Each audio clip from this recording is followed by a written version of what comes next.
Welcome to Cobalt Fairy YouTube channel. If you like our channel, please subscribe and make sure to click on the bell icon, so that you won't miss any future audiobooks we'll upload for free each week on YouTube. Prologue. Scotland, 1715. Clan MacFerson. At the sound of the terrified neigh, Ethan shot from the back of his family's stables into the front. He got there in time to see a blacksmith about to place a shoe on a bay-coloured mare.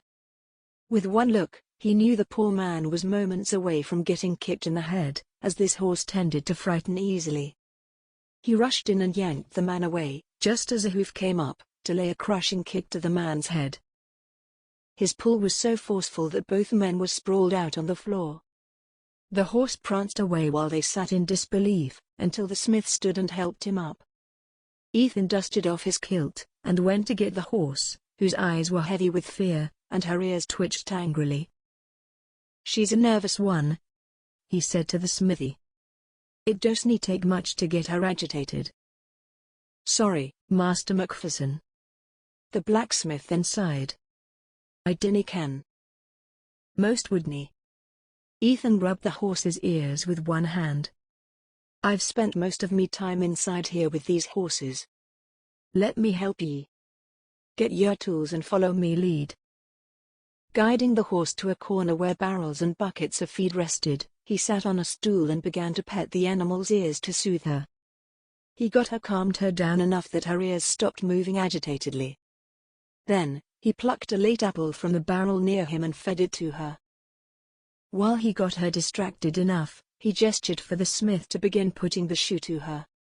He looked up to a window, and saw the mist rising from the ground. The loch near his home made a thick mist blanket the land every morning. It was just past dawn and, even though it was summer, the land was white. "I wonder if Finlay is home yet?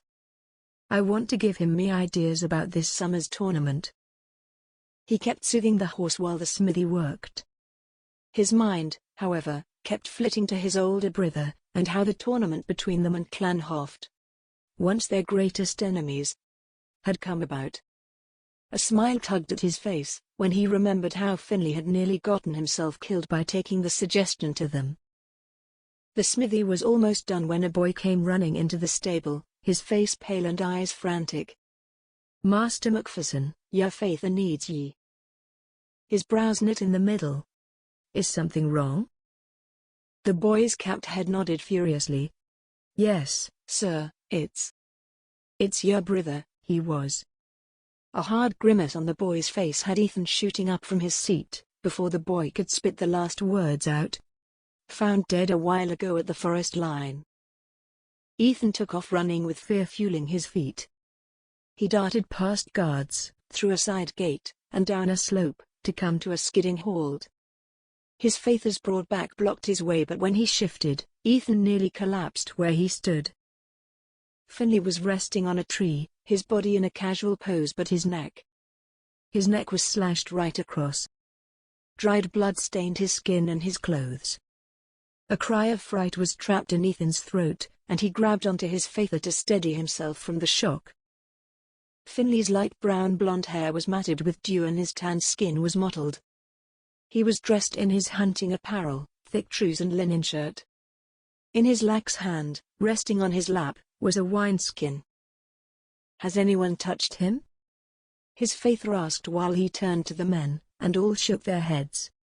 He then addressed the closest man and ordered, "Summon a hunting party he went out with yesterday. Someone had to have witnessed something." "Aye, sir." A man nodded, then ran off. All Ethan could comprehend was his brother, lying there, dead. His eyes began to burn and his stomach felt sick. The sound of running feet dragged his attention from the west, where the soldiers' bunkhouse was, but he did not look up as the group of 7, who had hunted yesterday, came up to them. With no time to waste, Balgair demanded, "What happened last night? Was me son alone coming back from the hunt?" The leader of the group, Alban, stepped forward. "The hunt was a success, me laird. We came back, strung up the deer we caught, washed off and decided to go to a nearby tavern to celebrate. Finlay had caught the eye of a lass and went off with her. We didn't want to interrupt him, so we came back, certain he would be able to come home alone. He was a trained fighter, sir, and the hunt wasn't strenuous. And who was this lass? The men shared a look between them before Alban, a bit regrettably, admitted. She wasn't one of the usual tavern lasses, sir. I figured she was new to the trade. But there was no way that lass could have done this. Another added. She was thin as a river wisp. She could have been working with someone. A man put in. In all fairness, many could have used her to lure him out. But that begs the question, who would want him dead? As far as I can, everyone loved Finlay. And no one would run or walk with that wound. Alban gestured. It's like the ones we used to drain the deer. One slash across the neck and that's all it took to kill him. And with the blood splatter on the ground, it looks like he was killed here too. Balger rubbed his bearded cheek in frustration. So, no witnesses, only a lass he didn't ken about and me son, dead on this tree. He took a moment to consider his next actions, and then to the nearest soldier, he ordered. Your name is Boyd. Aye? Saddle your horse and ride to Inverness, less than 2 hours' run. I'll give ye a letter to a man named Mr. Stuart O'Kane. He is an investigator who hastily lost a case in his life. If he isn't able to come immediately, stay with him and plead me case until he does. 3 of ye, find that lass from the tavern and bring her to me. 1 of ye, send for me brother at Perth and... Sorry, sir, but Mr. MacFerson is in the village of Glencoe, near at Perth. Someone inserted. Glencoe, Perth, or the bloody moon, get him, too. He ordered. Aye, sir. The man hurried off, another to his brother and 3 of the soldiers agreed to go find the lass. I'm going too. Ethan had been silent for the whole proceeding, and finally spoke up, even with pain thick in his throat. I will nae be left out of this. He was me brother. I will be a part of avenging him. Giving his youngest son a nod of approval, Balger turned to the rest. Go with them, Ethan, and ye, Boyd, wait here for me letter to Mr. O'Kane. The rest of ye, stand guard, and make sure no one moves a thing, but get a cover and protect the body, so it's easier for Mr. O'Kane to do his job. When I find who killed me son, the devil will have to step aside, and take notes what vengeance means. His ominous words sent a cold shiver down the spines of the men, as they hopped to follow his orders. Ethan lingered, and crouched down to gaze at his brother's cold, greying face. His heart felt hollow and numb, gazing at a face that he would never see again, smiling in happiness, or cross with agitation, or tired with his duties, or light-hearted with his free time. Swallowing thickly, he vowed. Ye will nae have to worry, brother, we will find who killed ye, and bring them to justice. I swear on me life, we will revenge ye. Chapter 1. The coals caught fire and Violet O'Kane smiled, while blowing on the fire steels, before putting them back in the tinderbox. Going back to the table behind her, she lifted the cauldron of last night's soup, and put it on the fire to warm up for her and her Faith's midday meal. She dropped the cloth, and went to sit on the stool near the window, gazing out into the long plains that made up their backyard, and the structures that stood on them. She spotted the barn, where their 2 cows and sole calf lived, and the stables where their 3 horses were housed. There was a smokehouse and a shed for their animal feed. She turned back to the kitchen, and refocused her dark eyes over the dark stonework and wooden paneling. Her Faith had taken to adopting some English styles lately, and had been in and out, modifying the home from an old rustic Scottish home, into a modern one. Thinking of her Faith, she smiled. Dear old Faith. The best investigator in Inverness. I'm glad he decided to retire. At the sound of a hurried knock on the door a room away, she lifted her head and moved toward it. But her Faith's stocky form got there first. She twisted the dishcloth in her hands while he opened it. His thick greying brows furrowed at the person on the other side. May I help ye? Aye, Are ye Mr. Stuart O'Kane, the investigator? A thick northern accent asked. She felt a note of desperation in the speaker's voice. I am. Why? Her Faith's tone was suspicious. I am Boyd Graham. Me master, Laird of MacPherson, Balgair MacPherson, needs your assistance, sir. The man said. It's of a dire situation, sir, he needs your help now. Violet sidled to the left, where her Faith opened the door a little more, so she could see the messenger. She saw a man, dressed in thick grey and green plaid over leather armor, hand him a letter. The man's face had a grim set to his jaw, and his expression was pallid. Her Faith took the letter, and while he was opening it, asked, Why does he need me? His son, Finlay MacPherson, was killed between last night and this morning, and nae one had any inkling who did the deed. There were nae witnesses, and nae signs of who might have carried him to the place we found him. Boyd's tone had deepened. She stood still, and watched her Faith's brown deepen, while he opened and read the letter. Then, he closed the letter and handed it back to Mr. Graham. I'd like to help ye and your master, Mr. Graham, but sadly I am retired. Soldier Graham's face fell, then firmed. I am instructed to stay here, sir. I cannae go back to me laird empty-handed. But I am. Faither, Violet said. A moment, please. She stepped further into sight, so both men could see her. She aimed an apologetic smile to the man. Excuse us a moment. Violet?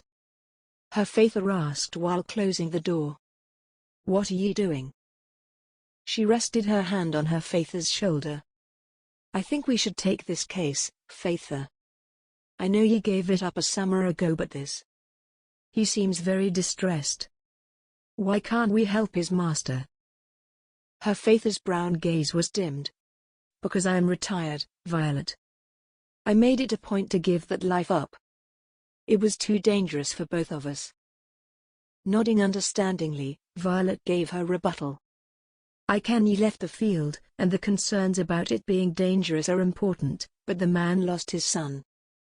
If you lost me in any way, much less murder, wouldn't ye want to do all ye could, to have some peace of mind? A shadow crossed over her Faither's face. She held her breath, hoping he would change his mind, but he only sighed. I would want to, but I put that part of me life behind me. I can, Faither, but please, let us help this man with his son. She pleaded. It sounds too distressing for us to pass off.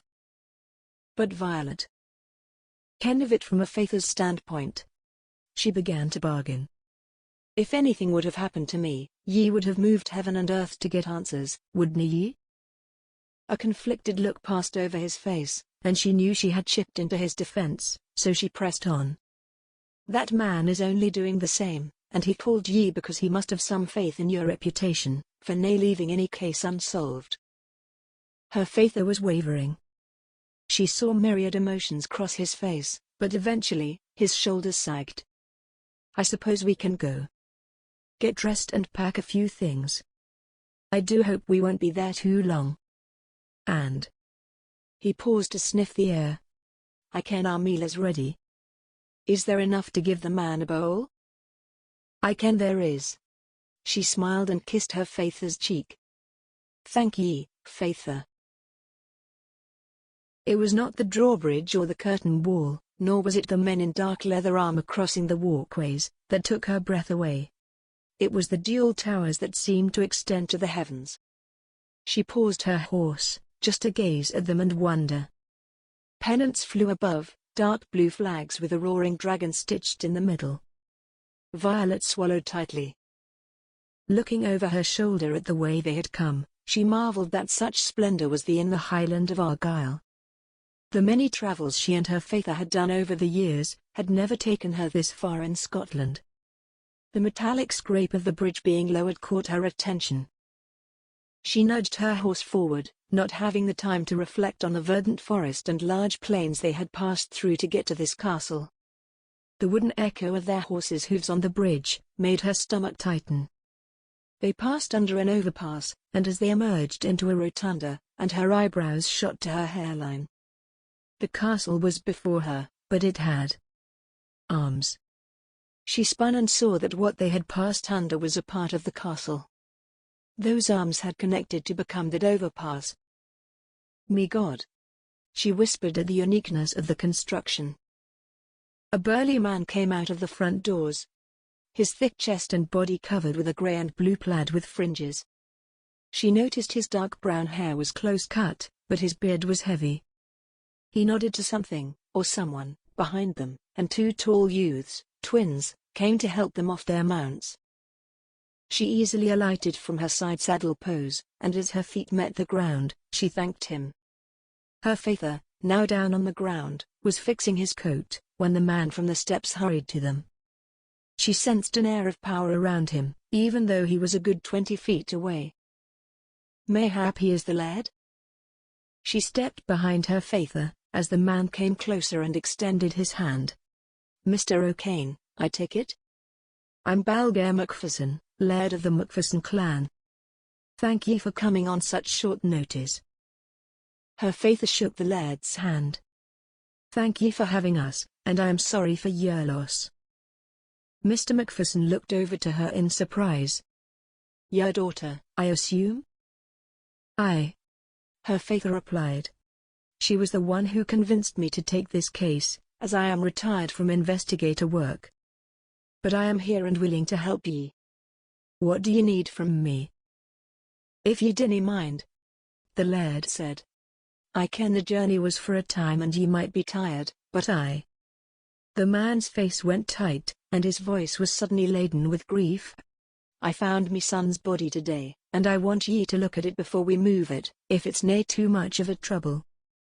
"None at all," her father said. "Just show us where he is." "Us?" Mr. MacPherson's head swiveled between them. "Ye let your daughter see such macabre things?" Her father bestowed a fine look at her. "Violet has helped me many times in solving me cases, either by discussing the facts with me after we are given them, or assessing the murder herself on the spot. She's done so since she was 6 and 10. The Laird shook his head, as if the very notion of a woman helping her father with such things was the most mysterious concept he had ever come across. "If you're sure, please follow me." She was a step behind the two men, looking around as the Laird led them through a side gate, and down a slope. She noted the forest line, the mountains beyond them, and the few stone walls that were far off. As they came around a corner, she saw 5 men there, 2 standing aside a covered body, evidenced by the booted feet sticking out from under the blanket. The Laird lifted his hand and the men bowed. "This is Mr. O'Kane, the man I sent for. Please, take the blanket off." Violet shifted to the side, as the dark woolen cloth was taken off, and sucked in a breath. The man was handsome, but the gash across his neck, and the dried blood staining his clothes, overshadowed his handsomeness. She began to look around, to see if the attacker had dropped the weapon he had used, or if there were snatches of cloth on the nearby branches. When her eye landed on a man sitting in the shadows, her breath was trapped in her throat. His blonde hair, somewhat familiar to the dead man's, though lighter and more flaxen, was hung over into his eyes, shielding his face, and his arms were braced on his knees. She wanted to see him, and as if God granted her wish, he looked up and met her eyes with dulled green. With her breath still hitched in her lungs, Violet felt that she could not turn away from his spellbinding orbs. When his head canted to the side, and a small smile was gifted to her, she felt air begin to flow into her chest again. Her attention was called when her father spoke. "What are the circumstances that led him to be here?" "I can tell ye that." The man from the shadows came forward. "I'm Ethan, and me brother, Finley, had gone hunting, and came back with the kills. He then went to a tavern and left with a woman." He massaged his forehead.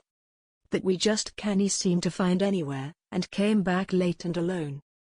We suspect that was when he was attacked." Tearing herself away from the other man, she went to her father's side, and looked at the body, where her eyes landed on something curious. "Faither, do you see something amiss here?" He looked at her quizzically. "Amiss? I mean, do you nae see something here that should be seen?" She clarified. "There are nae bruises on his body, his knuckles are nae marked, which means he didn't fight back." "Aye," her father agreed. "I saw that as well, but assumed he was drunk. There is a wineskin in his hand." "Even so." Ethan shook his head, and moved by her side. "Me brither would nae let an attacker get off scot-free, he would fight back, drunk or nae." "May I?" he asked, gesturing to the wineskin, while looking at Violet's father. With a nod of permission, Ethan knelt and pried the wineskin from his brother's grip, and put it to his mouth. Instantly, he spat it out with a grimace. "This is nae wine, father." He tipped the wineskin over, and dark murky liquid spilled out. "This is sleeping draught. I ken it is because I've tasted it too many times. This is made from our healers." Chapter 2. How the lass had seen the absence of injuries on Finley's body amazed Ethan. She had seen something that had flown over his head, and all those around him. He had not been able to think about his dead brother, much less look at him. The wound that had lanced through his heart sank deeper and deeper, carving into his soul. To know that he would never see his brother again, to never feel his playful nudge on his head, or Finley's constant teasing remark, that he should move out and live with the horses instead of in a house, made his heart feel slashed in half. After their futile mission of finding the woman Finley had left with, he had come back to mere feet away from his brother, but those feet felt like miles. An invisible boulder had rested on his shoulders, dragging him down so heavily, that lifting his head felt like he was breaking his neck. But then, the lass.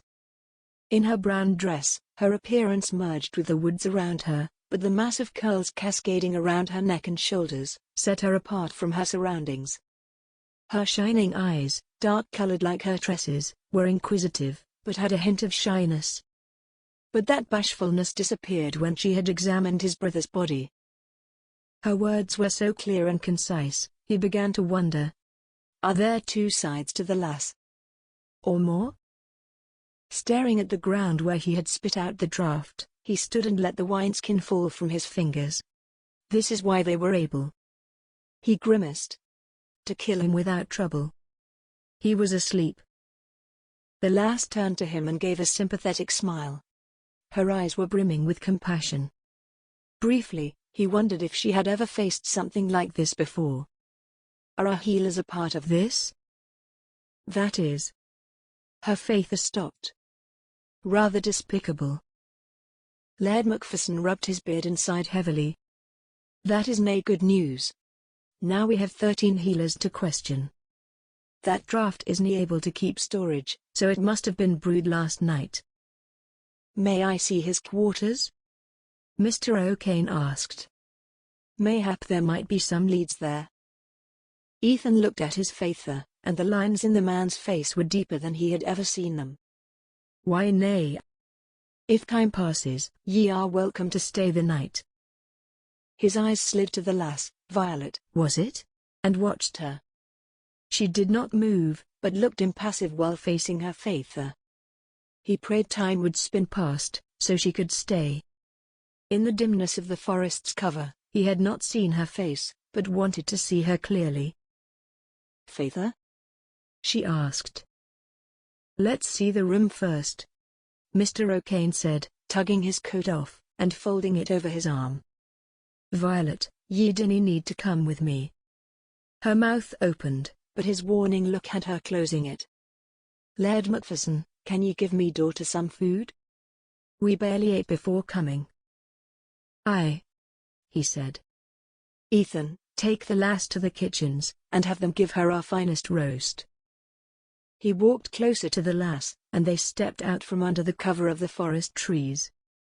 Under the cooling sunlight, Miss O'Kane's heart-shaped face came into focus, and her dark lustrous locks, curling around the graceful curve of her neck, shimmered in the sunlight. She had a pert nose, softly flushed cheeks and her full, lips, that she was nibbling at in one corner, sent an unaccounted-for warmth of attraction thrumming through his veins, but he could not jerk his gaze away. The brown traveling frock she wore was a bit shapeless, but still displayed her delicate bosom and nipped-in waist. Faither," he said and extended his arm to her.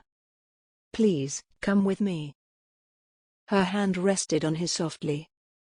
He guided her up the slope, through the side gate, past the rotunda, and finally into the castle. He felt the pride of his home fill him, when her wide eyes traced over the 3 stories and the towers. He loved how she suddenly swung from shrewd to childlike. The great hall was not filled yet, but it soon would be for supper, so he took her into the kitchen, where he found a small table. The staff were bustling around them, but did not stop to shoot them curious looks. He drew a chair and sat. "Is there anything you'd any eat?" "Pig meat," she said, wrinkling her little nose. "It tastes horrid to me." "Good." He attempted to grin, but his motion fell halfway. "We don't eat pork either." Calling a servant over, he asked if supper was ready but was told it was not. However, there was bread and cheese and warm milk if she wanted. Violet opted for the milk. He felt her eyes on him, but didn't meet them. "Master MacFerson." "Ethan, please," he murmured, and she nodded. "Ethan then," she amended. "And please, call me Violet." "How close were ye and your brither?" "Very." His eyes were on the flickering fire, and he remembered a specific day. Finley was handing him his first steel sword at 14, after he had excelled in the wooden one. "He was me best friend and worst tormentor. He made sure to swim with me every morning when we were bairns, but made sure to flip porridge in me face when we ate. As we grew, he helped me ride me first horse, but prided himself in trouncing me at sword fighting." "Sounds like he loved ye," Violet mused. "A little violent, but I suppose that is what brothers do." A servant came forward and laid the food on the table. Violet looked down. "Are ye going to eat too?" "Nay," he sighed. "I have nae appetite." "Please, eat your fill." She reached for the warm milk and sipped it, before looking at the cup clasped in her hands. "I ken what it feels like." Her sad tone had his eyes flicking to her, and then down to her bottom lip that she was worrying. "When me mither died, I felt like a part of me had been ripped away, a corner of me heart shattered, and would never be mended." "When was that?" Ethan gently prodded. He did not want to rake up any bad memories, but he had a feeling that she had come to some peace with her mother's death. 16 years ago, when I was 4, she said with a wry smile. Me Faither was devastated. A quick adding up, he realized Violet was 26 years younger than he was. He watched her avoid eye contact with him, and how she trailed her eyes down at her untasted food. Violet was a grown woman, but he could bet she was pure and untouched. He tried to ignore the flash of warmth he had felt for her, and began to fight his attraction for her, as it felt wrong. "This is nae the time or place for this. Me brither was just killed." "I'm sorry to hear that." His mind ran on to his mither, who was very faint-hearted and prone to nervous hysterics at time. When they had found Finley dead, his Faither had made the mistake of telling her directly, instead of spoon-feeding it to her. She had flown into hysteria, and the healers had rushed to give her some sleeping tea, and she was probably still asleep to this late hour. "I took on a lot of responsibilities then." Violet's tone was far away, as if mired in her memories. "I learned to cook and clean, while following him on his cases." She laughed softly. "The things I've seen over the years." His curiosity was prodded. "Like what?" The call came for supper, and she postponed getting into the details. "We can speak after." He stood to hold out her chair, and she gifted him with a beautiful smile. He took her into the main hall, one that usually had a constant air of cheer inside, and was now sober and saddened. As they neared the dais, he made sure to look at Miss Violet, whose face showed wonder, curiosity, and sympathy. The high table was spread with a blue cloth, and 2 thick tallow candles, spaced at points where all who were eating could see. The fireplaces were bright and flickering, and so were the candles, but the food was not coming out yet. He met inquisitive gazes as they sat, but no one came forward. He took his place, and trained his eyes on the doorway, where his Faither was bound to come out from. "Who is that?" Violet murmured, and his eyes flicked to the direction she was looking in, and saw a slender form winding through the tables and people in the great hall. "'Tis me uncle," he said, standing to greet him. Callum MacPherson stepped up and Ethan embraced him. "Welcome. 'Tis sad to have ye come on such a sad situation." Callum, 13 years younger than his Faither of 53 years, was a traveller and a scholar. His dark blue eyes were similar to Balgair's, and his hair was lighter. His uncle was the voice of reason in his family, always calm and controlled, unlike his Faither, who was brusque and impulsive. They were the antithesis of each other, but balanced enough that they could make the lairdship prosperous. When his brother's wife had shown hysteria, Callum had voluntarily travelled to England, in the middle of a harsh winter, to source a revolutionary brew of sherry wine and Indian opium, to calm her. The man had a heart of gold, and Ethan felt very fortunate to have him in their lives. "Uncle, I'm so happy to see ye," he said. "Was the journey arduous?" "Nay, at all." Callum's voice sounded like a more cultured English tone, but the rumbling Highland brogue was still heard. But the reason for it was distressing. "Who is the lovely young lady?" "Nephew, are ye courting again?" Pulling away, Ethan laughed at the light tease. "Nay, uncle, she is the daughter of Mr. O'Kane, the investigator Faither brought in to help with this troubling situation. Miss Violet, this is me uncle, Callum MacPherson. Uncle, Miss Violet O'Kane." As the man sat, his Faither and Mr. O'Kane came into the room. From the distressing look on his Faither's face, he knew that they had not found much. Both men came to the table and sat, with his Faither sending for some wine. "Day ye ken this is the right time to be drinking, Balgair?" Callum asked, calmly. "When ye lose a son like I did this morning, only then can ye lecture me on what to do." His Faither snapped as a woman came with the wine. "I'll have as much wine as I want." Other servants came with troughs of food, stew, platters of bread, and jugs of water and wine. Ethan looked between his Faither and uncle, breathing a soft sigh of relief, when no more barbs were traded over the table. "Faither?" Violet asked. "Did ye find anything in the room?" "Sadly." He shook his head. "Nay, but this crime does call for some more looking into, and I am willing to help.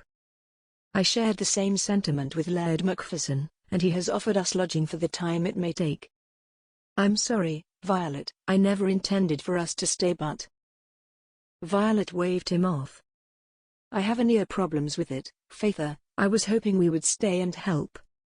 I am happy to assist ye, as always." "I ken ye are, dear." He inclined his head to her before eating. Ethan spotted his uncle's head snapping between the two, with the question that he had asked himself when he had first seen her. "Miss Violet assists her Faither with his cases," he explained. "Really?" Uncle Callum mused over his goblet of water. "An unusual trade for a young woman like yourself. I'd imagine ye be married, or at least engaged." Violet's cheeks pinked. "Nay, Mr. MacPherson, I'm nae engaged or married." "But nay for a lack of tryin'." The last part was mumbled so quietly, only Ethan heard it. The meal was winding down, and his Faither, who had drank more than he'd eaten, said, "Ethan, would ye take Miss O'Kane out for a turn in the garden? Your uncle, Mr. O'Kane, and I are going to discuss what more we can do from here on." Violet looked to her Faither for permission, who only nodded. "It's all right, Violet, I believe ye are in good hands." She stood, and smiled. "Well, then, I ken I will. Good evening, Faither, and Mrs. MacPherson's."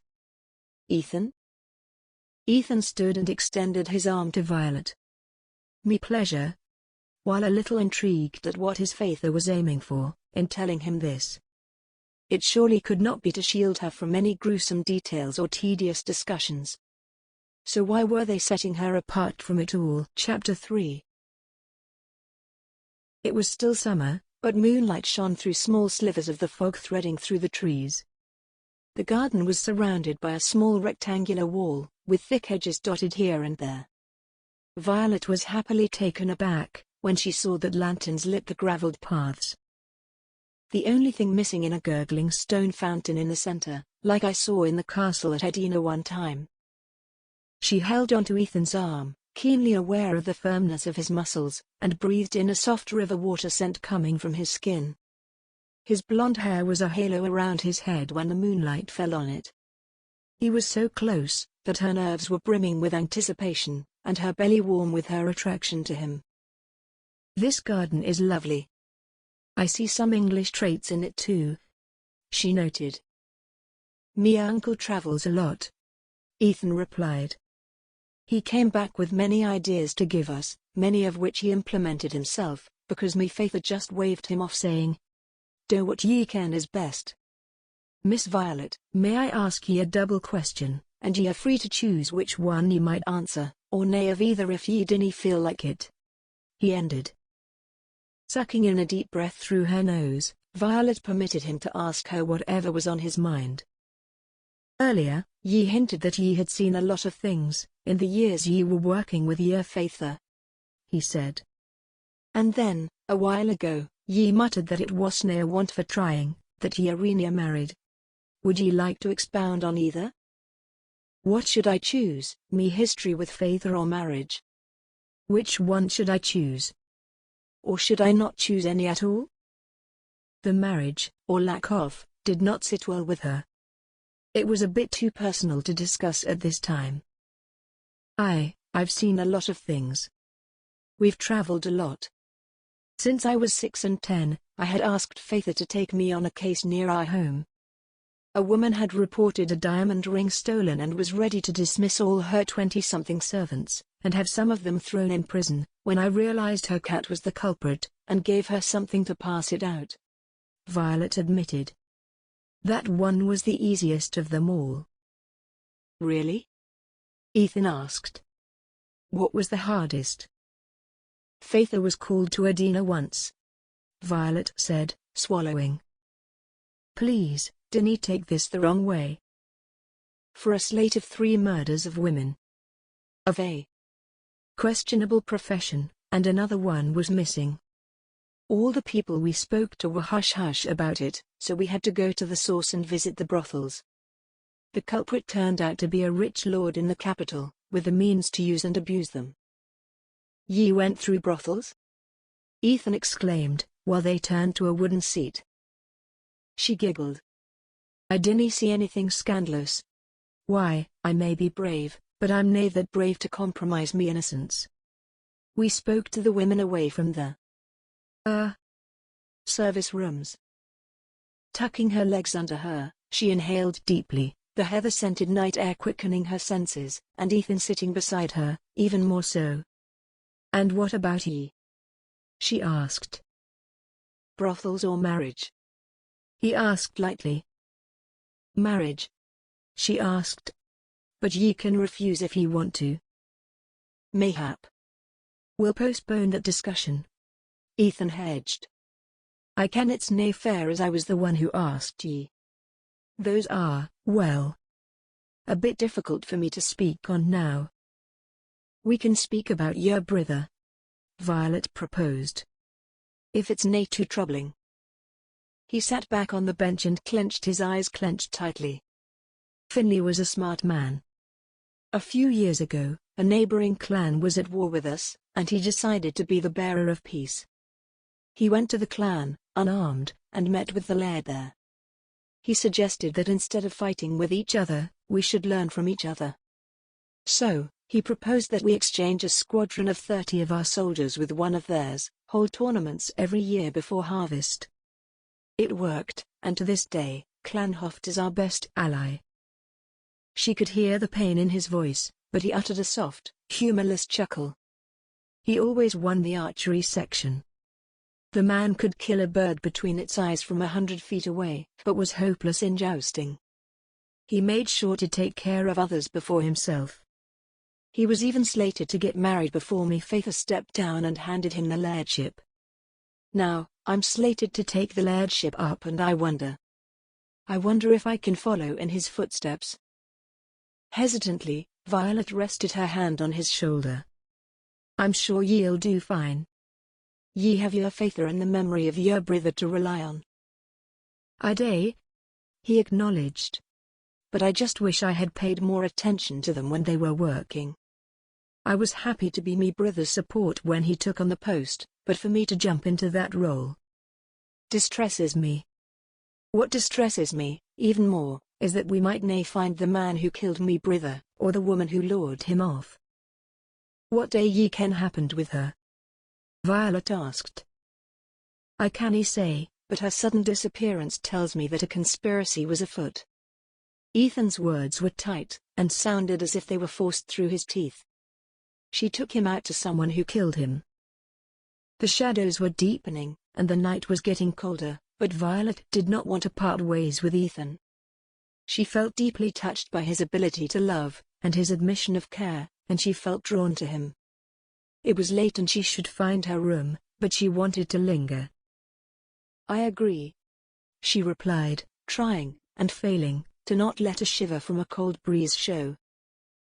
Sadly, Ethan noticed and stood. Let's get ye inside, it is getting cold out here. Reluctantly, she joined him as he offered his arm, and she took it.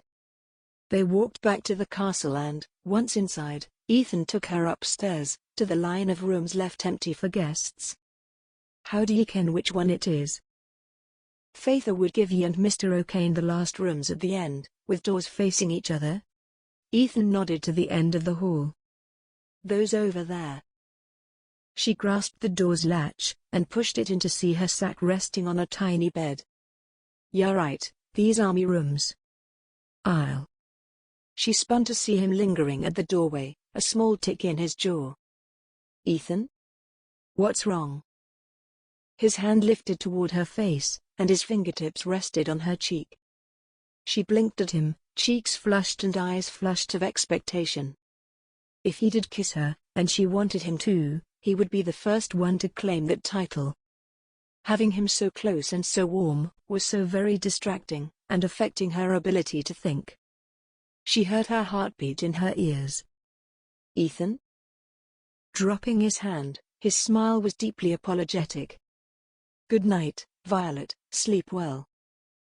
Lingering at the doorway, she tried to speak, but no words came out. She watched, dumbly, as he went to the end of the corridor, and disappeared around it without a backward look. Her fingertips danced over where he had touched, and her heart sank within her. Serves me right, to ken he would be attracted to me. How much of a fool am I? He'll never see me the way I want him to. Good night, Ethan, she whispered to the thin air. Chapter 4. Resolutely ignoring the urge to sink into guilt, the moment he left the hallway from Violet's room, Ethan made it to his room, before it hit him in his face like a cannonball. This nae the time nor the place to have these feelings. Finley just died. Rubbing his face in tired frustration, he tugged his shirt off and sank to the edge of his bed, caging his face in his hands. His chest felt tight, as if he was bound with rawhide rope. While he grappled with this unexpected yearning, he doubted Violet was affected by their encounter. She had looked at him with pure innocent confusion when he had touched her face. How would she have reacted if he had kissed her? Less than a day knowing her, he was nearly possessed by the strong, primal urge to kiss her, stronger than he had felt in years. Violet was a contradiction, a puzzle he wanted to solve. She had seen the worst of the worst, but still held on to such innocence. She was so young but had the wisdom of a sage. She was brightness in such a dark world, and that drew him in. But he could not, in good conscience, take advantage of her. It did not make any sense to form a connection with her, as in a few days she might be gone anyway. Though he wanted to think about Violet, there were so many more important things to consider. He had to find who had killed his brother, who had given him the sleeping draught, and who was the woman that lured Finlay out from the oversight of his fellow soldiers. Those were the most critical things that he should be focused on. Ethan slid his hand behind his neck, and began to rub away the tension those thoughts brought. At daylight, I wish I could join the soldiers in searching for that tavern lass again. Tomorrow was going to be his brother's burial, and he needed all his strength for that. If his mother opted to be a part of it, he was the one who would stick to her side through it all. He knew his father would not have the patience, or the heart, to allow his son to go through the traditional wake period, and for his mother to wash her son's body was out of the question. If Lady Annabel went within 10 feet of her son's body, they would have 2 funerals on their hands. His sleep was restless, and he woke before dawn. Unable to sleep further, he washed, dressed quickly, and slipped out of the room, to find the place where his brother's body was laid out. The room was dim, but not so dark that he could not see the body of Finlay resting on a wooden table. Ethan barely recognized his brother, as heat and death were already ravaging Finlay's body. He was swollen, and a soft smell of decay was resting in the air. Not daring to touch him, Ethan felt his eyes begin to burn with tears. The reality that he was never going to see his brother again felt thick in his throat. As the light came into the room, he saw that there was no blood on Finlay's body. Someone, that he was sure was not their mother, had washed him and dressed him for burial. His clothes were white linen, and beside his head was his death mask, an old custom of his family, made from plaster, painted and ready to put on his face, before being carried to the village kirk later that day. He moved to lean on the wall under the window, as the smell was getting thick in his nose, but he could not bear to walk out. He stayed there until the sun rose, and the rays were strong in the room. Memories of Finlay were running through his mind like wild horses, one chasing after the other. That time they were caught sneaking into the kitchen for the candied peaches. That other time Finlay had taken him to jump into the loch without their parents' permission, and where he had nearly drowned, and the many times they had gone foot racing in the glens beyond. His eyes went back to his brother, and again, the heavy feeling of loss caged his chest in an invisible prison. Ethan felt tired and sick to his stomach. Every time he so much as thought of his dead brother, his stomach lurched. Now that he was looking at him, his stomach felt hollow. Under all that sorrow and grief, anger was bubbling inside him. He felt that the duty to avenge his brother had fallen upon him, not his father, but him. He deeply felt that he had to find the one who had killed his brother, and make them pay, just like he had vowed yesterday. A grating sound had his head darting up, and there, in the doorway, was his father. The dark smudges under his eyes were clear indicators that his sire had not slept a wink last night. "I can't ye would be here." His father tone was grave. "Are ye going to stay with your mither, or come to the burial?" "I'll stay with mither, but I will come to the burial," Ethan said. "I will nie be absent when he is laid to rest." "Are the cooks preparing the feast?" Balger came close and lifted the mask with a grunt. "They've been preparing since last night. Thankfully, we have stores of meat and fish to use, wine and whiskey too. But I want ye to be near Miss O'Kane through the day." "Why?"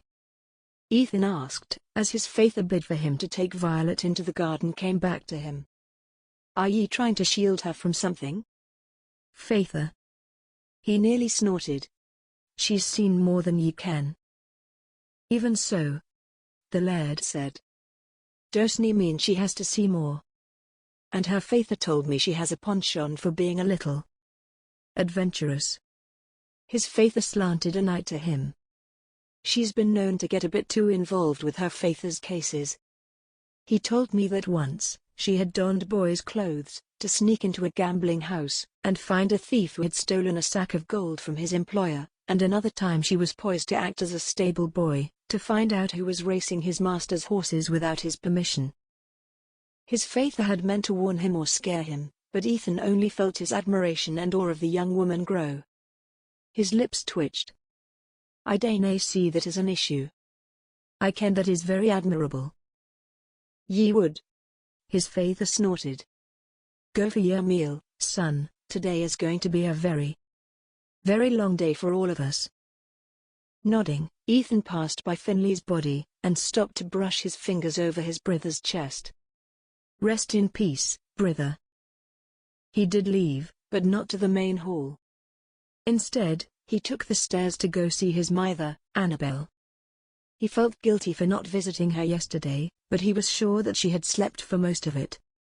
He took the stairwell up to his parents' third-story room, and knocked quietly on the door. Enter. The frail voice of his mother came through, and he pushed it in. His mother was sitting on a rocking chair, another English acquisition by his uncle, with a meal tray resting on a table beside her. Her thick golden hair was combed in a bun at the base of her neck, and her light green eyes were trained out the window near her. "Mother?" he called softly, knowing from experience to not startle her with loud noises. She turned to him and smiled. "Ethan, son, I was expecting to see ye yesterday."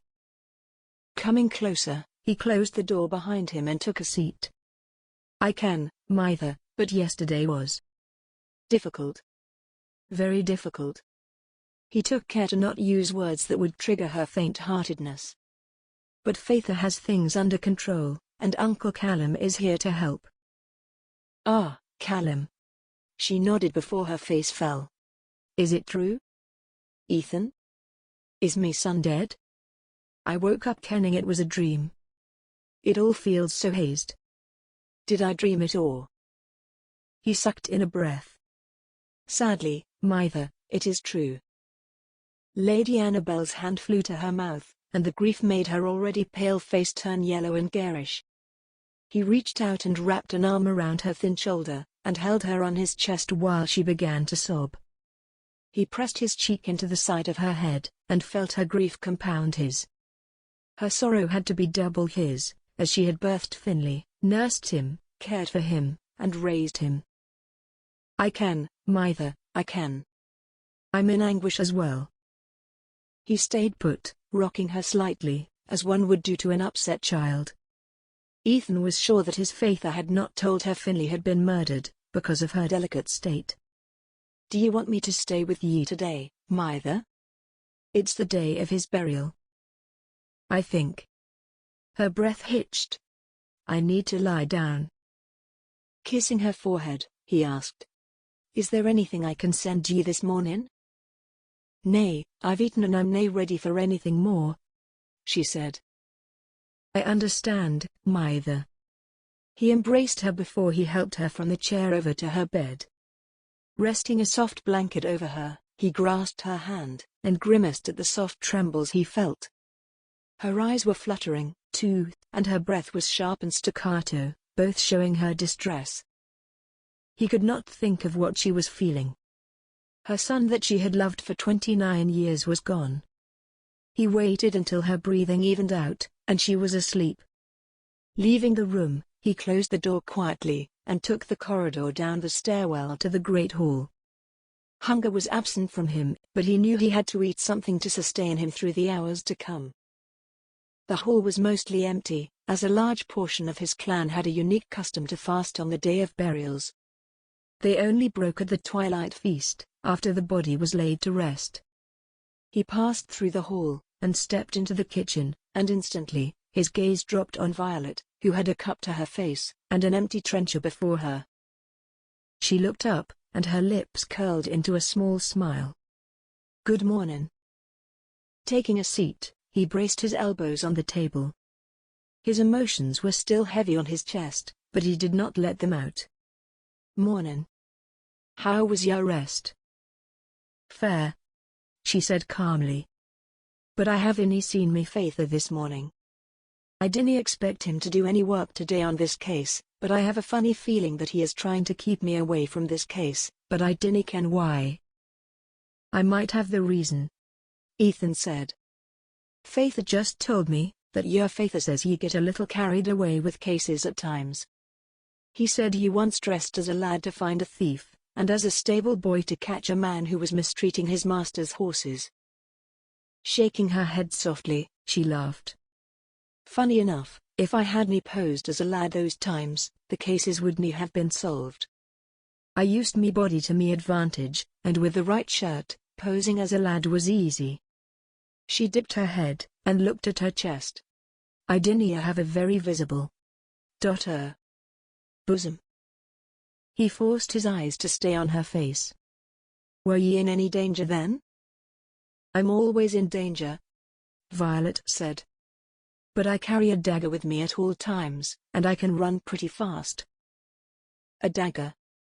He leaned back and gestured for a servant to come over, and requested some warm drink and food. Have ye ever used it? Her eyes glimmered with slyness as she reached down to her feet, flicking the tail of her dress, and plucked a sharp dirk from her boot. It was a simple dagger with a leather-wrapped handle, and when she pulled it from its sheath, a very sharp blade. She laid it on the table. I never go anywhere without Shadow. It took him a moment to understand what she meant, then grin uncontrollably. Ye use it so quickly, that it turns into a shadow? Aye. She smiled. I've run into men twice me size. It's a good thing to have a deterrent in hand. The servant Ethan had requested food from came over, and set the trencher and cup before him. He drank first. I would like to see that one day, but today. He grimaced. Is the burial? I won't be there all day, but I will carry the casket to the burial ground. May we meet after? I'd love that, she said, and reached over to rest her hand on his arm. Say goodbye to your brother, and take all the time ye need. He spun his hand over, and clasped her hand tightly. Her look was deeply touching. Thank ye. The ceremony will be at 3 o'clock today. Ye'll hear the bell toll from the village, and if ye find a balcony to the back of the castle, ye'll see the procession to the burial ground. I'll be on the lookout. She smiled, and again he pulled away, before the feeling to cover her lips with his continued to batter his mind. Thank ye. Athasgi. He bit back the endearing term, before it could escape his throat. He had almost uttered the words meaning me dear, to a woman he barely knew. Dipping his head, he busied himself with eating. Trying hard to not think of her, or breathe in the soft freesia scent coming from her skin, but failing. Chapter 5. Perched on the back porch that Ethan had told her to find, Violet looked keenly down at the village in the distance. She felt the cold leather of the sheath against her ankle, and smiled. Ethan's face, when she had pulled that dagger from her boot, was priceless and was painted on her memory. Her attention sharpened at the sound of a melancholy toll from the church's bell, and she stood on the tips of her toes to see over to the street far off. She soon spotted men coming up the lane, a man holding a bell in his hand, and behind him, 8 men holding a wooden coffin, 2 of them Ethan and his faither. Both were in dark shirts and thick plaids of the family tartan. Villagers, she assumed, formed somber lines behind them, and she thought she heard a hymn being sung, but was not sure which it was as the wind stole the notes. A thick coverage of trees hid them from her, until they passed by it and emerged into the burial ground. She sat back on the seat and watched, while footsteps had her looking over her shoulder. Her faither was there, his clothes dark and his face solemn. He stood with his hands clasped behind him as he looked on. It's a troubling situation, Violet. The clues to finding who killed Mr. MacFerson are few and very far between. I dinna ken if there is much we can do here. No. Violet was on her feet. Faither, no, please, we cannae leave them now. Nay, at this juncture. Surely there is some other stratagem we can use to uncover what happened. Have ye spoken to the healers, and asked how Mr. MacFerson got the sleeping draught? In deference to the funeral and this day of grief, I have decided to put the search off, but the trail is already thin, and with time slipping away, it might go completely cold. He added. I would like to speak to the healers and such, and see if they ken anything about it. But that raises another question. As far as I've heard, Finney was loved by all around him, so why would anyone want to kill him? Ethan. Mr. MacFerson. She swallowed nervously. Told me the same. In his words, he implied that his brother had a very good connection with all those around him. He even soothe-talked a neighboring clan to stop fighting with them and become their ally. Her Faither canted his head to her. "Ye've learned that much already?" "He's easy to talk with," she explained, trying to stop her embarrassment from warming her cheeks. "He does love his brother, Faither, it's plain in his voice when he speaks of him, and so is his pain." They paused as the wind blew sounds from the burial over to them. It was broken, but she heard the words of the priest reciting a burial rite over the coffin. The sadness of the tone made her heart sink within her, for those who were suffering from the loss. While she was looking at the procession, her fingers were crossed, with the deep wish that her Faither would let them stay for a little while. "Are you sure you'll be all right staying here for a few more days?" her Faither asked, while reaching into his jacket, and pulling out his spectacles, a set he rarely wore but used when looking at far places. He perched the spectacles on his nose, and squinted at the dark line of people climbing the hill. "I am." She hid her smile. "Faither, did ye find anything in Master MacPherson's room?" "Sadly." His voice dropped in regret. "There was nothing. No signers who might want to or have the chance to kill him." "I'm sure you're kenning the same thing I am. The woman who lured Master MacPherson out is our only lead now," she mused. Violet felt her Faither's eyes on her, but paid him no mind. Various plans to fetter out the woman were running through her thoughts. Moreover, she felt that her Faither was trying to keep her away from the investigation. She had a few assumptions to go with that belief. Most of the cases they took on did not have the deep mystery of Master MacPherson's death. Some were much simpler, but when she reflected on those cases, she had to correct herself. They seemed simpler but, in those instances, the culprit was always closer to the situation than they had believed. The death of the MacPherson heir was planned, thought out fully and perfectly timed. They were looking for a crafty mastermind who knew Master MacPherson's movements, and could time him. Sadly, that included the whole castle, servants and soldiers and the village beyond. "It is for now." Her Faither determined, then gave her a hard look. "Violet, I ken ye, missy. Your help at the beginning was invaluable, but this is a whole different situation. We dinna have the help, contacts, or resources we'd otherwise have back home or in the cities. Ye need to sit away from this one and let me handle it." He made sense. Violet knew he made sense, but she refused to stand idly by knowing she could help. However, she could not disclose her intentions to her Faither, but she could risk asking Ethan to help her, since they were being set apart anyway. She wanted to take the risk of trusting Ethan, and then have him trust her. "Of course, Faither." She then sighed heavily. "I'd rather nae have to stay away, but if ye can it's best." She shrugged. They spotted the casket being lowered into the grave, and the men grabbing wooden shovels and filling in the hole. Both stood in solemn solidarity with the men below, and Violet felt her heart clench when Ethan, his golden hair a beacon amid darker ones, stopped to press his arm over his eyes. "He's crying." She came closer to the balustrade, and fixed her eyes on him, seeing the grief marring his face, but hoping it would not cripple him, so he could honor his brother. He quickly pulled his arm away and began shoveling, but as soon as the grave was filled in, he turned away and disappeared in the forest line to the side. Knowing the pain that came with losing a loved one, she ached to find and somehow comfort him, but she also knew from experience with her mither, this was the time when one had to be alone. Retreating to her seat, she folded her hands on her lap, and gazed out into the direction he had gone. "Will you let me help ye, Ethan?" The funeral cluster had begun to break apart, and the priest had stepped away from the grave. He went to speak with Laird MacPherson while Ethan was still away. A trill of bagpipes had her head swiveling over her shoulder, but she was not able to see the courtyard where the feast was going to happen. "I'll be in the courtyard asking questions," her Faither announced.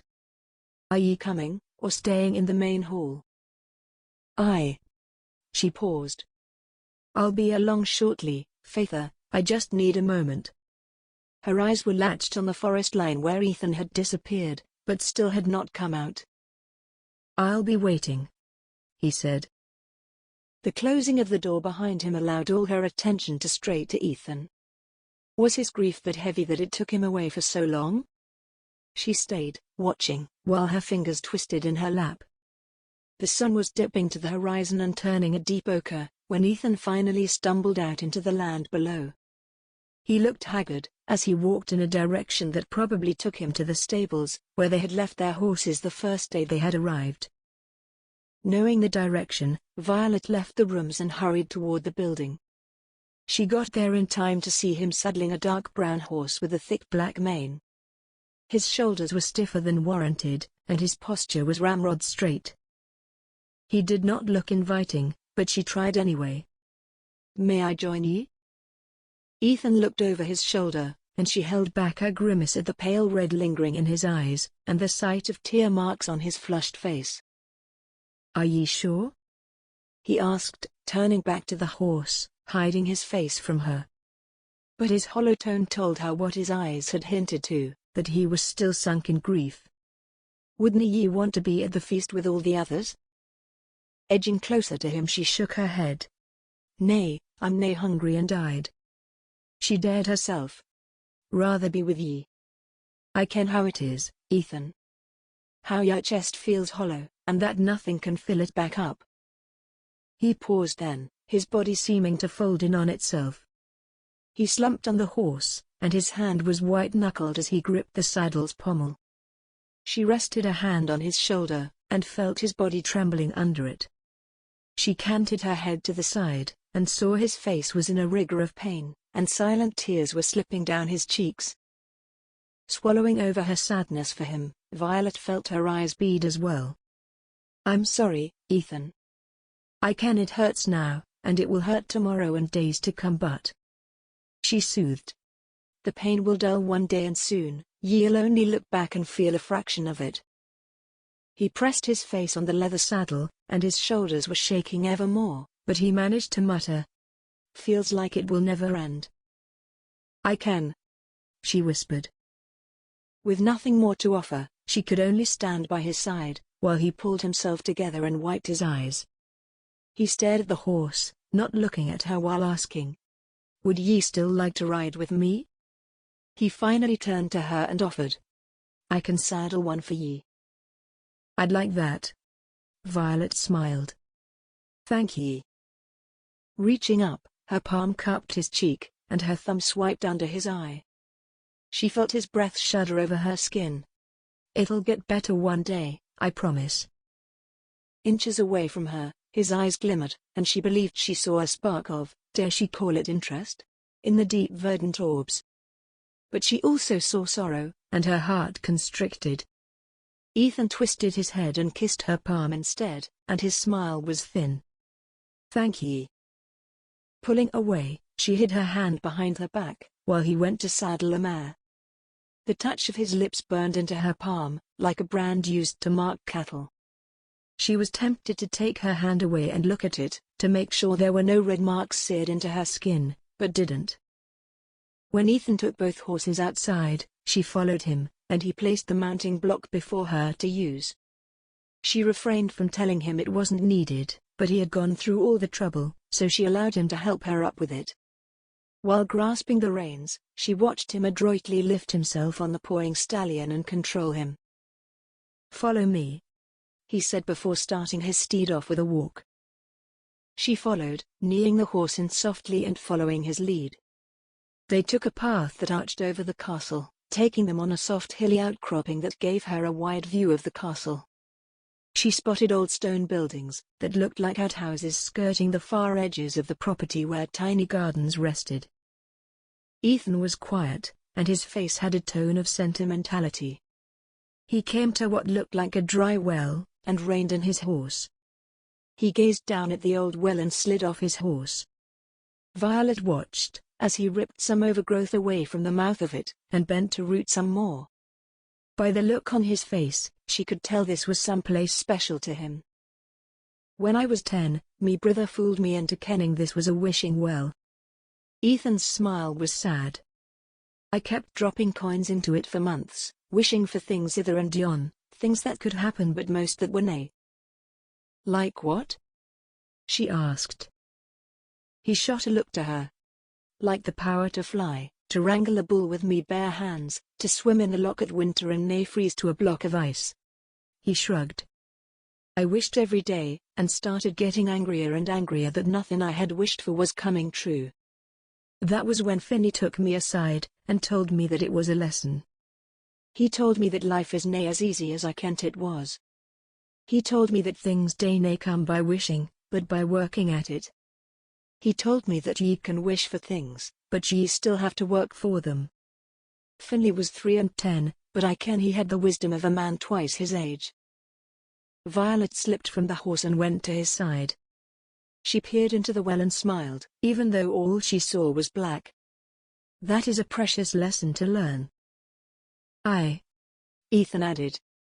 I never forgot it, no matter how hard-pressed I am to cut corners. Looking at the well, Violet decided on what she was going to say.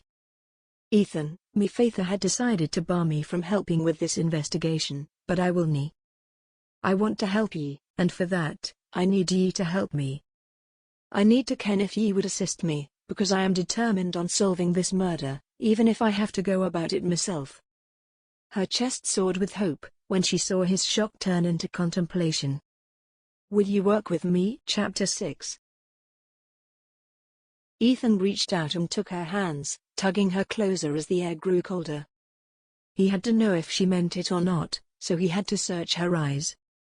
It was getting dimmer, but he saw nothing but truth in her eyes. Ye mean it? Truly? Aye. She said. I don't want this to pass by like it's nothing. Whatever I can do within me power to find this miscreant, I'll do. The sincerity of her words sank to his soul, and he felt gratitude bubble up in his chest. He slipped an arm around her back, and pulled her into him. Resting her head on his chest, he held her close. I'll be with ye every step of the way, and thank ye. Whatever ye have with your mind, I'll do. Her whole body warmed with elation at his reply. Thank ye. They were still on the hillside, but music from the feast was loud in the air, and Ethan asked, Do ye dance? Violet's hesitation was audible. I have little coordination. I once tried to dance the reel, and ended up looking like I was having convulsions. And besides. She looked pointedly around. There is no space for that kind of dancing. But if you want to go back down and dance, there's nothing to stop ye. Thinking of the sorrow already inside him, that might be compounded by others who grieved over his brother, Ethan opted to stay where he was. Up here with Violet, he found a breath of peace. Down below, he would only find noise and drunken revelry anyway.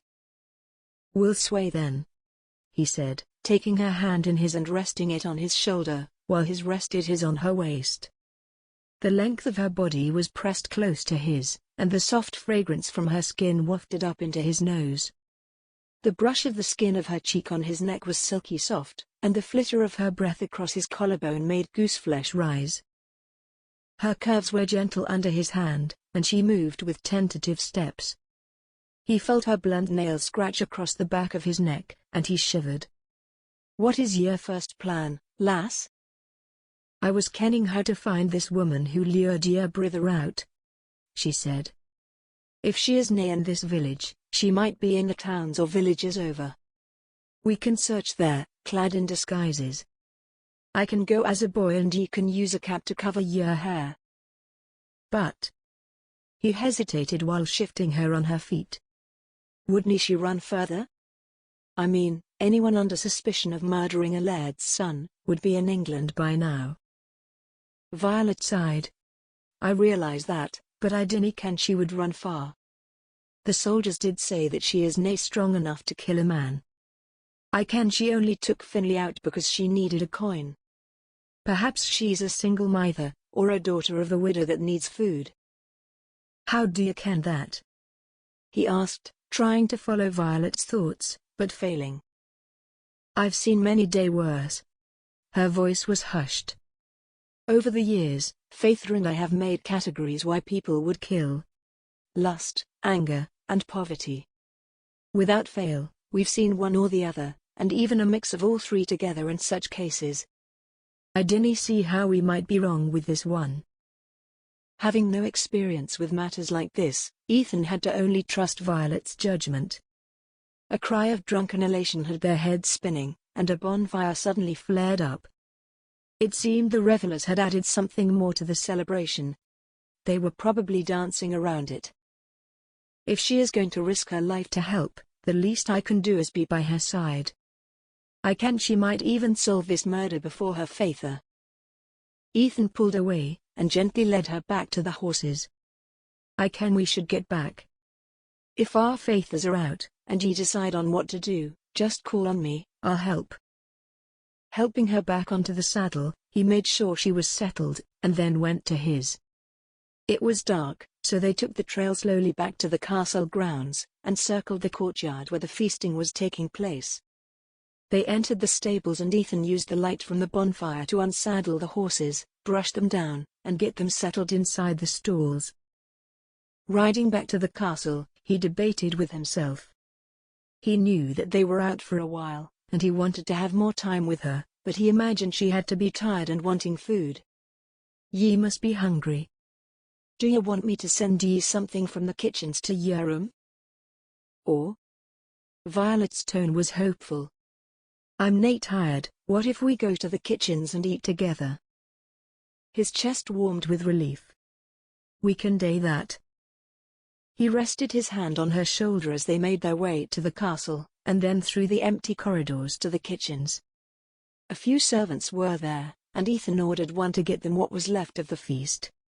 Seated, he mused over her word, about finding the woman who had lured his brother out from the protection of his fellow soldiers.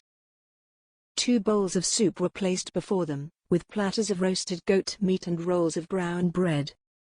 He thanked the servant girl, then started with the soup. There are a few places this tavern woman could have run to. Between here and Clanhoft, there are a few farms and dotted settlements that she could have come from. We'll begin the search tomorrow. Violet sipped the warm brew.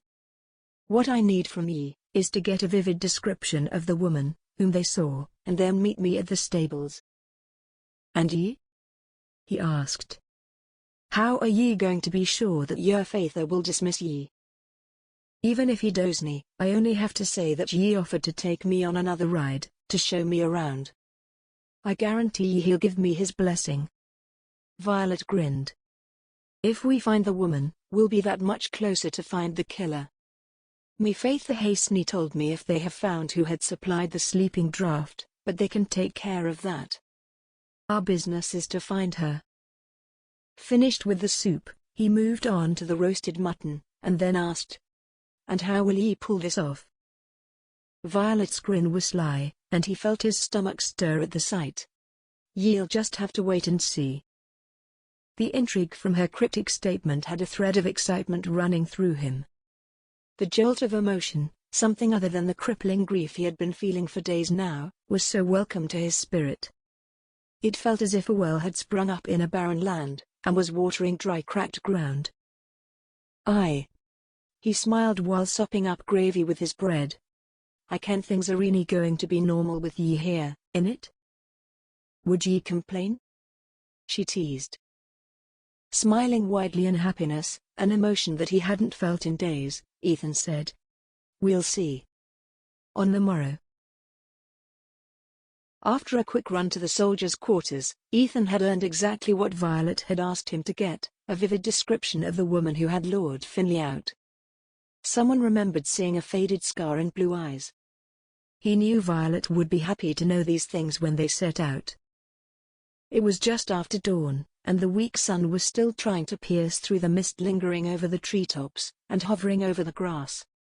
Clad in plain trews and a linen shirt, he hurried to the stables to meet Violet and begin their mission.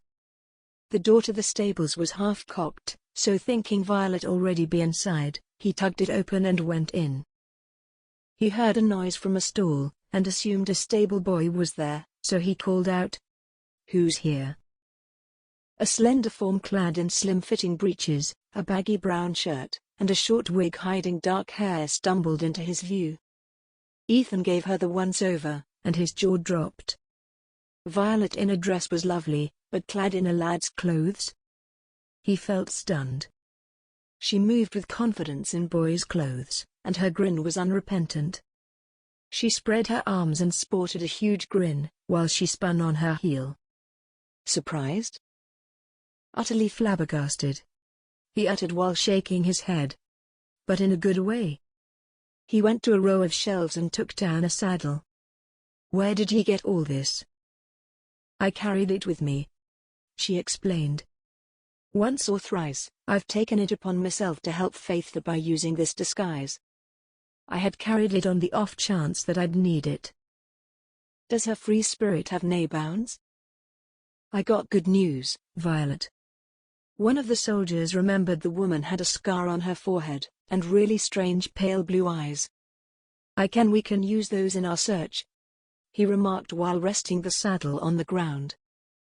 That's wonderful, she called over the stalls, while he took down another. With both saddles on the floor, he went to get the horses. So what did your Faitha say when ye told him I offered to take ye on a ride? Only to keep watch and carry shadow. She giggled.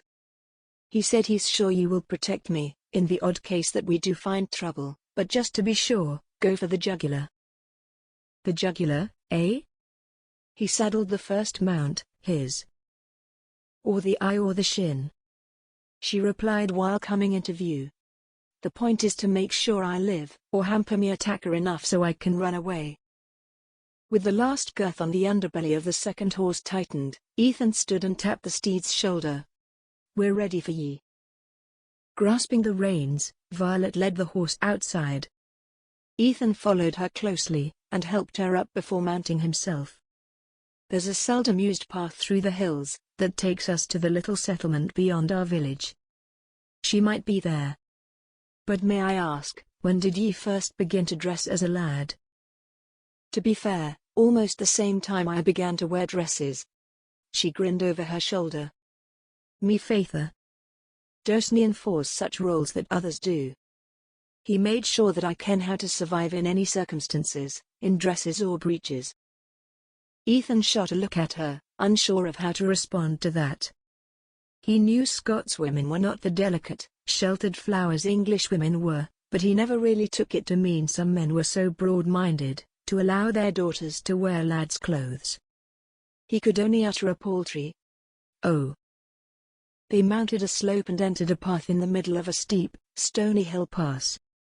Many thick hawthorn bushes were flush against the rocky hillsides, and cool breezes fluttered over them as they rode. Ye dinna sound as if ye approve, Violet said. Nay, nay. He rushed to apologize. I dinna mean it like that, I just wasna aware that men would allow their daughters to be so untraditional. I dinna ken it would have worked for other women, but it suits ye just fine. It's nae as enjoyable as it looks, being one of a kind, Violet said, and her glum tone had him feeling curious about the emotion behind it. He chose, however, not to dig into it. Her voice picked up. So, where are we going again? To find the little settlements resting between here and Clanhoft, he clarified. The three of them, Sellock, Turren, and Ackwell, were the point of contention between us and Clanhoft, before Finlay made peace with them. The closest, Sellock, is an hour away, the furthest, Ackwell, a full day and a half ride. She looked over. Why were ye feuding? It all sprawled out from a misunderstanding. Ethan snorted. For years there were many disagreements, about where Clanhoft's land ended and ours began. But to add fuel to the fire, a mix-up of goat kids grew to stealing flocks, that lead to a shepherd being killed, and then to a landowner having his shed of tools being burnt down. Soldiers were deployed on farmlands, as high tension led to bickering led to fighting, and then the feud was in full force. That's horrible, Violet surmised. Did ye ever get the root cause sorted out? Nay. Ethan shook his head. When me brother went to make peace, He said that it would rack up more tension if they went and dug into the past. He proposed that they just let bygones be bygones, and leave it at that. "I'm sorry ye had to lose your brother," she said. "He sounds like a very wise man." "Aye, he was." Ethan held back a sigh. "He would have been a wonderful leader." Both felt the unspoken words that, with his brother's death, he, the younger brother, would be the one to take that slot. He was lightly worried that she would remark on it, and felt thankful when she did not. That was an issue he had begun to struggle with, knowing that he was the only one in line to take up the helm, when his father passed it on. He still did not feel ready to be the leader that his clan needed. He felt that he was a shadow of his brother, in wisdom and actions. We should start with the local taverns and possibly the marketplace," Violet threw out. "With such a unique description, someone must ken who this woman is." "And what would be our story for finding this woman?" Ethan asked. "We need a reasonable excuse for searching for her, else others might get suspicious and warn her off. We might never find her then." Violet paused, worried that the reason she had come up with was going to be a massive gamble. She was not ready to share it yet as she needed to know more. "Before I answer that, I must ken, was Master MacFerson the sort of man to use those women frequently?" "Nay," Ethan said, praying that she would not ask of him the same question. "As far I ken, he seldom used such services." Glad for his answer, Violet nodded. "It seems to me, from all you've said about Master MacFerson, that he was someone who could read a person in a moment, and know how to charm them, am I right?"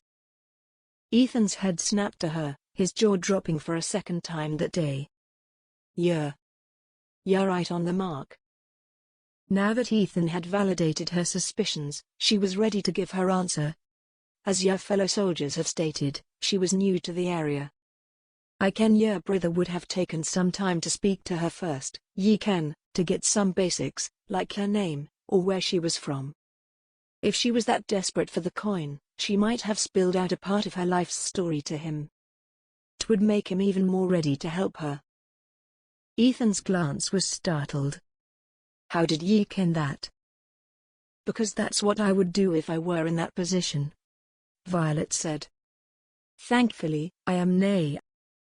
I meant how did ye come to even ken that's what she would do?" Ethan asked. She licked her lips nervously, then replied. "Over the years, I realized that one of the tricks me father would use to predict a villain's actions, is to put himself in the mindset of the man, and then ken what he would do. I picked up on it and used it too. It's a risky thing sometimes, to ken like an evildoer. If ye set yourself to stay in the darkness for too long, ye may forget about the light." Those last words were her father's, after he had caught her using the trick. He explained that it would not do much help if they, while trying to catch a villain, would become evildoers themselves. "Wise words," Ethan said. "Your father's, I take it?" Now, it was her turn to be startled. "How did ye ken that?" "Your tone dipped when ye said the last parts, as if ye were remembering something," he mentioned. "Kenning how ye and your father worked together for so many years, I assumed." "He's quick on the take." Appeased that Ethan could follow her, Violet said. "News about your brother's death has spread far and wide, that's a given, but I am betting that we use his final last words. Before he died, he mentioned to a fellow soldier that he wanted to help her through her troubles." She eyed Ethan. "It's a gamble, I ken, but if me's suspicions about this woman is right, we'll find her." "I hope we will," he added. Twisting, his eye caught her smile and her eyes shining at him, and his chest tightened oddly. His leaping pulse began to thunder in his ears, and a myriad of emotions began pounding in his chest, the prominent, and unbidden one, selfishness. Chapter 7. He hoped Violet had not caught his wince, as he had jerked his head away to hide it. How could he not, with the thought ringing through his head? "I hope we won't find her too soon, I want to spend more time with ye." He knew it was inappropriate. The only thing he wanting is to find the man who was responsible for killing his brother, and make him pay. Then, he would be free to grieve as he needed. But her smile. It was like the sun's rays breaking through his darkness. He wanted it all to himself. They were near the closest settlement when he asked. "We start in the pub, right?" "Ye will start in the pub, I'll begin in the marketplace," Violet said. Ethan shook his head. "I ken we should stick together at first. After we get a good lay of the land, so to speak, then we can separate. We'll go to the marketplace first, then the tavern, as the latter will not be of any use to us in the daytime." Her head swiveled to him, and she arched her eyebrows, but then nodded. "I agree." Her features did not show that she fully agreed, but he supposed she was hedging on the edge of caution. He did know these places better than she did, so she must be relying on his familiarity with the place, before she launched out into doing her own thing. The hill pass began to widen, and the scrubby shrubs evolved into taller pine trees. Ethan spotted Violet's head swaying from side to side, as she took in the highland scenery.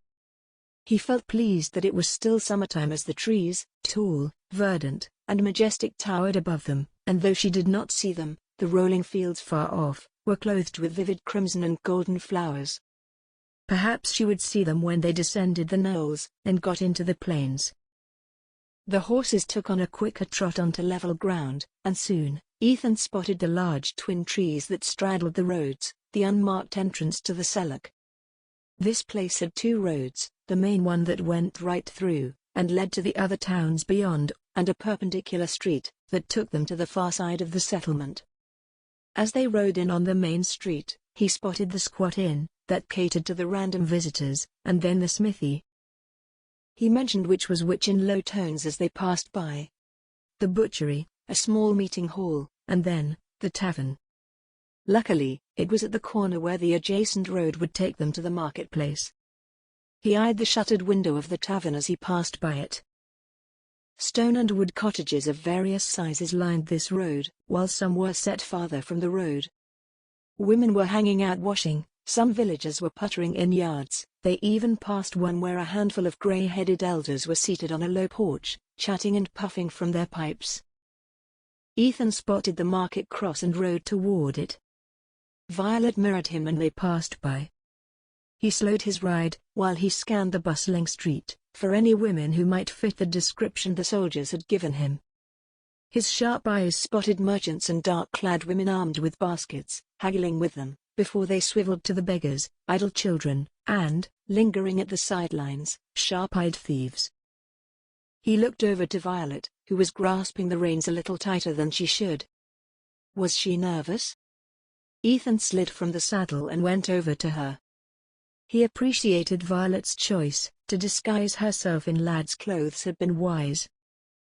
Prying her hand from the cold leather, he asked, "Are ye all right?"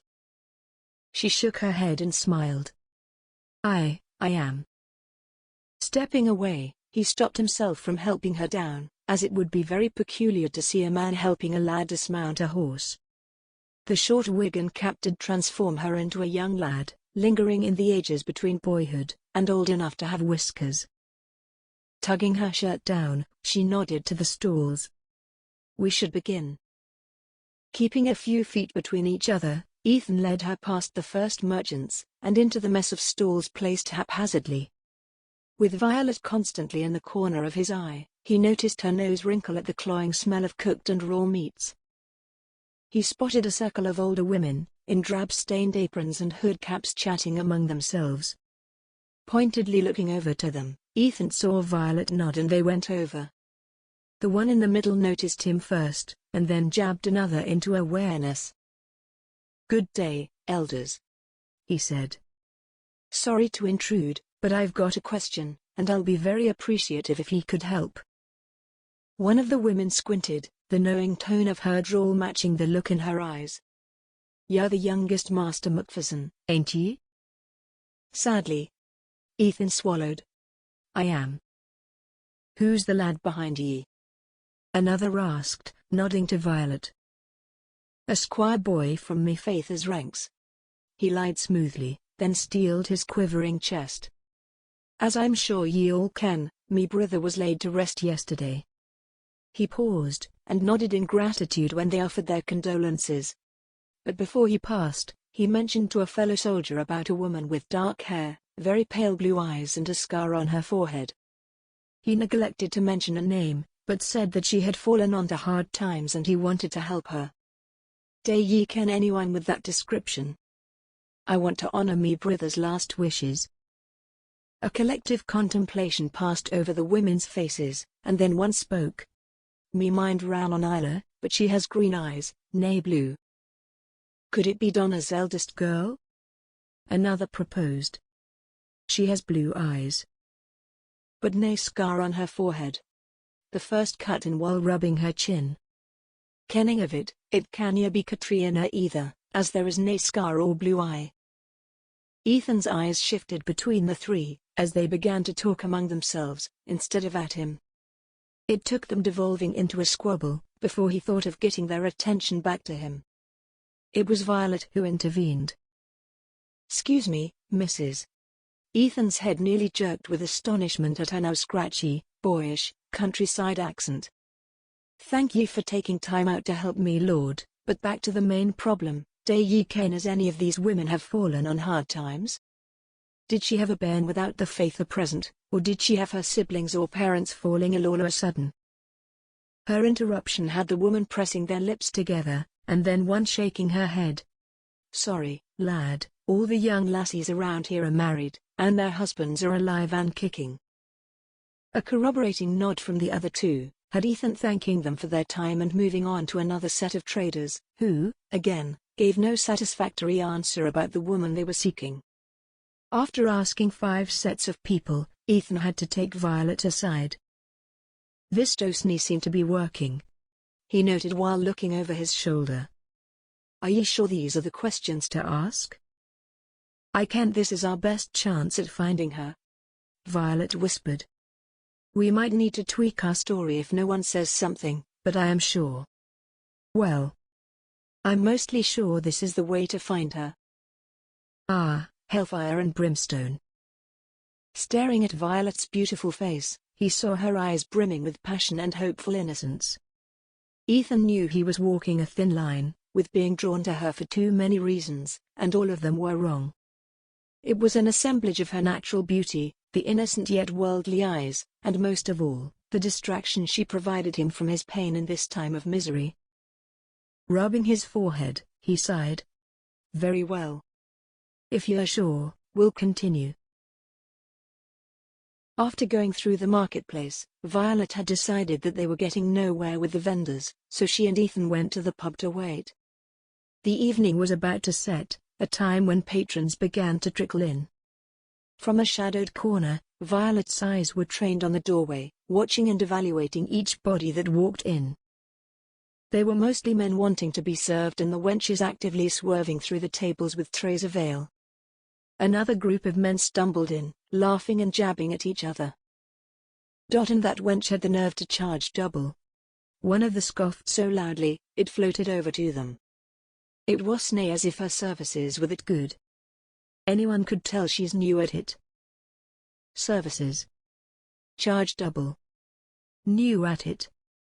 Are they speaking about a strumpet?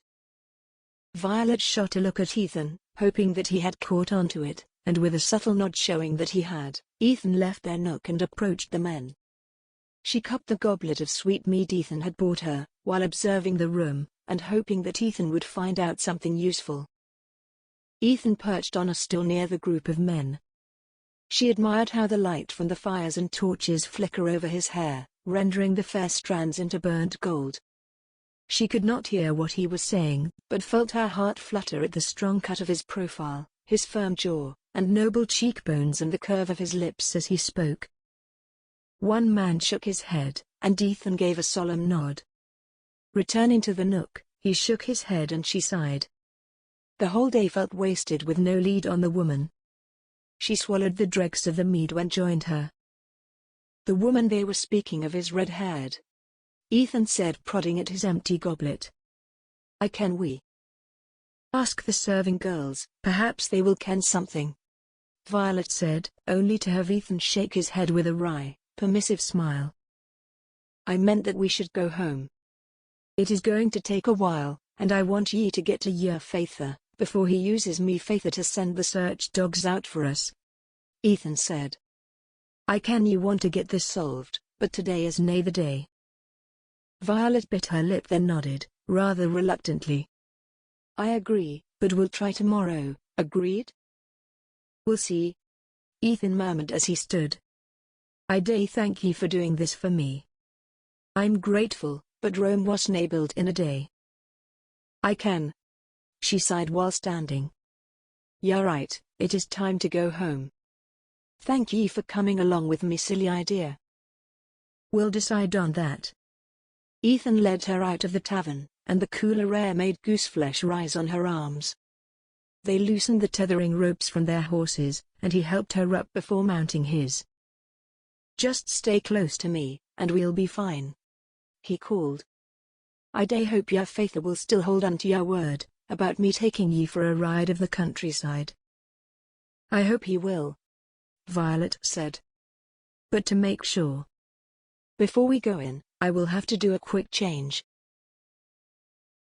They arrived at the castle grounds, as the moon was rising over the hilltops. Violet had darted into the stable, and into the stall where she had hidden a sack containing a dress and a hairbrush. After changing out of the boy's clothes, and yanking the wig from her head, she swiftly put on the dress and brushed her hair back into place. Ethan had already put the horses back into their places. She came out brushing down her skirt with one hand, and her hair with the other. He chuckled. "Now I am pretty sure nothing will be normal with ye here." She shoved the sack with her boy clothes into his hand. "Take care of these, will ye? I've managed to smuggle these in without him kenning. I believe they'd be hidden with ye. And let's get to the castle, I'm starving." He laughed and tucked the sack under his arm. "Aye, let us get ye in for your meal, and explain your absence to your Faither." While she went to the great hall, Ethan took a quick trip of the stairs, where she imagined he was hiding her disguise for their next jaunt. She had taken one step into the mostly empty hall when her Faither called out, "Violet." He was hurrying to her with concern edged all over his face. "Where were ye? I'd have expected to see ye before dusk, nay after it." "I told ye, Faither," she said, while trying to mask her nervousness. "Master MacFerson took me out for a ride, I didn't realize how the time flew by."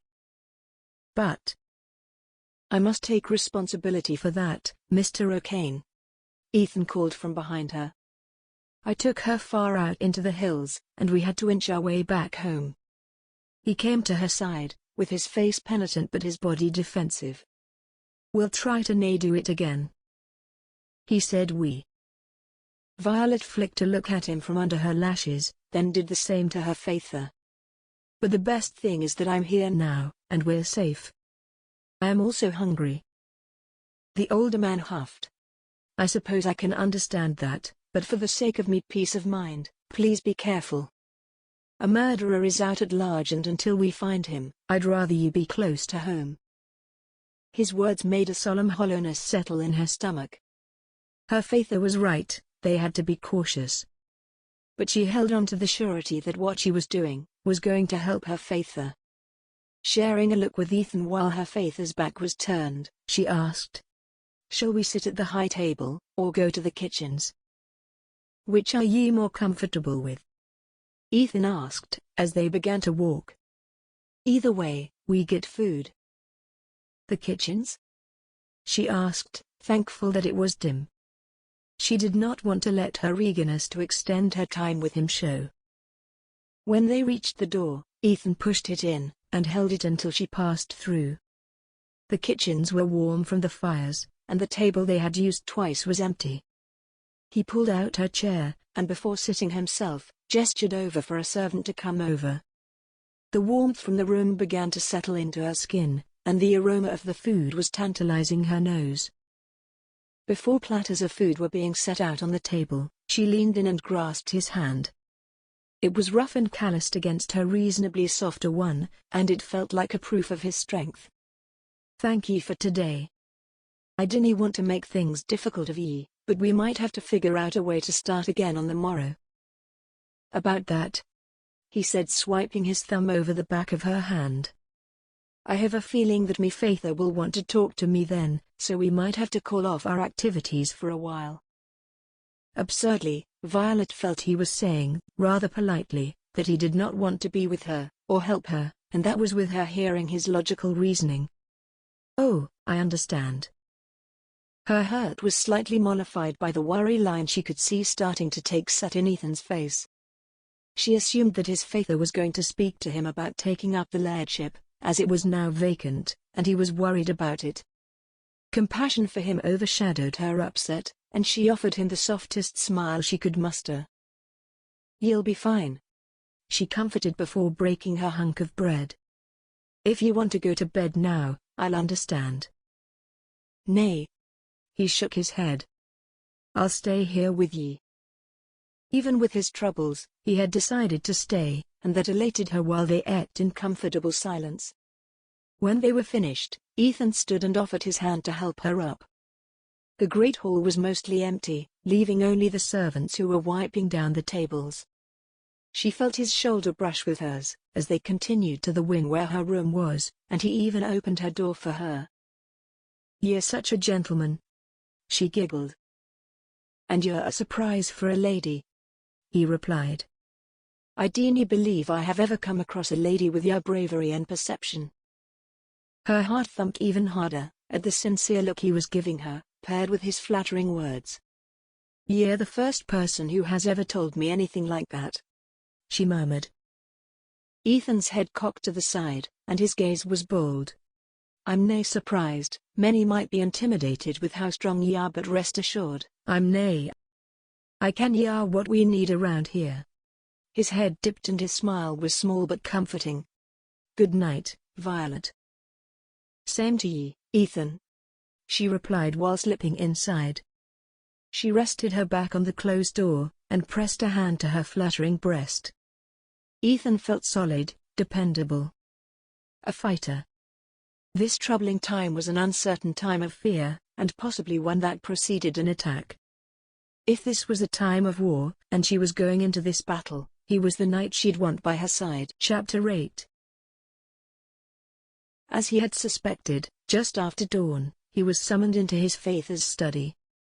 He sat with a heaviness lodged in his throat, and his stomach a tight block of ice. His Faither was grey-faced, and the line of his knitted brows was set in worry. "Ethan." "I ken why I'm here, Faither." Ethan cut in abruptly. "It's about the lairdship, I ken. But..." He sighed and pressed his lips tight. "I'm nae ready for it yet, to take up the mantle Finlay left to me."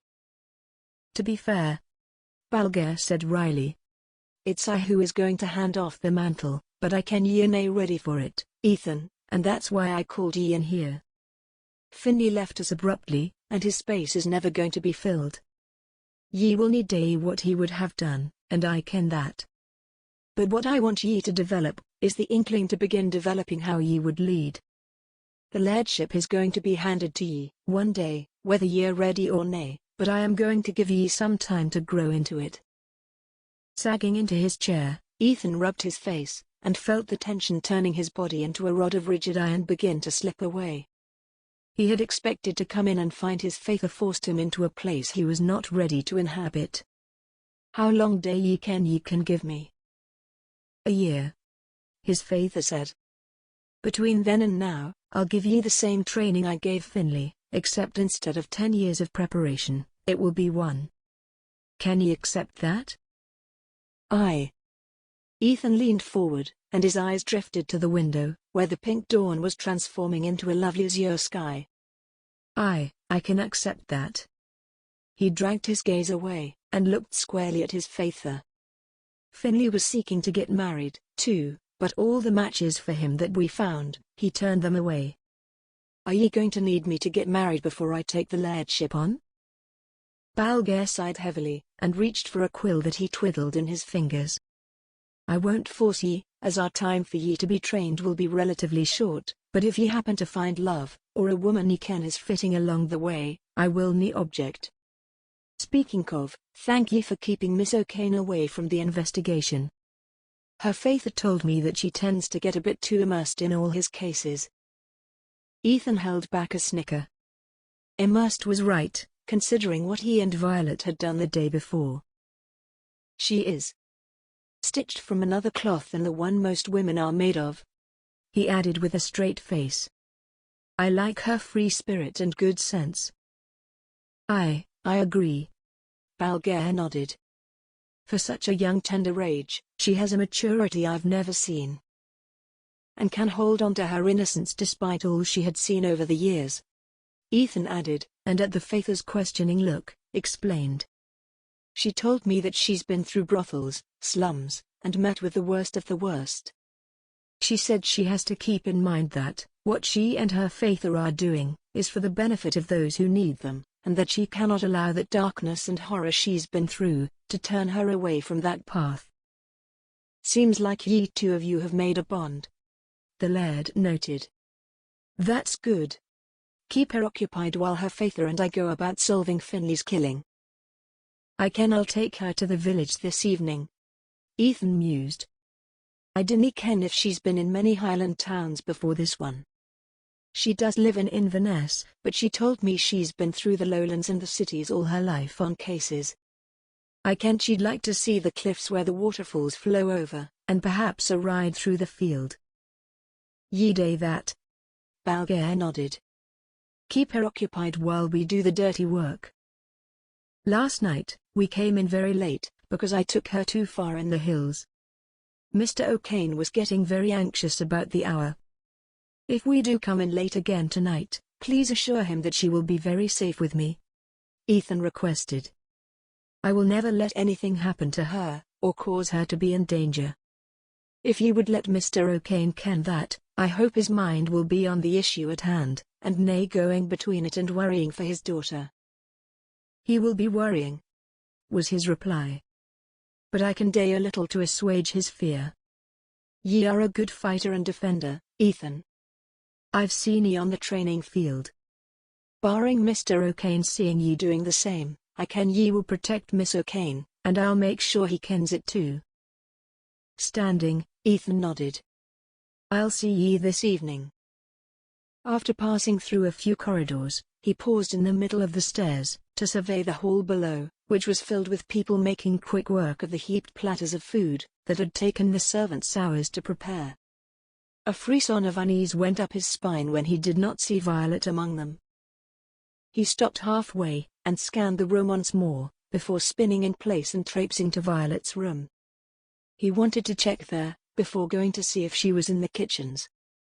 He arrived at the door and knocked, before a quiet enter was uttered. Violet was sitting at the edge of her made bed, with a peculiar look on her face. An unruly lock of dark hair was curling near her eyes. He had the strangest desire to sweep it away with his finger, but kept his hand at his side. Quietly closing the door behind him, he asked, "Good morning, are ye well?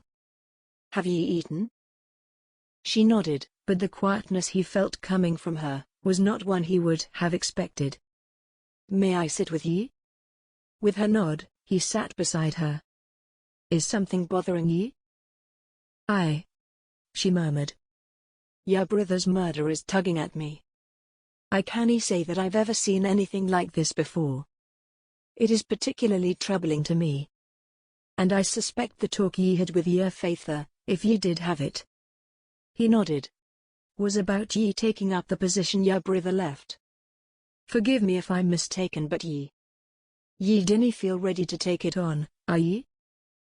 "You're right," Ethan muttered, trying to stop himself from letting disbelief run through him. He should have at least expected that Violet's sharp intuition would have picked up on that. "I'm nae, because I always expected that I'd be me brother's right hand, his second in command, nae the one who would be." He sucked in a breath while images of his brother sprung up, before his eyes. At the front and center. Violet slid her hand into his and her grip was tight. Grief was threatening to drown him, but Violet's touch was like an anchor. He held onto her hand tightly, while wrestling his emotions back into place. "Ye can cry," she whispered. "I won't tell." He nearly let the collecting tears tip over the dam that rested behind his eyes. Clenching his eyes tightly, he sucked in some deep breaths, and held onto her hand. When the burn in his chest began to subside, he felt a soft nest of curls rested under his chin. He turned his nose into Violet's hair, and breathed in rose oil. His arms closed around her slim shoulders, and pressed her to his chest. Not able to speak for a moment, Ethan held onto her as an anchor. Her soft, caring comfort was eclipsing his deep grief, and he felt, absurdly, that there was more than comfort to her touch. When he wrestled back into logic, he forced himself to believe that she was just comforting him about his brother's death, and there was nothing more to it. Soon, she and her father would find the man who killed his brother, and then they would leave. He would never see her again. They did live separate lives, after all. Soon after, he would be the Laird, and be married to a woman from a neighboring clan. Violet would be off with her father, and then down the line, she would be with the man of her choosing. Clutching her close, he swallowed over his pain. "Thank ye, Violet." She pulled away, and lifted her hand to press her thumb under his left eye, to gather a tear. "What is with ye men? Ye are allowed to cry in front of others. The sky will nie split in two, and a lightning bolt will nie strike ye dead for it." A chuckle was forced out from him at her right tone. "Ye have a lot of experience with stubborn men?" "Me father is the king of ye lot," she said, and her expression turned nostalgic. "When me mither died, I kent he was in grief, but he never even uttered so much as a sigh when I was near him.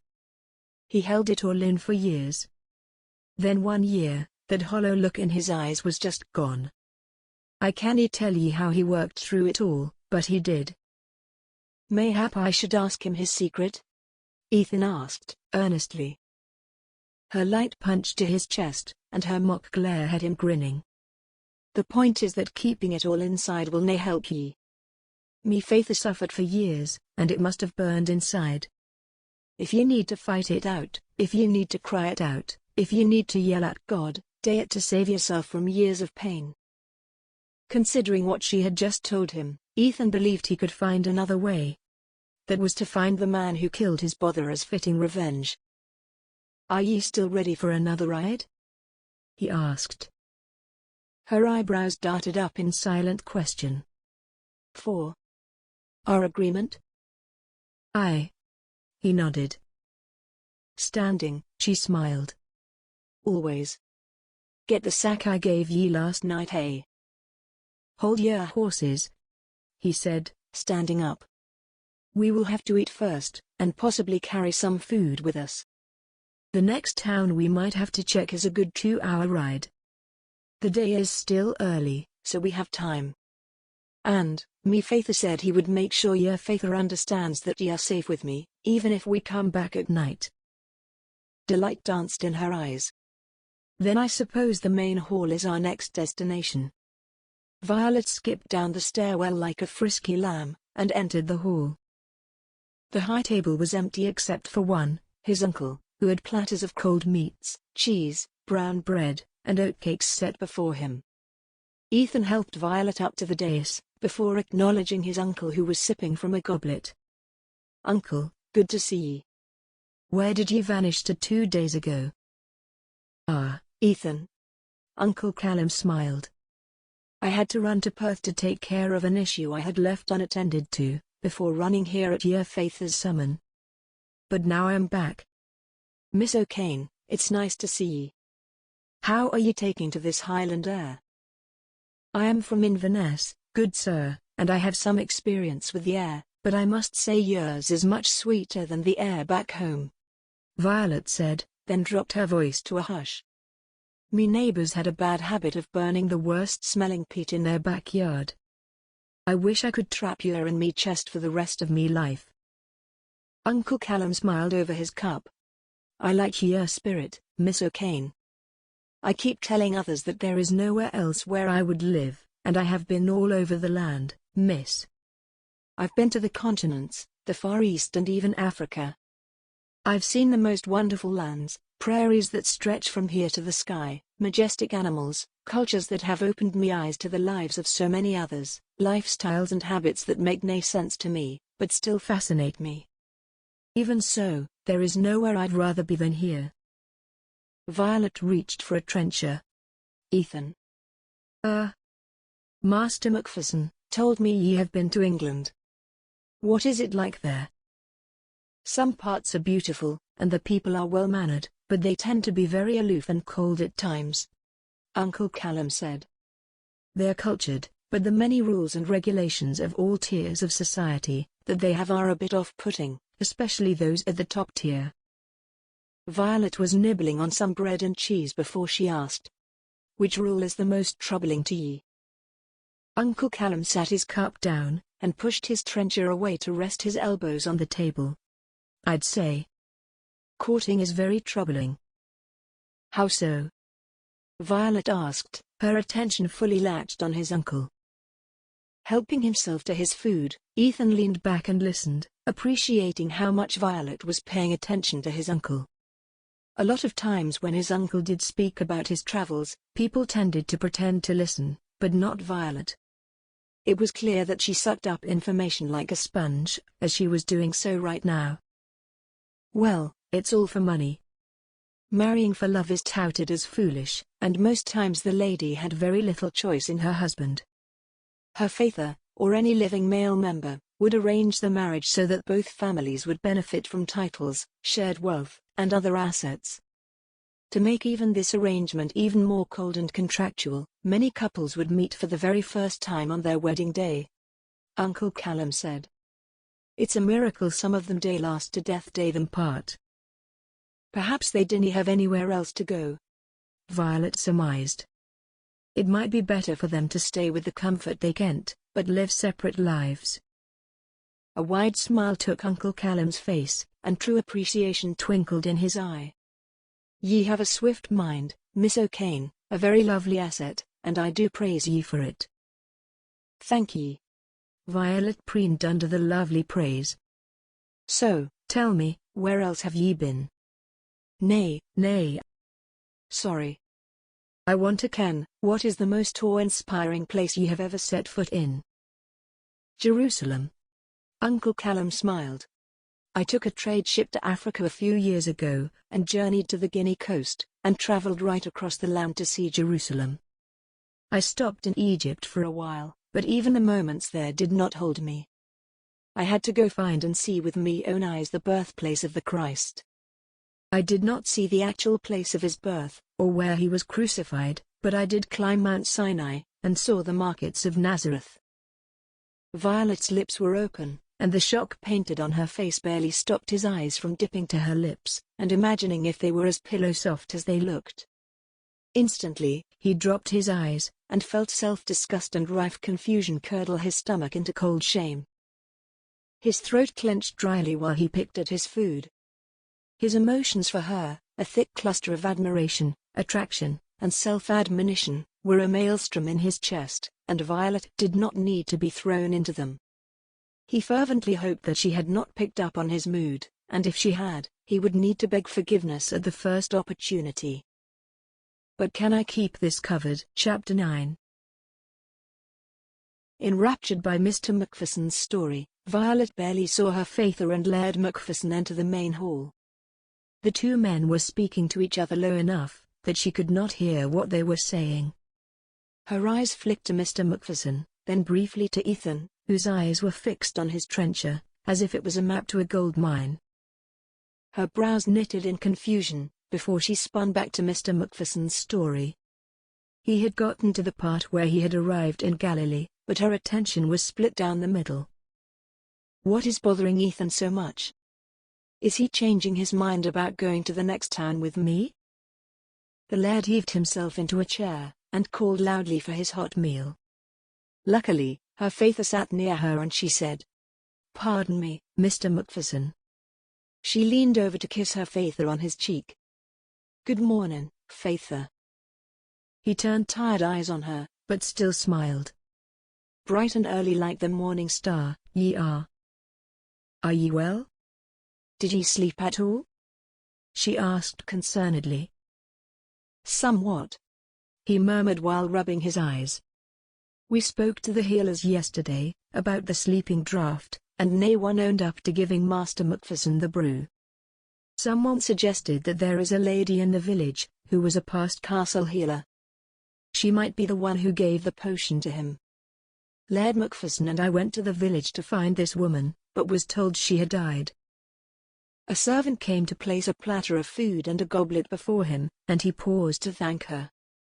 To complicate the matter even more, we were told the woman had a daughter who she could have passed the secret off to.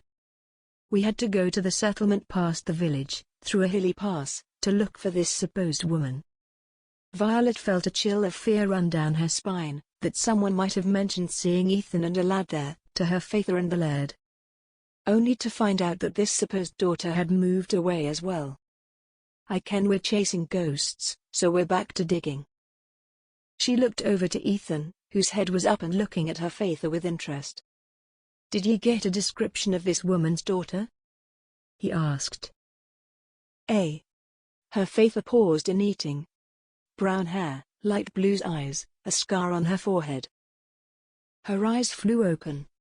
That was the same description of the woman the soldiers said had lured Ethan's brother away. Father. She looked at Ethan for confirmation. Ye dey ken that is the same description of the woman of the tavern girl, that took Master MacFerson away. We realized. Laird MacFerson grunted dispassionately. It would make perfect sense to use one bird to kill two stones. It's one stone to kill two birds. Mr. MacFerson corrected his sibling with narrowed eyes. Are ye drunk, brither? I may have had a drink or two, the laird muttered, while digging into his food, his eyes red and puffy. It was clear the man had been crying. What's it to ye? In this time of tribulation, the people need a leader with a good head on his shoulders, Mr. MacFerson said tersely. Dey ye ken that sinking to the bottom of a bottle would help that? Laird MacFerson exploded. His beefy hands slammed down on the table, rattling every trencher and cup before he roared. I just lost me son. The boy that I loved from the day he was born, the one who was going to follow me footsteps. His mother is so heartbroken, she does need anything but sleep, and when she wakes, she cries. A murderer is running around me land, and we haven't caught him, so I can give me wife some measure of peace, that we've done right by Finlay. Can ye get off your goddamned high horse for one blasted moment, and be me brother instead of me judge, Callum? Pain and agony laced every word the man said, and the hall had dropped to an eerie quiet with his bellowed tirade. Ethan's face was grim and pale, and her father's expression was rigid. The tension was so thick, that she could have used a table knife to cut it. Pushing from the table, Balger strode out of the room, and his brother ran after him. Her father sighed heavily, and turned his gaze to Ethan. Mr. MacFerson, is there any way ye can take Violet away from here today? We can go riding again, Ethan said evenly. There is a lot more in the countryside that we can explore. Nodding in appreciation, her father added, please. Her appetite had vanished from her stomach and she stood. Are ye ready to go now? Aye, he said. Let me get some food from the kitchens first before we go, we might be hungry on the way, he said, leaning his head to the kitchen's door. Get dressed and I will meet ye at the stables. Nodding, she headed off to her room, with the newest revelations about this blue-eyed woman circulating in her head like carriage wheels. They had to find this woman.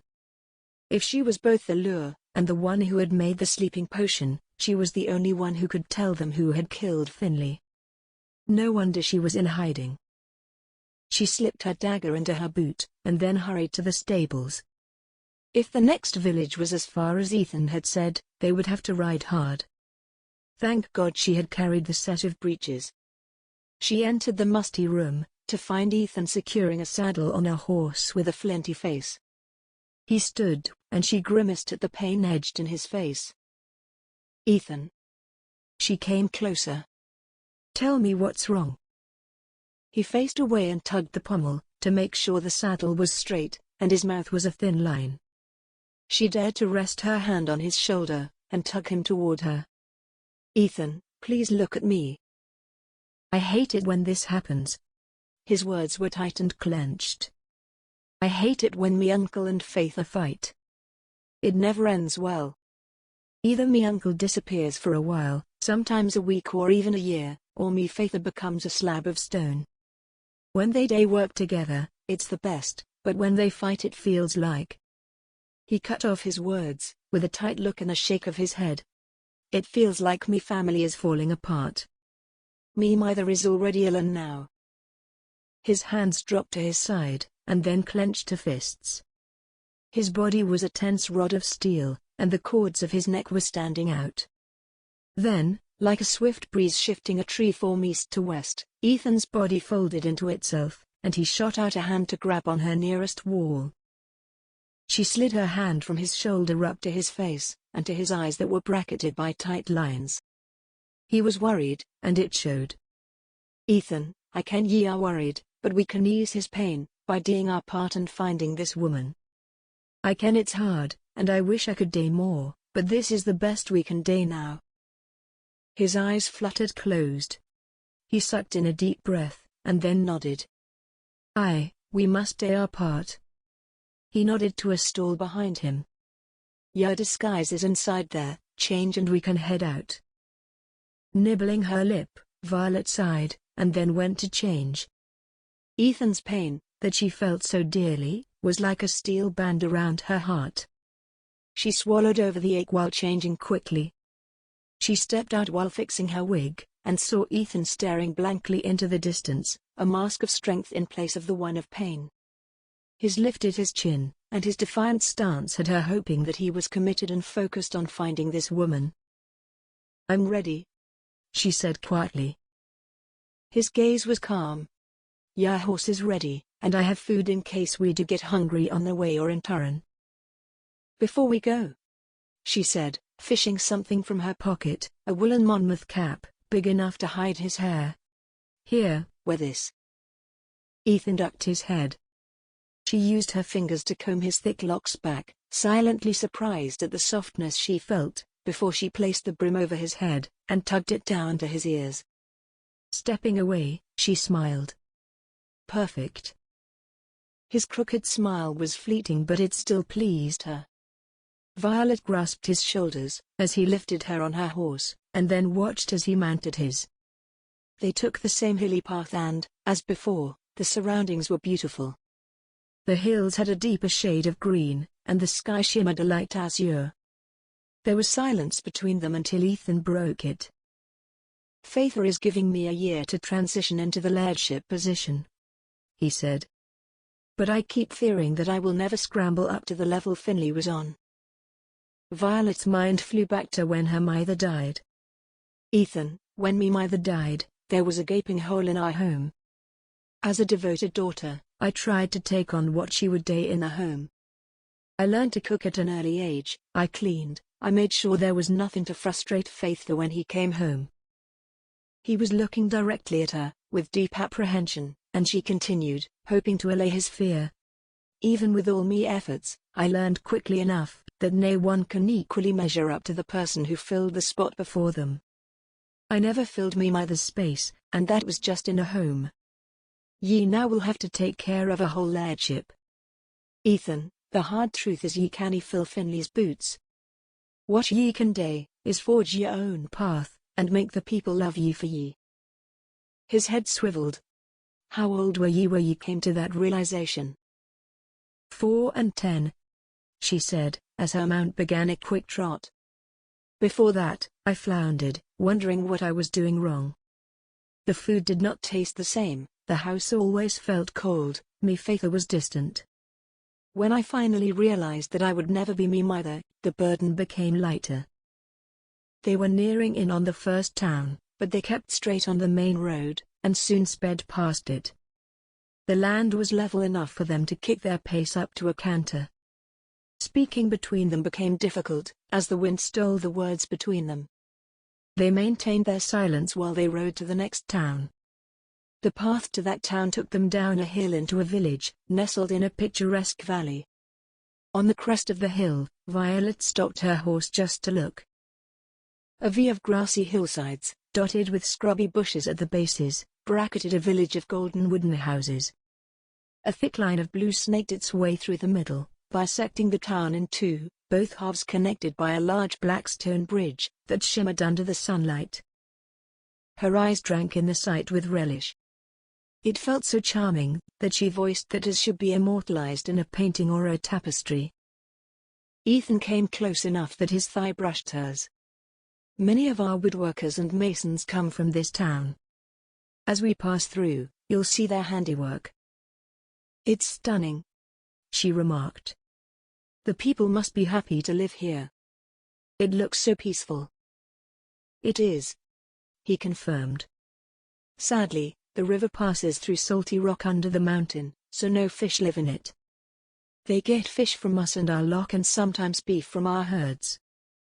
Spurring her horse forwards, Violet began the rest of the descent. They came to the base of the hill, and began to trot toward the entrance of the town. Where day ye ken we might start to search.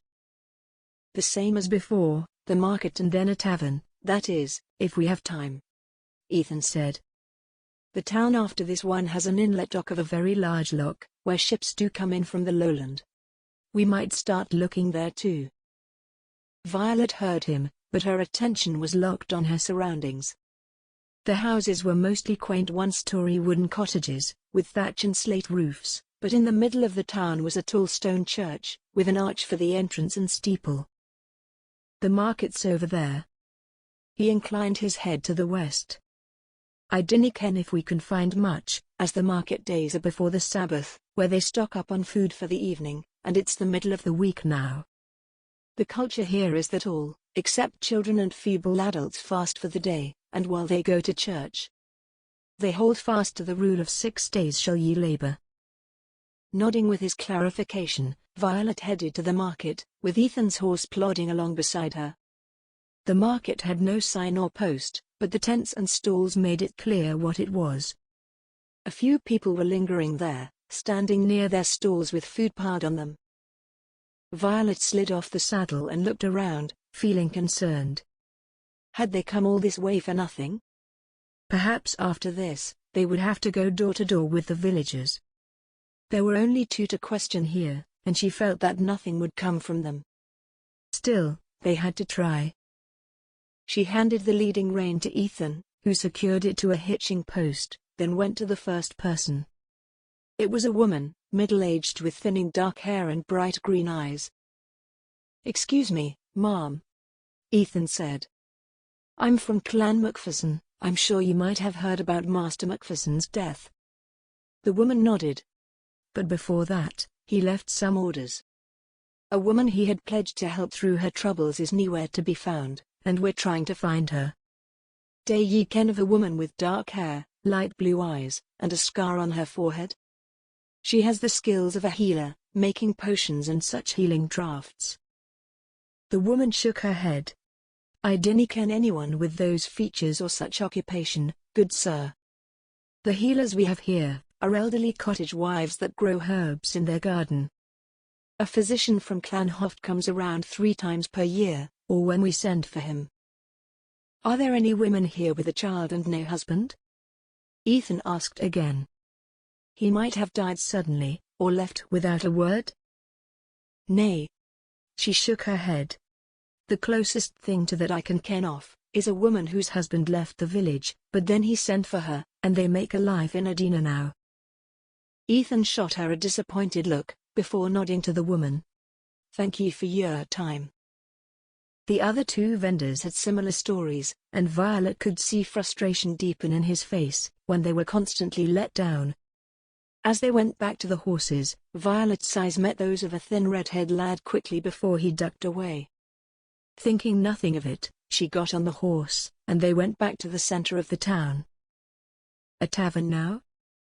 "Aye," he said. "Luckily for us, it is in the lone inn they have here, and mayhap we can find more people there to question." She stopped her horse, and reached out to rest a hand on his forearm. "We'll find this woman, Ethan, I am sure of it." He did not look comforted, and a cold hollowness began to settle in her heart, at the feeling that their quest was turning out to be somewhat pointless. The only thing she was relying on was her instinct, and if she was wrong, Violet felt that there would never be enough apologies she could give him. If this doesn't work, are there enough words to apologize with? The inn was nondescript, with dulled wooden walls that showed its age, and scrub grass on both sides of the cobblestone pathway to the entrance. A square of the yard, near a west wall, was made of dirt, and a row of hitching posts was there. She slid from the saddle and looped the reins over it. Guilt that she was wasting Ethan's time had her looking everywhere but to him, as they climbed the short steps to the front door. It was loose, so she pushed in, and a warm, somewhat stale air met her nose. There was a front room, but, peering down a short corridor, she saw the tavern where a man with a face full of knotty whiskers sat at the long bar. The man sounded to be at the bottom of his cups already, but, by peeking further, she saw there were 3 more people there. Guests of the inn, most likely. Entering the room, she saw more clearly. A man was by himself nursing a tankard, and 2 other people, a man and woman, were talking to each other.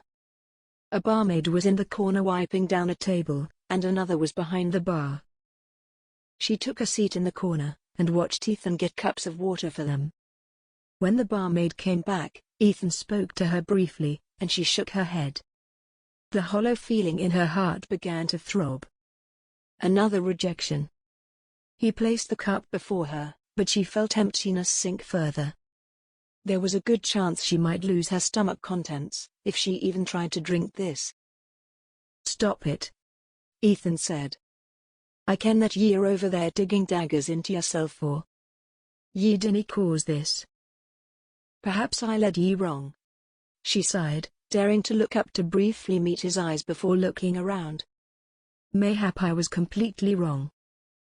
He prodded the goblet to her. "Even so, the time with ye is never wasted." His kind words were a soft balm to her smarting soul, but the earnest look in his eyes enforced his words. "Ye believe that?" Shrugging, he smiled. "Of course, I've gotten to ken who ye are. Ye are the most daring woman I have ever met, and your smarts outshine the stars I see every night." Unsuccessfully fighting down a blush, Violet ducked her head. "Thank ye." Her throat felt tied, and she was struggling to say something more, when she caught something from the corner of her eye. It was the same lanky red-haired lad from the market. His head darted away, and she stood abruptly. She briefly marked the confusion on Ethan's face before she darted out, and got to the porch, to see the lad look over his shoulder and dart off. She was after him, sprinting agilely, dashing through the corridor he had taken, and running through the slender spaces between the houses, down the twisting streets, and leaping over a barrel the boy had kicked after him.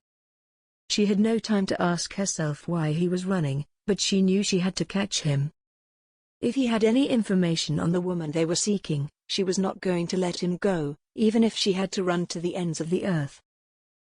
Thumping feet behind her told her that Ethan was running behind her.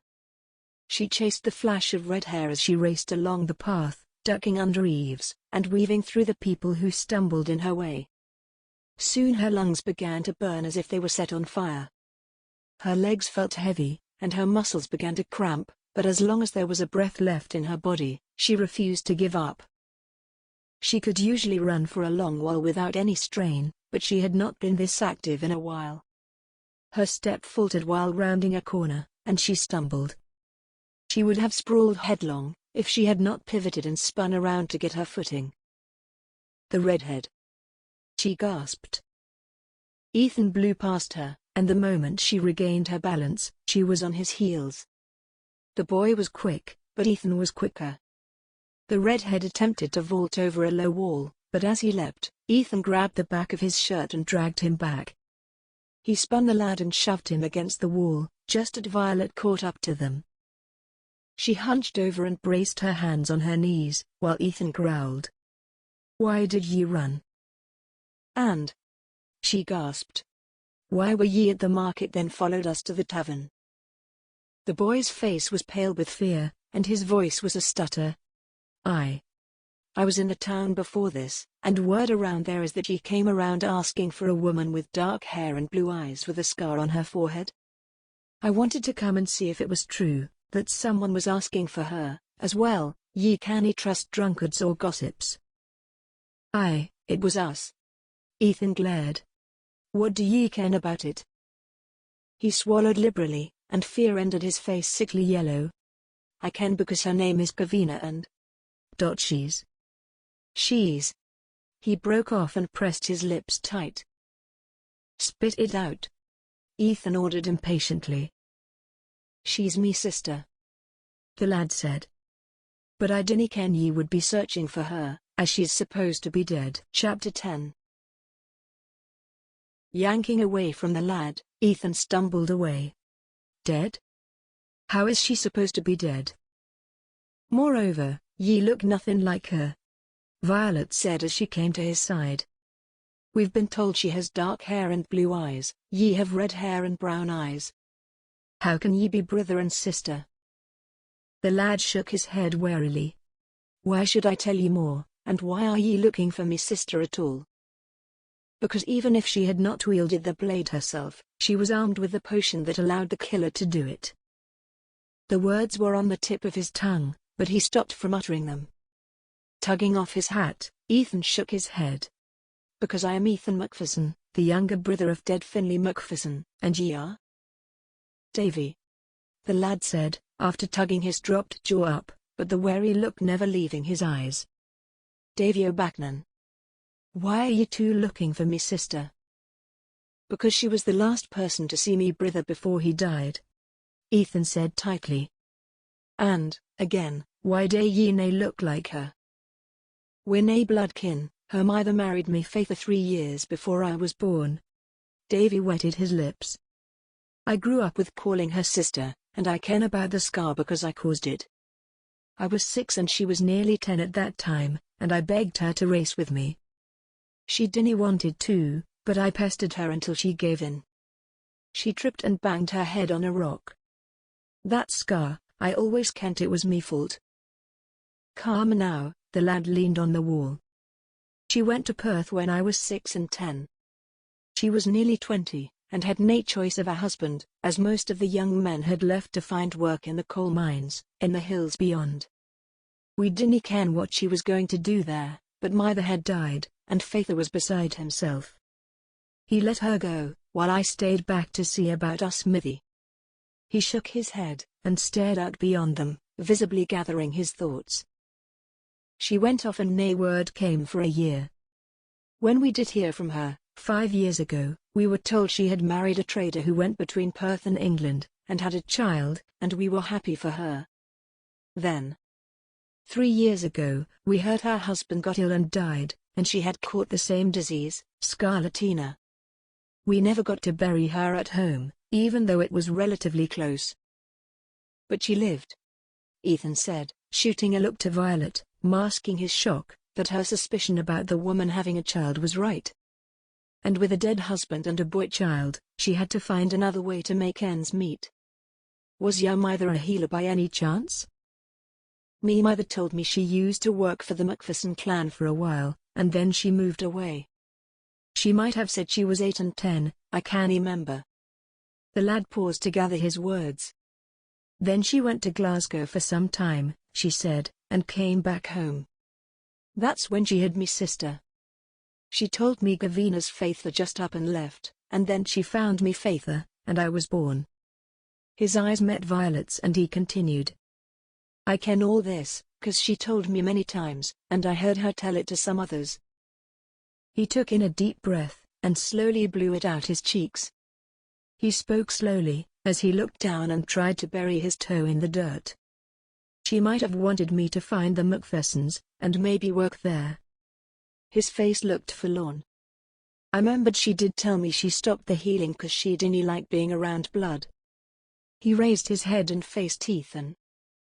And Violet was right again. If your mother was a healer, that's why she survived the ailment. Ethan concluded. She kent how to make medicine. But why did she nay save her husband? Davy sighed. As far as I ken, he was too far gone to be saved. Shooting another look at Violet, he saw that she had staggered to the side, and was leaning on the wall with closed eyes. Her chest was heaving, and her face was flushed. He could see, no, feel, that relief rushing through her body. He knew she had been feeling guilty about dragging him to 2 towns with no result. Her eyes fluttered open, and chocolate hues that met him were warm, liquid and unfettered from worry. His respect for her notched up. She had followed her gut, even when it was daunting, and her suspicion had paid off. Turning back to the youth, he asked, "What's your sister's full name, lad, if she had a different faither from yours?" "Her name is Gavina O'Bacnan. She took me faither's name instead of Mallory, her birth faither's." "Which means she can go by either," he said. "Do ye ken where she would be now?" "We've searched for her for a while, from Clan MacFerson to here and nae luck." A resigned look darkened the lad's eyes, and Ethan felt sorrow for his sister, but Finlay was dead, and she had a part in it. "Mayhap she went back to Perth." Davy shrugged. She always had a self-reliant drive inside her. Who kens where she would be, if she got what she wanted? She might be as far as Glasgow or Edina. He stopped, then looked at them with an endearing look and licked her lips. "But ye have to understand, she is nae a bad person. I dinna believe she would harm anyone intentionally." Shaking his head, Ethan replied, "I feel for ye, Davy, but if she helped in any way, she is going to pay for her acts." "Where can we find ye, Davy, just in case we need ye?" "In Sellock," Davy said rather reluctantly. "I'm still an apprentice smithy there." Pinning the younger man with a serious gaze, Ethan dropped his tone. "If we call, do ye promise to come?" "If ye need me, aye," Davy agreed. "But I dinna ken how I can help ye." "Doesn't matter." Ethan shook his head. "Just be ready for us if we call." "Aye." He nodded. "I will." Stepping away, Ethan allowed Davy to move. With the younger man gone, he rested his hand on the wall, as everything he had just learned began to sink in. Gavina O'Bacnan.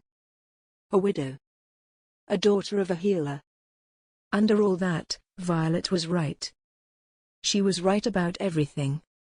He felt ashamed about his doubts now, as all she had speculated was now proven right. Utter elation began to eat away at the last lingering strains of doubt. A hand, Violet's hand, dropped on his shoulder and he spun. "Ethan, are ye?" He grabbed her waist, lifted her hand and spun her. "We did it.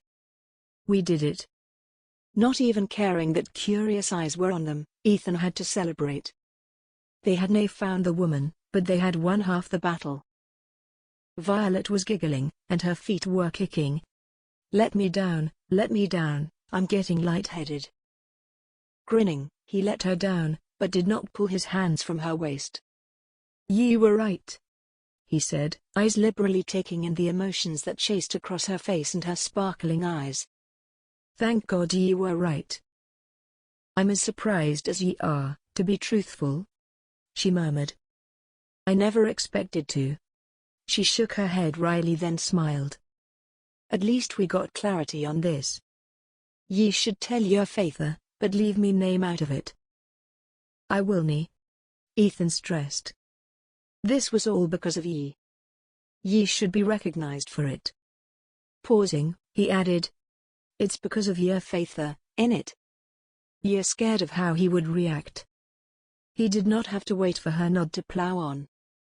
"This is what I'll do, I'll tell me faither everything. He can be trusted to keep our secret, but your faither will only ken that ye and I went riding out."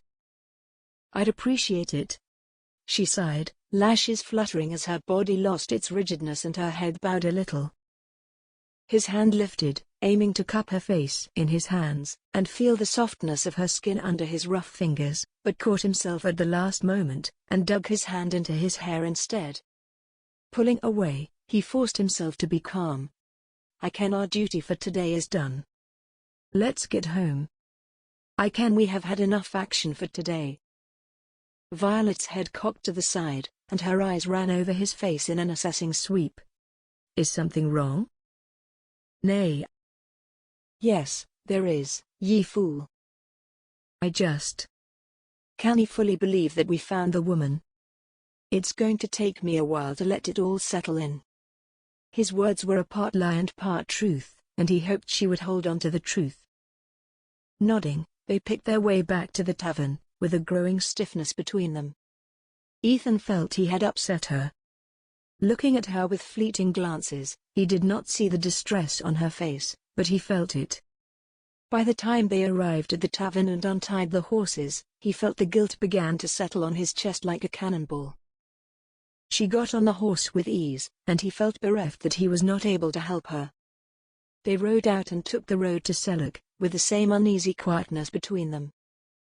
"Do ye mind if we find that smithy to make sure that Davy said he works at?" he asked, shooting looks to her. "And then we can stop for a while to eat? Are ye hungry?" I am, she replied calmly. He felt that she was drawing away, but he did not know what to do to get her back. Even when they arrived at Sellock, he was still stumped on how to bridge the divide between them. They took the cross street from the main and went to the near end, and took a wide dirt track, toward a brick structure with black smoke rising in rings from the chimney. The acrid smell of burning iron and peat made his nose wrinkle in distaste. Sliding off his saddle, he glanced at Violet, who was looking around with interest. The smell did not even seem to affect her. Then again, she had admitted to being around peat. Sighing internally, he went to the door and thumped on the wooden door with iron hinges. He stepped away, and pressed a hand to his nose. Hard thumps had him step away even more. The door was tugged in and warm air spewed out. A stocky man in a thick leather apron and gloves came to the door, wiping a smeared cloth over his sweating face. Dark beady eyes squinted at the sunlight. "Can I help ye, lad?" "Aye," he said. "Does David O'Bacnan work here with ye?" Ethan asked. "Who wants to ken?" the man asked warily. "Ethan MacFerson, son of Laird MacChoill," he said. "Mr. O'Bacnan said this is where to find him if we need him." He could see the notions running through the man's mind, that there would be business from the lairdship. "Aye, Master MacFerson, it is where he works. Good lad too, very canny and handy with all he does." Nodding, Ethan turned to look over his shoulder at Violet. "All right, if I need him, I'll send for him. Good day to ye." "Diarmid, sir." He tucked the rag into a pocket on his apron. "Diarmid Black." Bowing his head. "Farewell, Mr. Black." Going to his horse, he mounted it, and nodding his last goodbye, he gestured for Violet to follow him and they rode off.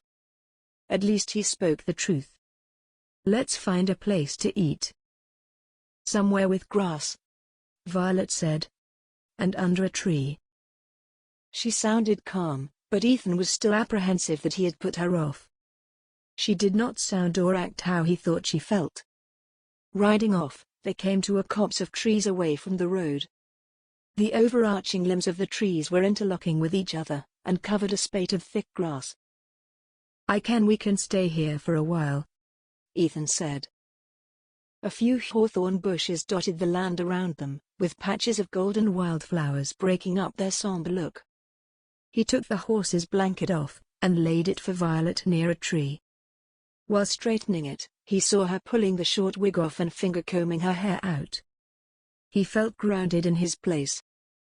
With the wig foregone, her sable tresses spilled out over her shoulders. Her shirt was still bulky and shapeless, but her trousers fit her legs and hips like a second skin. The glossy fall of her curly hair set off her chocolate eyes and feminine features, and made her into one unique picture. He doubted that there was a second woman in the kingdom who could pull off a get-up like that. Her eyes were down on the wig. "Next time, I'll fashion ye out of lamb's wool and goat hair."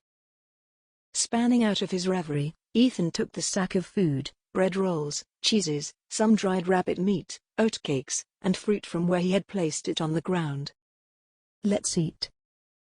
Resting herself on the blanket, she then tugged her boots off and flexed her toes. The roll in his hand nearly dropped. Never had he ever been drawn to a woman's feet, but he shouldn't be. He realized that nothing with Violet could be normal with him anymore. We have bread, cheese, rabbit, and fruits, he said. What day ye want? She was rubbing the side of her neck, while her eyes were closed. A bit of all. With the piece of muslin that the cheese had been wrapped in, he piled some bits of each foodstuff on it, and handed it to her. She reached for it and smiled. We did well today. Aye. He breathed out. We did. Thanks to ye. Your insights to this ordeal are. He whistled smoothly. I can't even imagine the many paths it took for you to follow, to come to those conclusions.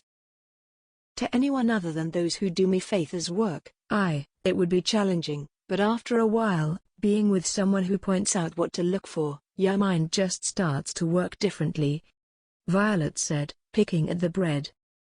Her voice was distant and she was staring far off. You begin to see things that most others would overlook, and deduce things that most would say are far-fetched. Ye ken how ye can handle any sword after years of training, it's like that. Something familiar to ye makes ye act on instinct. Swallowing the meat, although seasoned perfectly, tasted bland to Ethan.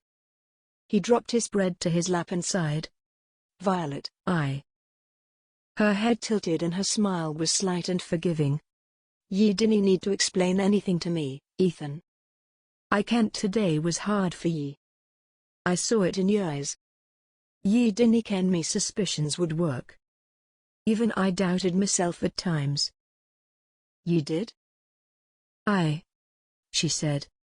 I feared I was leading ye on the wrong track, taking your mind away from things that are much more important. The lairdship? He shifted and reached out to hold her hands.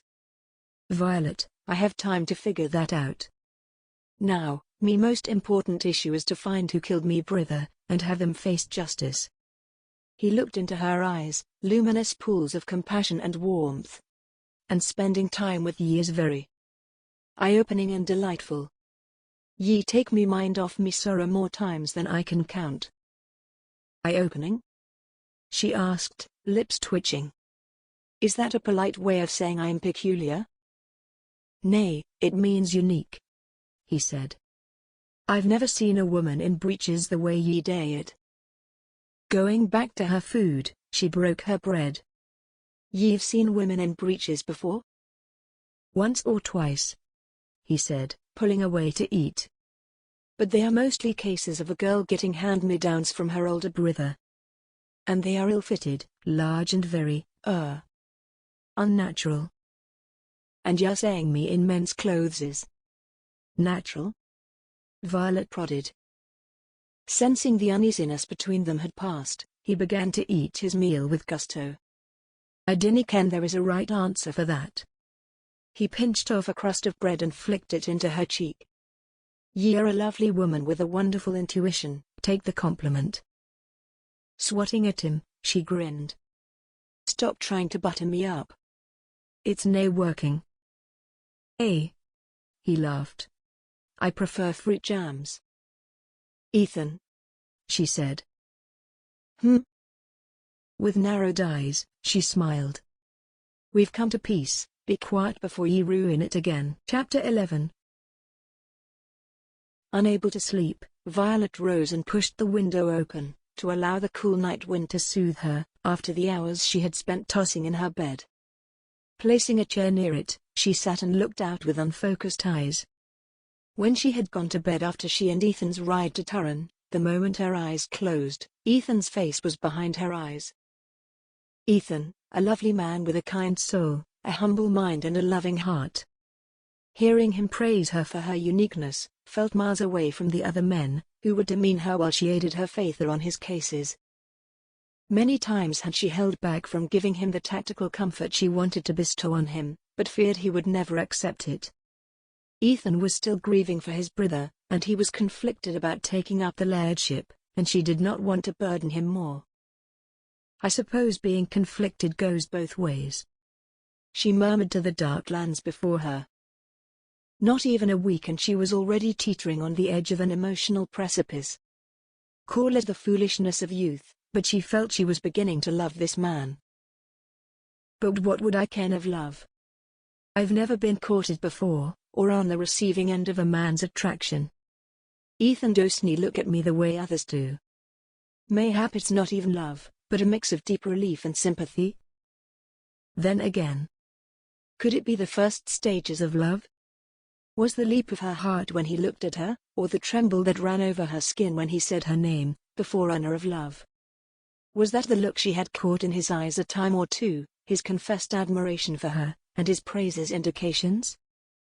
Can never be, she sighed, bracing her head on her arms that rested on the windowsill. He's not in a position to have more feelings than what he's already juggling. Her doubts were lingering in her mind, but then she still was not sure if she could cross it out entirely. Her mother had told her that her father once openly admitted that he had fallen in love with her at first sight. When she had asked her father about it, he had told her it had been sudden and powerful as a lightning strike. Could she be inheriting that trait? She stayed at the window, letting the soothing breeze wafting from the loch nearby begin to calm her. Eventually, she went back to bed and slid between the sheets. Dawn was coming soon, and she needed to rest. If she and Ethan were ready to ride out again, she needed to have some strength to do so. The sun woke her, and feeling the strength of its rays, she knew it was later than she had expected to rise. Washing quickly, she donned a frock and hurried to the main hall. At the high table, Laird MacPherson was seated with his brother, but he looked more haggard than ever. His face was mottled, and his eyes sported black bags underneath them. He and his brother were speaking, and from the hand Mr. MacPherson lay on the laird's arm, they might have mended fences from the falling out the day before. There was no sign of Ethan, though. She mounted the dais and greeted each man.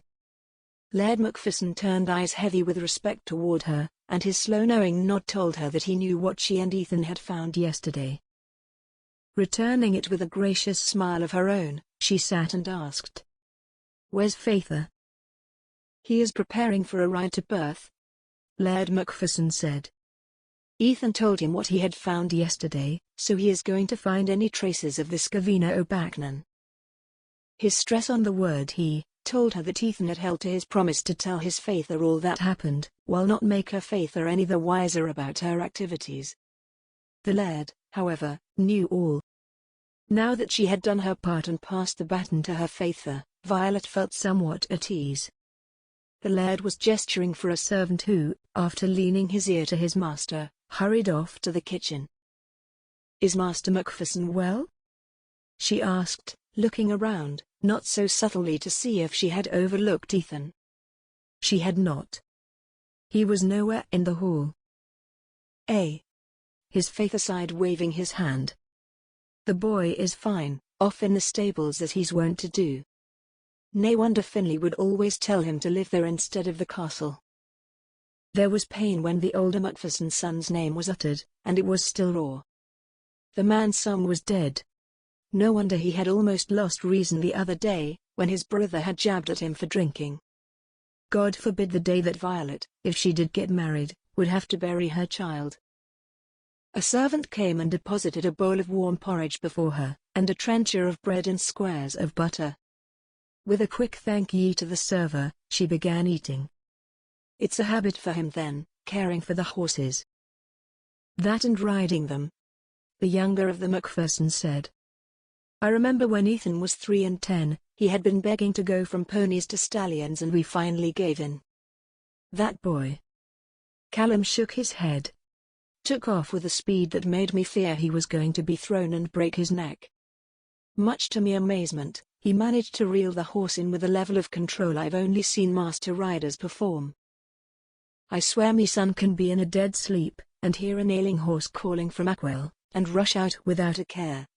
His father uttered an amused grunt. Both men might be making fun of Ethan, but all Violet heard was that Ethan was a caring, empathetic soul. Having been in close contact with him over the past few days, she could attest to that. Ethan did not have one malicious bone in his body to see anyone hurt, human or animal. She ate her fill and slipped a roll into her pocket. "If you will excuse me, I'll be at the stables. I can." Ethan promised to take me near the lock today.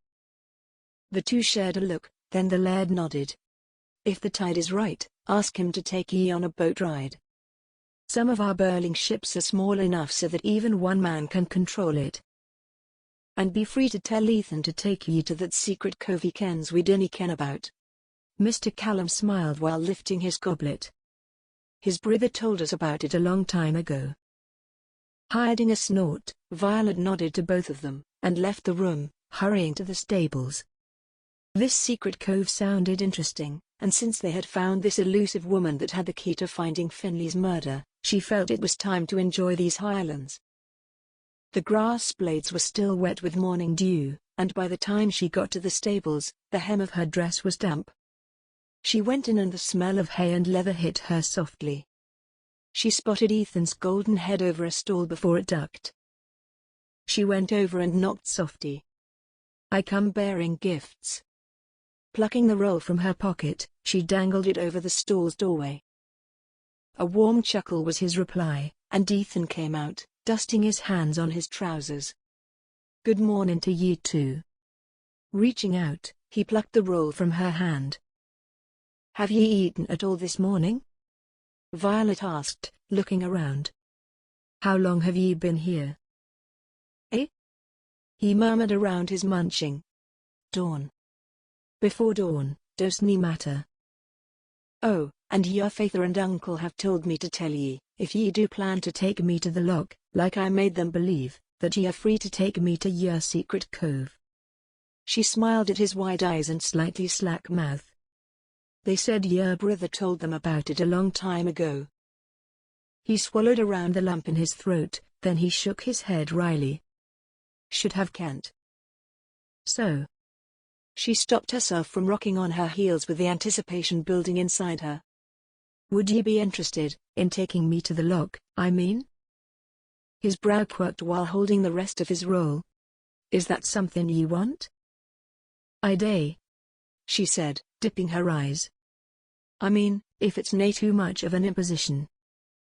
"Of course nae," he said, looking around. "If you want, we can go now."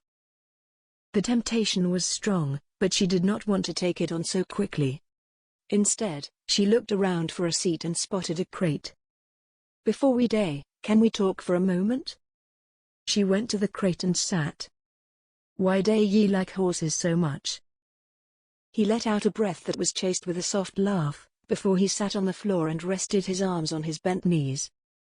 He was so close, the tips of his boots brushed her feet. "No one has ever asked me that. Everyone just takes it as a foregone fact, that I love horses more than anything else." "Do ye?" she asked. His head swiveled to her with a shake. "Nay." "Well, nay entirely. There is nae complexity with horses.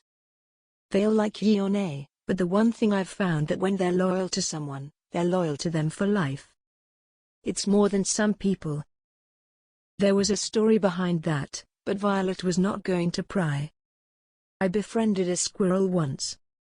I found him half frozen in the snow one winter, and took him in, warmed him up, and fed him all through winter.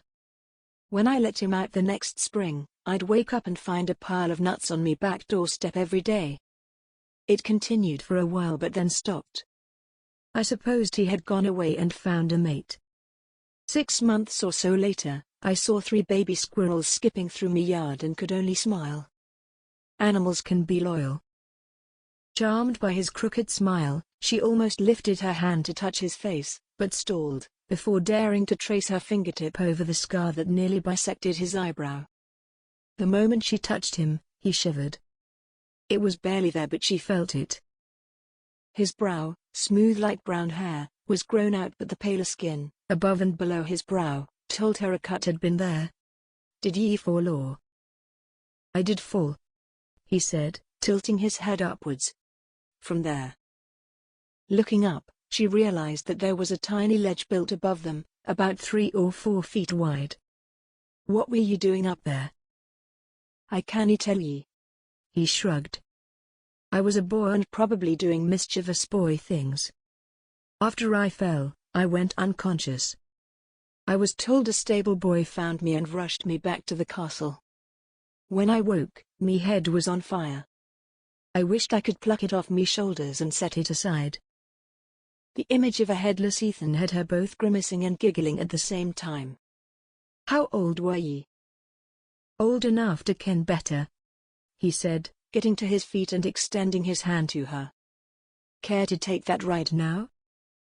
Sliding her hand into his, she smiled at the feel of his large, roughened hand. "Lead the way." When Ethan helped her off the horse, she did not see him, only felt his touch at her waist. Her eyes were pinned on the Lochaber. It was a wide swathe of cobalt water, flowing peacefully for miles beyond. Standing on the grassy bank, she gazed at the greenish-grey hill far off, the slope of the nearer hills that led down to the waterway. Her eyes flitted to the dock of boats, ranging from small to hulking, lined up on the dock, then at Ethan's extended arm. Taking her hand, he guided her down the muddy slope. "Watch your step. Have ye ever been on a boat before?" "Nay," she said with her eyes on the ground. While holding up the tail of her dress, she added, "I should have worn me breeches." "Aye, ye should have." Her foot suddenly lost purchase on the patch of soil underneath it, and as she floundered backward, arms grabbed her from beneath her back then under her knees. When the world straightened itself, she was in Ethan's arms and cradled to this chest, right next to his bared collarbone. His skin smelled lightly of olive soap and river water, and she hung onto him while he carried her to the boat, without any discernible strain. When he stepped onto it, and it swayed with their combined weight, she grabbed his shirt in fright. "Calm ye," he said in her ear. "I'd never drop ye." His softly muttered words evoked a nervous shiver to run over her skin, and fed the dormant hope for something more between them grow in her heart. As Ethan put her down on the seat, she watched as he fixed the sail, untethered the tie and picked up an oar. "Ye might smell salt as there are 2 lochs, just over yonder, that carry in the sea's water from time to time," Ethan said as he rowed. Violet's eyes went from the shifting blue water, to the rhythmic stroke of the oar, to Ethan's powerful arms and the move of his shoulders. A lock of his hair was lingering over his eyes, and she wanted to reach out and smooth it away, but she was fearful of leaving her place. Moreover, her white-knuckled hands, grabbing onto the seat, were not brave enough to let go. The water was tranquil, and once or twice, she saw the swift silver dash of a fish before it vanished. Ethan did not take her into the middle, where she imagined the water would be so deep that she would only see darkness. Instead, he stuck to the shallower banks, where she would see bleached white river stone and mottled sand. He sailed them down the river, then angled the boat into a side stream that, though following the main river's course, took them into a mangrove. The water was silent and dark, under the cover of trees that had barnacled roots arching up over the water's top. Other trees had thickly bearded wisps that swayed eerily on the nearly non-existent wind. Ethan had stopped rowing, but allowed them to drift through it. Captivated by the sporadic glimpse of sunlight, she could see through the treetops and the reflection that glittered over the water's top. Violet could not decide if the place was enchanting or eerie. "Ye come here a lot?" "When I had time, aye," he said, head swiveling side to side. "I dinna ken I will have much free time from now on, though." The indirect reference to him taking up the lairdship had her inquiring. "Ye told your Faither about it all, dinna ye?" "This morning, at the table, he gave me a look that had me almost sure that ye told him how we found Miss O'Bagnan." "I did," he said, "and got him to promise to only tell your Faither about what I had discovered." "I hope Faither will believe it was all ye," she said, while daring to pry her fingers away from her seat. She dared to dip her fingers in the water over the side. "He has a way of seeing through things. If he didn't have that gift, then we wouldn't have called him here to help with Finlay." Ethan said, while using the oar to push the boat away from a tangle of roots. They sailed into a wider part of the stream, and the tide had them flowing a bit easier. Faither went off to Perth, to see if he would find any more leads on her. Violet mentioned, "I hope he gets something solid there." When the boat was angled to a mossy bank, she wondered if they would be stopping on their sail. They rounded the moss, to find that the other side was dry and rocky. Ethan used the oar to halt their sail. "Violet, look there." As her back was facing the stream, she twisted and looked up the hill where Ethan directed, and saw a rock shrine jutting up at the crest. Rounding it were smaller stones, and if she peered harder, she spotted runes carved into the stone. "Is that a druid's shrine?" "Aye, one of the last that the church dinna find and destroy," he said. "I dinna ken if anyone worships here or nae, but I wouldn't be surprised." "I've never seen one before," Violet said in awe, as she dared to lean on the edge of the boat. It dipped, but Ethan slid to the side to counteract her shift. "I've heard about the druids, but I never saw any physical marks of their presence." "They are few and far between to find," Ethan said as he pulled the oar away, and the boat drifted away from the hill. "But they are there." Moving away from the hill, they sailed out from the cove, and when they emerged back into the loch, Violet blinked at the harsh sunlight. Looking over her shoulder, she could see why the old mages had chosen to worship in the secluded cove. There was an air of mysticism and mystery inside there. Ethan began to row back up the stream, and this time, working against the flow, he had to put all his effort into it. His arms were moving with smooth power and finesse. He made sure to, again, stick to the banks where the flow was not so fast and arduous. They soon got to the pier, and near to the tethering pole. When Ethan leaned to cast the line over the jutting rock, she braced her hands on the seat as the boat rocked. When they were tethered, he came to help her off the boat. She did not need him to carry her over to dry ground, but she did mourn the lack of his touch. Her hand was still in his, but she lost all breath when he shifted to lace their fingers together. She tried to meet his eyes, but he was looking across the loch, wistfully. "Hoping you would have time to come back soon?" she prodded, knowingly. "Aye," he said, and then his thumb, unwittingly, began to stroke the back of her hand. "I hope so." Turning, they went to the horses and mounted them, her with Ethan's help, and they moved off back to the castle. They walked instead of urging their mounts into a trot. Unwillingly, Violet hoped to get back to the castle where the magic of the past hour would fade away. "Ethan," Violet asked, "if we do find this woman, and she gives us what we need to find who killed your brother, what would ye do to her?" His sigh was audible. "I cannae tell ye. She might be imprisoned in the dungeon, if she kent exactly what was going to happen to me brither, but then, if she does have a son like Dive said, maybe we can put her in isolation. Her bandos need deserve to have his mither taken away. But she will be punished. Why else would she have carried the sleeping draught, if she didn't ken that this would happen to Finlay?" She understood what he was saying, and even more, felt his pain, but she had to correct him. "Ethan, sadly, there can be some distance between all these events. We ken she can make the potion, and we ken she took Finlay out of the tavern, but nae one said that she took the potion with her, or even gave it to him. Sometimes, some things are nae as linear as they seem. Someone could have interfered along the way." "Ye believe that?" he asked, doubtfully. "Seems straightforward to me." "It's nae what I want to believe," she replied quietly. "But Faither and I learned the hard way, that there are some very cunning masterminds out there, that will make someone look so guilty that it cannae be refuted." He angled his horse that much closer. "And how did ye find that out?" Digging into her memory, she told him about a case she and her Faither had been called to in Glasgow. A man was working on a way to improve on an ancient Roman and Egyptian steam engine machine. From the day he had started, he was under a constant accusation of another inventor, that he had stolen his idea. When the accuser got the authorities to search the man, they found a manual, written in the accuser's hand, and he sank into disgrace. A few months later, he was found dead, and the man who was sentenced as the murderer. The accuser? Ethan added. Aye. She agreed.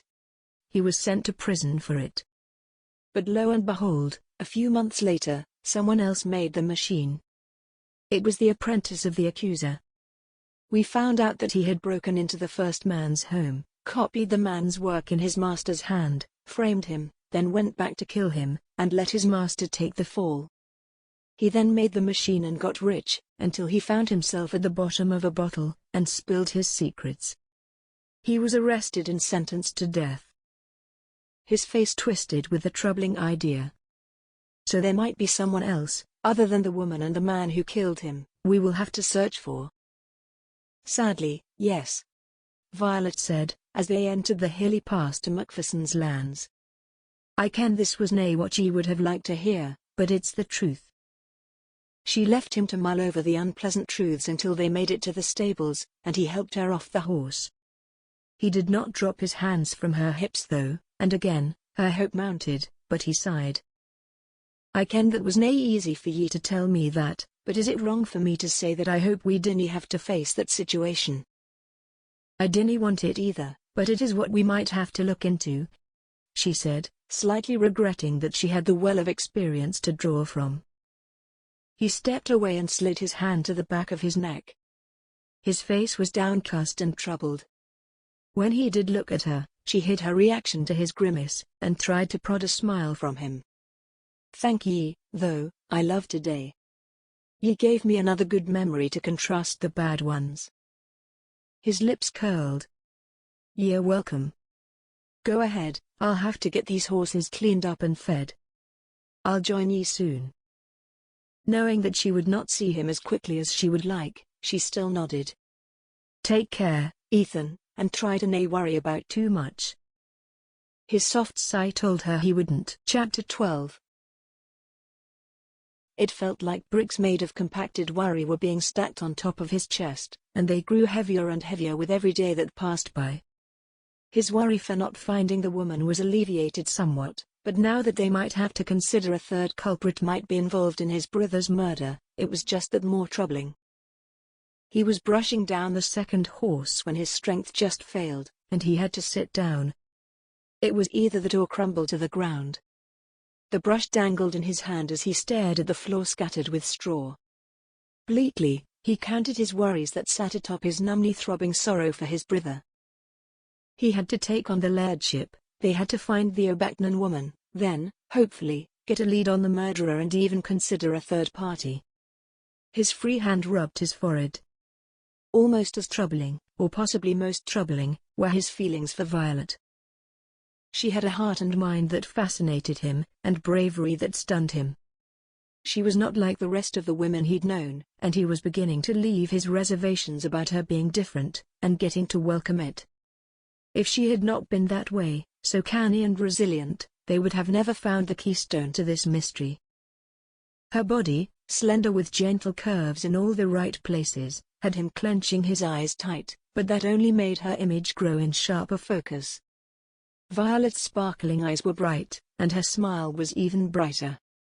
When she had gazed on the druidic shrine, her lips had parted, and to his shame, his eyes had dipped to her lips. Bitten and pink with that plumpness in her bottom lip that was so deeply distracting. He hated himself for even considering what it would feel to kiss her. The reasons he had made himself consider many nights ago sprang up again. She was too young, she was innocent, she did not know this type of Highland life, and lastly, when they solved this case, she would be leaving. But the desire lingered. A scrape from the door had him looking up, and he saw a stable boy enter. He jerked to a stop and stammered. "Master MacFerson, I dinna ken ye were here. Can I help ye with something?" Standing, he handed the brush over to him. "Aye, finish brushing him down and get him some food." "Thank ye." Heading off to the castle, he blinked when he realized it was deep in the evening. Had he spent all that time in stable castigating himself about Violet, and juggling his worries as if they were balls? Entering the castle, He headed toward the kitchens, then stopped. There was not even a twinge of hunger in his body, and with regret, turned back to the upper room. The need to speak to his Faither was gnawing at him. The door to his Faither's meeting room was cracked open, and after a brisk knock, he went in. His Faither was at his desk, sorting through sheets of paper on his desk. His face was expressionless and stoic, like a slate of chiseled rock. "Faither, may I speak with ye?" His Faither shoved the papers away, and gestured for him to come and sit in one of the two chairs before his desk. "Whatever ye have to say, would be much better than what I'm reading." "What is it, son?" "We might have to consider that there might be another party concerning Finley's murder." His voice had nearly hitched at his brother's name. "We still dunno ken what happened between when the woman took him out the tavern, and finding him dead. Yes, someone did kill him, but we dinna ken what the woman really did. We dinna ken if she had carried the sleeping draught for that purpose. Or could it be that she had only had, relations with Finley, and left, leaving someone else to give him the draught, and frame her for it? Until we find her, and get what she kens, there might be another party involved." The tight-knit stare of his Faither's face had him grimacing too. Pinned under his Faither's gaze, he was asked, "And was it you or Miss O'Kane that came to this conclusion, eh?" "Honestly, Faither, it was Miss O'Kane," Ethan confessed. "We spoke about it on the way back from the loch." "Wise young lady, that one." The Laird nodded before releasing a low breath. "And she's right, until we find this woman and get her story, we day have to ken a person or even more people would be involved." "But who would want to kill Finley?" That was the unspoken question. He and his Faither sat in thick, uneasy silence until his Faither broke it. "I day hope Mr. O'Kane found something that would." And as if summoned, the investigator appeared at their door. His coat was off, but he was plucking a hat off his head, and asked, "May I, me Laird?" "Please," his Faither said, and the light of hope that sprung to his Faither's eyes mirrored the one inside him. Sitting up in his chair, Ethan felt his fingers clutching on the arms of the seat. His gut was clenching and releasing, with the heavy expectation that the investigator had found something. The moment Mr. O'Kane let out a breath, his expectation plummeted. "I went to Perth searching for this Gavina O'Bacnan, and some people kent who she was, but the last time someone had seen her, had been 3 years ago. That's the same time her brother told me her husband had died," Ethan said. His eyes shifted between Mr. O'Kane and his Faither. "Perhaps she left? But if she met me brother that night, she had to be somewhere near." "Aye," his Faither said. "I agree, and if she has the child we're told about, I ken she would have left the child with someone. Perhaps we should be looking for the child, too. Nay, neither would be far from her child." "Boy, Faither," Ethan said. "A boy child, for too long," his Faither ended. "Could it be that the child died?" "I dinna ken so." Mr. O'Kane shook his head. "Nae one said anything about the boy's death. Her husband, Logan Garrow, did die. I saw his grave, but there was none for his son. And one more thing, I ken there might be another aspect to this murder. There might be someone else than the woman and the murderer in between this." Ethan and his Faither shared a look, and as the Laird turned his eyes back to the investigator, his chest felt fluttery. Violet had proven herself again, and he was sure that her Faither had not even spoken to her about it. "God, she is exceptional."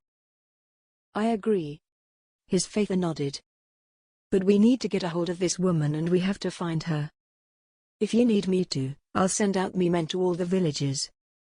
I'd imagine 30 or 50 men would do a better time scouring the countryside than one man."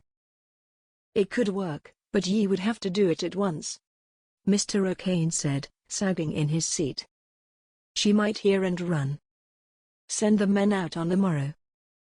Slapping the table, his Faither nodded. "Will day.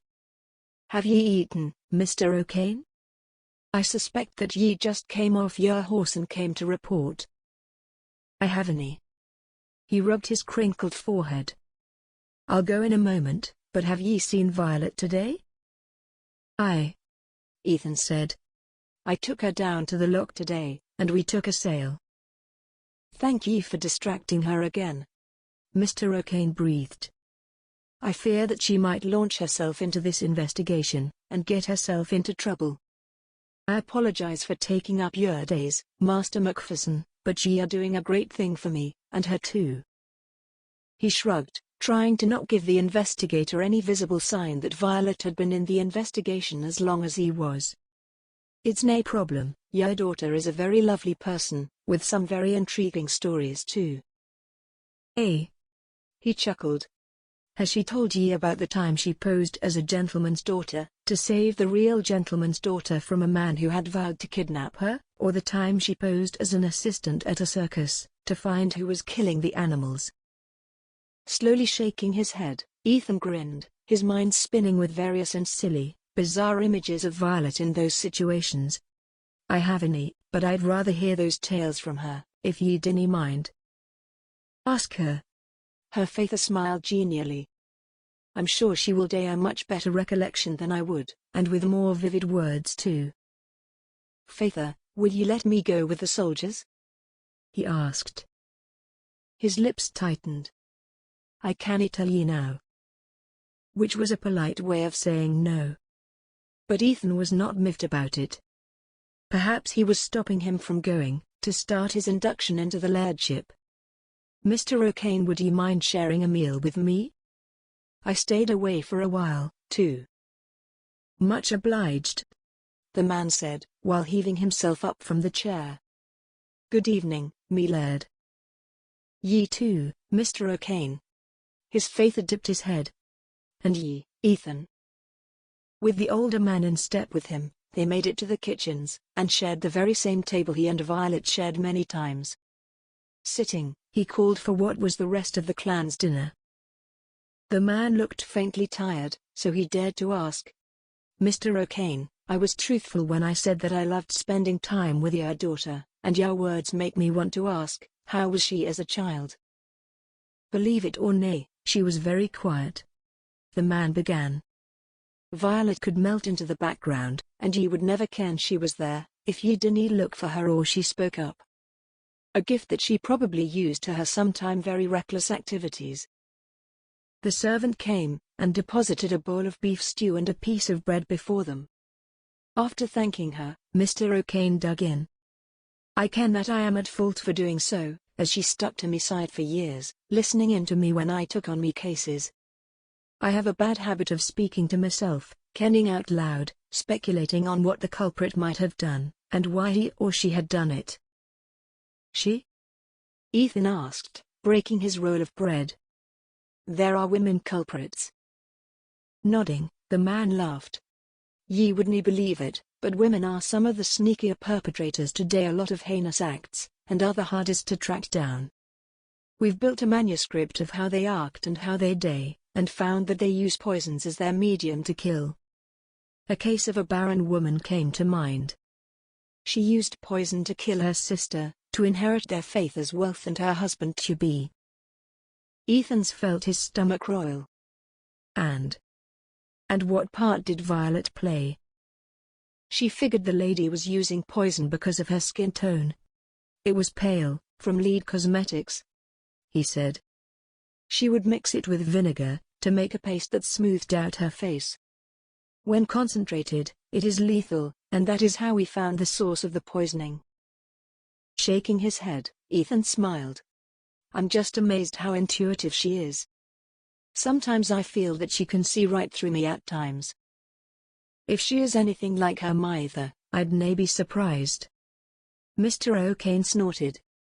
Her mother would see through me, too, and call me to task when I failed to do the right thing, like spend more time with me work than with them. A quick memory of Violet fully grown flashed through his mind. He shook his head and went back to his meal. I can see that. She's going to be a very strong woman, which scares me to be truthful. Her Faither said. Such independence might alarm the man who might marry her. Nay, if she chooses the right man, one who understands and appreciates her. Ethan rebutted quickly, only to earn himself a queer look from Mr. O'Kane, who stared at him with an unflinching gaze. He began to shift under the older man's look. His food sat uneasily in his stomach, until Mr. O'Kane tore his look away with a secret smile that made him even more uneasy.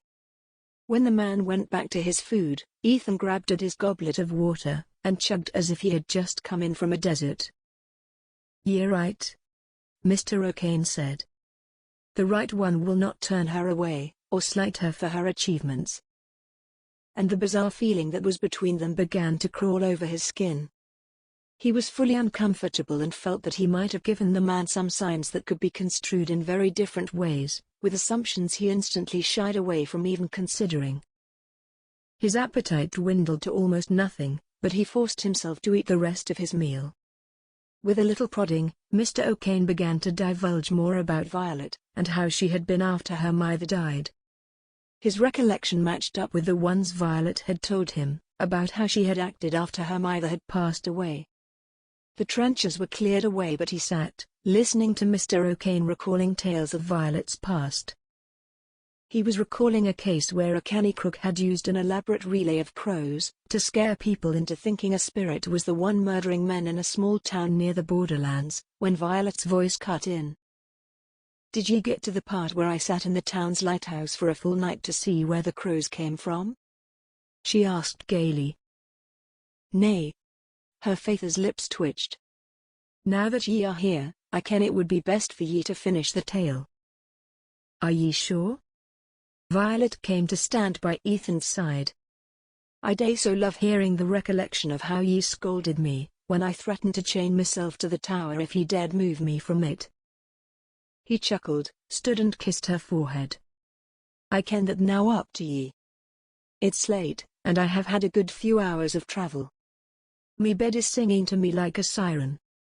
Good night, Violet, and ye too, Master MacPherson." Both watched him leave, then Violet took the vacant seat. He tried to look everywhere except toward her. But his attempts failed and she was waiting silently by his side.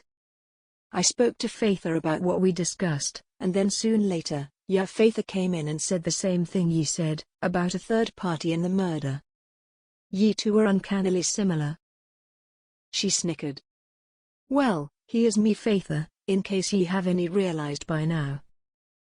Her dry humor evoked a laugh from him, too, but while looking around the dark kitchen, he felt it was ill-fitting for what he wanted to talk to her about, and stood. "I ken a change of scenery would be good, eh? Care to take a turn with me around the garden?" "I would like that, aye," she said, and he held his hand out and she took it. With her close, he led her out into the main garden. As this one was larger than the one he had taken her before, there was more legroom to walk. This one had many crushed gravel walkways and trimmed hedges. Not a word passed between them, but a calm quietness that felt like a warm blanket had them coming closer. His fingers were laced with hers, and her shoulder brushed him softly. "Have ye been avoiding me?" she asked quietly. "I haven't seen ye since the stables." "Nay, intentionally," he replied quietly. "I just felt overburdened by all that was happening. All of it felt like a horse unleashed, one running pell-mell without any direction. I didn't feel any measure of calm, until your Faither began to tell me stories of your past. Ethan, I ken ye dinna want me to worry, I dinna want to worry, but it's always there, lingering in the back of me mind. When all this tangled web sorts itself out, I'll be here, grappling with making the lairdship half as successful as I Kent Finlay would have made it." He blurted, then grimaced. "I'm sorry, Violet, that wasna right of me." They were near a bench, and she sat first, then he joined her, only to lean his elbows on his knees. "I'm scared, Violet. I'm so very scared." "We all have things to worry about," she said quietly. "Like me, I'm worried that what I do and who I am, will never draw a man near to me. In many aspects, I'm the opposite of what would appeal to a prospective husband. I face the fact that I might be alone for the rest of me life, or settle for someone who will me appreciate me. Again, Ethan was thrown by the similarities between the father and the daughter. Shaking his head he sighed. And ye father might have mentioned that too, but from a concerned parent's perspective, mind ye. And I believe what your father said, that ye will find your own footing. She injected. Ye have a caring, loving heart, Ethan, one that I can't ever see people rejecting, because ye are nae the one they were expecting. He leaned back, nearly trembling from the sincerity of her words. He knew she was right, just as he knew his father was right, and the disembodied voice of his brother whispering in his soul told him he was right, but the doubt still lingered. And I cannae see why any man fortunate enough to see ye, would reject ye for living a different life than they expected, he said. Whoever rejects ye is a fool. Remind me to call ye up when that happens, so ye can say it to their face. Violet smiled. But what about ye? I'd imagine your father would want ye to get married one day. Aye. The sunken feeling in his gut from earlier in the day doubled in strength. To a daughter of one of the nearby clans. It's how we've always done marriages. Finlay was ready to weather the lairdship unmarried, but I suppose when it comes to me time, I'll have to find the right one. Ye will, she said. Slowly he turned to her, and saw her eyes down on her lap, but her shoulders were rigid and even trembling. There was a vulnerable way to how she was holding herself, head down and fingers fidgeting on her lap, but what nearly did him in was her bottom lip caught beneath her teeth. She was worried. But why? He wished he could somehow make her know that he was attracted to her, but he could never act upon it. Violet. I should go back inside. She cut him off. It's getting late, and I am a bit tired, and ye might. Violet. He said calmly. Stop. Her head jerked to him, and her eyes were wide. Pardon. She went rigid in shock from his quick, impulsive, closed-mouth kiss. The sweet vulnerability she was showing him was like fire to a powder keg, blasting the restraints he had just sworn to abide by into rubble. Her lips were immobile under his, and he pulled away to slide a hand behind her neck. Violet's eyes were saucer round, and her lips were trembling. Instantly, he regretted his rash act. I'm sorry, that was wrong of me, but I feel very conflicted. I am drawn to ye, more than I have ever felt with a woman, but I cannae, willnae, have a dalliance with ye. Ye are worth more than that. She searched his eyes. Ye've been with women before. Her words were not a question. Aye. He replied, trying to judge, in the darkness, if his frankness was frightening her. I have. Her body went lax and she nearly rested her head on his shoulder. I suspected. You did? He asked, even though common sense told him it would be a foolish question. Violet had senses and her mind ran in unfamiliar paths, how could she not have suspected? Aye. She said. Ye weren't aware of it, but I saw the eyes of women following ye through the towns we went through. I dearly believe you were with them, but it stands to reason, with your age and your striking features. A cold breeze ran over them and he wrapped an arm around her, carrying her to rest on her chest. Ye ken me as striking? Slapping his chest lightly she huffed. Stop fishing for compliments. I'm flattered though. He murmured in her hair.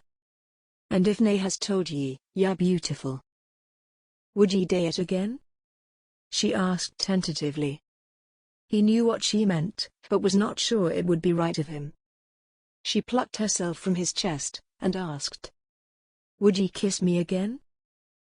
Twisting on the seat, he felt seduced by how her long lashes trembled, and pure raw hope was made visible by the moonlight above. Why? Because. She whispered. Ye are me first, and I want to feel it right. I'm nae asking ye for a commitment, but I ken ye are the only one I trust now. So would ye, even once? That's all I ask. Chapter 13. She was acutely aware of Ethan's rigid form a handbreadth away from hers. His nostrils were flaring, his left cheek was twitching, and his eyes were dipping to her mouth. "Are ye sure?" His voice was husky and a little strangled. "Are ye sure ye want me to take your first kiss?" "Day I?" Violet was inexperienced but not that naive. She had met men much younger than Ethan, who had shamelessly boasted about their conquests.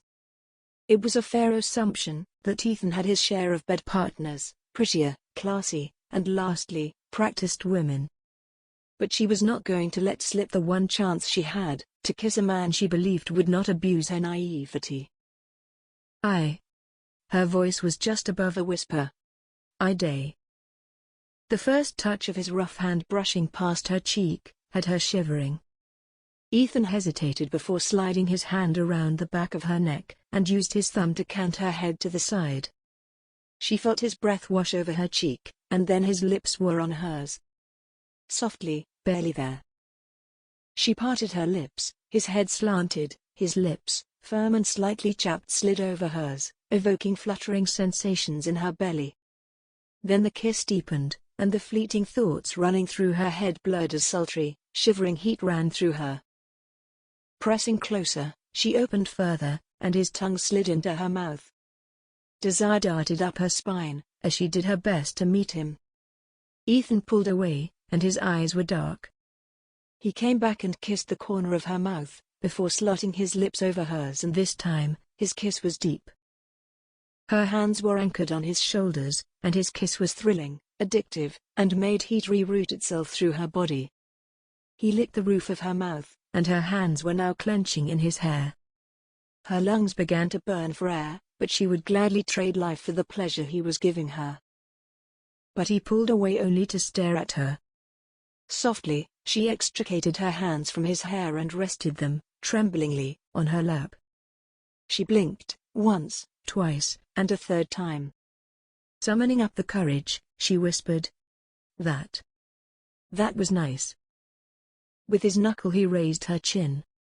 "'Twas more than nice." She was tongue-tied and fishing for words, but found none.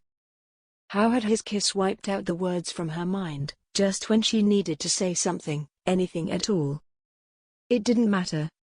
His reply was to place the sweetest, gentlest kiss on her closed lips. Sucking in a deep breath, she asked, "What was this about nae dalliances?" He tucked her under his arm, and laid his cheek on the side of her head. I will nae compromise ye, Violet. It's clear ye are an innocent of dealings between men and women, and I will nae take advantage of that." "Nae one said ye were going to take advantage of me," she said. "I ken ye would nae hurt me. I've never made such a strong a connection with any man before, and I just... Forgive me if I'm wrong. But I hope that ye felt the same." She cringed. "If I was wrong..." "Shush," he whispered. "I ken what ye mean, and ye were right, but I will nae dinna expect too much, Violet, from me. I am nae sure about me future will hold." She sighed. "A while ago me future was uncertain as well. I wasna even sure ye'd kiss me once, much less twice." "Neither did I," he murmured. This mist began to filter into the air, swirling around the hedges and trunks of the trees. His body was warm, and buffered the cold air from making gooseflesh rise on every inch of her skin. Her shoulder, tucked under his arm, fitted into the space of his body like a missing piece. Moonlight danced over his fair hair, and cast shadows in the hoods of his eyes, and the sinews of his bulging biceps. "Ye feel nice," she snuggled, brushing off the fact that Ethan's agreement to remain detached worked to let her know how it felt like to be wanted. "Quite warm too. And ye are very soft," he chuckled. "For all your other unusual ways." "I've heard that all me life," she snorted. "Father once sent me to a girls' boarding school in Glasgow, for nearly a year. He believed that the mistresses there would instill in me what he could nae teach me at home. The girls at school held me as an odd duck, teasing me for me unfeminine ways and me body. said I looked more like a lad than a lady, especially for me lack of bosom. As the ladies were plucked out time after time for courtship and marriage, I learned quick and fast that noblemen prefer ladies who are endowed, can dance, cook, and are willing to adopt a rather subservient manner. Most of which, I'm nay. Dinny mind them, ye are cut from another cloth. Ethan smiled. She muttered something under her breath. Like rawhide instead of silk. Alarmed her words were audible, she shot a look to Ethan, who was peering at her curiously. Aiming an apologetic smile up at him, she snuggled back into his side. The summer night was cool, but it was getting chillier, and even with Ethan's body heat near her side, her thin gown was failing to buffer her from the cold. I ken we should go inside. Are ye sure? He asked. I was just getting comfortable.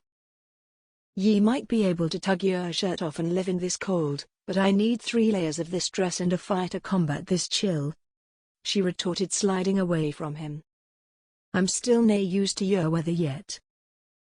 As she went to stand, Ethan tugged her back. Her gaze flickered to his graver one, instantly apprehension curled her stomach. Violet, will this change our connection? I dinna see how it can, she said. It was 2 kisses. I feel better nae having to distrust myself when it comes to ye. And now, ye can take one more worry off your mind. Ye dinna have to be unsure with me again. How did ye ken I was worried about that, about ye? He asked. Plucking a lock of his hair, she smiled.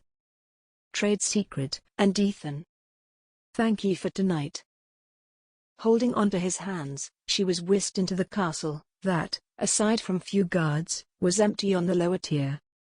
She was accompanied up the stairs, and then to her room, and before she slipped inside, Ethan dropped a kiss on her forehead. Good night, Violet.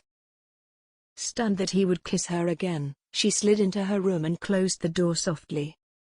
A part of her soul wanted to castigate herself for being so bold with Ethan, but if she had not made the first step, he would have never breached the divide. Twice had he kissed her in the garden, and again at her doorway. It was enough for her. Ethan had a lot to work through. She could still see his grief lingering in his eyes, and he had confessed about his fear about the lairdship. At least she did not have to worry about how he felt about her. With that unease out of the way, perhaps things could be that much easier between them. She went to bed with her heart lighter, and her mind at ease. She had not asked Ethan for anything more than the one kiss. If her faith there unraveled the case tomorrow and they did part, there would be no regrets on her part. They had stayed out longer than she had realized, and again, dawn came soon. Her sleep though was deep, and when she woke at dawn, a relieved and refreshed feeling had settled on her heart. Perhaps she took a bit longer brushing her hair, or a mite longer time choosing through her 4 dresses, but she got to the breakfast table to see her father, Mr. MacFerson, and the Laird. Ethan was predictably absent.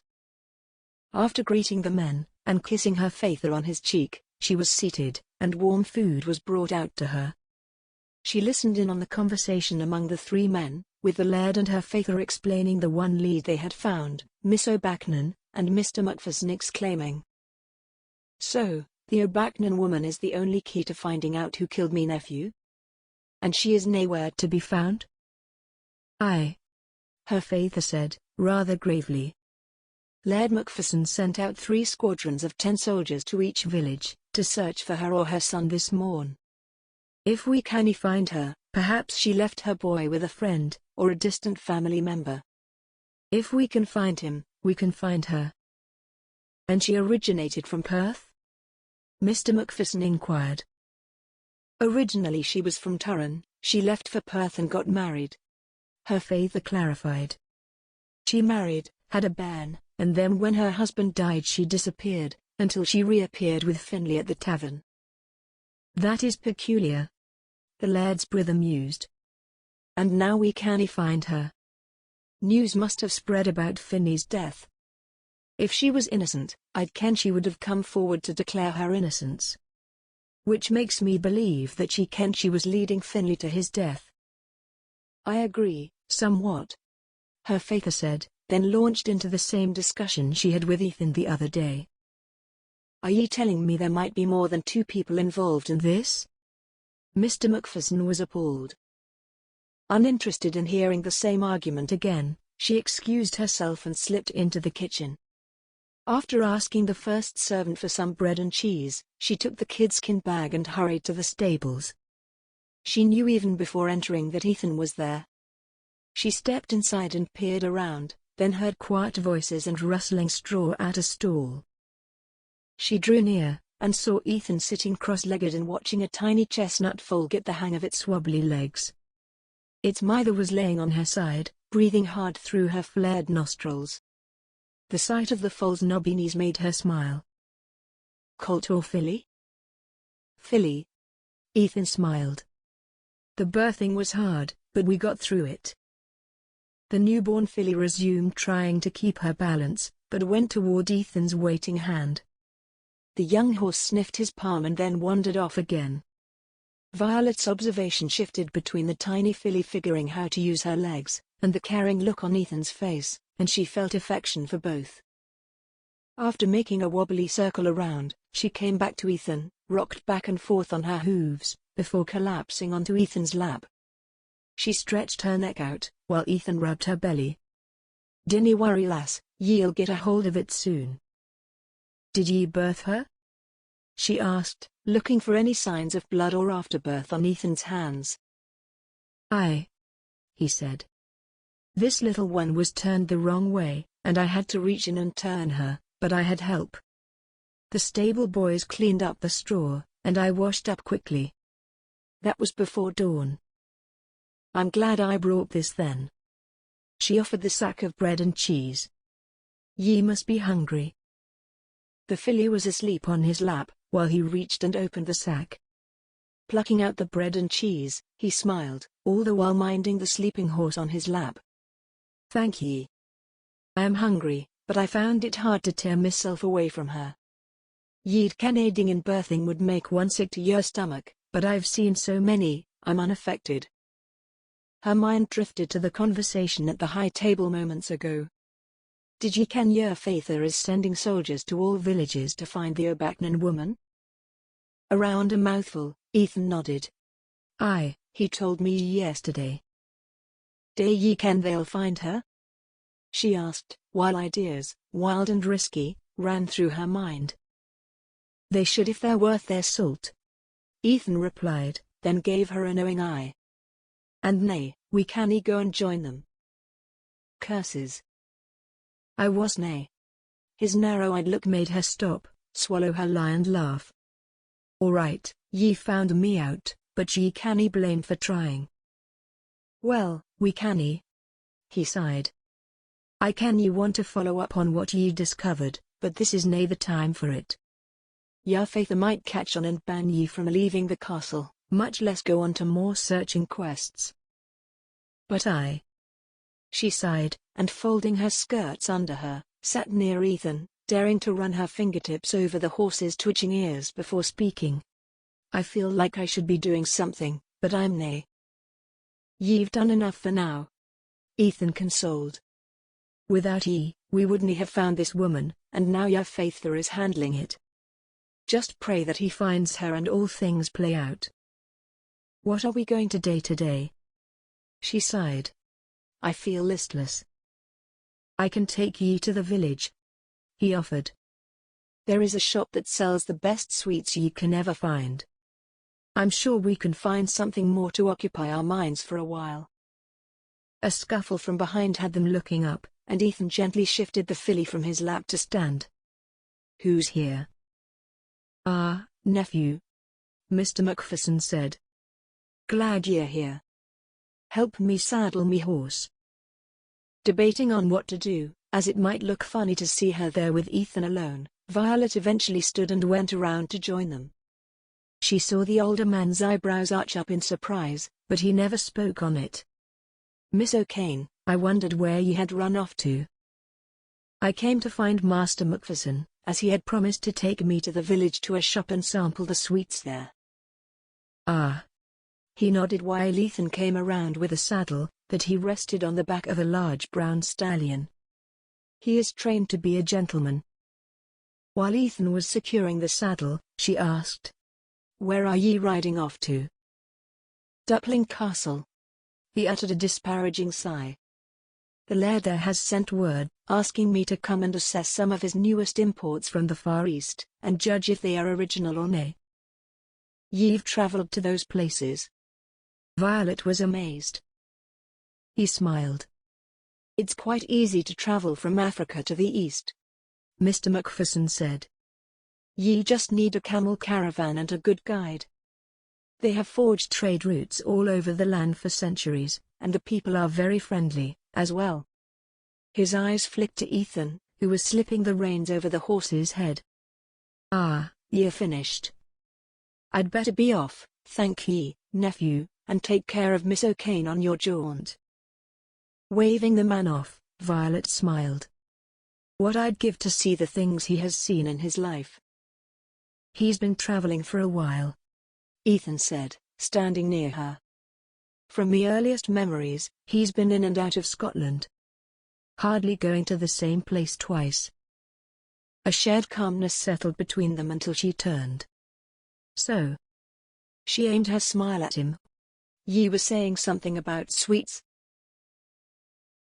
Holding the sack of black buns and plum cake, as if it were the wealth of Solomon's riches and gold, Violet was floating on a cloud, riding unhurriedly back to the MacPherson's castle in the growing evening. Ethan had taken her to the sweet shop, a rustic little cottage offering concoctions of cream, roasted nuts, and fruit coated in honey.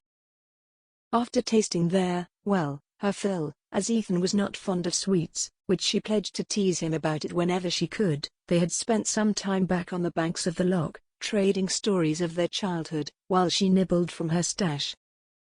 They were in the backlands of the castle and checked at the stables, only to see the newest filly on her legs, and suckling from her mither. It was a delightful scene, and Ethan pitched more hay into her trough before they headed off to the castle.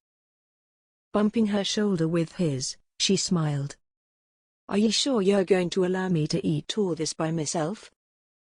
He eyed her slyly. "I dinna ken. It's too much of a sacrifice." They entered the castle and were heading to the main stairs, when the horrendous sounds of a crash and a woman's shout had them stop in their tracks.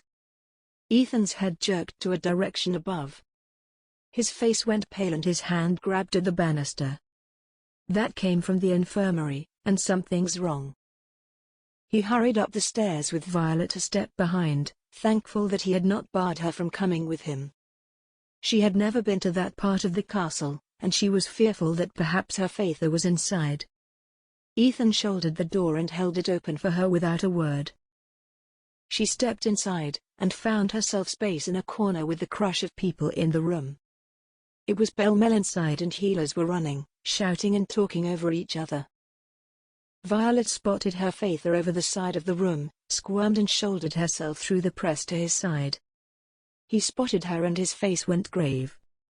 Clutching the bag to her chest, she asked, "What is happening?" He wrapped his arm around her and nodded to a bed. "We found Miss O'Bacnan." Twisting, she looked, and lying there, pallid, was a woman with thick brown hair, and a faded scar in her forehead. Miss O'Bacnan was shivering, shaking and twisting on her bed. A healer was trying to have her drink something from a tankard, before she uttered a low, heartbreaking keen that had other healers crowding around to her. Dramatically, her hand flopped to the bedside, eyes fluttering, and then, in the tense moment where Violet held in her breath, she was dead. Her bag of sweets dropped to the floor. Chapter 14. Staring across the table at his father's grim face, Ethan gritted his jaw. The one lead they had on the murderer was now dead as well. With nothing else, no other witnesses, no other clues, they were thrown back to the beginning. The soldiers found her in the woods of MacChoill, asleep, and took her in. I was told that while on the way she became pale and feverish.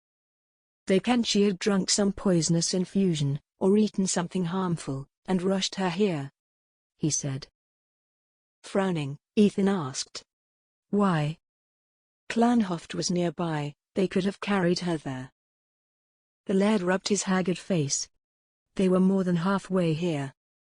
It wouldn't make sense for them to turn back. And now, how can we find out the truth? Ethan said bitterly.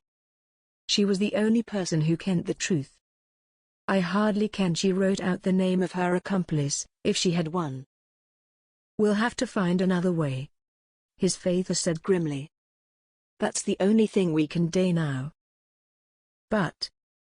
His breath shook, and his heart felt knotted up with anger and frustration somewhere in his throat, and when he uttered his last word, his tone broke.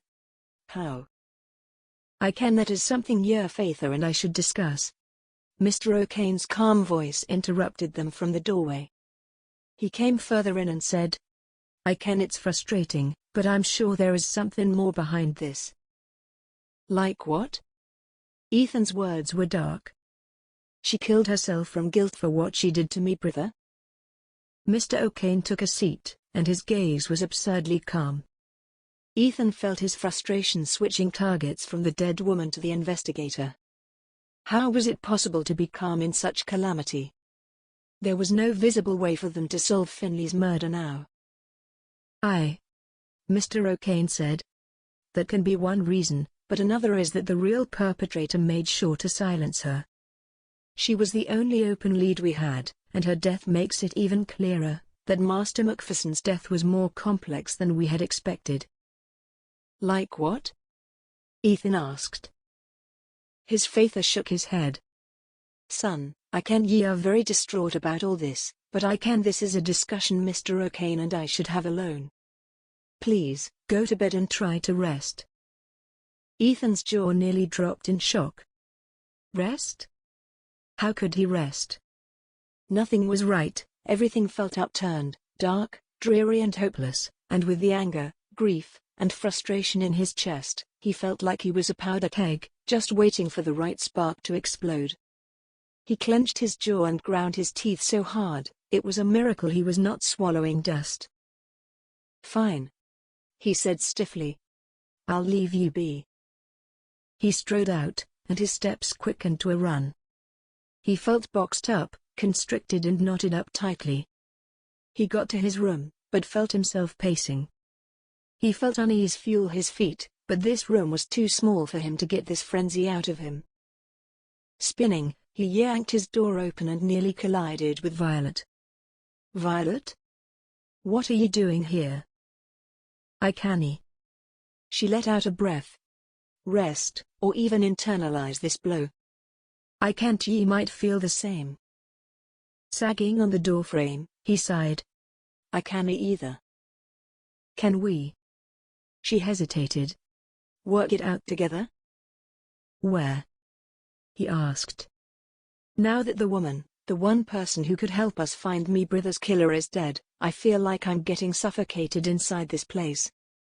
We have no clues, or anything to lead us in the right direction, and your father says that there might be more ways to solve this mystery, she said. Well, nay in me words but. Aye, he said. In his words. It's late. She mused with a right hilt to her lips. What can we do?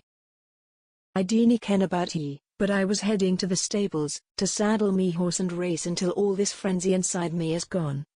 Ethan said. It's nearly midnight but. And it's a moonless night, it might be dangerous. She came closer. What if we just keep each other's company until dawn, and then you can go to the stables? Her suggestion was tempting, but he could not just stay still. He had to move. Shaking his head, he grimaced. I can't do that, Violet. Please understand. Ye can meet me at the stables at dawn when I'm done. I feel like I'm about to implode. Riding on such a night might be dangerous, but if I keep to myself like this, I might be worse. She stepped away with an understanding look on her face. I appreciate your honesty. Go ahead, I'll find ye at dawn. Embracing her, he took a moment to absorb her comfort and softness, but then pried away and hurried off. He ran to the stables, and managed to feel his way through, getting his horse saddled, and out to the fields behind it. His eyes had adjusted to the darkness, and the little light from the stars was enough for him to see the way he wanted to ride. Sucking in a deep breath, he spurred the horse into a run, then increased the pace to a full-fledged gallop. The leap of his heart and the burn of his blood was a welcome distraction from the stomach-churning mix of fear, frustration, grief, and anger boiling inside him. The horse cantered to a stop, but it was not enough. He spun and went the same way, even faster this time. The icy slap of the breeze on his face slid through his shirt, and began to chill his body. The powerful stride of the horse under him, and the pounding of his heart, began to overpower the emotions inside him, and he began to crave the numbness. At the end of the run, he paused to suck some air into his burning lungs, and after a breath, began once more. He did not know how many times it would take to get him to a state of full numbness, but he was going to try. The grey, ghostly light that came before dawn, sifting through the slats in the stables, matched his dull mood. He was sitting on the ground, peering blankly at the horse who had valiantly held up through his hours of galloping. He did not look up when the door was pushed in, but he knew it was Violet. He kept his eyes down on the floor and his arms braced on his knees. The numbness that he had chased all through the night was slowly ebbing away from his chest, and the mix of emotions that he had tried to run from was slowly returning. She sat near him, and the soft scent of jasmine oil tickled his nose.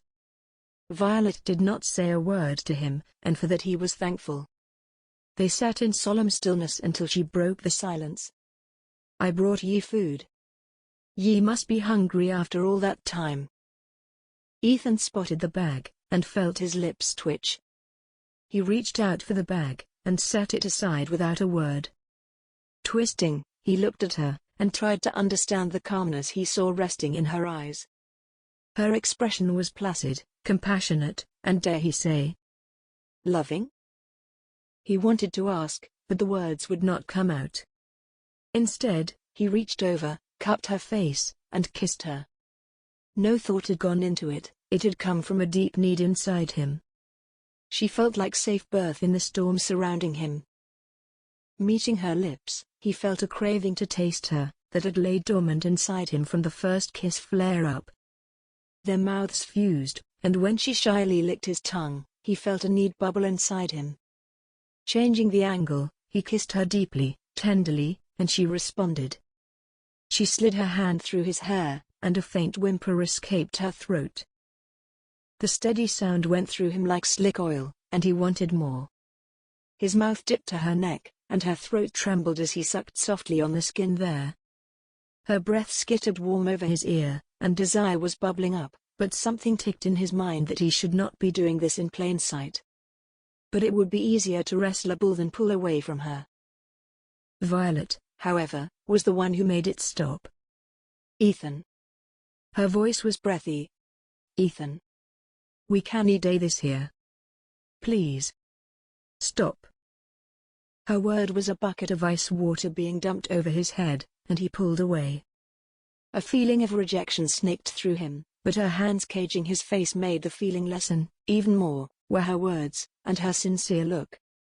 "'Tis nae that I dinna like it, I loved it, but this is dangerous for us today this here." Her thumb smoothed over his cheeks and her smile was a soft curve. "Ye can kiss me anywhere but here. Ye dinna mind?" He swallowed. She shook her head slowly, and the tension in his body began to lessen. Tugging her closer, he nearly lifted her onto his lap, but stopped. Dropping a kiss on her cheek, he murmured, "I'm sorry for being this way." "Ye have nothing to apologize for." Violet rebuked him softly. "It will take time for all these feelings to go, months, years possibly, but the sting will dull and life will get easier." Rubbing his tired eyes, Ethan reached the food she had carried, and peered into the bag. There was more bread, cheese, and smoked beef than he could eat alone. "Have ye eaten? Ye brought enough food to feed 4. "I can't I'd eat with ye," she said. "Me appetite disappeared from last night, and I haven't touched a morsel, either." Doubting that the situation with Miss O'Bacnon had affected her as deeply as it had him, he had to acknowledge that it had bothered her. After all, she was the one who had theorized what and who the woman was in the first place. Seeing all her effort come to naught had to sting. But then, since they had lost O'Bacnon, they, Violet and her Faither, had to stay a while longer. Which meant he had more time with her. Now, he felt split in two. Half of him was devastated that the secret of his brother's murder had died with the woman, and the other half was appreciative that her death meant Violet would stay. The woman was dead, and he was somewhat content about it, all for the wrong reasons. His food tasted like ashes on his tongue, but he kept eating. What am I turning into? Nothing. Nothing could excuse him for this egregious sin, of being pleased that a woman's death allowed him to dally with Violet, a woman he had once sworn to leave alone. His stomach felt ill when he finished eating, and he rested his head on the wall behind him, allowing his eyes to close. Hopefully, Violet would think he was resting because of his late night, while he was trying to bargain with God for time. He needed time to separate these feelings, to make sure that one would not overlap the other, and build a wall between them if necessary. A soft hand rested on his shoulder, and he saw her kind eyes gazing at him. "Want to go back to the castle so ye can get some rest?" she asked. Nodding, he slowly got to his feet and clasped her hand. "Thank ye for all your help. Ye've been a saint to me." Laughing softly, she asked, "How many saints do ye ken of?" "I doubt a saint would have allowed ye to kiss them the way ye did." "Do ye want me to go back in time and stop myself from doing it?" he teased. "Nay," she said, coming closer.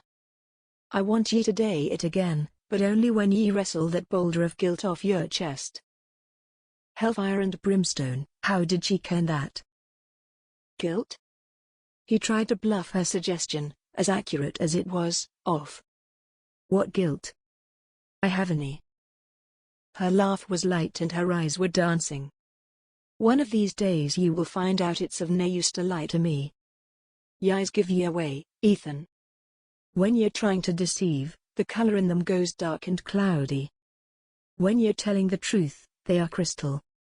Well, emerald clear. Ye can see all that from me eyes?" he exclaimed. "Do ye have some foreign power I dinna ken about? And what would be the fun in telling ye?" She reached and tugged his hand. "Come, let's get ye back into the castle.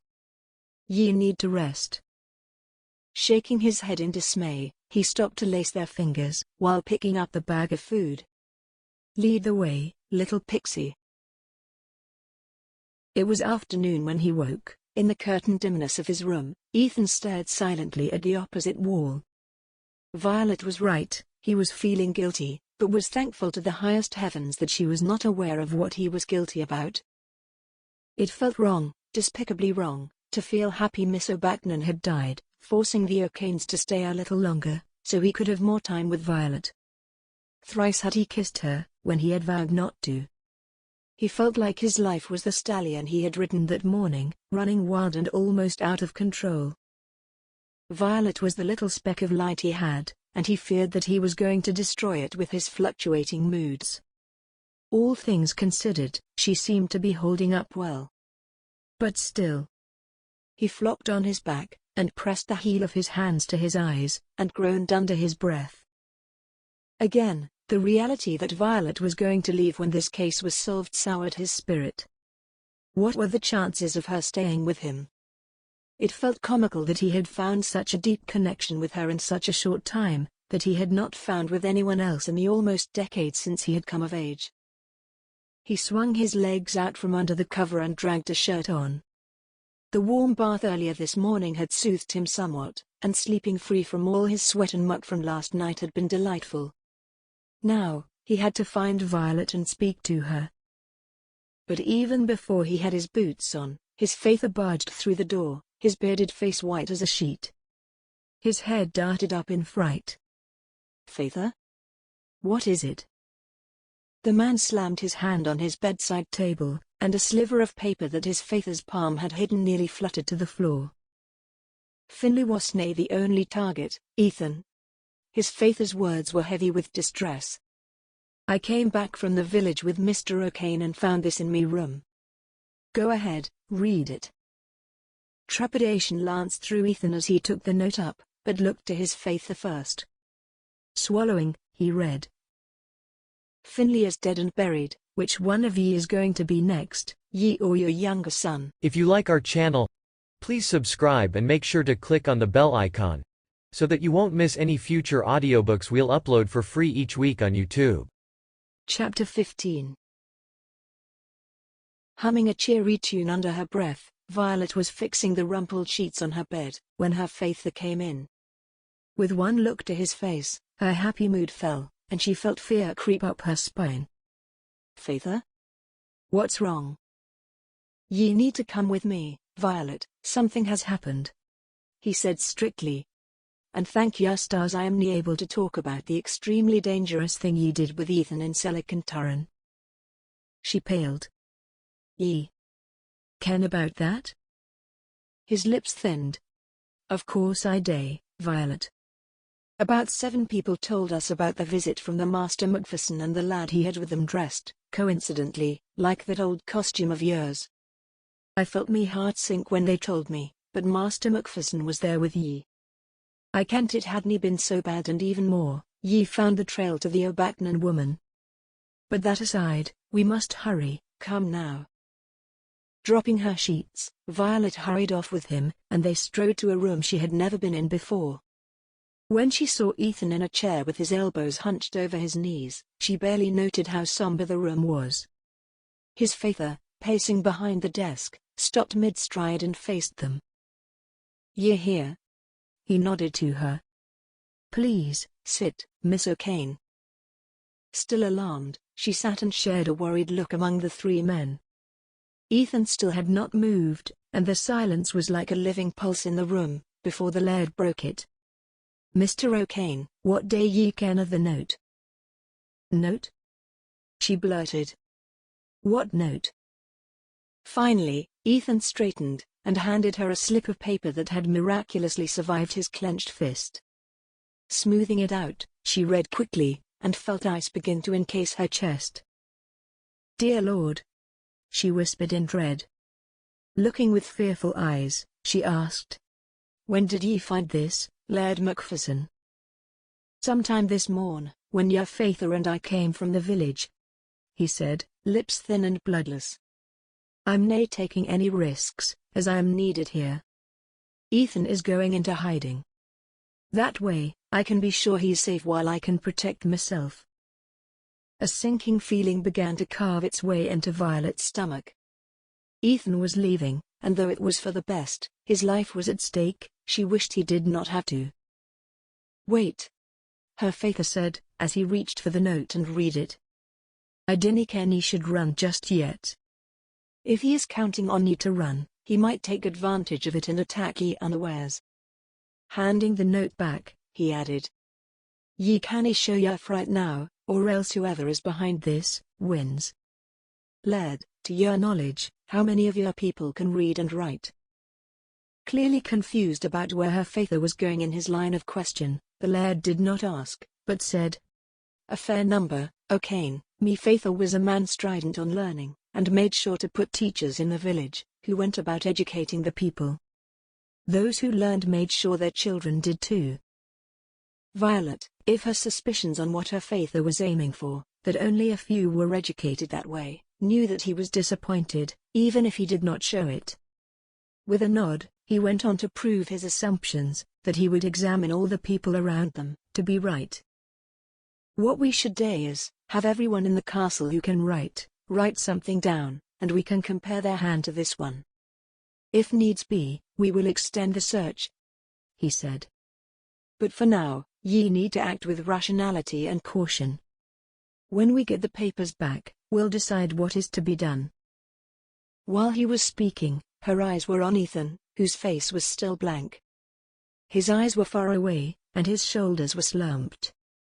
There was no expression on his face that she could use to assume what was on his mind. She feared that he was pushing the issue to the back of his mind, trying to not think of the severity of the danger he was in. Her father and Laird MacPherson's conversation faded to the background, as her attention was solely placed on Ethan. As the moment passed by, her worry for him began to elevate, and she wanted to reach out and touch him, but held back. Her attention was dragged back when her father spoke. "I suspect the culprit is nearer than we are aware." His troubling declaration had Ethan finally facing them. His face was guarded and his jaw set. But the glimmer in his eyes was one of a man fully aware of his surroundings, not disconnected as she had feared. "Is that right?" he said. "How close do you suspect?" "Close enough to walk through the halls and slip into your father's study without raising alarm," her father said. "Anyone who is that familiar is overlooked by those around them, and whoever it is doubly dangerous." "Should I change me habits?" Ethan asked. "Should I avoid riding or going to the stables?" "Nay," her father said, and emphasized it with a shake of his head. "That would draw attention in the worst way.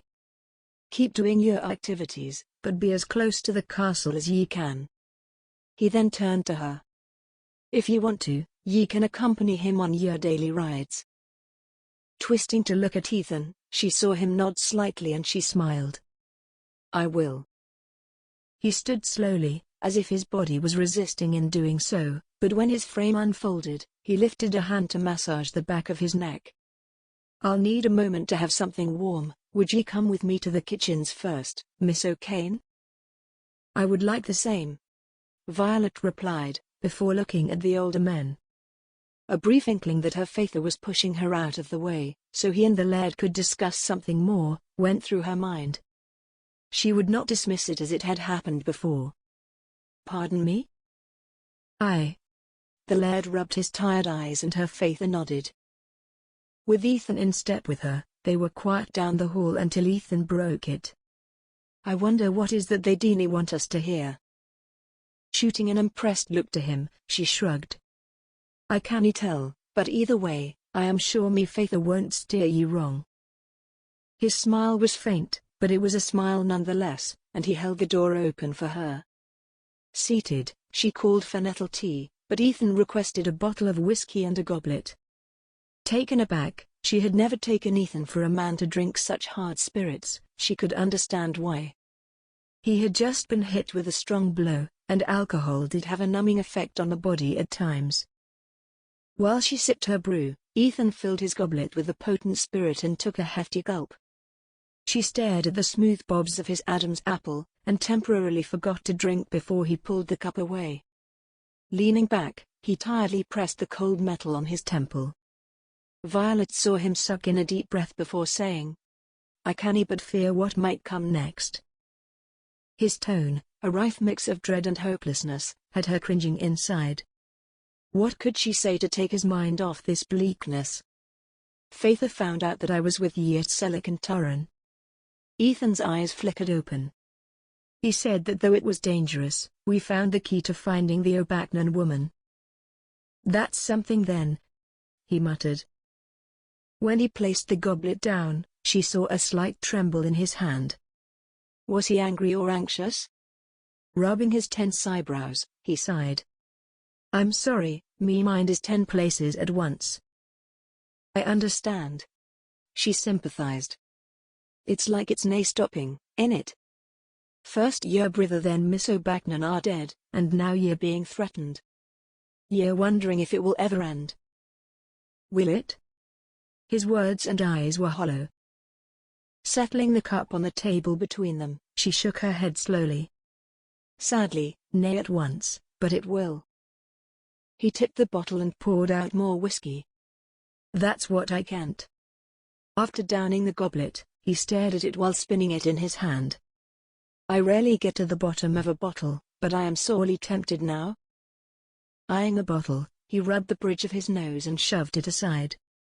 "Let's get away from here before I sink into temptation." "Where are we going?" she asked while standing. "Ye'll see when we get there." Ethan's cryptic words had her beginning to worry again. "Should I change?" she asked. He shook his head. "Nay, I dinna." He paused. "Perhaps ye should. It might make things easier." Feeling that Ethan was struck with a need of wanderlust, she nodded. "I'll meet ye at the stables." He was turned away from her, but his curt nod had her hurrying to her room to change into her trousers and shirt. Bypassing the scratchy wig, she let her hair rest on her shoulders, and tugged on her boots. Pausing to rub her face and suck in deep breaths, she raked through her mind to find something, anything at all, to ease Ethan's uneasiness. When she realized that there was nothing she could do, her face twisted in a grimace. "I'm sorry, Ethan."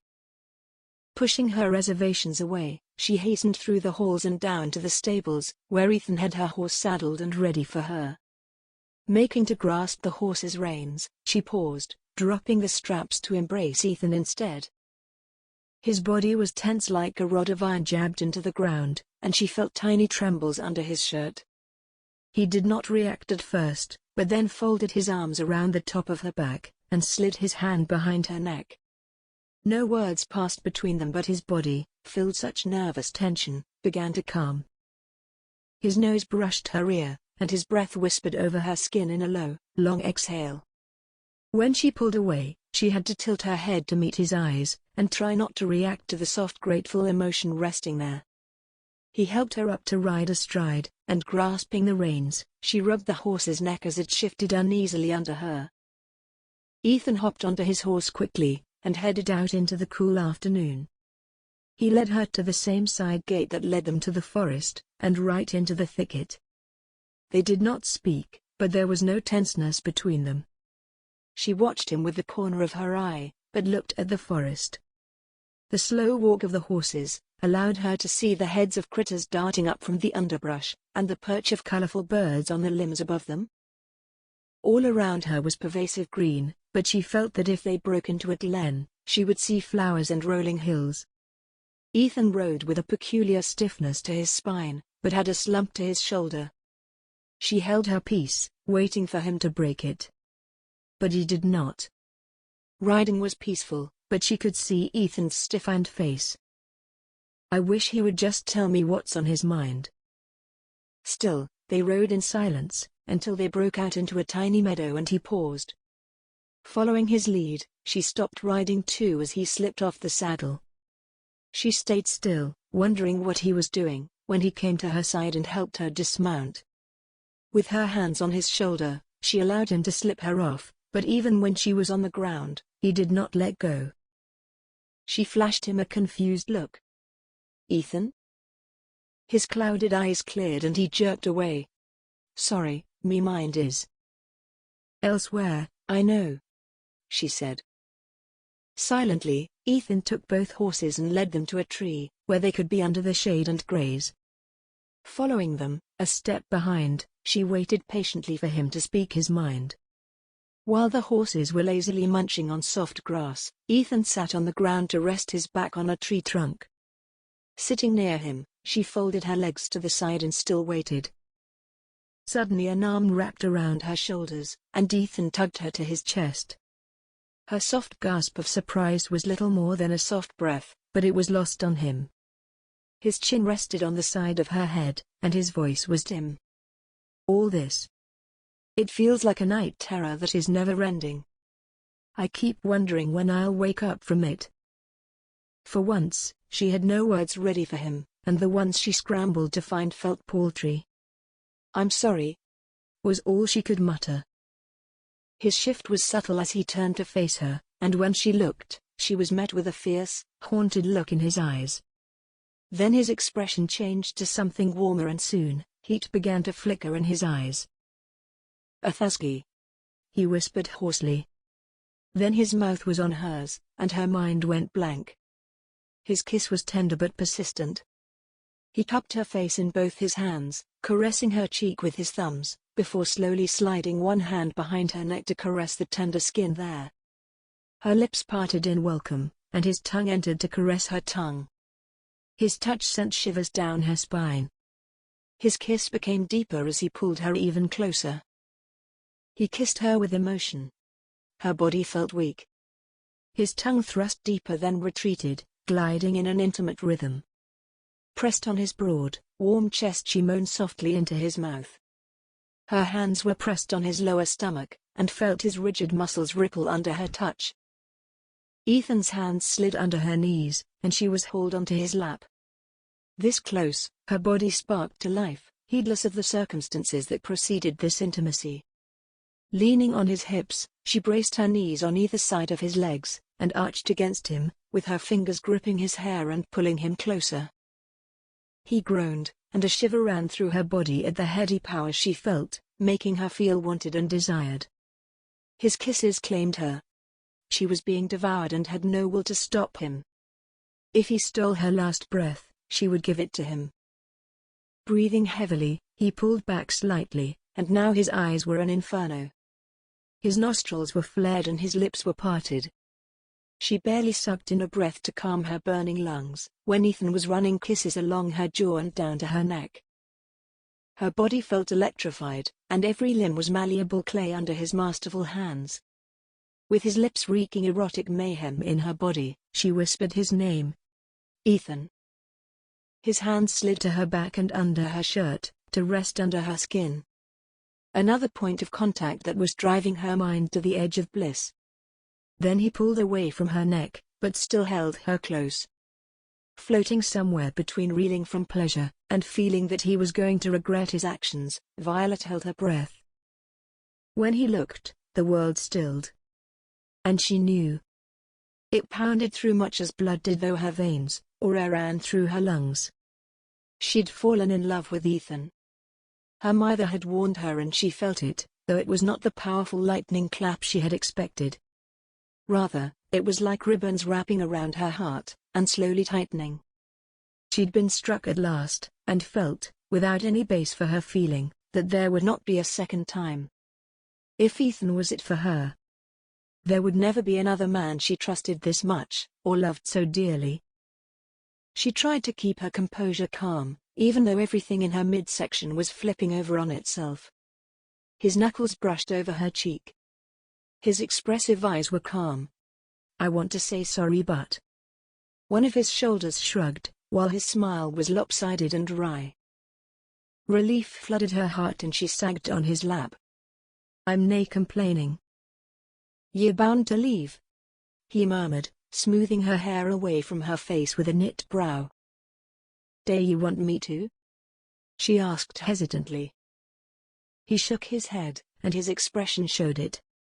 "Nay, but is it nae inevitable?" "I cannae ken that yet." She smiled, while slipping from his lap to sit near him, and felt even more satisfied when his arm slid around her shoulders, and she wrapped a hand around his waist.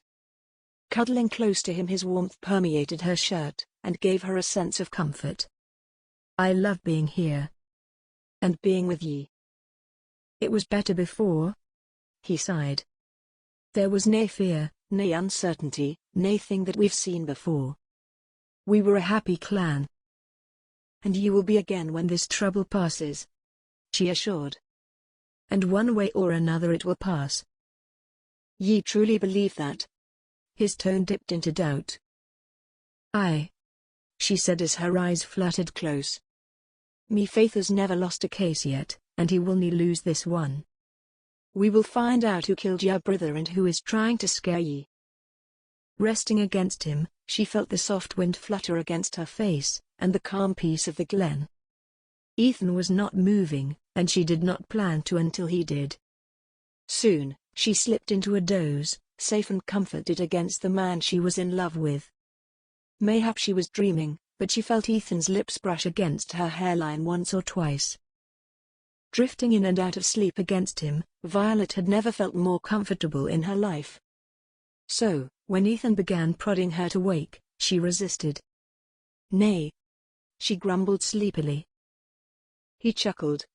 "We have to get back to the castle, Violet. Our faithers might soon send out the search party for us, dogs included." Grumbling under her breath, she peeled herself away from his side and forced her eyes open. "Can we stay, only for a little while?" He shook his head and dropped a kiss on her cheek. Nay, and they might need us. Come on, we need to go back home. Home. That word rang with such security and relief, that she could not deny it was truly home. Still unsteady, she let Ethan help her back on the horse, and they headed home. He stayed close by, while she came back to full awareness, and when they returned to the castle, she managed to slip from the saddle without Ethan's help, but they had barely made it past the stable's door when her father came in. His face was grave and his posture stiff. "Father? We have a problem," he said, shifting his gaze between her and Ethan, who had come to stand near her. "We made all the people in the castle write out a sentence, but none matched. So, we took the search to the village, and found a boy, an orphan, about 1 in 10 whose hand matches. Clearly, he is neither perpetrator, but we need him to point out who is."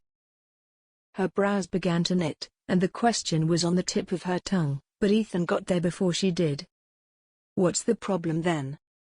If the soldiers took him in, they can take him back to point out who told him to do it."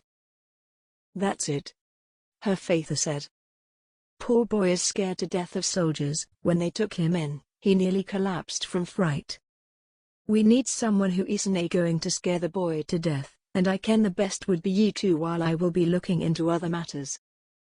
Sharing a look with Ethan, she saw his answer in his eyes and the set of his jaw, before he verbally uttered it.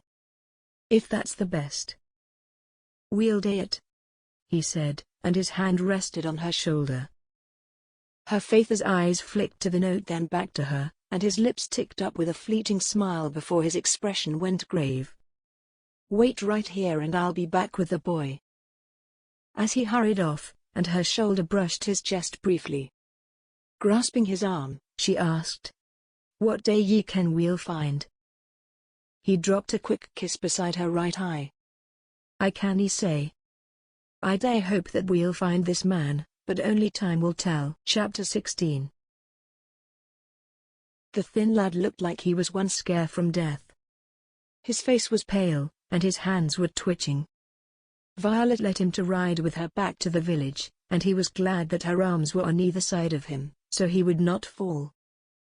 Ethan saw her head dip habitually, asking the boy questions no doubt, but his mind wandered, as his eyes traced over the graceful curve of her neck.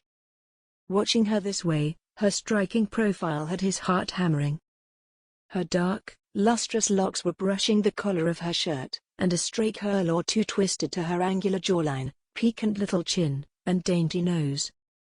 And that mouth of hers. Soft plump lips he had kissed thrice, and if God willing, would taste again. "Do I regret it?" He shot her another look and stifled a smile. No, he did not regret it, and was sure he would not do so in the future either.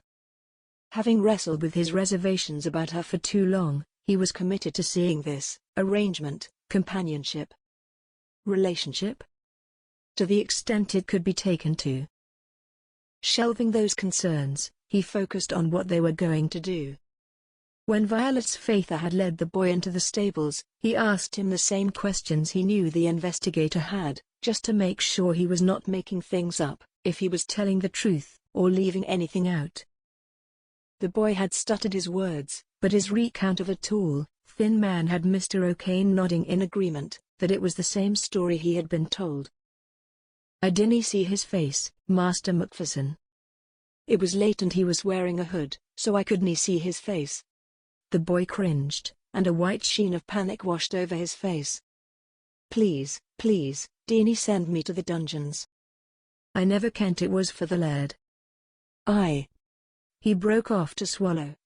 "I never meant any harm, and I dinna ken much of it when he said to write Finlay, as they are so many with that name." Ethan crouched, and gave the boy a forgiving smile. "Dinna ye worry, lad, ye won't pay for this.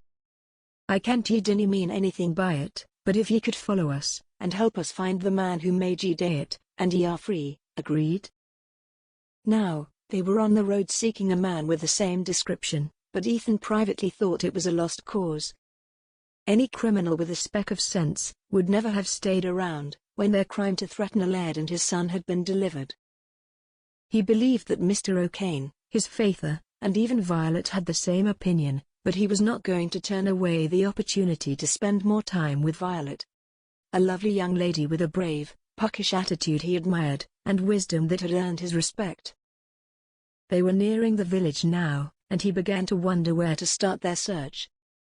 It was good that evening was coming in so quickly, as men would be at the tavern, and on the streets coming from the farms. Some might even be at the market, bargaining their last sale.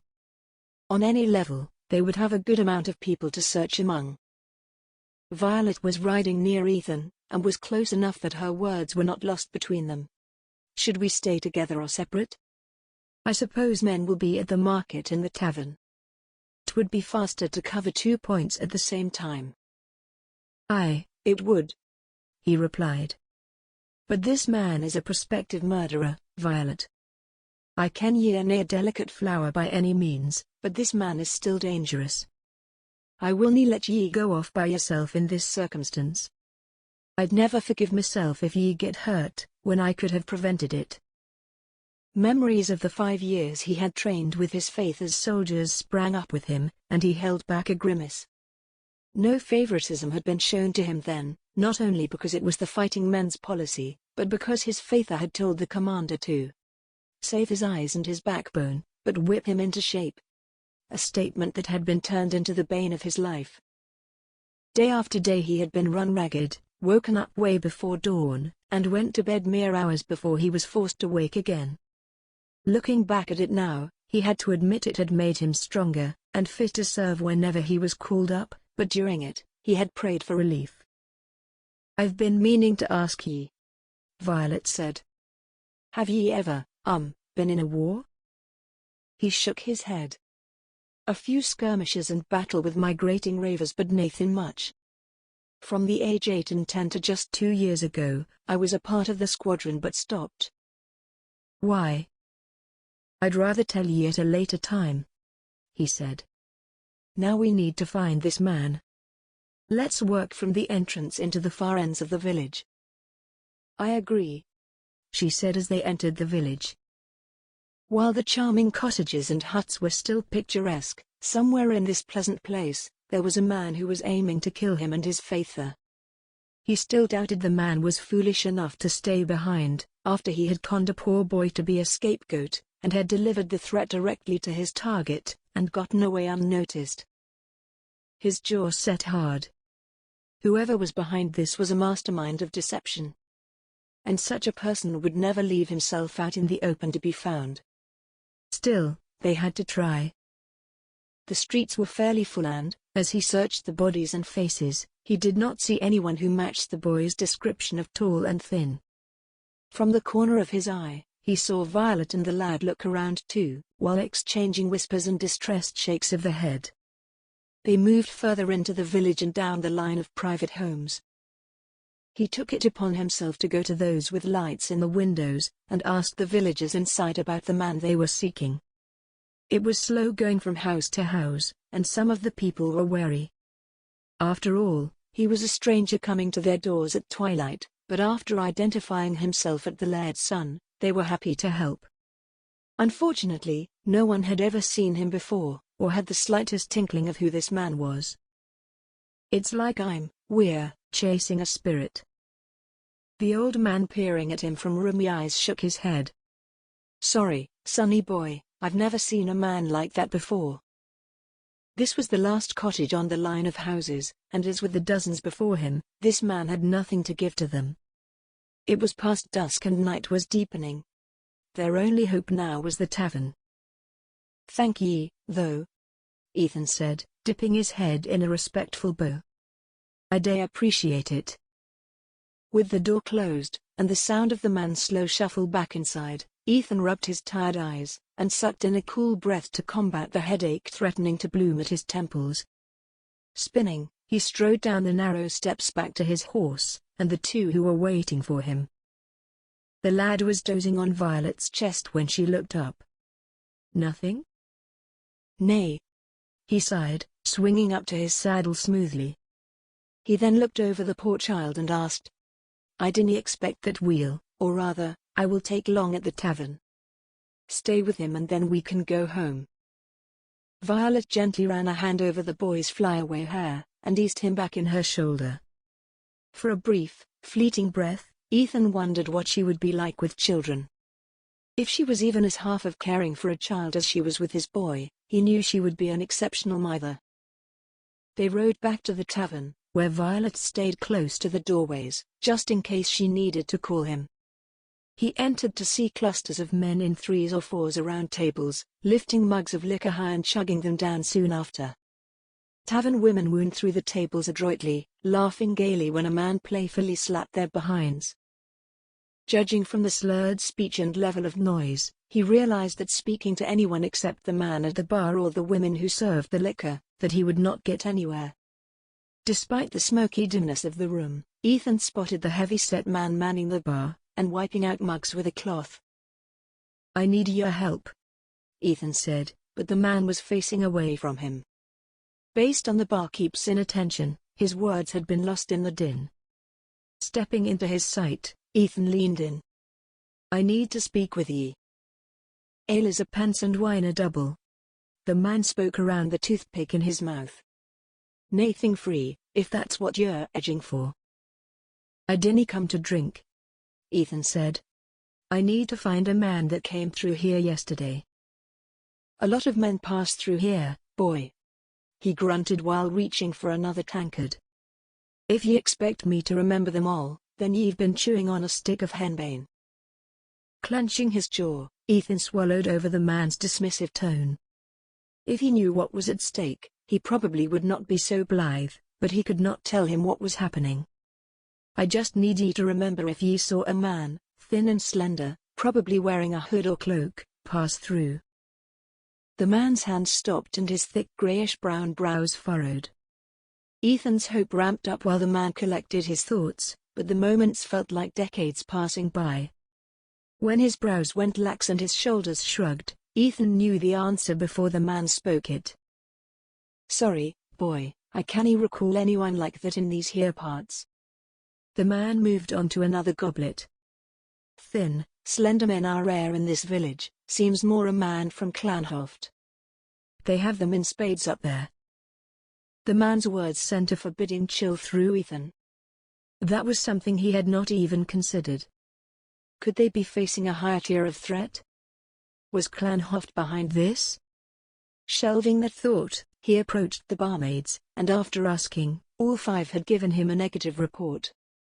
He went back outside, and found Violet sitting on the stairs with the boy leaning on her arm. "No one had seen our man, I suppose," Violet said quietly. He sat near her and tilted his head to the sky. "No one has seen this man, but I have been told we might have a worse problem. The barkeep told me that I'm describing a man from Clanhoft, and honestly, I can see it. We might have peace now, but it was not always that way. Someone could be whispering something in Laird Russell's ear, urging him to break the peace. The man we're looking for could be an emissary from that clan." Violet blinked. "That is distressing." "I can," he sighed, then eyed the boy sleeping at her side. "It's time we went home, though." "Ethan." She nibbled on her lip, and was looking almost everywhere but to him. "Earlier today. At the meadow." "Aye. Did we go too far?" His mood shifted as quickly as a river's tide. The worry of another war between his family and Clanhoft was shoved away, in light of Violet's unease. Taking her hand, that was a little cold and clammy, he laced her fingers with his. "Nay, that is unless I made ye uncomfortable." Her face was shining a rosy red from the backwash of light coming from the tavern's door. "Nay, ye dinny, I feared ye were regretting it because we had received some rather troubling news earlier. Sometimes, people act out in different ways during distress. I wasna sure if ye wanted a distraction or—" She swallowed. "If ye meant it." "I meant it." Ethan made sure to catch her eye to press his point. "I meant all of it. Nata mentioned that I loved how ye reacted." If possible, her blush deepened more, and he got a glimpse of her bashful side. It endeared her to him even more, as did the realization that he would have to go slow with her slithered through his mind. She had to be eased into acts of intimacy, not thrown in. All in all, I reckon we should get home, he said, moving to take the boy from her. I'll ride with him. Can ye get on the horse by yourself?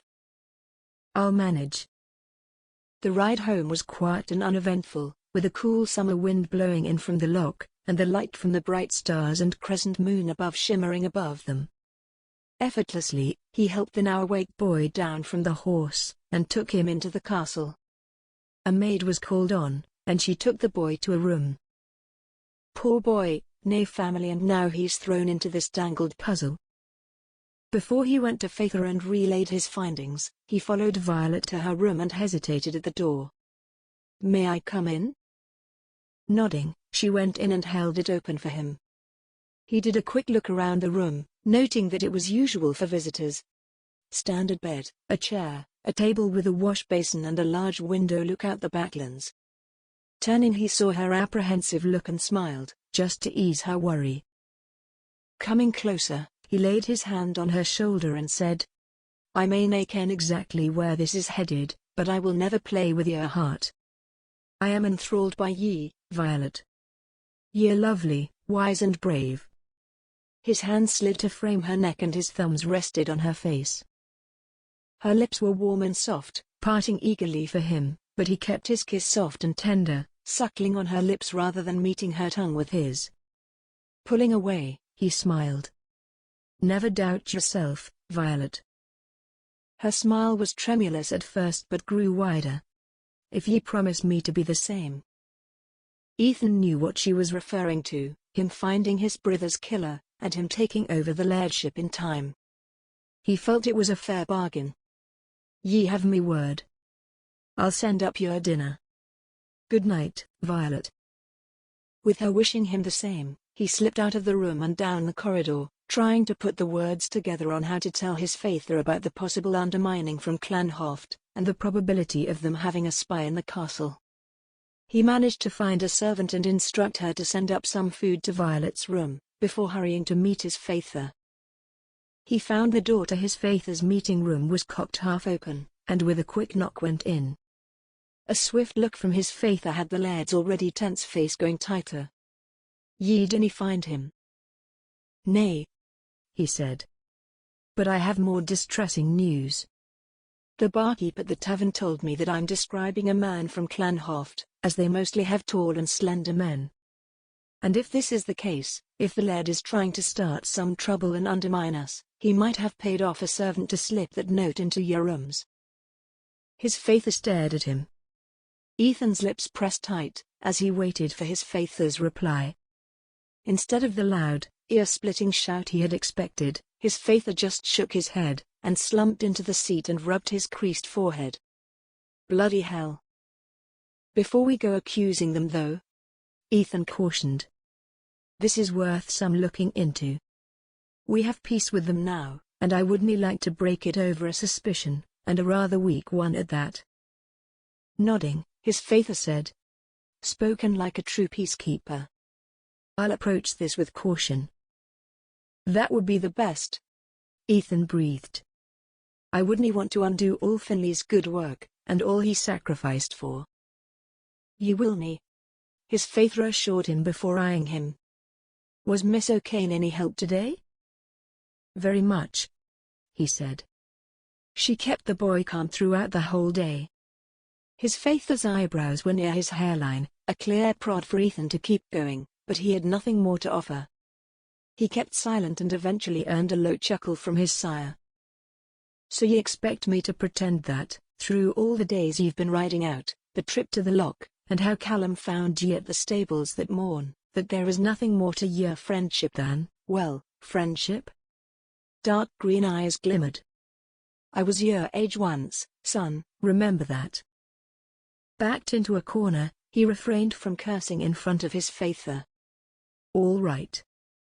He raked his hand through his hair, hoping he would not get upbraided for his actions. We've kissed. Once? Twice? Faither, please. Ethan grumbled. This is nae the sort of thing I would ever feel comfortable talking to ye about. I'd rather go to Finn. His mouth clicked shut so quickly he nearly bit his tongue. The playful air they had between them vanished like smoke, and the harsh reality that his brother, the one he would go to in matters like this, was forever gone, had a lead ball of emotion sinking in his stomach. His face twisted to the window, as he swallowed over the hard lump in his throat. His unwitting words had dropped another brick on top of the load he and his Faither were already carrying. When the stillness grew stifling, he turned back and shook his head. "Pardon me, that was unwise." "Aye," was his reply. "But one day we're going to have to accept that he is gone."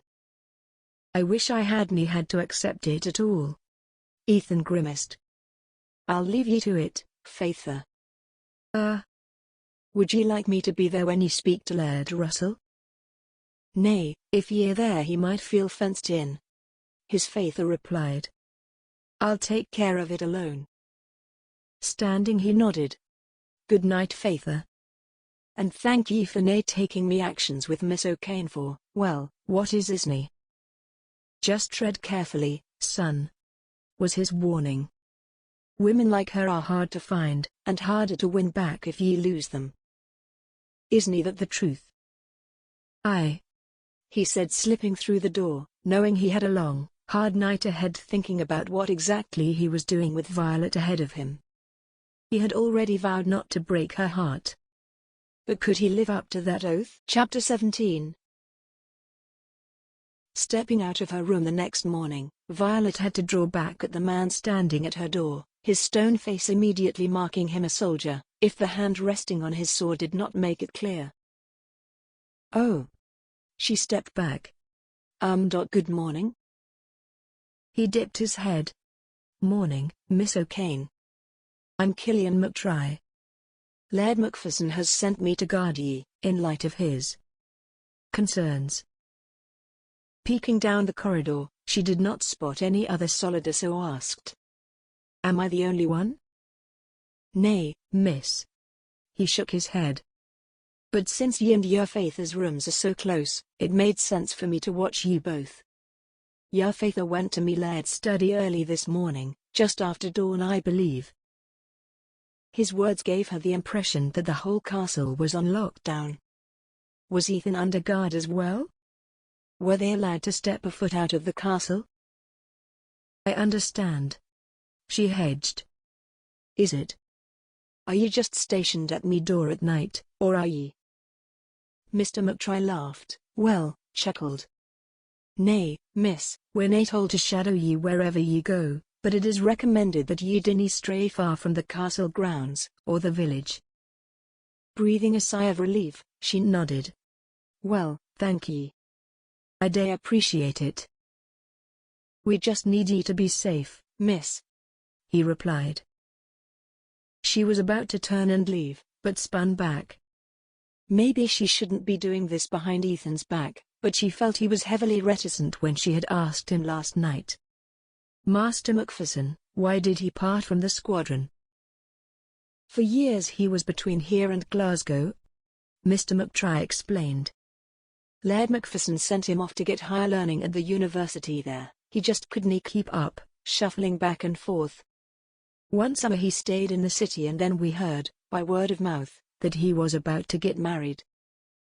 A numbing chill ran over her body like waves in the ocean, and when she dared speak her words were still. "Oh." The soldier shrugged.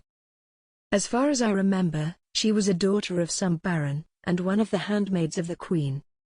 Very polished and pretty, I assume. But then he came back home, and said nothing of it. I could only assume, if such things were right, she had broken his heart." Emotions had started to twist inside her stomach, from the moment she had heard the word marriage, and had grown harder when the woman was revealed to be a woman of position. Now that the hammer had dropped, the reason he had shied away from her elaborating about the fighting forces was the woman might have broken Ethan's heart. Nay wonder he said horses might be more loyal than people. Shame and sorrow began to eat away at her. "That's awful," she whispered. His lips were twisted in a wry slant, and his broad shoulders shrugged. If it had happened, I'd agree, but he hastily said a word about it so. Another shrug. Thank ye for telling me, she said, feeling guilty that she had heard this second-hand. It would have been better for Ethan to tell her himself, than hear it from another. Now, wild suspicions were beginning to grow, and under them, fear. Fear that, if this were true, what chance did she have with Ethan? I should go, she said, trying to keep the tremors in her breast still. Faither might be waiting for me in the great hall. Good day to ye then. He ducked his head. Walking away, Violet knew there was no way she could eat anything over her upset stomach. She was making her way to the secluded garden, when it dawned on her that, as much as she thought she knew Ethan, there was so much she did not know. Mayhap she needed to put away the feelings she had for Ethan, and learn more about him before moving forward. She sat and stared out at the misty hills in quiet contemplation. Ignoring the little rumbles in her stomach was much easier than ignoring the disquiet in her mind. Ethan had a past, one she felt she had to question before they could forge a future together. The soft crunch of twigs and dead leaves under boots had her twisting to look, and she found Ethan coming near. His tall broad-shouldered form moved smoothly with an even gait, and his faded shirt and trousers fit so well, leaving her to wonder how he would look wearing the leather armor his fellow soldiers used. His boots clung to his muscular calves as he strode, and as he came near, her eyes were latched onto them instead of his face. She felt an odd flutter in her belly, when his eyebrows dipped and knitted with concern. Violet? Why are ye out here and nae in the great hall? Shifting to allow him to sit, she shook her head. Was nae hungry? He laid his arm over the back of the seat, curving around her, and muttered. I ken the feeling all too well. Nathing had been able to sit with me much lately. This would be an opportune time to approach him about his time at the university, but she couldn't think of the right way to tactfully ask him about the lady. And so, she simply resorted to laying her head on his shoulder.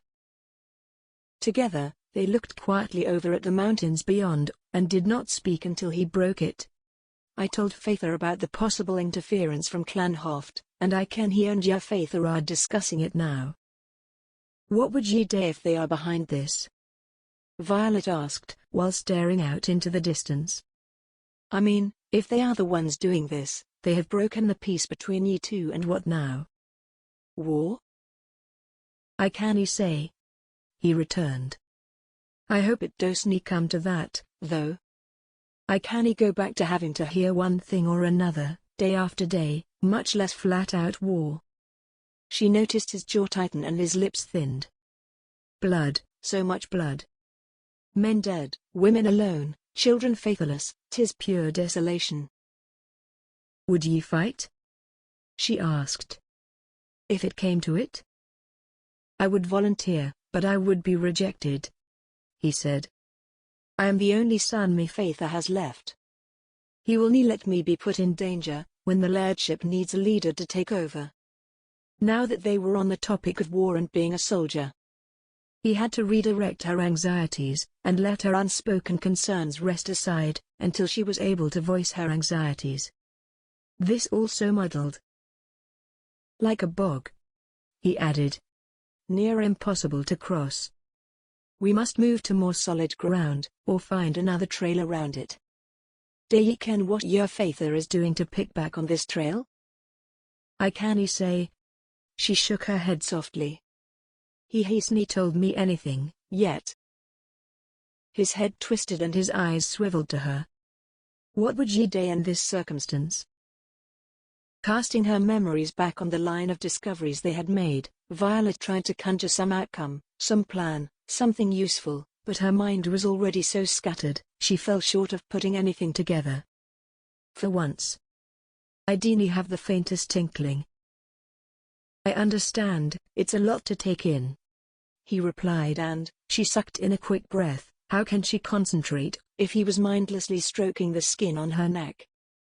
But I hope we can break through this soon. Me too, she added. I can we should get back in the castle though. I've been out here a good while, and I should eat something as well. Aye. He agreed, but when she had expected him to move, he didn't. Peering at him, she cocked a brow in silent question, only to have him duck his head and lay a soft kiss on her lips. It took a moment for her to recognize it, and as she was ready to kiss him back, he had pulled away and was standing. She took his extended hand, and followed him on her feet toward the castle. Once inside though, she pulled away, but Ethan caught her hand again. She aimed a questioning glance at him, and he answered with a lopsided grin. "Faither already kens about us. 'Twas nae something I wanted, but what can I say, he's me sire, he kens me more than I can ever imagine. And if he does..." She trailed off while firming her grip with his hand. "Me faither probably does too. Which means, ye dinna have to shy away from me, but..." He kissed the back of her hand before dropping it. "Nae reason for anyone else to start gossiping." Truly, Violet was relieved. There would be a time when they could be open, but she felt this moment was not the right time. Instead, they went to the kitchen and called for food, but Violet could barely drink the goblet of nettle tea and a buttered roll. Ethan did not do so well himself, going through a portion of the beef stew, before he had to push the bowl away with a sigh. "I ken it's safe to say me appetite wouldn't be coming back soon." He shook his head. "If ye're finished, would he go with me to speak to me faither, to see what's he decided to do about Clanhoft?" She nodded and plucked one more pinch of the bread, and popped it into her mouth. "Aye." Brushing her hands off, she stood, as did Ethan.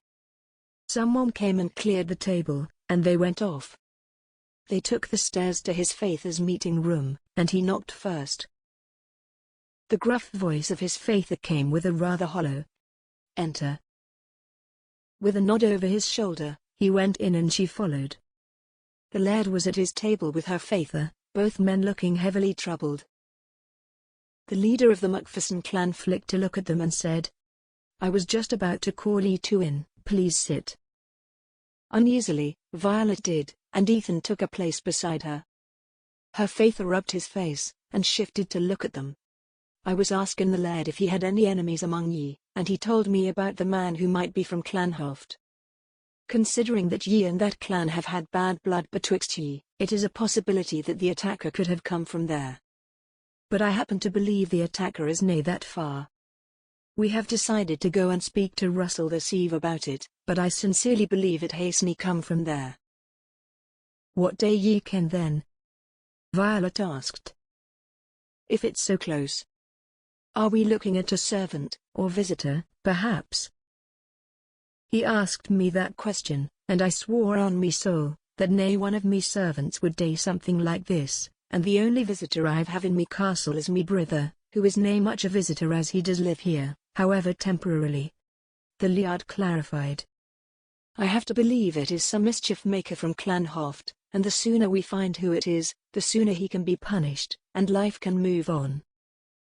Violet saw his jaw tick, as if he were saying, "I wish it could be so easy."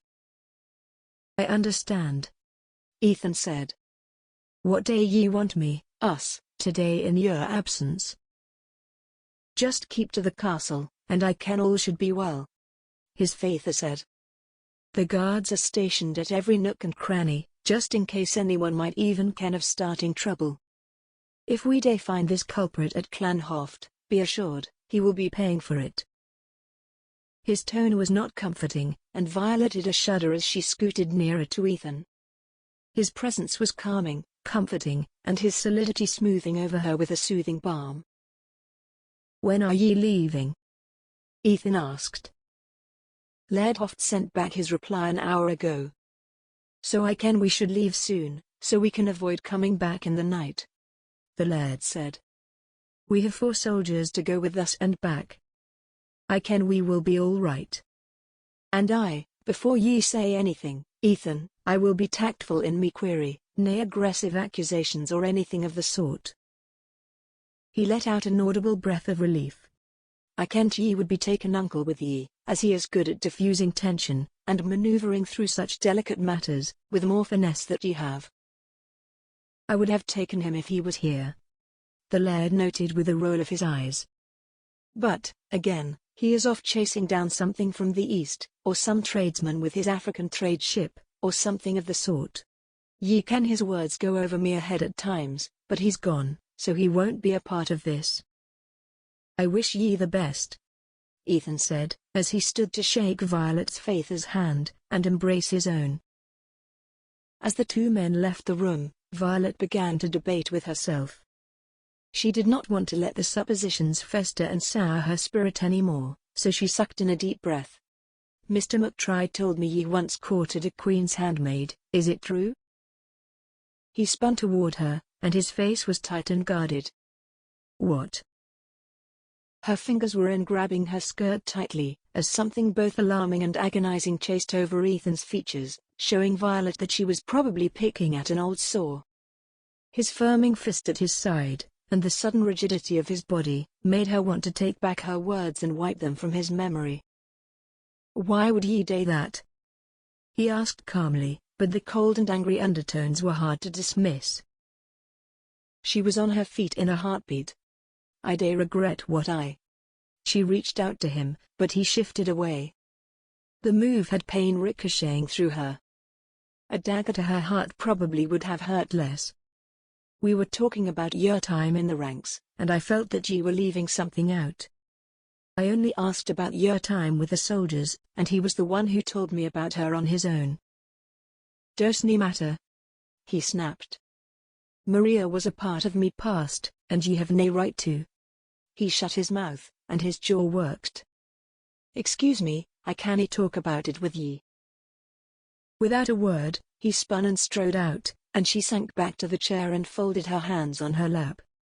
Eyes clenching tight, she bit back a sob. She should have never even asked those questions, but now her fear felt realized. This Maria still held a part of Ethan's soul. Either she had hurt him so badly that he could not speak of it, or he was still in love with her. Whatever it was, she was on the losing side of his emotions.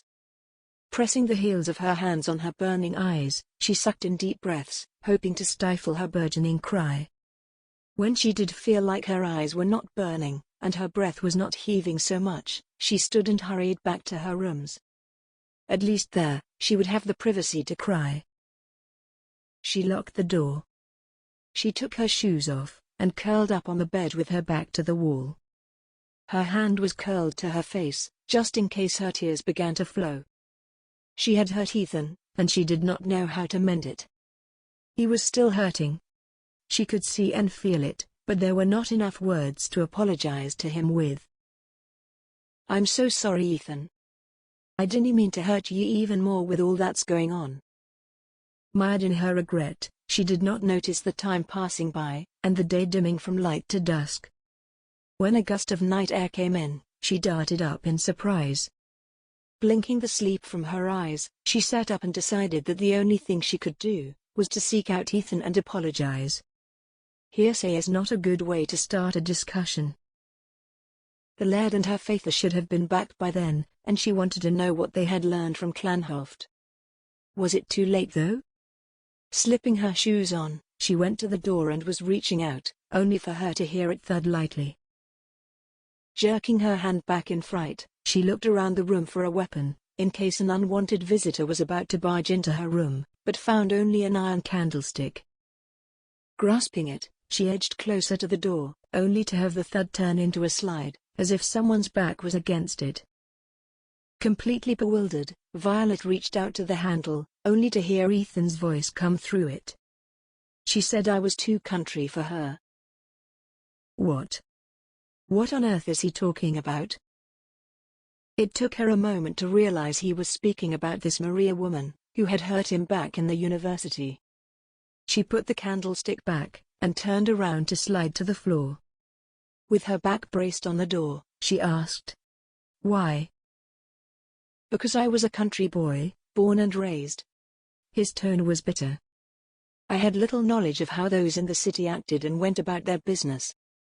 Soon enough I found that me accent was too crass, and me words unrefined. Nothing I did measured up to city standards, but stubborn me tried me luck anyway. I did away with me kilts and gillies for knee breeches, boots, and waistcoats. Changed me great kilt for a woolen cloak, and nearly exchanged me sanity for a woman who was far above me reach. Oh, how her heart ached for him, and she wished the door between them was not there, so she could touch him, embrace him, anything.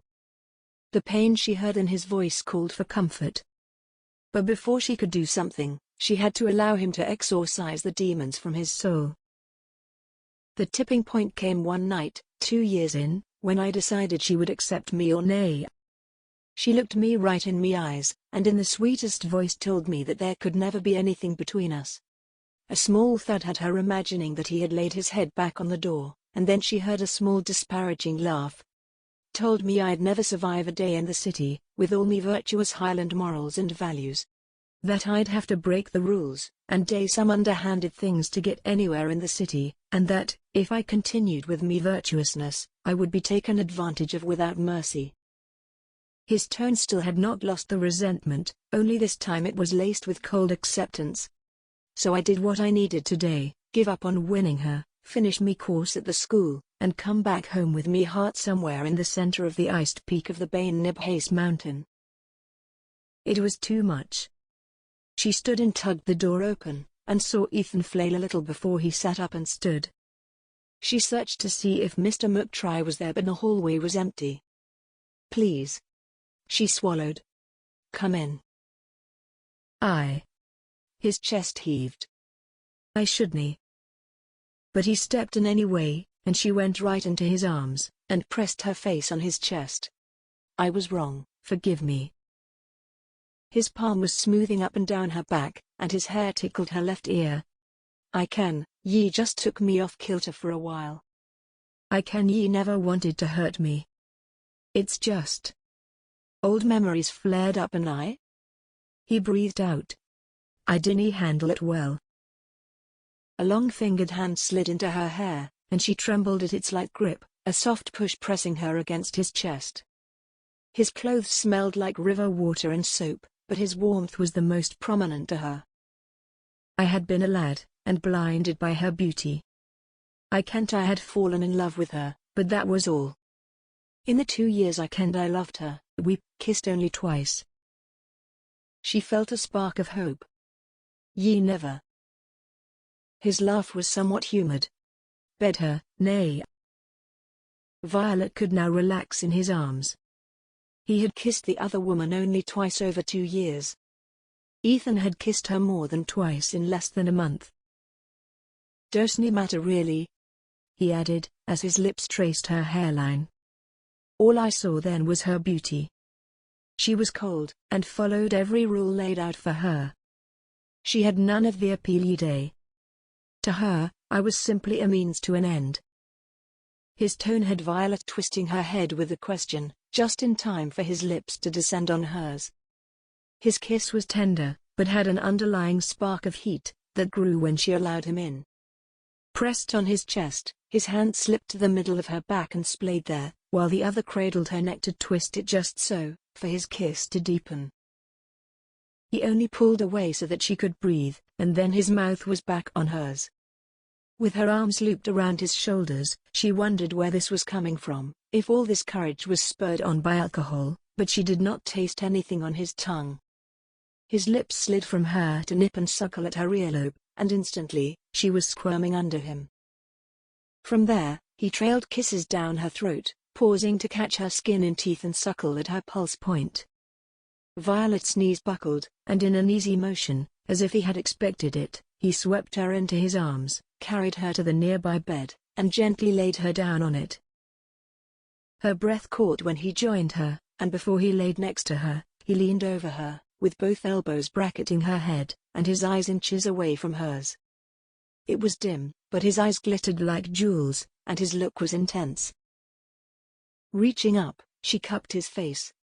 Ethan? What is this? Too many times, I've stopped myself from telling ye how I feel about ye. Ye make me feel again, and I want ye to feel how I day. He kissed her cheek. Stop me at any time if ye want. he said, lowering himself onto her with a kiss. He nibbled at her lips before sliding his tongue in, and her thoughts began to blur. His firm lips moved against hers in a measured tone, but she could feel that he was holding something back. She wondered how he could be holding on to his control, as hers was loosening, and a feverish heat was growing under her skin. Her hand slid into flaxen hair as he sucked on her tongue, making sparks dance up and down her spine, igniting, for the first time, a pebbling of her breasts. Pressed between him and the bed, she knew he had to feel it through her thin gown.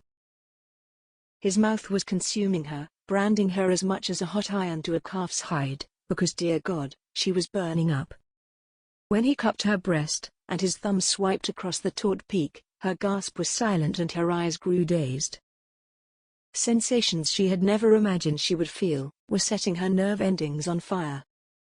Ethan's breath was skittering over her skin, and while she was reeling from his touch, her body nearly jackknifed from the bed. His mouth was over her nipple, sucking at her through the dress. Her skin felt itchy, desperate for something, but had not the first idea what that was. Ethan's kiss, his warm touch, his body bracketing hers, one or the other. All three?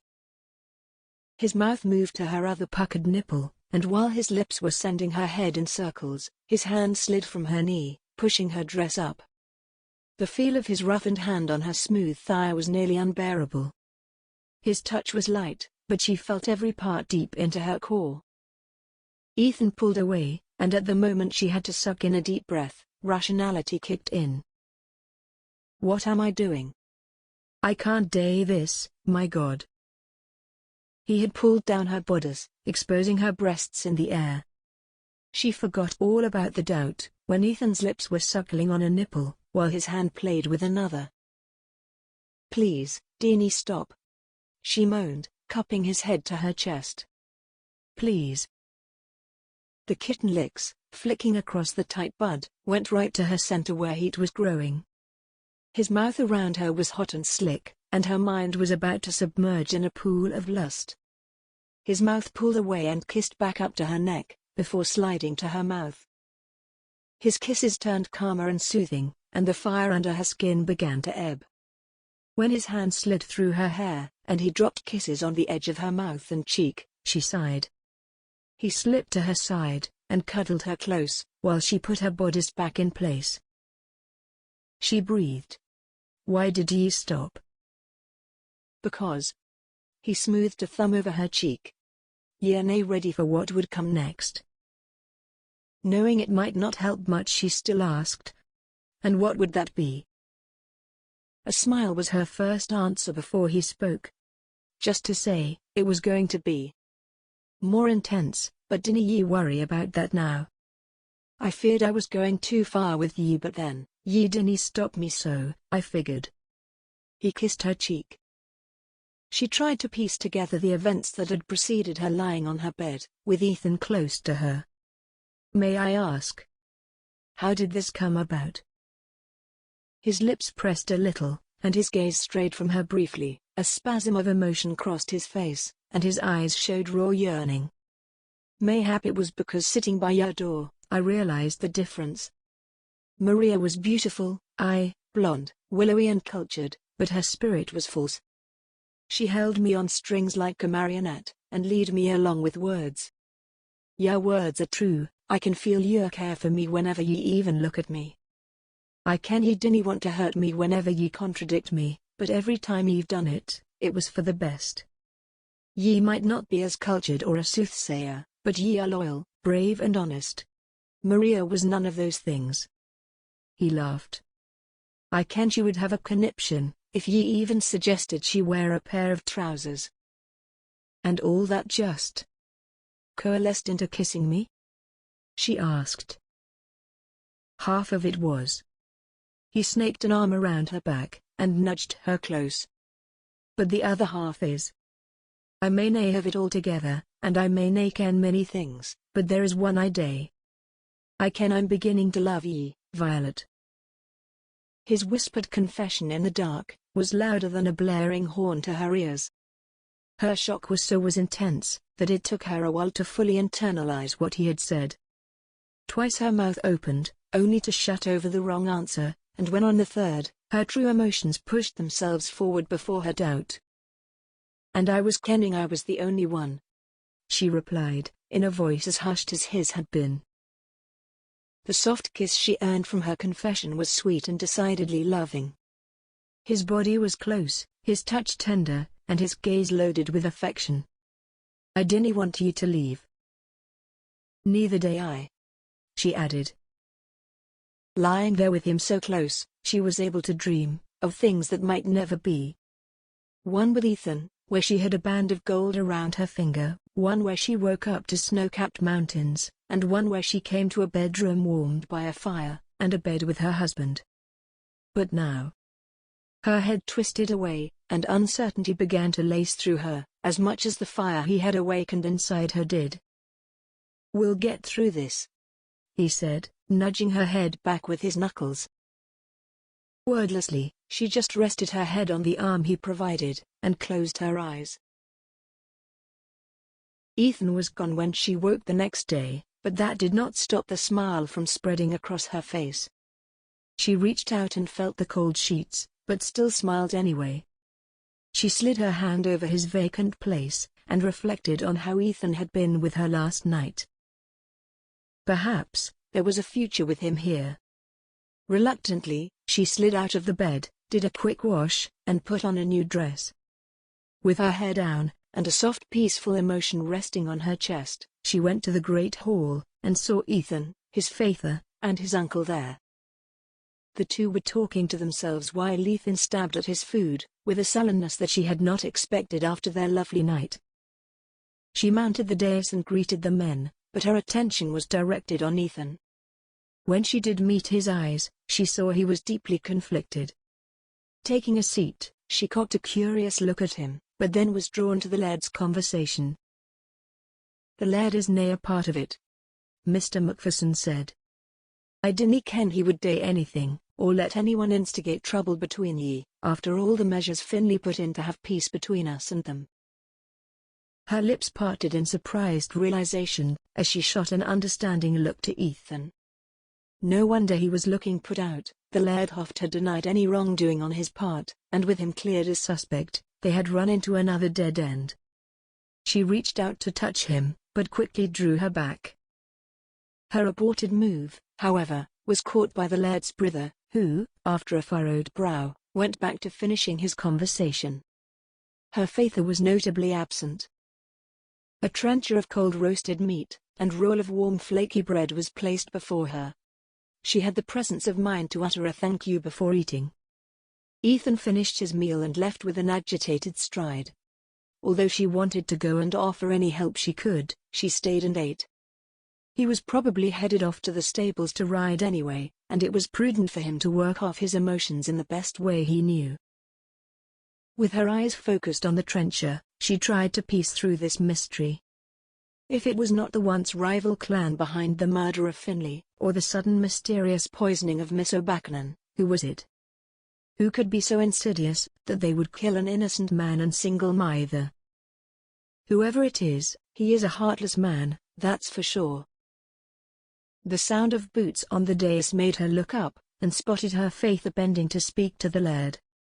His face was calm, but she knew from all the times she observed him, that he was most calm when times and situations were dire. Laird MacPherson nodded curtly, and excused himself from his brother, while her father was gesturing for her to come along as well.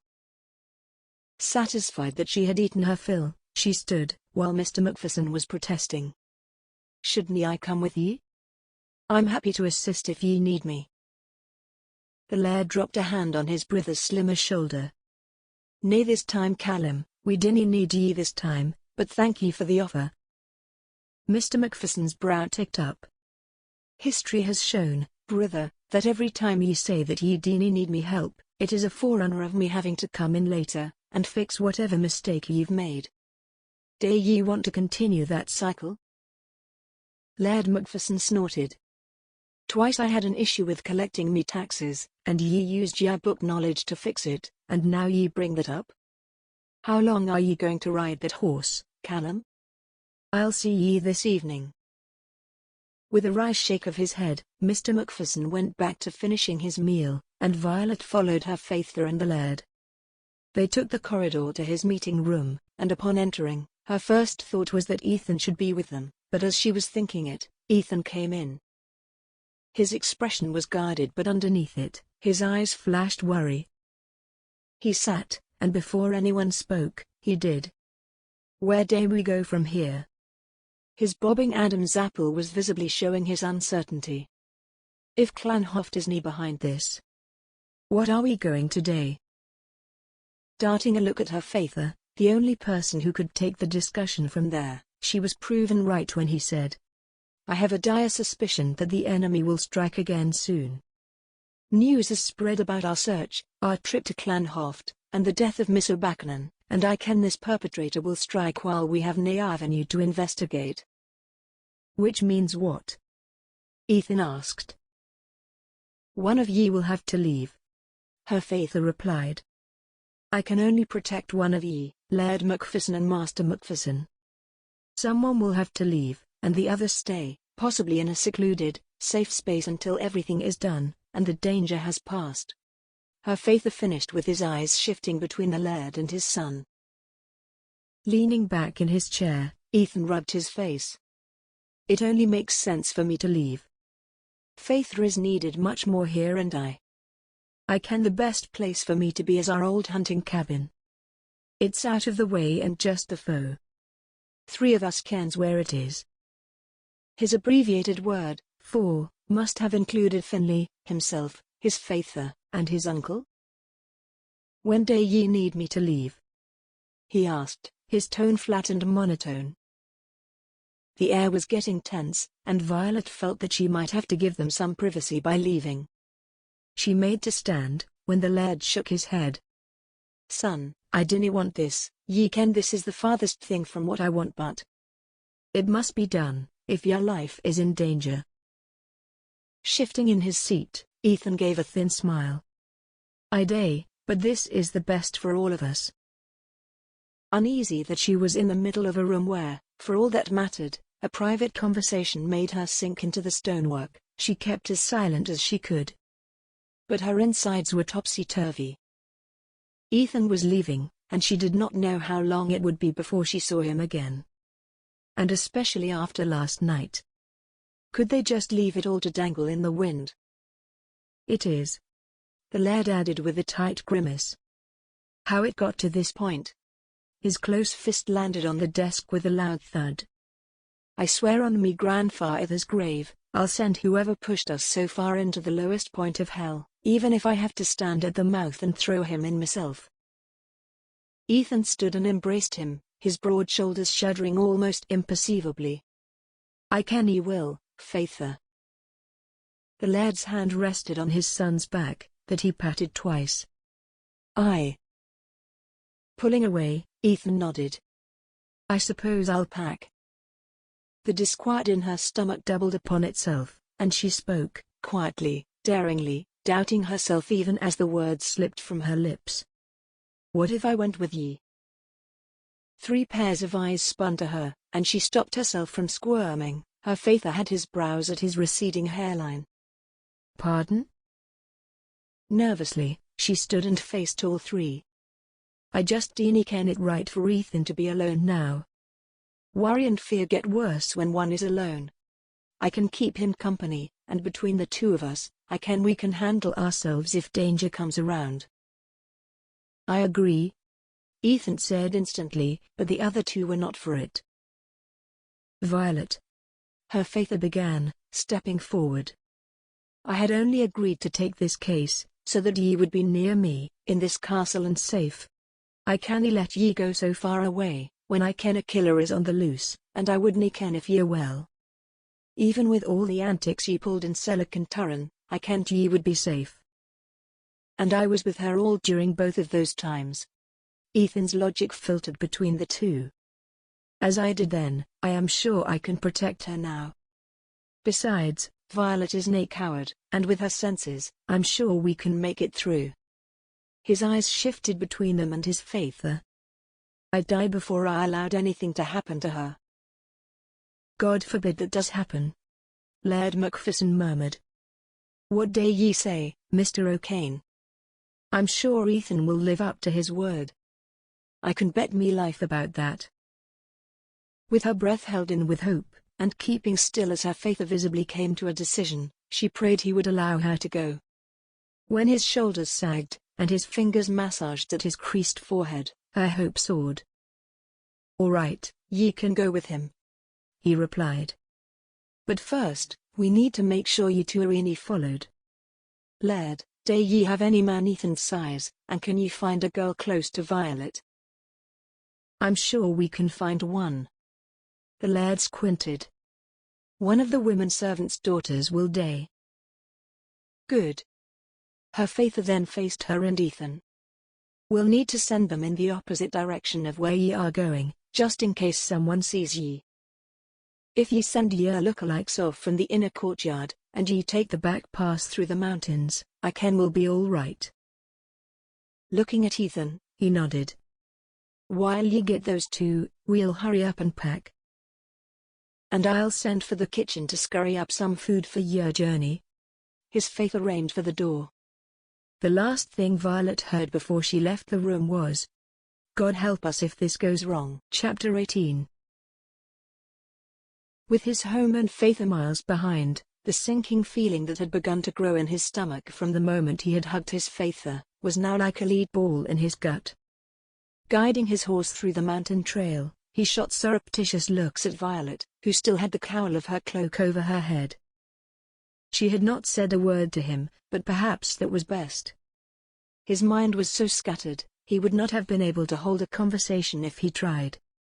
It was a good thing he had long ago memorized the way to his faither's old hunting cabin, barely 3 miles north of the castle, or they would be lost. This was unaccounted for. Running away in the face of danger went against every rule he had learned those years, while juggling his schooling and his education. He knew this was just for safety precautions, but nothing good came from turning one's back to one's enemy. He felt like he was giving in and giving up, allowing one man to take over his life. "I feel like a coward."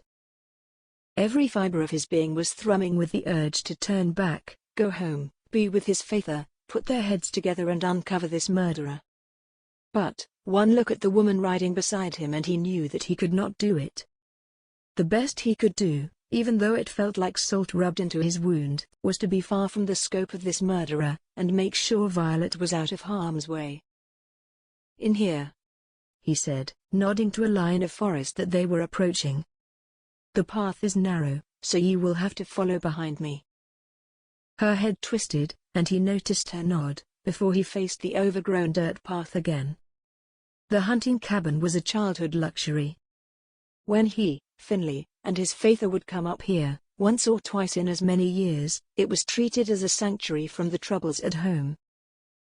A memory flashed over his mind, that of his faither showing him and his brother how to skin a rabbit, how to kill a deer, and eventually, as they grew, how to tan a boar's hide.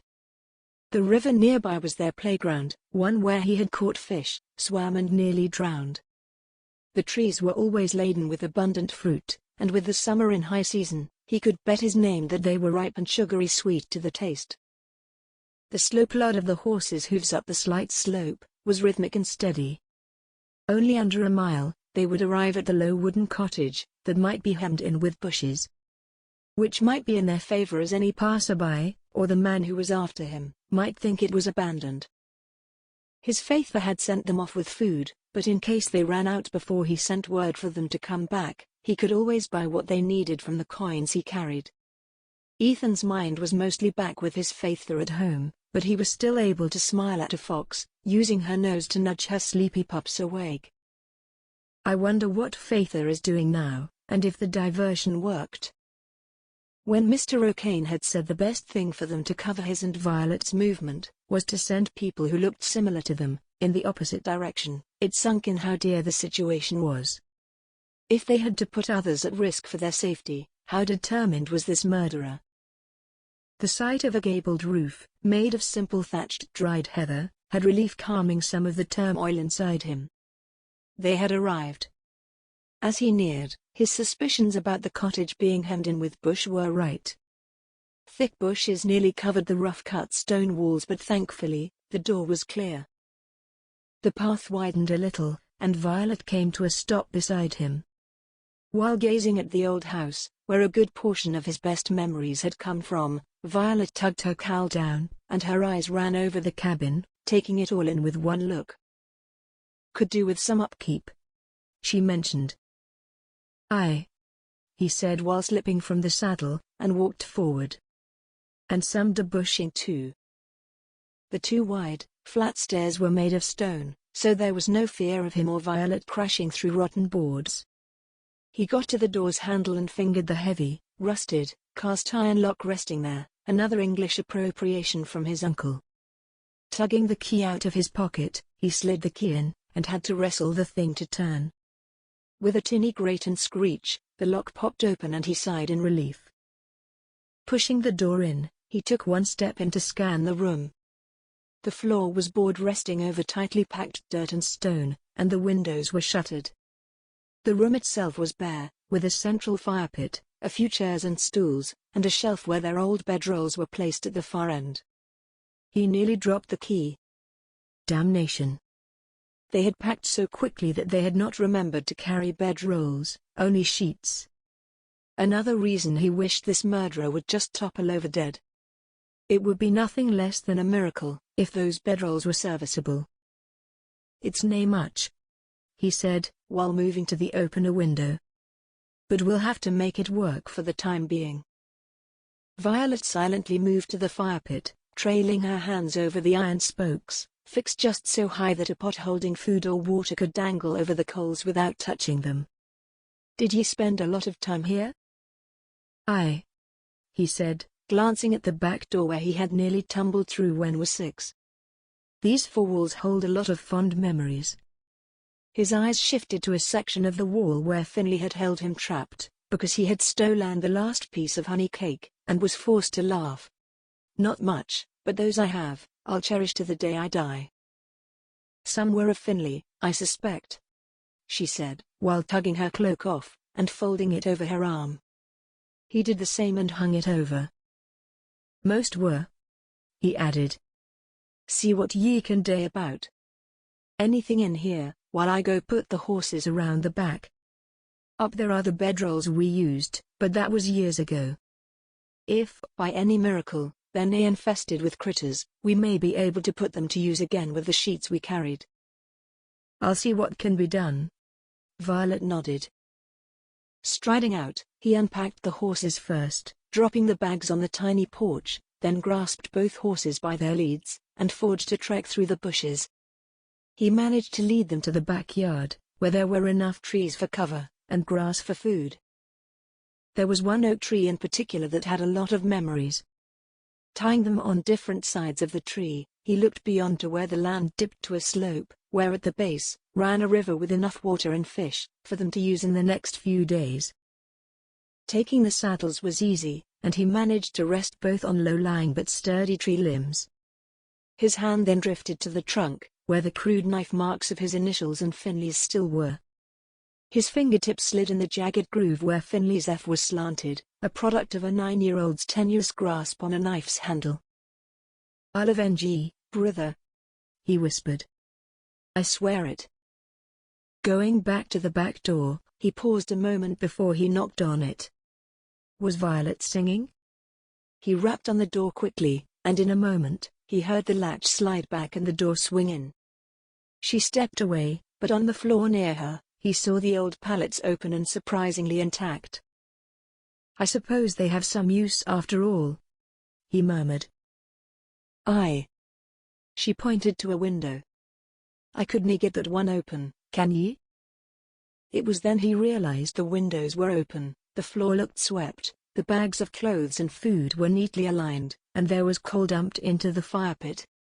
Had she done all this in the short time he had been outside? She did say she took over the household duties when her mother died. "Ethan?" He snapped out of his musing. "Oh, of course." It took a little wiggling and tugging, but the shutters were removed, and the window open. The cabin looked marginally better, but it was still bare. He still needed to get water for them, so he went to search the cupboards and found some buckets. While he looked, Violet found 2 strike irons on a shelf and smiled. "At least we won't be cold," she said. "Or hungry," he added. "I'll get some water for us, and we'll be back soon. Ye did carry shadow with ye. Aye, use it without remorse if anyone but me comes in." "Aye." Her lips twitched. Grabbing the buckets, he headed off to the river. With any luck, this hideout would be only temporary. Mr. O'Kane and his Faither would find this man themselves, and have him drawn and quartered. He would go back home, ask Mr. O'Kane if Violet could stay a while longer, and then... Then what? What if she doesn't take to life up here at all? Halfing out of breath, he placed the filled bucket on the riverbank and filled the other. There was not much assurance how his relationship, with Violet was going to progress, but he knew he was not ready to give her up. With both buckets in hand, he went up the slope and rested them on the small porch to knock. When she allowed him in, he rested the buckets near the far end, where they would not be in the way of being tripped over. Violet went to a seat she had placed by the window, and looked out with a solemn grimace. "What's on your mind?" "Probably the same thing that's on yours," she replied, slowly turning her head to him. "If they found out who is behind all this upset yet." "And what if they have any?" He sagged on the nearest wall. "We might be in hiding for weeks, if nay months." Snickering, Violet slanted an amused look to him. "Is staying with me for all that time going to be so much of a hardship?" Besides himself, he felt his lips twitch too. "Nay, I suppose it won't." Casting a look out the window, he saw the bright haze of the afternoon begin to dim. Evening was soon coming, and with that, they needed to eat, and then figure out where to sleep. Shuffling to get the bag holding their food, he called over his shoulder. "What do you need?" "Something warm," she said. "Did we bring the skins of milk?" "I'd like to warm some." Fishing into the sack, he pulled out one of the skins and handed it to her, then went to find a pot so she could heat the contents. Kneeling, he searched a trunk, and pulled out a copper pot. His appetite was gone, but Violet needed to eat after nearly 2 hours of continuous riding. Rinsing the pot out, he handed it over, but she bypassed it, to rest a hand on his shoulder, then leaned over and kissed his cheek. His hand slipped around her back and he kissed her, slow and sweet, once, a mere meeting of the lips, twice with a soft suck on her tongue, and then, a deep, thorough kiss that earned him a dazed look, and a tiny stumble from her, when he pulled away. "Let's get ye that milk," he said. He did not know the hour, but his best guess was that it was past midnight. Laying on his makeshift bed, with both hands tucked behind his head, he stared blankly at the ceiling. He couldn't sleep, because raw worry was gnawing at his gut. His Faither. His brother. Mr. O'Kane. The murderer. Had they found the man yet? Had the killer made the mistake of following the 2 decoys, and was now captured? Or, had he stayed away, and they were going to be here for a long time? With no word from his Faither, he felt his gut twist. Rubbing his face hard, he swore that he could not wait for this isolation to be over. Exhaling loudly, he shifted on his side to see Violet, her back turned to him as she slept. At least she can rest. There was just too much on his mind for him to sleep or eat, despite his burning eyes, or protesting stomach. Turning back, a wry thought ran through his mind and he had to snort quietly. This place was so quiet, that he realized that he missed the little, familiar noises of the castle. The almost inaudible tread of a guard passing by his door, of the sounds of the pots and pans banging from the kitchens. The only constant thing from there to hear, was the clear moonlight streaming through the windows, and the shadows they evoked over the ceiling.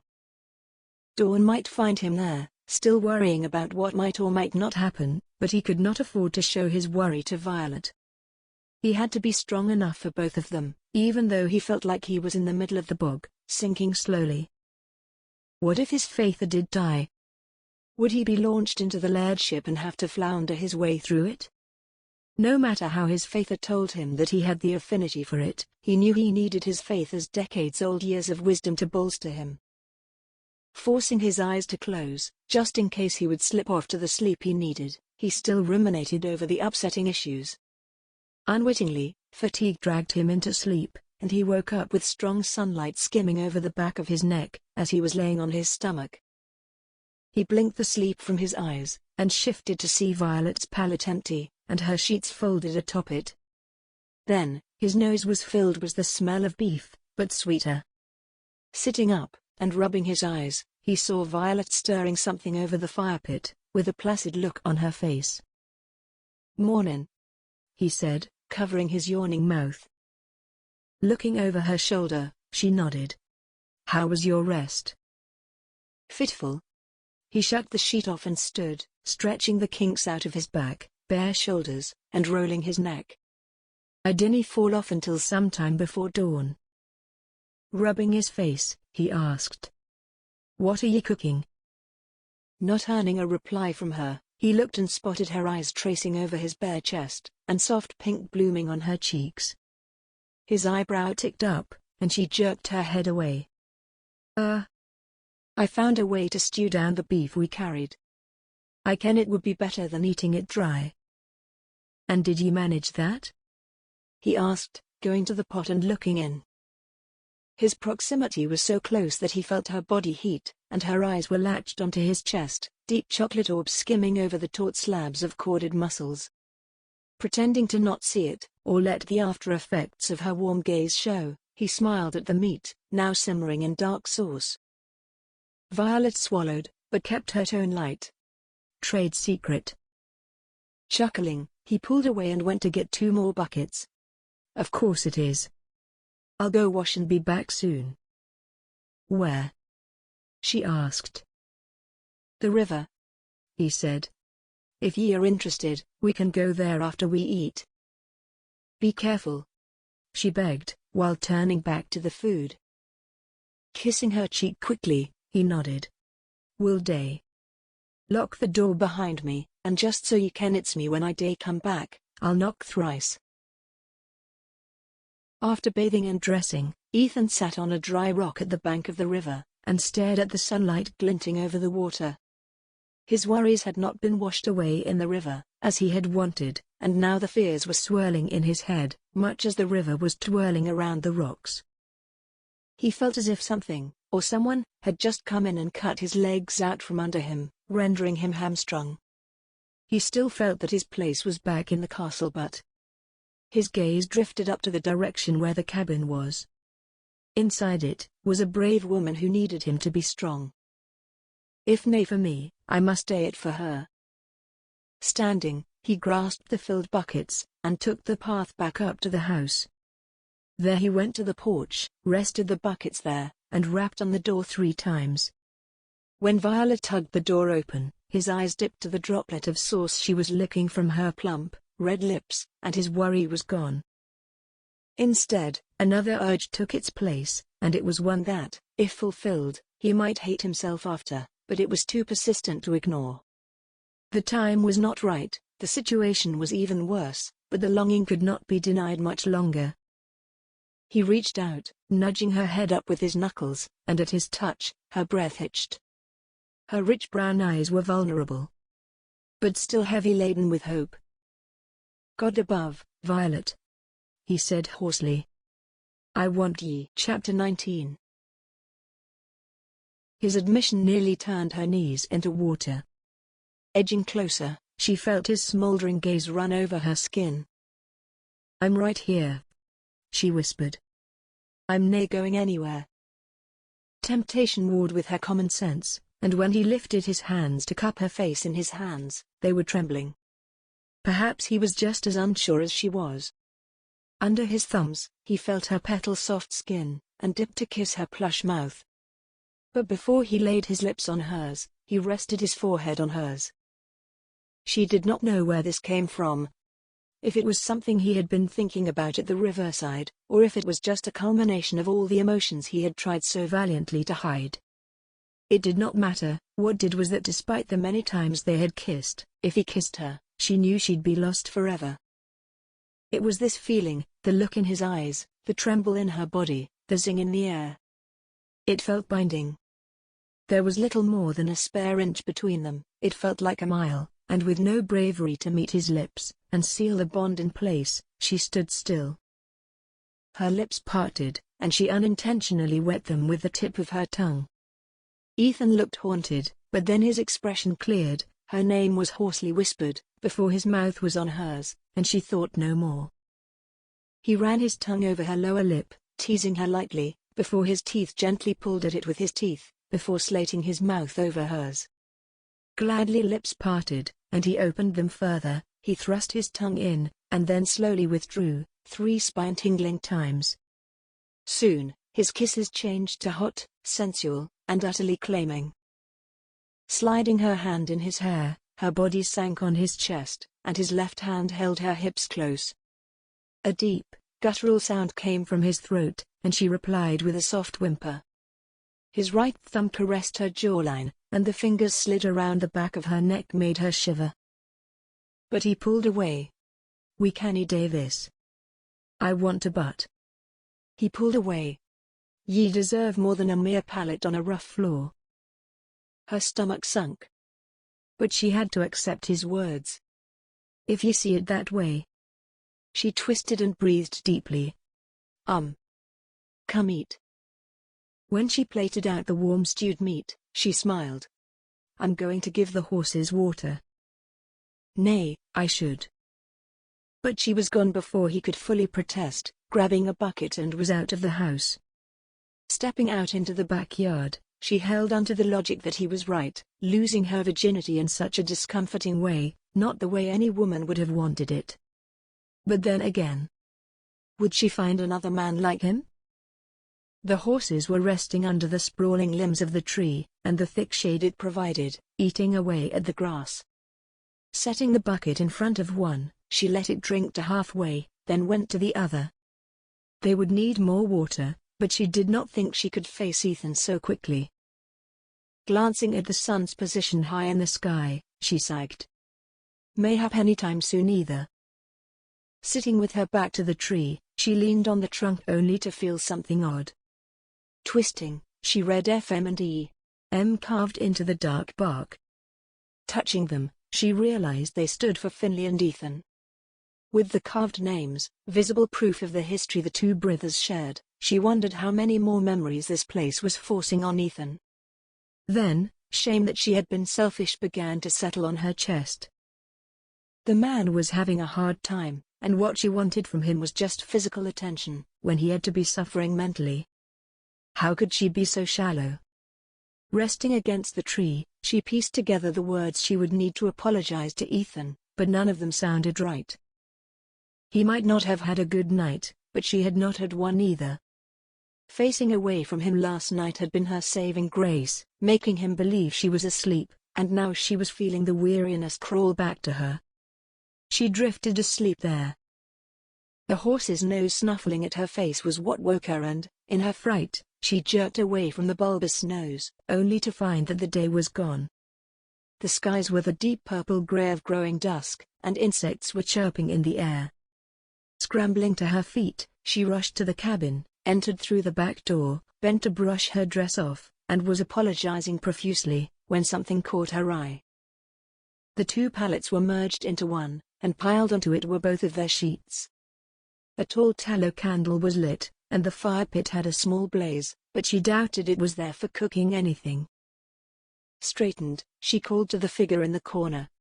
"Ethan?" He stood, and her throat went tight. He was shirtless. As before, both hands cupped her face in his hands. Then, without a word, he brushed his lips gently over hers. The touch was soft, barely there, but it was as if the ground shifted beneath her. Ethan pulled back and looked at her, as if searching for permission to continue, and when she did not push him off, he brushed his lips against hers again. Violet's eyes shifted to the makeshift bed, and daring to not hope what he might be implying with that display, she bit her lip. I must apologize, Ethan. I didn't mean to pressure ye into. Hush, he whispered. I can, and it was more of wanting more for ye than what I can give ye here, but then. His eyes were glimmering with sincerity. I didn't want to lose what we have now, for what we might never get. I do love ye, Violet, and if ye want me to show ye, I will. Please, but what day ye? What are? The words would not come out. Ye'll see. Dipping, Ethan swept her into his arms, carried her to the bed, though it was only a few feet away, and gently laid her down. Leaning over her, his large hand moved from her hip, to smooth her sable curls away from her eyes. He ran his thumb over her bottom lip. Ye're certain you want this, Mo Lennon? It's nae much but. I dinna need much, she replied, covering his hand with hers. I just need ye. The look of reverence and adoration he gave her, as if she was a divine goddess, made her warm inside. They moved almost simultaneously, with her canting her head to the side. He kissed down her neck, the tickle of his hair brushing over the sensitive skin he had just passed over, had her biting his lip. When he nipped her earlobe, she made a sound halfway between a gasp and a whimper, but when he whispered, "Forget your shyness, love, I ken there is a part of ye that just wants to let go of all the rules ye've been told." And she moaned. "How do ye ken that?" "Ye went to a girls' school." "Aye," Ethan said, and he rucked up her skirts. "I'd imagine they gave ye rules of propriety and whatnot. How to act with a man." Impatient with the layers that separated them, she lifted her body for Ethan to pull the dress off her. But before he did, he stood back and disrobed. With every stitch that he pulled away, her mouth went dry and her body tight. His frame was surely, made by the gods of old. Broad shoulders, led to a granite chest, with plains of pure muscle. A splattering of darker blonde hair was over his chest, but not thick enough to hide his perfection. His stomach was sculpted, ridged and magnificent, but when he stripped off his trews, her attention was captured on him. The candlelight and fire had shadows dancing over his corrugated abdomen, and down the deep cut of his belly to his pelvis, and the hollows of his hips. And there, hanging between his muscular thighs. Her breath caught at the sight and size of him. She reached out to rest a hand on his stomach, and felt the tiny ripples there. He took her hand and kissed it, before reaching to pull her dress off. Dropping it, he gently pushed her back and followed her down. Her apprehension disappeared when his hand cocked her hip over his, and his deep, searching kisses stole her breath. Her whole body tightened as she felt his hand slide into her inner thigh, and then a soft stroke over her folds, making heat and fire inside, sliding over a place where she ached to be filled. "Ye're tempting, love," he whispered. "But I want more of ye." "More how?" There were so many sensations ricocheting through her, she had no strength to ask. But she felt it, as he kissed down her body, stopping to suckle at her breast, feasting on her tiny buds, and sucking marks into her skin. Her hands dug into his hair as he slid further, and cocked her hips up to slot against him. She bit down on her already abused bottom lip to stifle a cry, when his mouth rested on her dewy flesh. Her cry was uninhibited as he licked her, his tongue making long, languid strokes over her wetness. Her wanton pleas filled the room, with him sucking on her pearl, and she nearly screamed when he stiffened his tongue, pushing right into her entrance. Pulling away, he whispered on her thigh. "Sweet like a summer peach, love." Opening her folds, he slid one finger in, then two, slowly stroking her tender walls, and spreading her wetness. The invasion felt odd at first, but as he kept on, her arousal grew stronger. He added a third finger, and Violet moaned at the fullness. "Relax, love," Ethan murmured against her skin. "I dinna want to hurt ye." Her body was locking up, and a strange sensation had her toes curling, but she managed to gasp out, "If that's best." "It is." He chuckled, then dipped his head to suck on her pearl again. The moment his mouth touched her, her body spasmed, and she clenched over his fingers. Tumbling over the peak had her back arching, and white streaking through her mind. Violet grabbed Ethan's hair, and cried out without restraint. Breathing raggedly, she felt when he withdrew his fingers and his mouth found her nipple. As he leaned into her, she could feel his turgid length on her inner thigh. Pulling his head up, she asked, "Was that how it's supposed to be?" His grin was slanted. "Aye, but it will be much better when I'm inside ye." She blinked. "I can. Again?" "Ye might," he whispered, while crawling to rest his body on hers. He kissed her, and she kissed him back, wrapping her legs around his waist, and running her hands down his back. His hand curved over her leg, and he slid another finger inside her, and her lungs lost air. His body was a hard, sturdy, welcoming weight on top of hers, and her slighter frame rocked with the soft thrust of his finger. Ethan seemed to have a fascination with her breasts, because his mouth was always on one of the other. "They're not too small for ye?" she gasped out as he tongued her. "Nay," he mouthed on her skin. "They're perfect, all of ye is perfect." He paused to look her directly. "If we do this, love, if ye let me take your innocence, there will be nae going back. I will never let ye part from me." "I dinna mind," she replied. "I have nae regrets. Please, ye have me." Her words had a fire blazing in his eyes, and after searching hers once more, a look she met with resolve, he kissed her. Fitting himself against her, he notched his length against her and pushed in, with a slow, steady stretch, that made her suck in a deep breath. "Tell me if ye need me to stop," he whispered against her lips. Clenching her eyes tight, in preparation of him breaking her maidenhead, she tensed as he slid deeper, inside her. Ethan's mouth covered hers as he paused. She felt his chest heaving as he kissed her deeper. Then a swift thrust and pain. She gasped out, but he swallowed the sound. Her limbs trembled while her body adjusted to him. It was clear why he had used 3 fingers to stretch her, as his girth was substantial. Ethan pulled away and kissed her ear, and his hand was rubbing up and down her thigh in a soothing stroke. "I ken it hurts, love, but ye feel sublime around me." Slowly, oh so slowly, the pain ebbed, and when she was able to kiss him back, he took the cue and began to move. Soft withdrawals and thrusts back in. The feeling was strange, but the oddness began to shift to pleasure. The heat, closeness, slick slide of skin, and the movement of her lover inside her, made the momentary discomfort a distant memory. Her hips rose to meet his thrust, but his member opened her more, and her pleasure spiked. Ethan increased his tempo a little, and she met his thrusts with eagerness. "Feel good, love?" he whispered in her ear.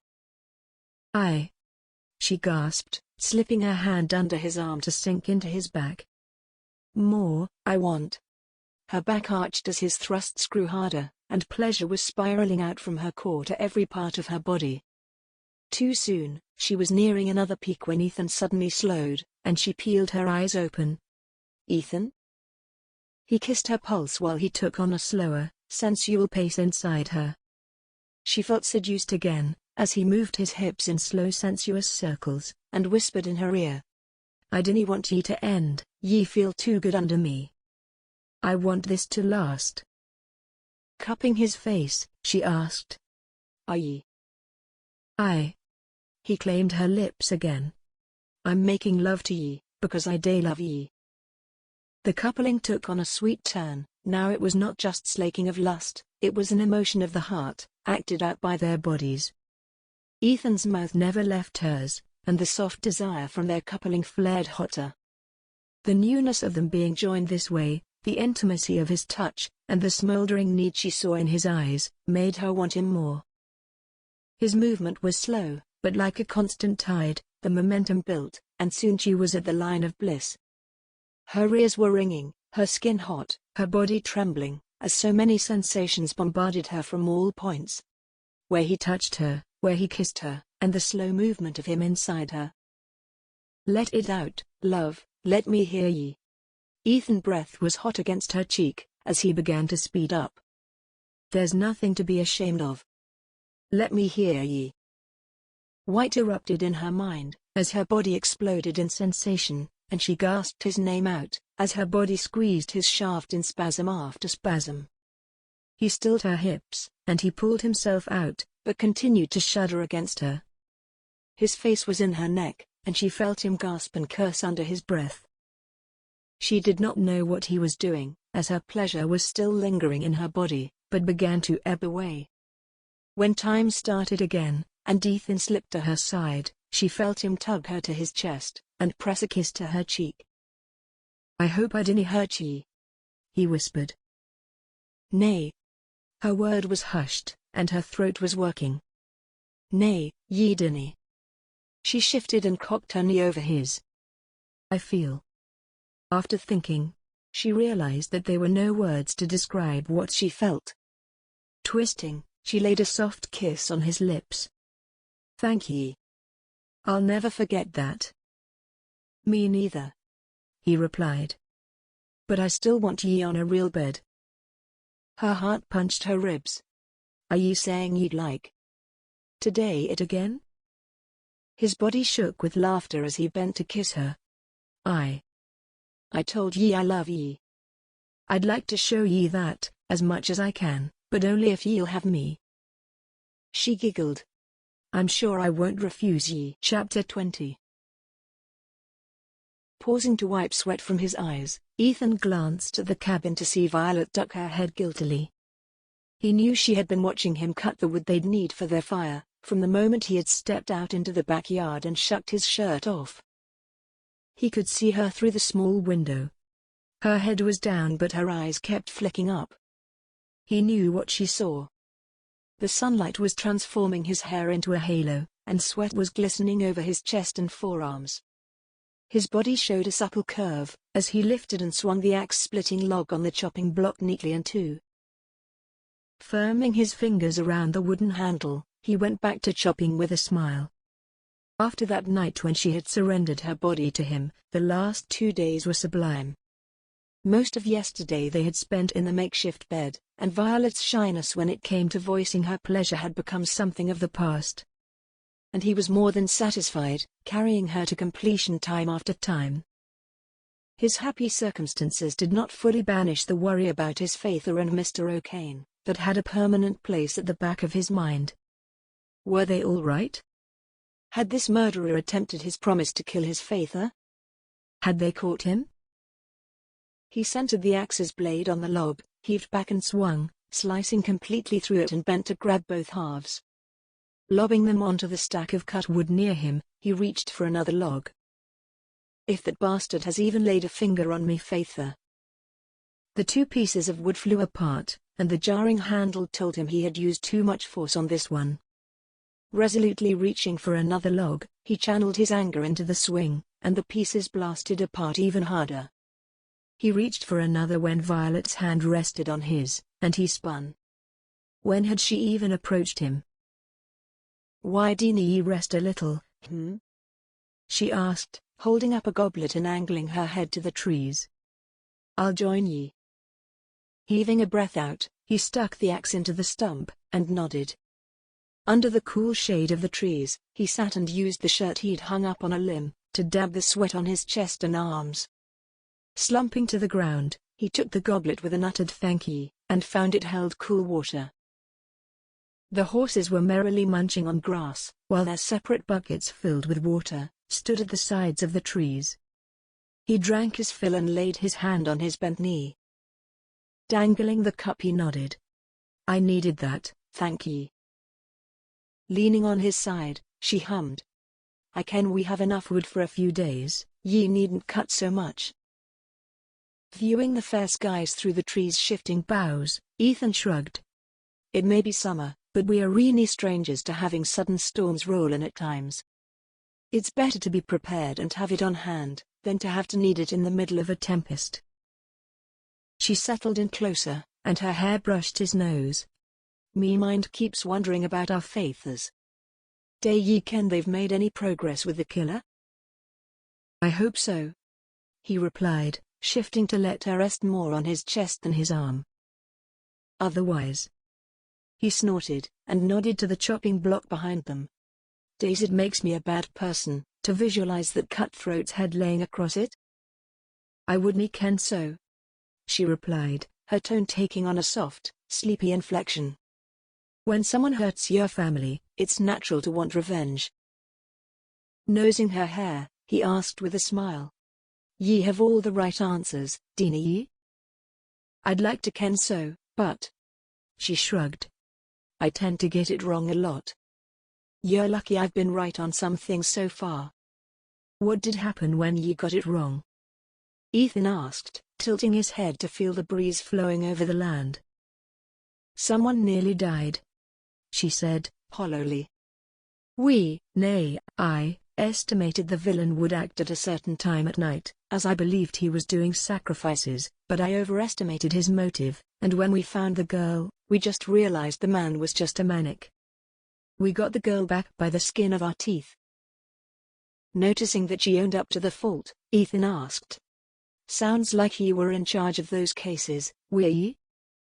Shifting, she sighed. Nay, but I was the one who came up with the notion that the man was a devil worshipper, based on the last kill that took place at midnight. We later found that it was just a coincidence, and that I had been reading too many ancient books that held speculative knowledge, too much for my good. Sensing that it was a sore subject for her, Ethan changed tactics, and kissed under her ear. How was last night for ye? Their lovemaking felt endless. Alone and uninterrupted, they had all the time and freedom to explore each other. His gut stirred when she turned pink cheeks to him, and he remembered how he had kissed, suckled and worshipped every part of her body. Ye weren't rough, if that's what you're asking, she said quietly. Good, he said. Nodding to the pile of wood, he asked. I ken that will do us for a while. Speaking of, Violet pointed to a section of the yard that was not as bushed up as the rest. Did ye plant food over there? I was walking yesterday evening, and ken I could see the leaves of carrots and potatoes there. Looking in the direction she pointed, Ethan chuckled. I forgot about that. Faitha had planted such things, but I doubt any of them, if they survived or spawned, will be edible. If ye help me clear it out, we'll see then, Violet murmured as she cuddled closer to him. But nay now, I'm too comfortable here. Wrapping his arm around her, Ethan softly lifted her onto his lap, and Violet pressed her face to the crook of his neck and shoulder.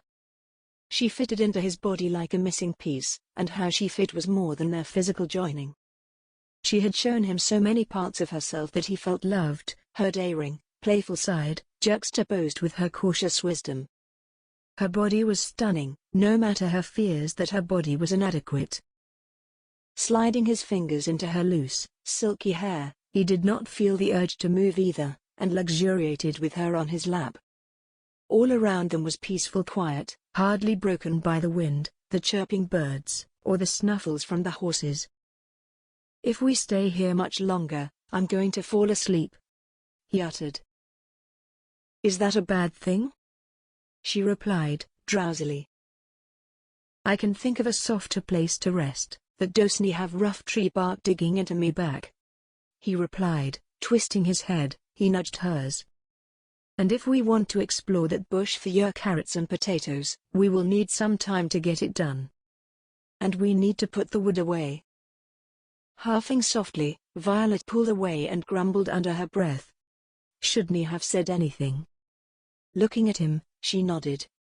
Ye get on the bush, I'll put the wood inside. She shifted to get on her feet, but twisted to kiss his cheek first. I'll have dinner ready when you're done. Thank ye. He smiled. There was nothing in the house he had ever touched, from the day they had come into the cabin. Violet had the place spick and span, the bed made, food ready and water warmed for bathing, and it was all easy for her. She had shown that she truly was a homemaker. He did not doubt that she would have a spectacular, yet simple, dinner ready for him when he went inside. As she went to the piles of wood, He took the axe and went to the part of the bush she had pointed out. The axe was inadequate for this task, but he had to make it work. Grabbing a hunk of the bush, he set to work. He heaved a bucket of surprisingly wholesome carrots, turnips, and potatoes into the cabin. She was washing some bowls in a basin when he stepped in, and turned to smile at him, then went back to the bowl. His lips twitched at the neat triangle of wood, and simmering over the fire was the meal Violet had promised to have ready. Resting the bucket on the floor, he called, "Your luck has followed your love." A lot of the tubers were rotten, but some survived. "Maybe I can add some carrots to the stew," she mused while drying her hands and coming to him, but as she reached for the bucket, he grabbed her hand and tugged her closer, and spun her around. I have a better idea than just eating," he said, loving the curiosity that sprung to her eyes. "Why didn't we take a dip in the river first? I'm coated in sweat, and I need like to be in bed with a man that stinks like a pig." "And who is that?" she asked, cheekily glancing over her shoulder with a searching look on her face. "Or I'm in a house with another man?" He swatted her behind lightly. "You're looking at him." Violet's arms wrapped around his neck, and her expression was soft. "We can do that. It would enjoyable." She was responded with a kiss, tender and sweet, but holding a tone of deep yearning. "Good, it's near sunset, the water should be warm still." Pulling away, she went to get the change of clothes she needed as he did. With the bundle pulled under her arm, he took her free hand. "Ye can swim, aye?" "Nay." She grinned. "But we have time for ye to teach me." As he had suspected, the water was warm. The pads of his feet rested on the flat stones of the riverbed, but his eyes were on Violet. It was not sunset yet, but the bright orb was dimming, and taking on an orangish hue. A tint of pink was barely coloring the sky, and the silver-blue river became a kaleidoscope as the colors deepened. A flock of birds was cackling on a nearby tree, drawing his attention momentarily, before it swung back to the river and Violet. "Turn back around," he said with his arms laid out. "Remember, ken of it as you're laying on a bed." Her thin smock was soaked right through and clung to her body, outlining every dip and curve of her body. It hardly hid anything, but she wore it to have a semblance of modesty. He was teaching her how to float on the water, and obediently, Violet laid back and rested on his hands. As her feet came up, he sensed stiffness in her body. "Close your eyes and breathe, love," he said. "Ye'll sink like a stone if you're so stiff." She sucked in a deep breath, and her body softened, but she was still rigid. "A little more, come on, breathe and loosen up, I'm here, I won't let ye go." Her eyes flicked open and looked at him briefly before they closed, and her body finally went lax. Gradually, he lowered his hands from her body, but did not step away. Her body rested on the water, bobbing with the soft tide and quiet. Until a bird squawked so hard, Violet jumped out of her daze. He grabbed her, before she flailed and sucked in enough water to drown herself. Her head snapped side to side in fright, while her body was flush against his. It was wrong, but he laughed, only to earn himself a glare and a soft strike to his bare chest. "What?" he asked, barely holding in his mirth. "Ye laughed," she said sweetly with narrowed eyes. "Ye'll be paying for that later." As she moved off toward the bank, he looped his arms around her waist, and pulled her back to his chest, dropped his mouth to her ear and asked, "Really, how?" Gooseflesh rose on her wet skin at the pass of his breath, and as his left hand slid up her side to cup her breast, she shivered. Her lips parted, but only her breath slid out. When her eyelids fluttered and dipped on the droplets on her cheek, the sun's ochre hue shimmered gold over her skin. Swallowing over the tight knot in his throat, he dipped and pressed a kiss to the side of her neck. "We should." He cleared his throat. "Get back inside, it will get cold very soon." With her eyes on the shifting water, Violet nodded wordlessly. On the bank, he quickly donned a shirt, and stepped into old loose trousers, while staring pointedly at the river while Violet put on her dress. Gazing at the waters, he felt the small tumult in his stomach settle, when he looked back at Violet. She smoothed her wet hair back, and arched an eyebrow to him. "Something wrong?" Tilting his head slightly, he shook it. "Nay, everything is right."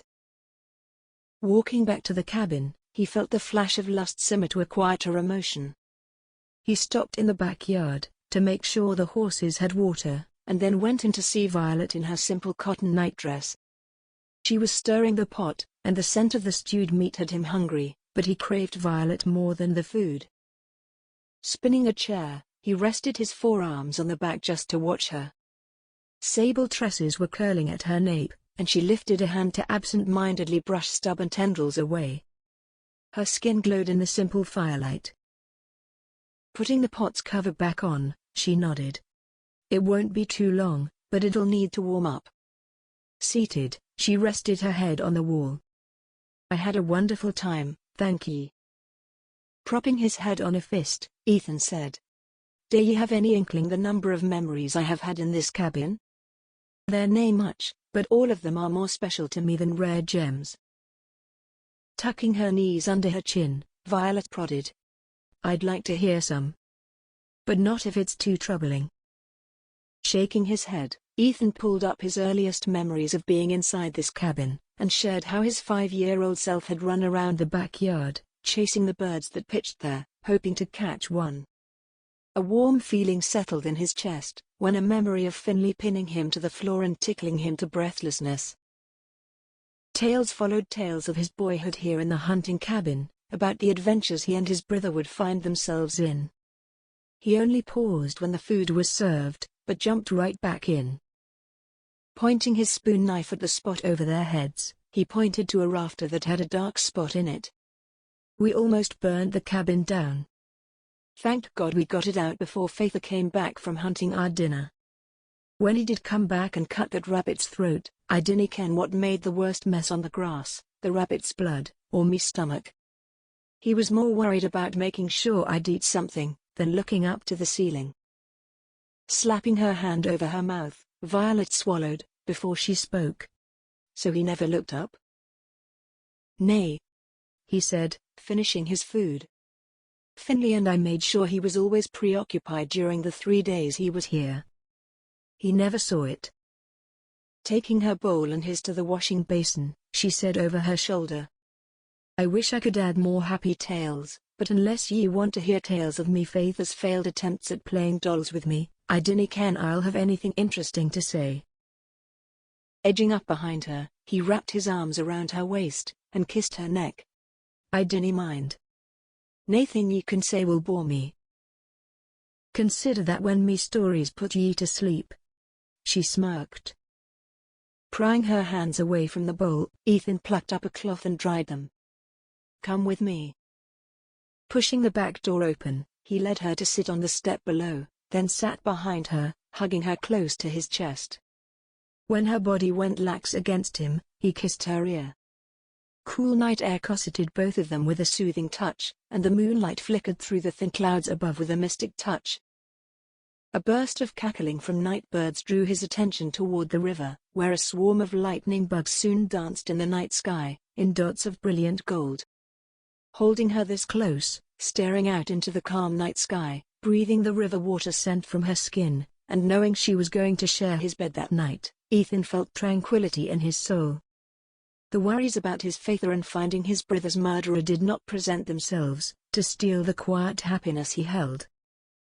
It had taken his brother's death, to send this angel to him, a death threat from a murderer, asylum in his father's cabin, and the sublime sharing of their bodies, for him to realize what fate was trying to show him.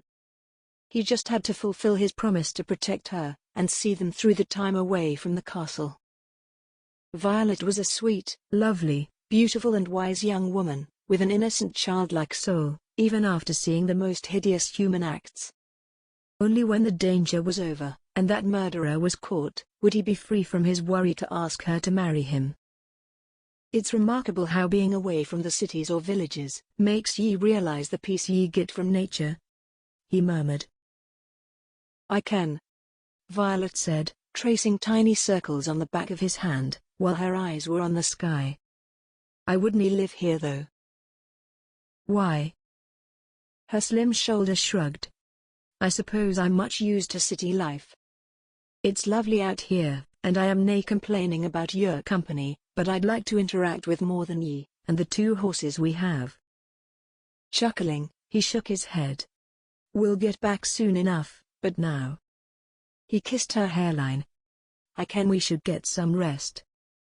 Standing, he helped her up, and closed the door behind them. "I'll have to go to the nearest town to get some more supplies for us on the morrow, so tell me what."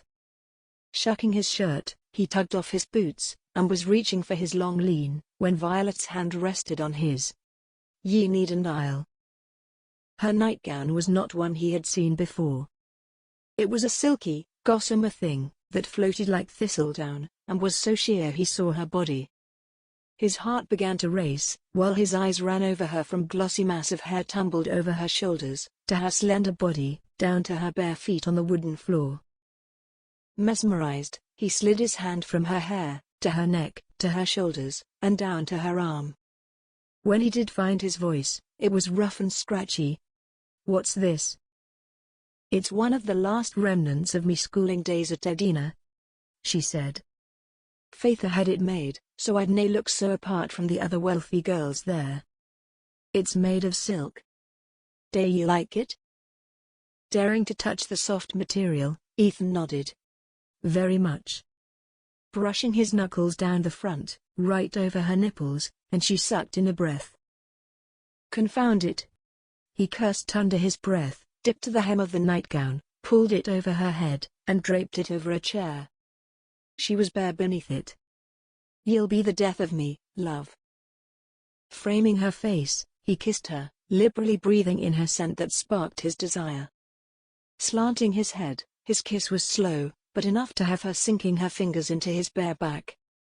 As she pressed against him, her skin met his, and while he groaned, she sighed.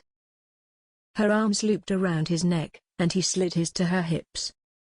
She kissed him back with the slow, smoldering fervor that had him backing her to the bed. Instead of lowering her down to it, he pulled away, spun, and laid himself down. Violet straddled him, and bowed her head over his, and he swept her hair away from her eyes. Rubbing her cheekbone with his thumb, he voiced a question, more to himself than toward her. "What did I ever ken I'd need anything in a woman more than what ye've given me?" "I should be asking ye the same," she replied. "I dinna ken what the future days might bring, but I do have this time with ye, and there's nowhere else I'd rather be than right now than with ye, in your arms." With his stomach clenching in knots, he softly tumbled her onto the mattress, rolling on top of her to kiss her jaw, sliding down to her neck. Her skin was as smooth as discarded silk, and though the fear of marking her skin with his rough touch, he dug his fingers into her hips, and kissed down her chest. Suckling her breast, he felt the urge to give her everything, to worship his lover like a peasant offering homage to a goddess. Lifting off her, slowly turned her on her belly, taking a moment to observe her pert backside, and the smooth curve of her back. His fingers danced over her spine, loving how she shivered under his touch. Her skin glowed under the firelight, as he bent to kiss every knot of her backbone. Violet swept her hair from her neck, and twisted to look at him. "What are ye?" "Ah," she hissed as he kissed the dip in her spine. Sliding his hand up her inner thigh, she shifted and opened her legs enough for him to touch her dewy wetness. Kissing her hip, he softly turned her on her back. Arching slightly on the sheets, Violet stole his breath. There was nothing he would not do, give up, or sacrifice for her, and the heaviness of his love sat like a mountain on his chest. Lying beside her, he angled her head to him, and kissed her languidly, while the need to join her was making lust heat his blood. He drank her kisses like a parched man, wanting more. Grasping her hip, he cocked her leg over his waist, and with his hand circling her thigh, he slid his fingers inside her warm heat, yearning to seal their bodies together. She shivered, and he felt her warm breath on his cheek, before she hooked her hand behind his neck, and pulled away to kiss his cheek, jaw, and the underside of his neck. Her hair tickled him, as he pulled his fingers from her and held her knee-high on his waist. Slowly, he entered her, keeping her knee on his hip, as he came flush against her bottom. Violet sealed a heated kiss to his lips, and flexed her hips against his. Taking the cue, he held the curve of her knee as leverage for his slow thrusts. Rarely did his lips part from hers, just for him to kiss her neck or nip at her jaw. Her breathy cries were in his ears, tiny mules of pleasure that dipped into the primal part of his nature. It was indescribable. The heat of her body in his arms, the soft rub of her skin against his, and the pleasure spiking through every limb of his body from their joining, but nothing compared to the swelling of his soul. "Yes, love," he rasped. "Move with me, let me feel ye." Violet was beginning to quake under his touch, her body tightening and her gasps were getting shorter. He shifted his angle and hilted himself, reveling in her tremors. "Let it out, love." He kissed her cheek. "Let me hear ye." His words kicked off her completion, and she seized around him as she came, shivering in his hands and crying out sweetly. He held her close, drinking in her pleasure, but knew he was not able to follow her. Quickly, he pulled himself from her with a growl, and finished in his hand. Holding her close, he felt pride at her pounding heartbeat, and the tiny shivers against his body. When her breathing calmed and she looked at him with a dazed smile, his chest puffed with pride. "Ye've outdone yourself." Violet breathed on his chest. "Have I?" he teased. I can day better." She lightly struck his chest. "I dinna have your stamina, sir, ye'll kill me with your kind loving." Rubbing her back, Ethan smiled. "I wouldn't want that." He felt her rub her cheek against his chest and, in a startling flash of realization, that he did not need the perfect moment or peace to ask her the question resting on his heart, he tilted her head up, and smiled at her querying look. "Violet, will ye marry me?" "Is this a jest?" she asked, but he heard the tremors of hope in her voice. "I would never jest about this," he said. "I truly do want ye to be me wife." She pushed him to lay on his back as before, placing a hand on his chest, and balancing over him. With a deep searching look, Violet probed his eyes for any hint of a hoax, but he kept his gaze still and unwavering. "You're serious, arena ye?" she whispered. "More than I have ever been in me life," he pressed. "Marry me, Violet." Cupping his cheek, she leaned forward until her forehead rested on his, and in the barest whisper, said, "I'll marry ye." With a relieved laugh, he claimed her mouth in a tender kiss. Chapter 21. She felt Ethan's kiss as he rose before dawn, but did not move as she was too content. Barely opening her eyes to slits, Violet watched as he gathered his clothes to go to the river. A swift glance to the window told her it was still heavily dark. "Be careful," she murmured sleepily, turning on her belly to lay on the warm spot he had just moved from. The bed dipped and he knelt over her, kissing the curve of her shoulders. "I'm always careful, love, and ye should be too. Remember what I said about using shadow?" "Aye." She turned her head to look at him. "Got anyone who isn't ye?" I said, use it without remorse if anyone but me comes in." He chuckled, dropping another kiss on her cool skin. "It's the same thing," she replied, angling her head to him. "Hurry back."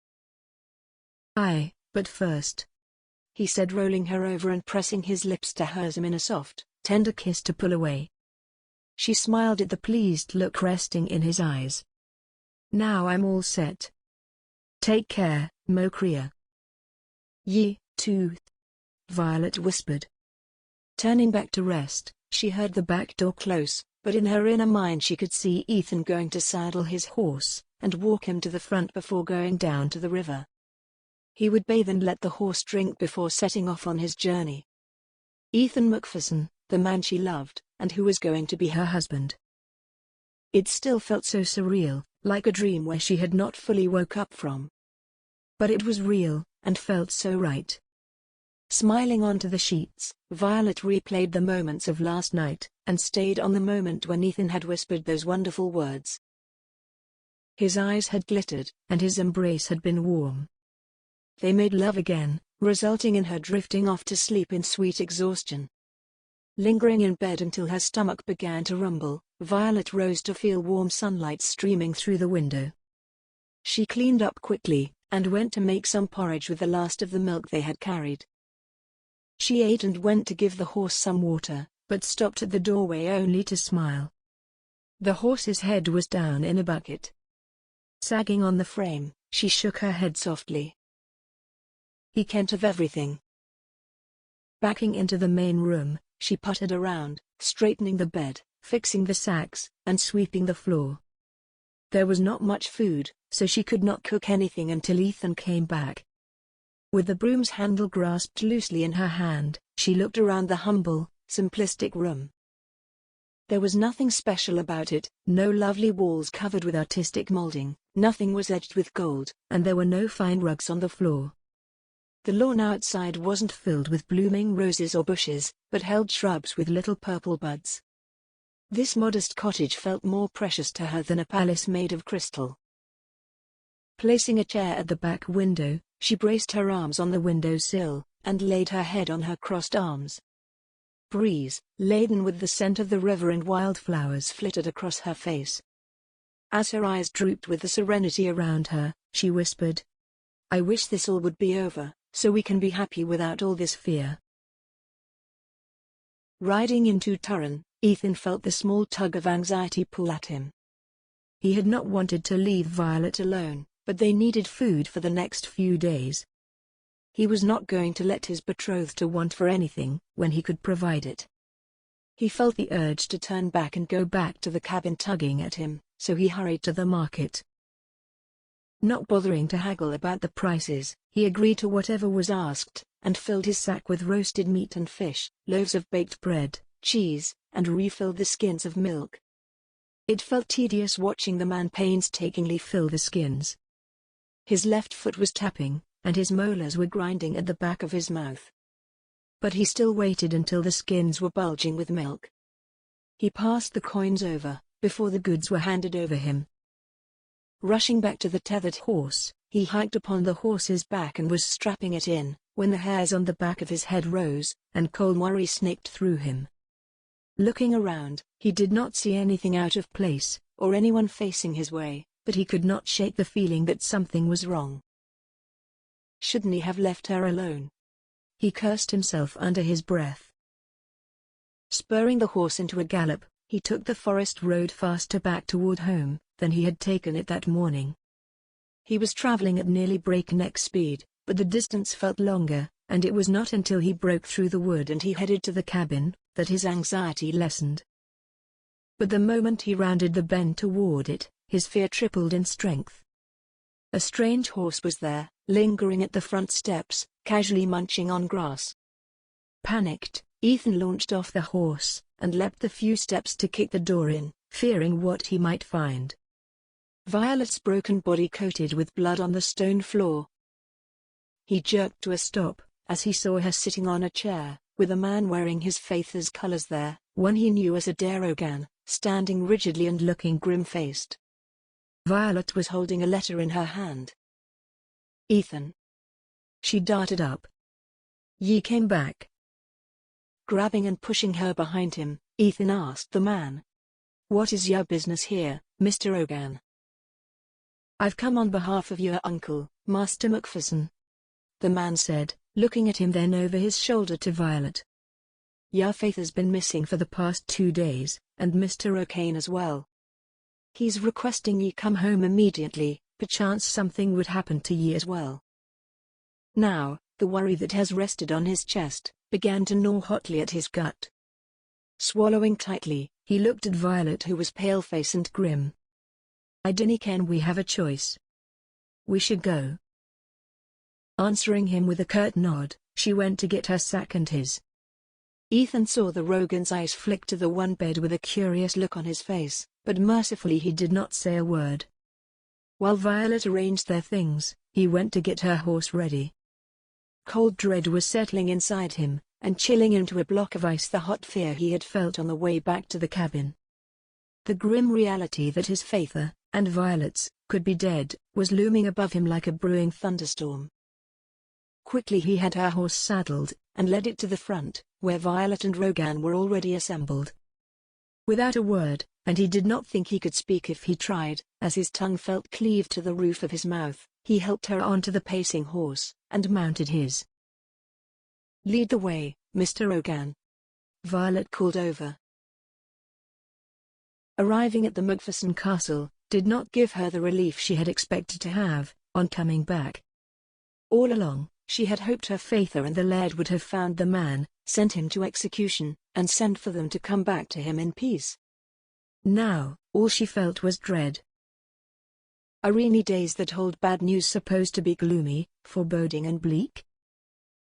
Instead, the sun was bright, its rays cheery and warm, but having no strength to pierce through the cold blanket of trepidation she felt tied around her. Ethan's tight-jawed and thin-lipped expression still had not shifted, from the moment they had ridden out from the cabin. She knew what he was feeling, as the same emotion was resting on her chest. How is it that no one has seen our Faithers? The castle was the same familiar dark brick, but she knew that inside it, no one was the same. How could they be with their Laird missing for 2 days? As she was helped off the horse, she saw Mr. MacFerson come striding out of the broad doors, his brow knitted into a tight line. "Nephew," he said, tone gruff and laden with anxiety. "I dinna want this to be why ye were called back home." He swallowed while resting his hands on Ethan's shoulders. "I never in my faintest imagination would have kent this was how it was going to end." "It nay at its end yet," Ethan said. "Nay until we find me, our Faithers, only then will it end." Feeling as if she had drifted into the background, Violet was surprised when the Laird's brother spoke to her. "Welcome back, Miss O'Kane, but I wish it would be on happier circumstances." "Thank ye, Mr. MacFerson." She bowed her head. "I'll have someone show ye to your room, as I must speak to Ethan." The older man nodded. "Kenning me brother is missing, we have placed more guards all around the castle. We'll call ye for dinner, if ye choose to nae eat in your room, that is." Shooting an apprehensive look at them, she replied, "I understand." Before she moved off, she reached out and held Ethan's hand, giving it a good reassuring squeeze. Mr. MacPherson's eyes were on them, but she could not care any less. Soon, the whole castle would know of their engagement, but first, they had to see through finding their Faithers. The guard was a familiar one, Mr. McTry, who gave her a cordial nod. "Welcome back, Miss O'Kane." "Nay, the best situation to be back in," she said, while entering the main entranceway and taking the stairs. "But thank ye, it's good to see ye again." Entering the old room, she dropped her sack, and pushed the window open to banish the musty, trapped air from the room. Leaning on the sill, she began to consider what was going to happen if they did not find the 2 men alive. Would Ethan inherit the lairdship instantly, or would his uncle take over for a time? Taking a window seat, she began to muse. Her Faither had said the killer was probably close to them, which meant, either he had tracked down the killer, and both of them had gone to confront him, or he had taken the Laird out into hiding, to draw the murderer to them. If it was the latter, they could be somewhere secure, and would be found safe and sound. But if not? She began to nibble on her lip worriedly. She could see her Faither acting out a plan like that one, but if they had been hiding out, and the killer had found them? She felt her heart start to pound in worry. God forbid. Her worry about his Faither was as deep as the one she had for her own, but as she considered the notion, a surety rested in her chest that her Faither would not have let the Laird slip away, while he had vowed to protect him. If Ethan lost his Faither so close to his murdered brother, and to be suddenly shoved into leading a whole territory, With hundreds of people relying on him amid so much grief, she was not sure he would stand strong. At least, I'll be by his side when we're married. It was extremely distracting for his uncle to speak to him in his Faither's meeting room. He could barely focus on what his uncle was saying, as his mind was preoccupied with thinking, and worrying, about his Faither. "And we've sent out scouts to look for the both of them," Uncle Callum said sagely. "They went off to MacChoill, which we ken is a day-and-a-half ride. Someone could have attacked them, and taken them hostage." Ethan forced his attention back to his uncle, who, unnervingly enough, was sitting behind his Faither's desk, and looking too calm for Ethan's state of mind. "And," he breathed out slowly, "what do ye want from me? To join the search?" "Nay," his uncle rebutted. "That would be the worst thing for all of us now. Ye are the only heir to this lairdship, and if ye are taken as well, this territory will flounder. Ye need to be here to take control, as I will not be here much. Ye need to be safe, until we find our next move." Looking around, and seeing the tangible proof of his Faither's presence, the steel in his spine gave out, and he slumped over to cage his face in his hands. "I cannae." He rubbed his eyes. "I cannae believe this is happening." He heard the chair behind the desk scratch the floor, but did not look up as his uncle came around the table. A hand rested on his shoulder, and he pried his head away to look up. His uncle's eyes were loaded with sympathy and sorrow. "Dinna ye worry, Ethan, I'll be here to help ye as much as ye need me to. I love me brither, and I used me strengths to help him as much I could. I will honor his legacy by helping ye as well." "His legacy? Do ye ken he's already dead, uncle?" Shaking his head, he sighed and sat back. "Thank ye, uncle, I do appreciate it." The hand retreated, but his uncle did not move from the edge of the table. Ethan did not even have the strength to flinch at the probing look his uncle was giving him. "So, how was it with Miss O'Kane in the cabin?" "I'd imagine there was nae much today." "We made it work," Ethan replied while rubbing his eyes. "Spent most of our days talking about our childhood, and her experiences working with her Faither for the past few years." "Is that all?"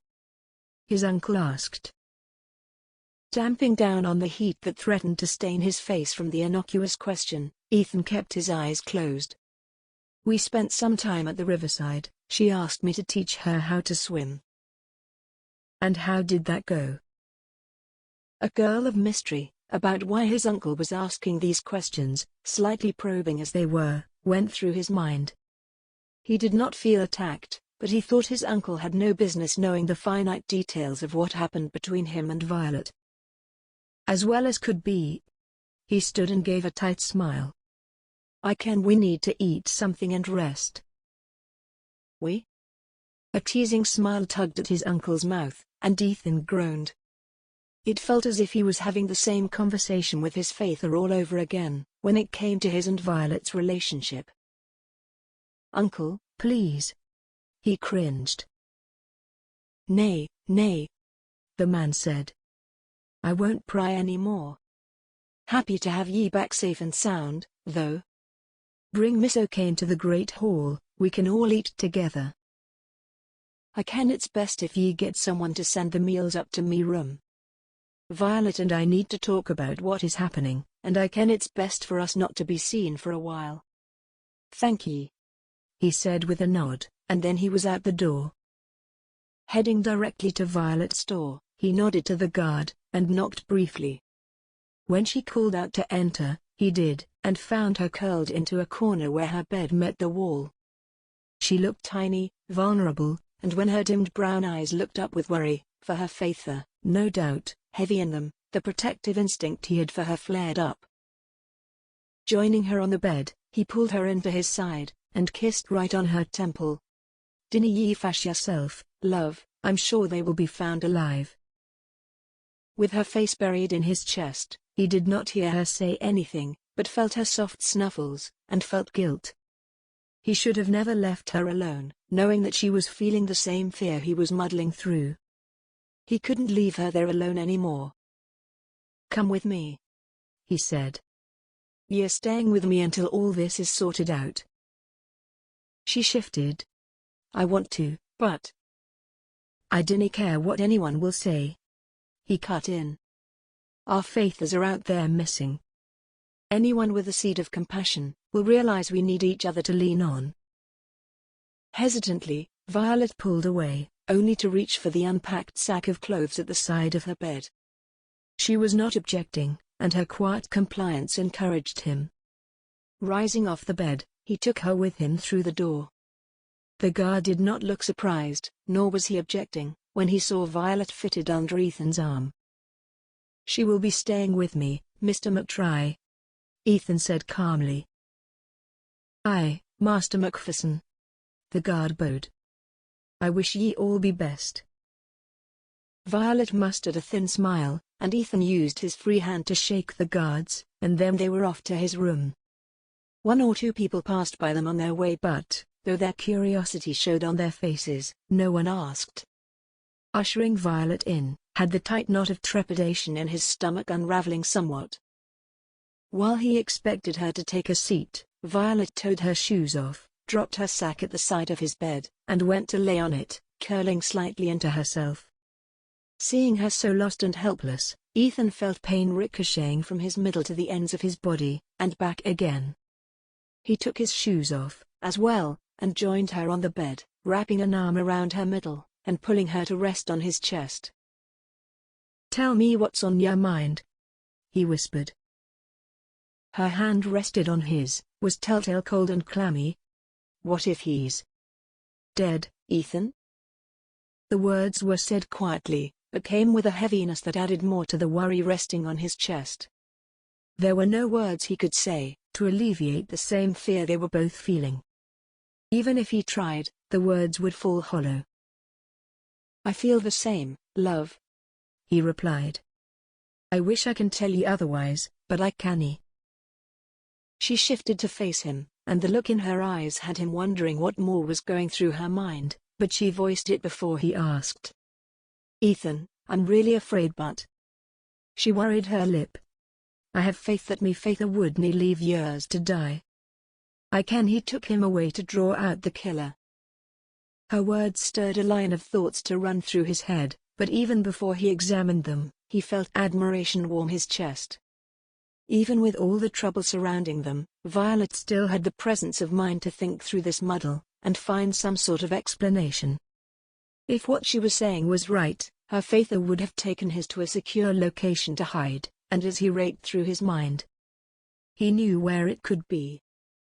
A long time ago, his faither had told him and his brother about a hiding place in the mountains, that had been used as a munition hideout during the Bishop's War. Then, as time passed, the place was used as a hiding place for the deserters of the Civil War, that was headed by Alistair MacDonald, 74 years ago.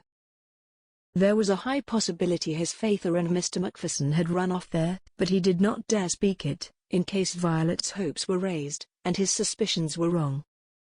The problem was, that cave was at the base of Ben Cruachan Mountains, a full 3 days' ride from the castle. Could he leave Violet alone for that time, and on a weak hunch no less?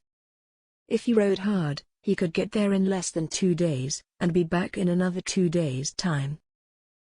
"I can see that as something your faither would do," he admitted, while running a soothing hand up and down her back. "It would draw him away from the castle where, and seeing as he didn't get me faither, it would lure him away from harming others."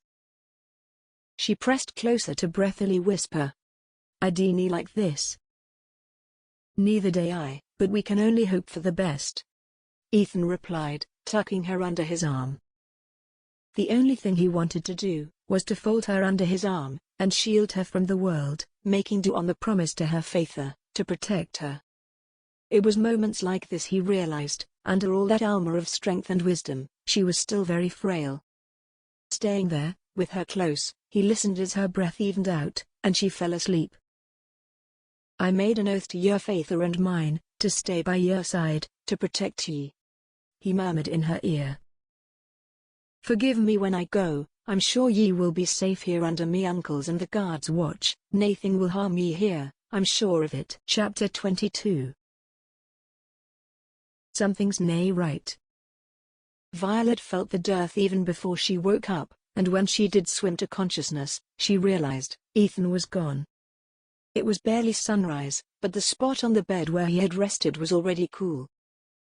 Sitting up, she rubbed her eyes to clear the lingering haze of sleep, and looked around the room.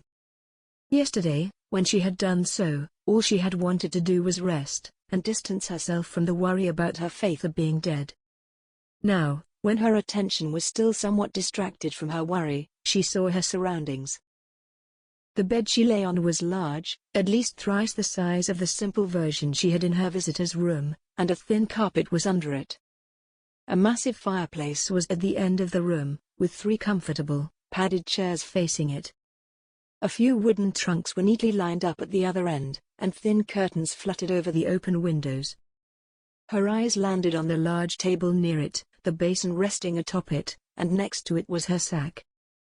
Sliding out of the bed, she rested the tips of her toes on the carpet, and found it to be soft, like lamb's wool. Still concerned about where Ethan was, she went to the table, and found cool washing water inside it. After rinsing her mouth and face, she put on a simple blue cotton frock, and considered where to find Ethan. He's probably at the kitchens or the stables. Before she moved off, she braced her hands on the edge of the table and sucked in a breath. Faither. Her knees felt weak, but she had to keep strong. She had faith, dwindling as it was, that her Faither had taken the Laird away to be safe, and that, somehow, they would find this killer. Leaving the room, she went to the great hall first. It was beginning to fill up, but she did not spot Ethan's telltale head of flaxen hair. Slipping into the kitchens, she did not find him there either. Positive he was at the stables, she hurried off only to find 2 stable boys there, tending to the horses, and again, not a sign of Ethan. Clearing her throat, she asked, "Pardon me, have ye seen Master MacFerson, this morning?" Both of them shared a look before one said, "Aye, miss, he rode off early this morning. Never said a word where he was going, though." He ended with a bewildered slant of his lips. "Thank ye." She nodded and turned away. "Why wouldn't Ethan tell me or anyone where he was going?" Slowly, she meandered her way back to the castle and into the great hall. All those who she knew and trusted were gone. Her Faither, the Laird, and now, Ethan. Entering when the first meal was in full swing, she went to the high table, where Mr. MacFerson was sipping from a goblet. Greeting him, she sat, and asked for nettle tea. Her mind was still confused, and a little dismayed about why Ethan had left without saying a word, or not scribbling a note. Quietly, she sipped the drink, while feeling Mr. MacPherson's eyes on her, and could only wait for him to break it. "Ye've been inordinately quiet, Miss O'Kane," he said calmly. "Are ye well?" Forcing a pleasant enough smile, she nodded. "All is mostly well. Mr. MacPherson left this morning without saying a word to me. I dinna ken what he is doing, or where he is. I'm afraid that if he's out there alone—" She sucked in her breath. "That someone might have taken him. Me nephew might look unimposing, but he is a fighter." Mr. MacPherson leaned his elbows on the table. "I doubt anyone could apprehend him so easily. Try to rest your worries, Miss O'Kane, I'm sure he will be back soon." If only it was that easy. Not needing to bother him with her lingering doubts, she gave him what she hoped was a reassuring smile, then focused on eating the boiled eggs and smoked fish. Halfway through, her stomach nearly revolted, and she gave up on eating. Slipping the bread roll into her pocket, she stood and said her goodbyes to the older man. Pretending to not feel his eyes in the middle of her back, Violet went back to Ethan's room to rest. Lying on the bed, though, gave her no comfort to rest, and her mind kept imagining troubling situations besetting Ethan. He could have taken a bad fall from his horse in the middle of a forest, with no help, or where he could not be found. He could have been robbed, and left for dead in a ravine, or He could have been lured away into a trap. The more she worried, the more her heart ached, and soon, tears started trickling down her cheeks. A heavy, toxic mix of worry, fear and not quite grief tugged her down into an uneasy slumber, and she drifted off with one line running through her mind. "Come back to me alive, Ethan, please." Damnation. Ethan cursed under his breath, while swatting away another bug threatening to ram itself into his eye. It was dusk, and after a full day of riding, including climbing the steep incline that took him from the seaside town of Oban, and passing the flooded tributaries of Loch Nell, he was halfway to the Ben Cruachan. But being tired and hungry had tempered his mad dash, and now, he was laying against a tree, at a stream's side, somewhere in the woods of Glen Lonan. He felt guilt prick at him, as he thought that Violet would be sick with worry already. Though he hated deceiving her, he had not wanted to bring her hopes up, only for him to come back empty-handed. An epistle of apologies was resting at the forefront on his mind, one he fully intended to say to her when he went back home, successful or not. Looking hazily at the horse drinking at the stream side, he went back to picking at his food, some of what he had bought the day before in Turin. His hunger had nearly carved a hole into his stomach, and when he had stopped to eat, he'd eaten through half of what he carried. Folding the sack over, he tucked it into his side, and stared listlessly at the darkening air. When darkness almost descended, he tethered the horse to a tree, and went back to make a fire. Apathetically picking at the blanket he wrapped around his shoulders to bar off of any cold and insects, he closed his eyes, knowing he had to rest as he was off at dawn again. "This is all for ye, love. Forgive me." Nothing kept Violet's attention, even with her persistent attempt to have something stop her from sinking into worry. It was 3 days now, since Ethan had suddenly left the castle, and no message had come from him.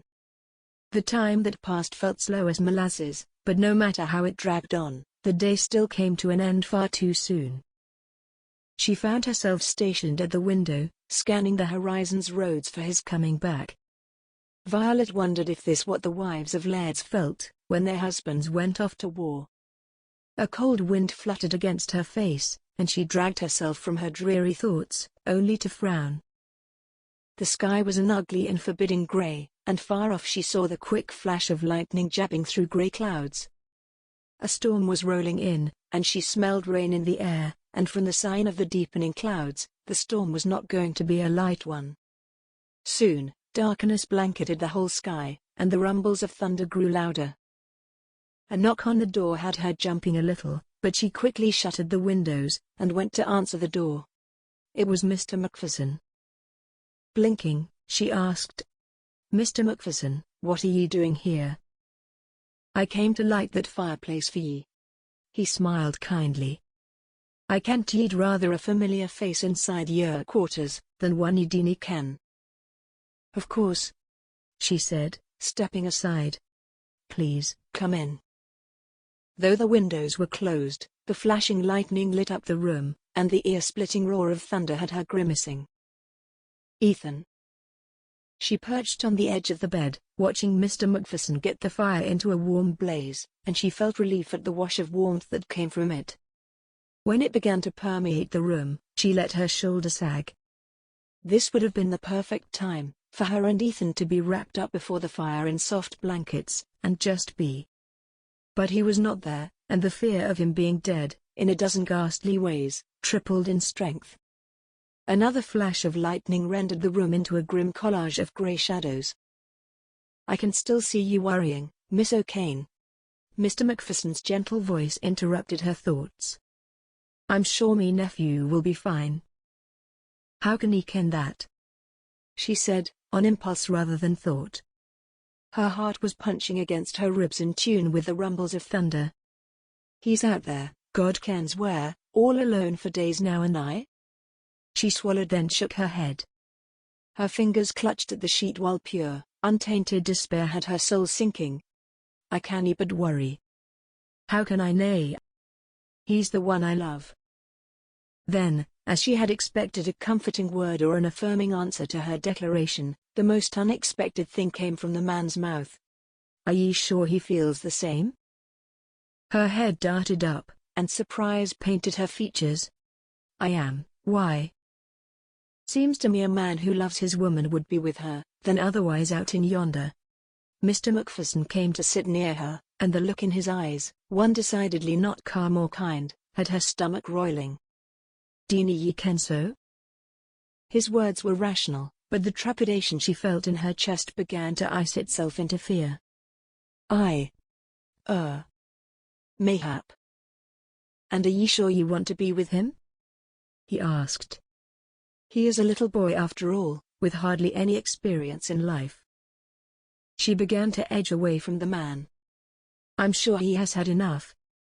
He did go to school in Adina, after all. Aye, he replied. But it pales in comparison, with one who has traveled the world, and seen places most only dream about. He shot a look to the bed, and a scornful twist came to his lips. He's as simple-minded as his faither. They both have little foresight to break the traditional norms, and use strategy, as a way to forge this humble territory into a great empire. Sickened, she stood and moved away. I ken it's time for ye to leave. Are ye sure, lass? He said, coming closer. The boy doesn't deserve ye, with your wisdom and beauty. Ye're better off with a man who kens what he's doing to gain wealth. Ye've proven yourself time after time, and I ken ye want better in life, than to plod along with a simplistic boy. If you will me go, I will. Violet said, rushing to the door, only to get grabbed by his unrelenting grip. She cried out in pain, but the grip got tighter. Is that a nay, lass? Of course, it is. She gasped. I'll be with nae one but Ethan. What had come over ye? He came close, so she could see the glint of cold malice in his eyes, and she shivered. Ye're possessed. One might ken so, but nay. And his unfailing calm tone made ice enclose her chest. What I am, is a patient man who recognizes talents. I'm here offering you to join with me, to forge a massive empire, but since ye nae cooperating.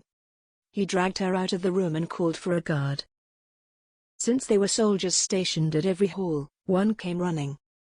He spotted her and Mr. MacPherson, only to skid to a halt with confusion etched in his face. Sir? I caught her sewing poisonous leaves into Ethan's clothing. Mr. MacPherson said calmly. Gasping in horror, Violet exclaimed. I did nae such thing. I ken me brither might have brought murderers into the castle instead of finding one. Take her to the dungeon and keep her there. I ken Balgair made a mistake asking them here, now I'll have to undo what he did. I'm in charge of this castle now, soldier, and whatever I say, ye must do. Handing Violet off to the man as if she was a pile of filthy rags, he said. Keep her there, until I find a fitting punishment for her. I'm innocent. She cried. I love Ethan, I would never hurt him. And where is your faither with me brither, Mr. MacPherson asked. He's probably killed him already. Take her. But sir. The man blanched. It's a tempest outside. Then ye better nae drown. Mr. MacPherson said coldly. Away with her. As she was dragged off, Violet briefly met the eyes of her old guard, Mr. McTry, a man whom she had been kind to, and who had been kind to her in return, quickly sink into the shadows, with a cold look on his face. She felt despair. If he thought she was guilty, who would not believe it? When the soldier kicked the door open, and the whirling wind and rain nearly blinded her, she was forced into the yard, and instantly was drenched.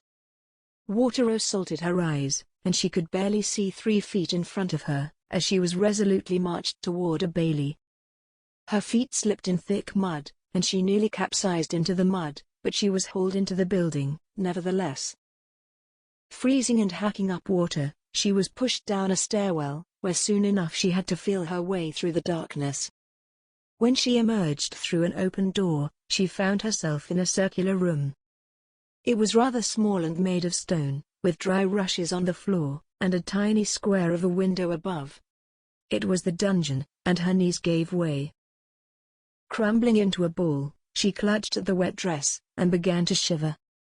It was dark, she was soaking wet, and the chances of her living to see the next few days were slim, if cold came in and met her wet skin.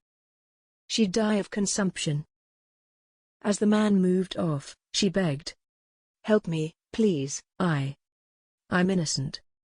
Nothing you were told was true. Grabbing at her clothes she asked. "Can you give me a dry dress, a blanket? A sheet, something? I'll die here, if I'm to stay in this cold." The man paused, and she could see conflict twist his face. Then, he nodded, undid his belt, and tugged his red tunic off to hand it to her. "Here. Use this for tonight. I'll see what I can do for ye on the morrow, or if I'm nae station to ye, I'll tell whoever is, what is to be done." "Ye believe me then?" she asked with trembling hope, while taking the thick tunic. He did not reply to her question. "Just remember what I said." With that, he was gone. Violet did quick work of her sopping dress and smock, using them to dry off the water on her body and hair, before placing them underneath her. Swiftly, she donned the open-armed tunic, and sighed in somewhat a relief. At least she would not die of consumption. But then, in the cold darkness, and hearing the loud rumbles of thunder rattle the stones, she began to wonder how things had taken such an ugly turn. How did Mr. MacFerson, the calm, quiet, usually jovial man she thought she had known, turned into the beast she had nearly been overpowered by? What had happened between being at peace with the man, then being thrown into a dungeon? What had caused him to try to lure her into bed with him? What had made him turn from calling Ethan his nephew to boy? And why did he not show the smallest sign of worry for his brother, or his newly missing nephew? As the thoughts tumbled in and around her head, she tried to piece it all together, but did not get far. Then, she remembered how her father had said, and kept insisting, that the villain might be closer to them than any of them could believe.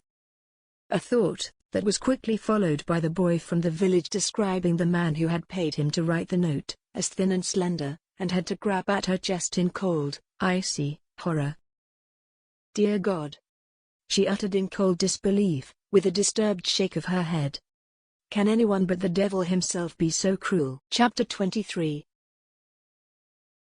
Gazing at the arching ridge of the mountain before him, Ethan felt insignificant.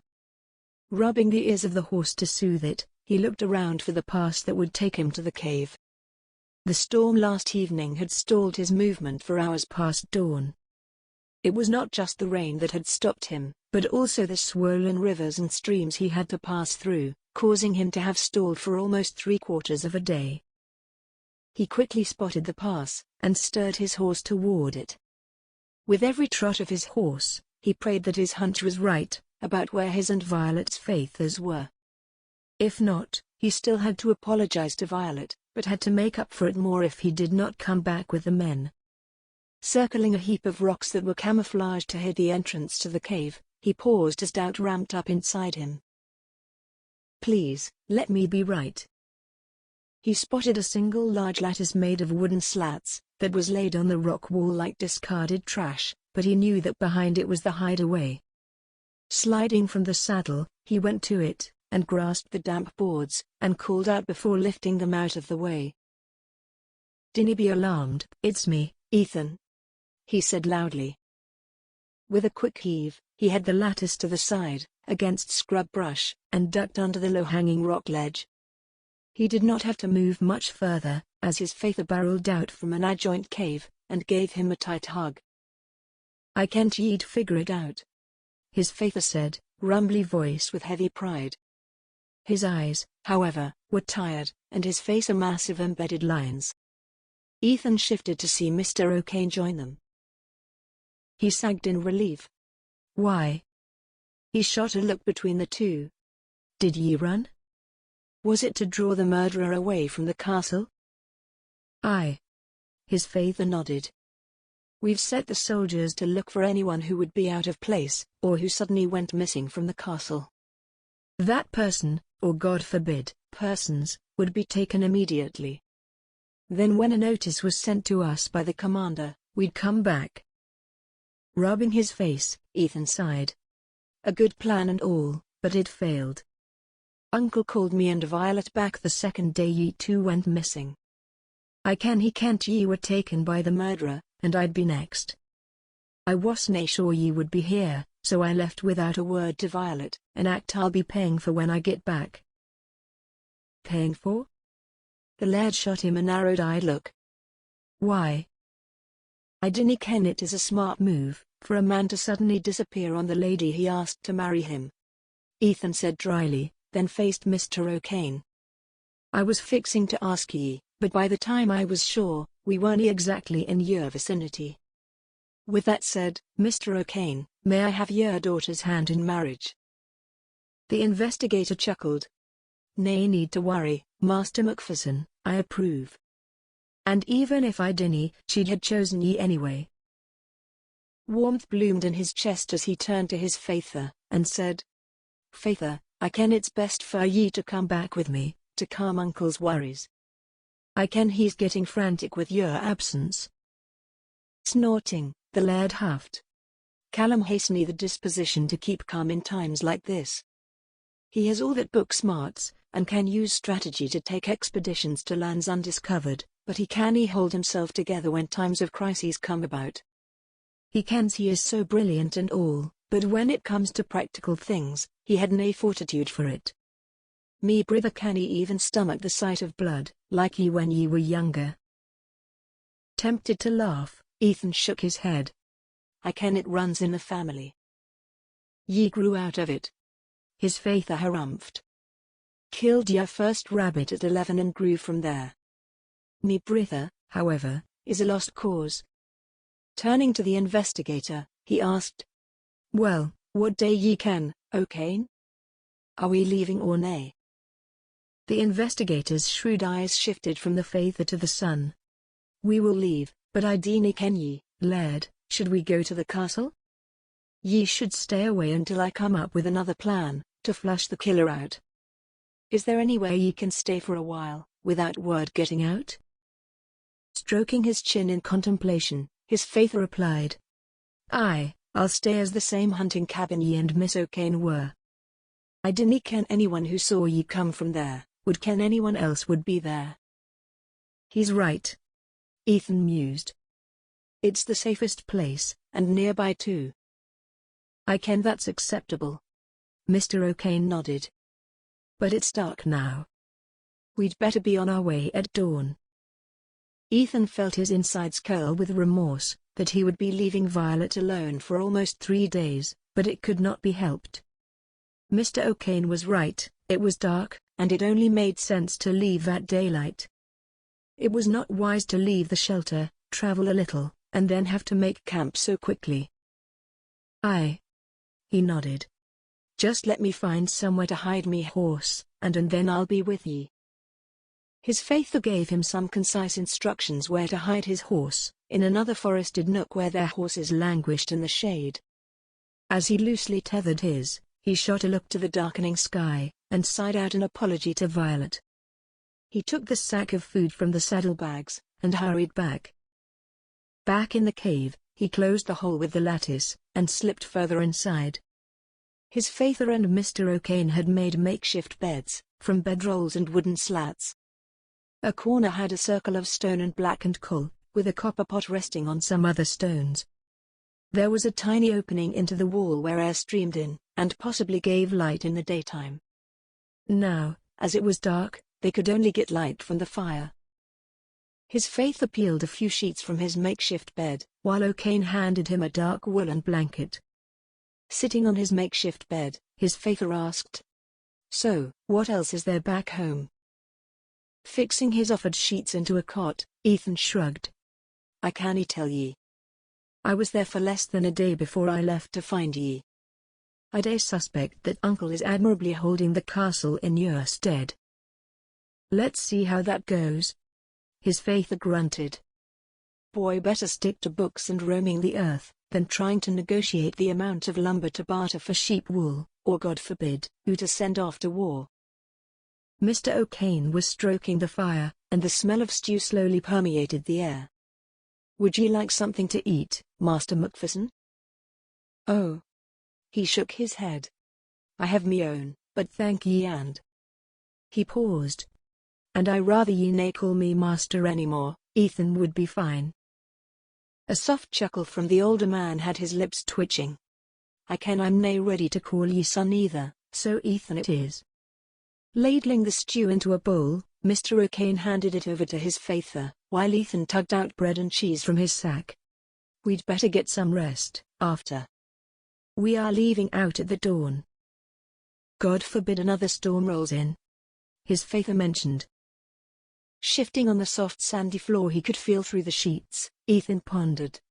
"Faither, what would be the best way to call ye, while ye're in the cabin on a sudden notice?"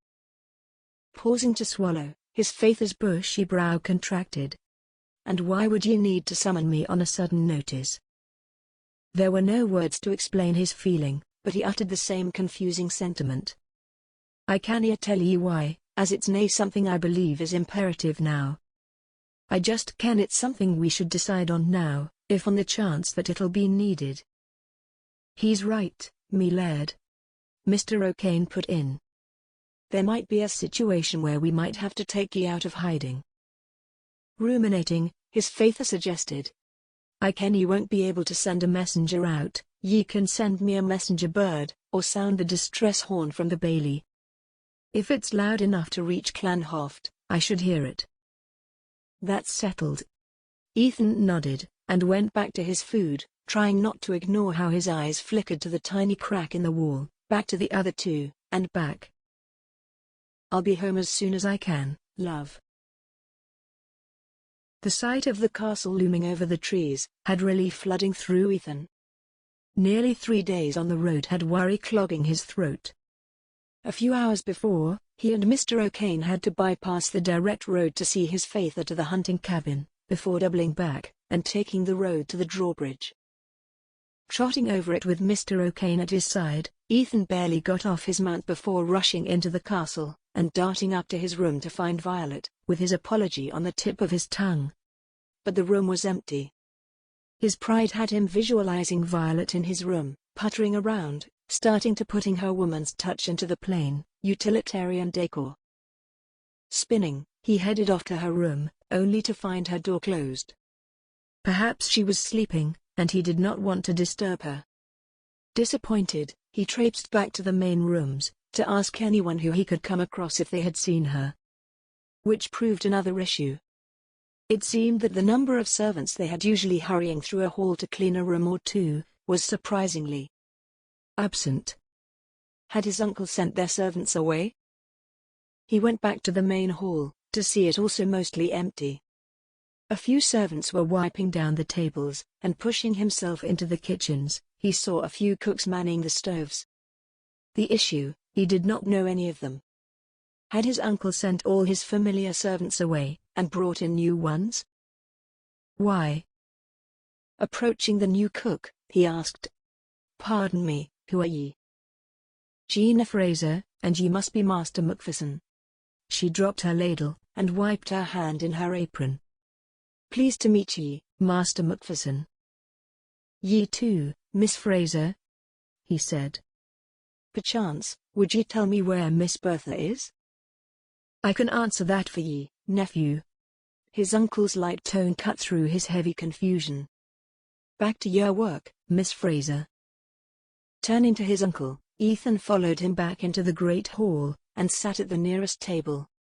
He felt as if the few more steps to the high table were going to take a toll on him, and he needed answers now. His uncle, though shooting a look to the dais, did not object, and sat near him. First, his uncle smiled. "Welcome back. I'm glad to see ye well, and second, ye might have noticed a little change around here with the servants." "Aye, that did cross me mind." Ethan's reply was wry, as he twisted his head to look around. "What happened?" "Mr. O'Kane's words came to me recollection, about the enemy being closer to us than we realized. I kenned that could be anyone, from the lowest scullery girl and page boy, to the head cook and commander of the troops. So I took matters into me hands, and removed all of them. I sourced more servants from the city, mainly from me house at birth. His uncle replied. I also have a contact in the capital, and he is sending me a centurion of royal soldiers, to take over the missing posts. The words sliced through his mind, with the power of a lightning strike. All the servants he knew and had grown with were gone, and so were the guards he had trusted. He knew his uncle had acted on what might have been the smartest move, but he felt decidedly uncomfortable in a house of strangers. Oh! He squirmed. On better news, I found Mr. O'Kane. He was in MacChoill, searching for another lead. There was no sign of Faith though. Speaking of, where is Violet? I haven't seen her at all. His uncle gave a negligent wave. I'm sure she is around here somewhere. This morning I was told she wasn't feeling well. He leaned in with a conspiratorial look in his eye. I believe she was feeling the horrible effects of her flux. The mental picture only had him being more concerned for Violet. But until she came to find him, he would not disturb her. Rubbing the back of his neck, he felt the stiffness there and grimaced. I suppose I should eat something. And where is Mr. O'Kane? He was asked. Shrugging, Ethan replied. I can't say. As expected, his uncle did not push, but only gestured for a servant woman to bring them some food. Ethan felt a growing disquiet in his chest. The surroundings were very peaceful, but he felt not all was right, and he could not figure what it was, or how to place it. And Violet, how was she doing? The best he could liken it to, was what happened before a storm came in. All was still and quiet, without any trouble in the air. Then, when the tempest did hit, pure, unmitigated destruction. A headache was beginning to bloom at his temples, and he felt inordinately tired. A bowl of soup was placed before him, and sluggishly, he ate. He barely tasted the spiced broth as he kept worrying about Violet, and wondering if he would have to bolt his door that night. Have you sent servants to Violet with her meals? Aye. His uncle replied. I made sure to arrange that. Somewhat mollified, he finished the meal, pushed the bowl away and stood. I'm going to retire tonight.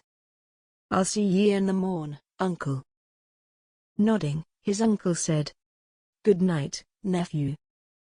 He went to his room, but paused to rest his hand on the doorway, while his head canted over his shoulder in the direction of Violet's room. But though his instinct pushed him to go there, he knew she needed to rest. Reluctantly, he went inside to rest. He entered the great hall a little after dawn with heavy unease. Violet was still missing, and he did not know any one of the servants around him. Seated at the high table, he rubbed his eyes and face, to remove all the lingering sleep, then braced his arms on the table to cradle his head. Are ye all right, nephew? His uncle asked while entering. Propping his jaw on a fist, he shook his head. Didn't get much sleep last night. I keep worrying about Faith and Violet. Have ye seen her at all? His uncle took the head seat, the place his Faith always sat, and gave Ethan a sympathetic look. I have seen her, but about your Faith. And just as Ethan was about to press for more, he continued. I ken there is someone who can answer the question about his whereabouts. And who might that be? He asked quizzically. The man who is coming into the room right now. His uncle said. It was something I should have done yesterday, but I did not have the men we needed. They, fortunately, arrived last night. Ethan lifted his head to see Mr. O'Kane coming in the room, just as his uncle gestured for some men, lingering at the sides, to come forward. He sat in shock, as the men grabbed Mr. O'Kane, and hauled him toward them. Ethan felt his heart leap, and he was on his feet in a moment. Uncle? He asked frantically. What is this? O'Kane blurted, with a futile attempt at yanking his arms from the men. What is this? I happen to believe Mr. O'Kane here kens more about me brother than he is saying. His uncle replied to him. These brilliant men are versed in various modes of interrogation, and they will be finding out what Mr. O'Kane is telling us. Various modes of interrogation. Ethan suddenly realized what his uncle meant, and his gut threatened to revolt. He spun to the inordinately calm man, and asked, "Are ye saying torture?" "Uncle, Ye canny day this." "I'll day what needs to be done," his uncle replied.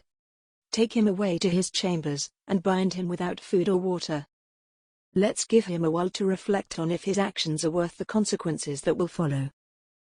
"Uncle," Ethan protested frantically. "Please, nay." "It's out of your hands, nephew," was his cold reply. "There is nathing ye can day at the point. Let justice takes its course." "What justice?" Ethan asked, as the men escorted the protesting man out of the room, with quiet stares following him. "Did he kill anyone?" "That is to be seen," his uncle replied, while calmly reaching for his goblet. Dumbfounded at how his uncle could act so calm in such a crisis, Ethan knew there was no possible way he could stomach anything, if he even tried to eat or drink what was placed before him. Worried, he ran to Violet's door, and banged on it. "Violet, love, let me in. I need Master MacFerson." A deep, rumbling voice cut his words off, and Ethan spun, to see a burly man, dressed like the other new guards, coming toward him. "By orders of Mr. MacFerson, nay one is to have any contact with any of the O'Kanes. Please step aside." "Like hell, will I," he snapped. "The woman inside is me betrothed. Ye have nae right to stop me from seeing her." "I day have rights, under the orders of your uncle," the man said. "Please step away. I'd wouldn't like to have to remove ye bodily. This is me home." Ethan's voice dipped to territorial growl. "Me faith as the laird, I have more rights to order ye than me uncle does." "Nay, according to the rules laid down by the clan's elders," the man rebutted. "Mr. MacFerson showed me the written record of the rules, and it says that the oldest MacFerson in line from the laird is the one who had the authority." Again, "Master MacFerson, please step away." Firming his jaw, Ethan went back to the door, and pushed his hand on the door. "Violet, Mograd, let me in. Tell me you're all right." A rough hand grabbed him and hauled him away, and incensed, Ethan spun, angered to the point he would do some damage. He yanked his arm away. "They nae dare touch me." When the man inserted himself between him and the door, Ethan dared consider a fight, but the man had all the makeup of a bull with iron horns, and there was a distinct possibility he would be walking away with a broken limb. Dropping his hand, Ethan did not dignify the man with a look, but only spun on his heel and walked away. He was bristling with anger against his uncle, but knew he would not get anywhere if he tried to get the man to change his mind. He seemed set with what he had ordered, and no amount of negotiation would ever change him. He felt like escaping to the stables, but changed direction and went to his Faith's study. His uncle was not there, so he began to search the room, looking for that so-called set of rules laid down by the elders, that he had never heard his Faith mention even once. He rummaged through the drawers and trunks, and even searched for hidden compartments around the room. He came up empty. Slamming his fist on the desk only had pain ricocheting up and down his arm, rather than get him anywhere sensible. The best he could do at that juncture was to ask his uncle for that document, but he had to reel his temper in first. He sank into his Faith's chair and stared at the table, his eyes following the faded whirls and twirls in the wood. How have things gotten to this turn? Finlay was dead, his Faith was being undermined by his uncle, and the only persons who could help them find the murderer were now under guard, and soon to be tortured. Mix in the fact he was about to marry the daughter of that man, Ethan doubted that his uncle would let him see her, much less carry her to the village kirk. What had gone wrong? Where had they gone wrong? Where had they strayed off the path and ended up in this malaise? The answers did not come from the table or the walls, or even from deep within himself. Without any solution forthcoming, he heaved himself up. His body felt heavy, almost 3 times his weight, and he made it to the outside. Sucking in a deep lungful of the fresh air, he headed over to the stables and entered, to see another set of stable boys. Curtly, he introduced himself and asked, "How long have ye boys been here?" "From morning, Master MacPherson," one said with a tiny frown. "Why? Did ye see a lass, slender, with curly dark hair come in at any time?" he asked, begging internally for any shred of evidence that Violet had been seen by anyone at all. His answer came in a shake of a head, 2 heads actually, but only one spoke.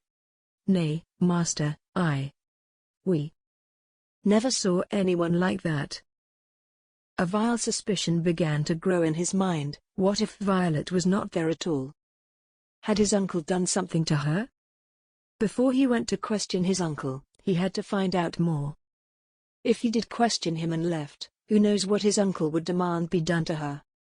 He needed to be armed with facts first, before staring his uncle in the eyes and demanding the truth. Anger was bubbling inside his chest like a pot on fire, while he rode out.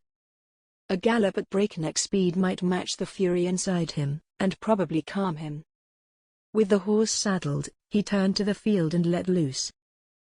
"Violet, hold on, wherever ye are, I'll find ye." Chapter 24.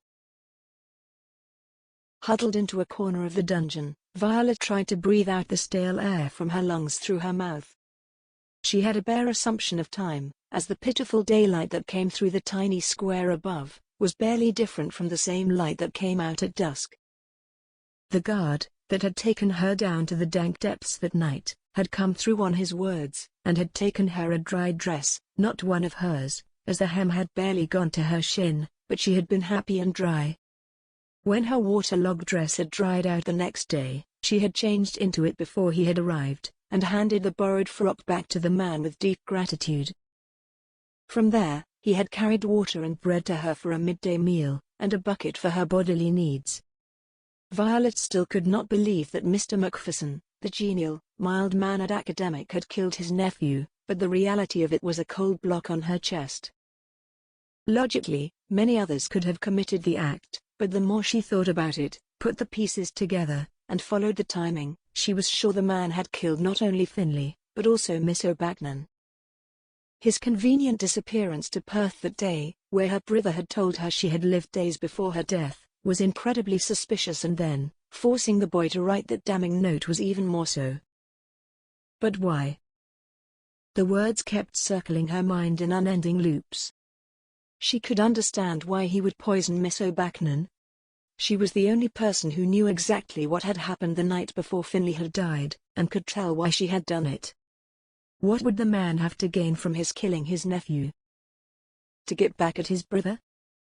No, they might have arguments in the past and even current. The one about Laird MacPherson being drunk sprung to mind, but she did not see that as cause to kill the man's son. To teach him a lesson?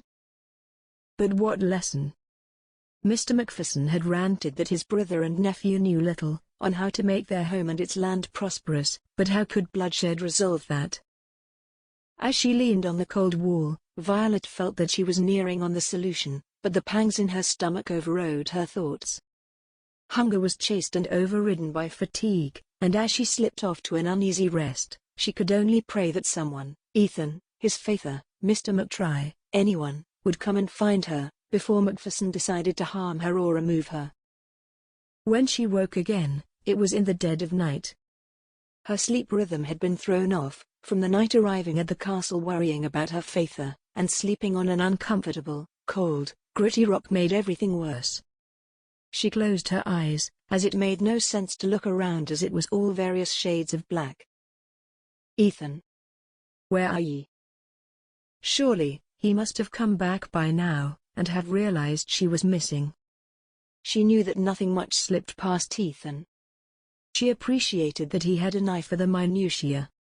He saw the barest shifts in a horse's actions, the flow of a river's tide, and the shift in the wind. How could he not see her absence? It was either that he was not there, or that he was being stymied from finding her. She only had her body to rely on for warmth, as the guards, new ones, she realized, had been forbidden from giving her a blanket or a simple sheet. Violet could only assume that Mr. MacPherson had ordered a continuous change in the guards, to not have any of them give her sympathy, or do her any favors. She lived in constant fear of what would come next. Was she imprisoned, only to wait for when MacPherson found her faither, and then, both of them would be shipped off to some desolated work camp or, worse, executed? The charge of harming a laird's son was a heavy one, and would carry with it grave consequences. If MacPherson's allegation, of her faither killing the laird, was added to her crime, and if the people believed him without any contradiction from the laird himself, a man who could not be found, the noose was inescapable. She wanted to get out of this place, and quickly. But how? The door at the mouth of the dungeon was locked with a key from the outside, and she was not nearly strong enough to overpower any of the guards who came to give her food, and sweet-talking was not her forte. No one was going to let her go against the MacPherson's orders, and, if by any miracle she was set free, she would be laughed to scorn, if she dared accuse the man of killing his nephew, without anyone to back her up. Her only hope was Ethan, and he was absent as well. Sighing through her nose, she pressed her head on the smoothest part of the wall, and tried to think. Why would he do all those heinous acts? A thought ran through her mind. Finley is dead and buried, which one of ye is going to be next, ye or your younger son? Finley was the heir apparent. His faither was the laird, and Ethan was. The ear-jerking grate of the door had that thought breaking in half, and she sat up, expecting a guard to come, only to see Callum MacPherson coming closer. Dread filled her chest with ice, and she clutched at her bosom in fear. "What day ye want?" she asked. "Oh, humour me, Miss O'Kane," he said with humour in his voice. "I came to see how ye were doing. 3 days late, but what does that matter?" "It matters because ye framed me for a crime," she replied. "One that nae one with a speck of sense would believe." "And why would they nae believe it?" he asked. "All I have done, all me faither and I have done, was to aid ye and Laird MacPherson in the mystery of who killed his son." She swallowed, and braced herself on the wall. With a calm voice and steady tone, she dropped her winning card. "But ye kent all that already, as ye were the snake we were looking for, hiding in plain sight." "I ken I should take offense to those unfounded accusations," he said simply. "If I had the faintest inkling of what ye mean." "Are ye going to force me to say it?" she asked incredulously. "Since I have any the powers of an oracle, to tell what ye have in your mind, aye," MacPherson replied. "But I have any doubt, that just like ye've proven so far, ye might be right. Let me remind ye, little girl, that though whatever ye have contrived might be accurate, nae one is going to believe ye. That is, if ye get the chance to speak it at all. It's me word against yours, and who dare ye ken others will believe?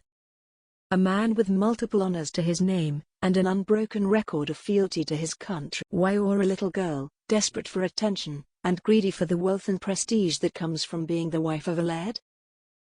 Her eyes narrowed. "If I recall, ye were offering me that before ye declared me a traitor." "That was me mistake, a lapse of sound judgment, irrationality, call it what ye will." He shrugged. "Now that I've seen ye are alive, I am here to offer ye an offer." Violet decided to play his game. "And that would be?" "I'll tell your faither ye ran away," he said.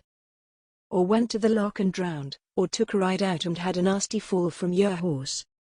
Really, your death is only limited to the bounds of me imagination. He will leave this place heartbroken and ye will live, admittedly in bondage for the rest of your natural days, but if nay, ye'll both die. So choose." "Never," she said coldly. "Ye'll never have me day anything like that." He sighed. "Then ye leave me with nae choice. Your faither will die when we find him, if he is nae dead already. I'll give ye till dawn to sunset tomorrow to ken over your actions, little lass. Do some soul-searching. I must bid ye adieu." With an ostentatious bow, he left the room, and it was only when the door closed, and the lock grated shut, she slipped down the wall. "Have I just sentenced me faith to death?" He had ridden away, needing to find one of the people who he knew, a guard, a servant woman, anyone, who had seen what had happened the days he had been gone. But then, being dismissed so suddenly, would have birthed some bad blood, and he prayed that if he did find anyone, they would set those grudges aside, and speak to him. A thin memory told him where the captain of the guard lived, near the lock with his wife, so he rode straight there. As he took a path near the water's edge, he briefly glanced at the water, noting its deep shade of blue, and the sunlight transforming the surface into glittering crystals, but Ethan did not see the beauty in it. He had no time to admire anything, until he got Violet back safely beside him. There were only 3 houses near the waterway, and one looked old, decrepit and abandoned, so he only had 2 to choose from. As he neared the first, he spotted a young woman, her dark auburn hair a red shimmer down her back, while she swept the porch. Could that be Adair's wife? I bet Finley would have kent who she is. That's what lairds do. Burying the urge to begin counting his shortcomings, Ethan alighted of the horse and went near. The lady spotted him and stopped sweeping. "Ye must be Master MacPherson." "Aye." He bowed. "Pardon, but are ye Commander Rogan's wife?" "I am his sister, actually, Genevieve Rogan," she said. "Please, come in, I'll get him for ye."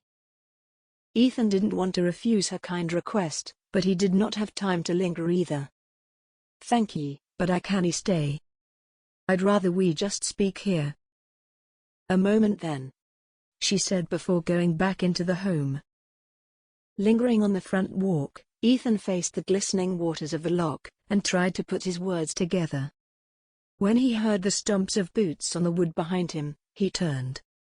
The commander did not look angry as he approached, so he hoped there was no acrimony between them. "Master MacPherson." He dipped his head. "To what day I owe this visit?" "I won't take much of your time, Commander," he said. "I've been told how this dismissal happened, and I will do all I can to reverse it. But I need to ken, before ye were sent off, did ye see Miss O'Kane at any time?" The head officer leaned on a post, and crossed his arms over his chest. "I cannae say I had. Nae in the castle, or on the grounds, but then, I was nae placed in the position today, so I ken ye would have better luck with one of the guards who were placed to watch over ye all. Me position was on the field, nae in the house. If I get me will, your position will be back in the field," Ethan said solemnly. "You're one of the best commanders me family has ever had. And ye will be again." "Careful," Adair cautioned. "Dinna ye go making vows ye cannae keep, but I have faith in ye. I kent ye would step into the place Finley left. Ye are a smart man, Master MacPherson. Aye, ye need help in many areas, we all day, but ye have people around ye who can help, and if ye do get back at the helm of this ship, I'll be the first to stand at your side. Who can I find to help me with Violet?" He pondered. "Mr. McTry, her guard, lives in Sellock. If anyone kens what happened to her, it might be him," Rogan said. A rush of gratitude filled Ethan at the assuring words, and he stuck out his hand. "Thank ye, Commander." Riding out to Sellock, Ethan held those words to his heart. It felt comforting that another person saw what he was beginning to see in himself. His faith had, Violet had, and now he was starting to see it himself. Riding hard, he got to Sellock before the sun made it to noonday position, high in the sky. A few questions had him finding Mr. McTry's home, but the man was not there. "Funny seeing ye here, Master MacPherson," a calm voice said from behind him. "I was of the notion that Mr. MacPherson had gotten rid of ye too." Standing, Ethan said, "If I have me way, he won't be putting anyone else away." "Happy to see ye, McTry, but why is it funny? I ken what me uncle did to all of ye, and I am nae in agreement." The seasoned soldier took off his cloak, and hung it over his arm. "I'm happy that ye have our best interests at heart, but that isn't what I meant. I was trying to find ye actually, for the past couple days, but I am barred from entering the castle grounds, and those city guards are devilishly efficient in spotting those who were expelled from it. I've been trying to get ye a message, but no avail." "And why were ye trying to find me?" A grave look covered the guard's face. "Your uncle did a lot of things that were nae right, Master MacFerson, but he stepped over the line 3 days ago." The tightness in his chest wound even tighter. "By doing what?" "Miss O'Kane," McTry said tightly. "He imprisoned her in the Bailey's dungeon, the night of the storm. Ordered another guard to walk her right through the tempest, and I dinna ken if she survived it." Chapter 25. The earth could have split in two, swallowed him up, and he would have barely noticed. Numbness iced his bones, and forced him into a standstill. Perhaps he had not heard right, that had to be it. Clearing his throat, he asked, "Pardon?" McTry shook his head, and his jaw went flinty. "Ye heard what I said, your bastard uncle shoved Miss O'Kane into a dungeon, and that was after claiming her had caught her sewing poisonous leaves into your clothes, which we all ken is a heap of dung. Anyone with eyes can see that lady loves ye, and that ye love her in return. No one would believe that, but since your faith is absent, they will have to swallow it like bitter medicine." As the words sank in, every inch of his lean and muscled frame, every drop of his blood and down to his bones, vibrated in thinly leashed anger. "He did what?" The question was rhetorical, as his eyes flew open, and he felt the burn in his body make its way to his eyes. His verdant eyes were no longer calm, if McTry's flinch was any indication. "I kent he had put Mr. O'Kane under interrogation, and told me that he's barring me from seeing Violet. All this time I kent they had her locked up in her room, but he threw her into a dungeon." Ethan vowed seethingly, "I will nae let him get away with this." He crossed the last line. McTry reached out and grasped his shoulder. "Dinna act out in anger, Master MacFerson, this isn't the time for that. Your uncle has men that are more mercenaries than normal soldiers. They will kill ye if ye act without caution. Ye need to go back to the castle, consider all your options and then act." Sucking in a deep breath, Ethan nodded. "I might need men in case it comes to a fight, but I dinna see how." He paused. "Is there any way I can have men on standby?" "All our men are gone, scattered between here and MacChoill." "How am I going to get the men I'll need?" "If ye are sure in taking down your uncle," McTry said with his brows dipping, "and I ken ye are, then I'll day ye a favo, or and find the men for ye. When day ye ken ye might act." Pressing his lips tight, Ethan considered Violet, and her dire condition of being locked in a dungeon. He could never allow himself to wait any longer. "Tonight. Listen for the distress horn. That should call ye and me faith a home." "Will day, Master MacFerson." McTry bowed his head. "Again, go over your plan twice, and put yourself on the receiving end of your attack. Find ways to poke holes into your own plan, because that is what your uncle will do." "Aye," Ethan said, and hopping onto his horse, he was off. As he rode, his fury began to settle from a blazing fire into smoldering coals. He was seething on the inside, but he had to go home with a mask of calm. He had to avoid his uncle as best as he could, so there would not be any mistakes or diversions. All this madness started from Finley's death, that up until now, they had not even solved. Every time they had taken one step forward, chasing some clue, Miss O'Bacnan, the tall slender man, Laird Russell of Clanhoft, it all panned out to nothing. Whoever was trying to kill him and his faither had been steps ahead of them every time. He had successfully killed the one witness they had, and sent them on a merry wild goose chase to Clanhoft, seeking the supposed murderer there, and nearly putting themselves back into war with that clan, by implying the Laird had something to do with it. But who would be that person? He was forced to consider all possibilities. They were looking for a man very wise in covering his track, subtle enough to get through the castle without anyone seeing him, and have the means to not only find Miss O'Bacnon, when even Mr. O'Kane couldn't, and on top of it, he was slender and tall. The only person I could match that to is Uncle. Moments later, Ethan shook his head. It was insane to even think his uncle, soft, placid, bookish uncle, could do those gruesome acts. It had to be someone else, so he dismissed the thought. But then he put Violet in a dungeon, and is torturing her faither. Arriving at the castle gave him little comfort. The sun was dimming to the afternoon, and early shadows were beginning to be cast on the grounds. He set his horse in order and went inside, nodding to the strange guards. He aimed to take a quick run to the kitchens to get some food, then go to his room to rest, but his plan was stopped by his uncle. "Nephew, ye're back," he called jovially. Instantly, his jaw went stiff. Luckily, he was turned away from the man, and managed to school his face into one of calm tiredness. Turning, he swallowed over his repugnance for the man, and lifted his hand to wave. "Come, join me." His uncle gestured. "I'm feeling lonely all by myself up here." The very thought galled him, but he knew he had to act naturally, or he would give himself away. He mounted the dais and took a seat, not ignoring that his uncle was back again in his faither's seat, at the head of the table. It felt wrong. "Went for a ride, did ye?" Callum said, while gesturing for a servant to come to them. "How was it?" "Ye was gone for a long time." Shrugging nonchalantly, Ethan sighed. "I just roamed the countryside, nothing took me fancy, so I laid down for a nap. Time slipped by me, I suppose." A cup of water was placed before him, and he nodded his thank you to the woman. He drank, trying to not let telltale gooseflesh erupt on his skin, while feeling the stare of his uncle's eyes on him.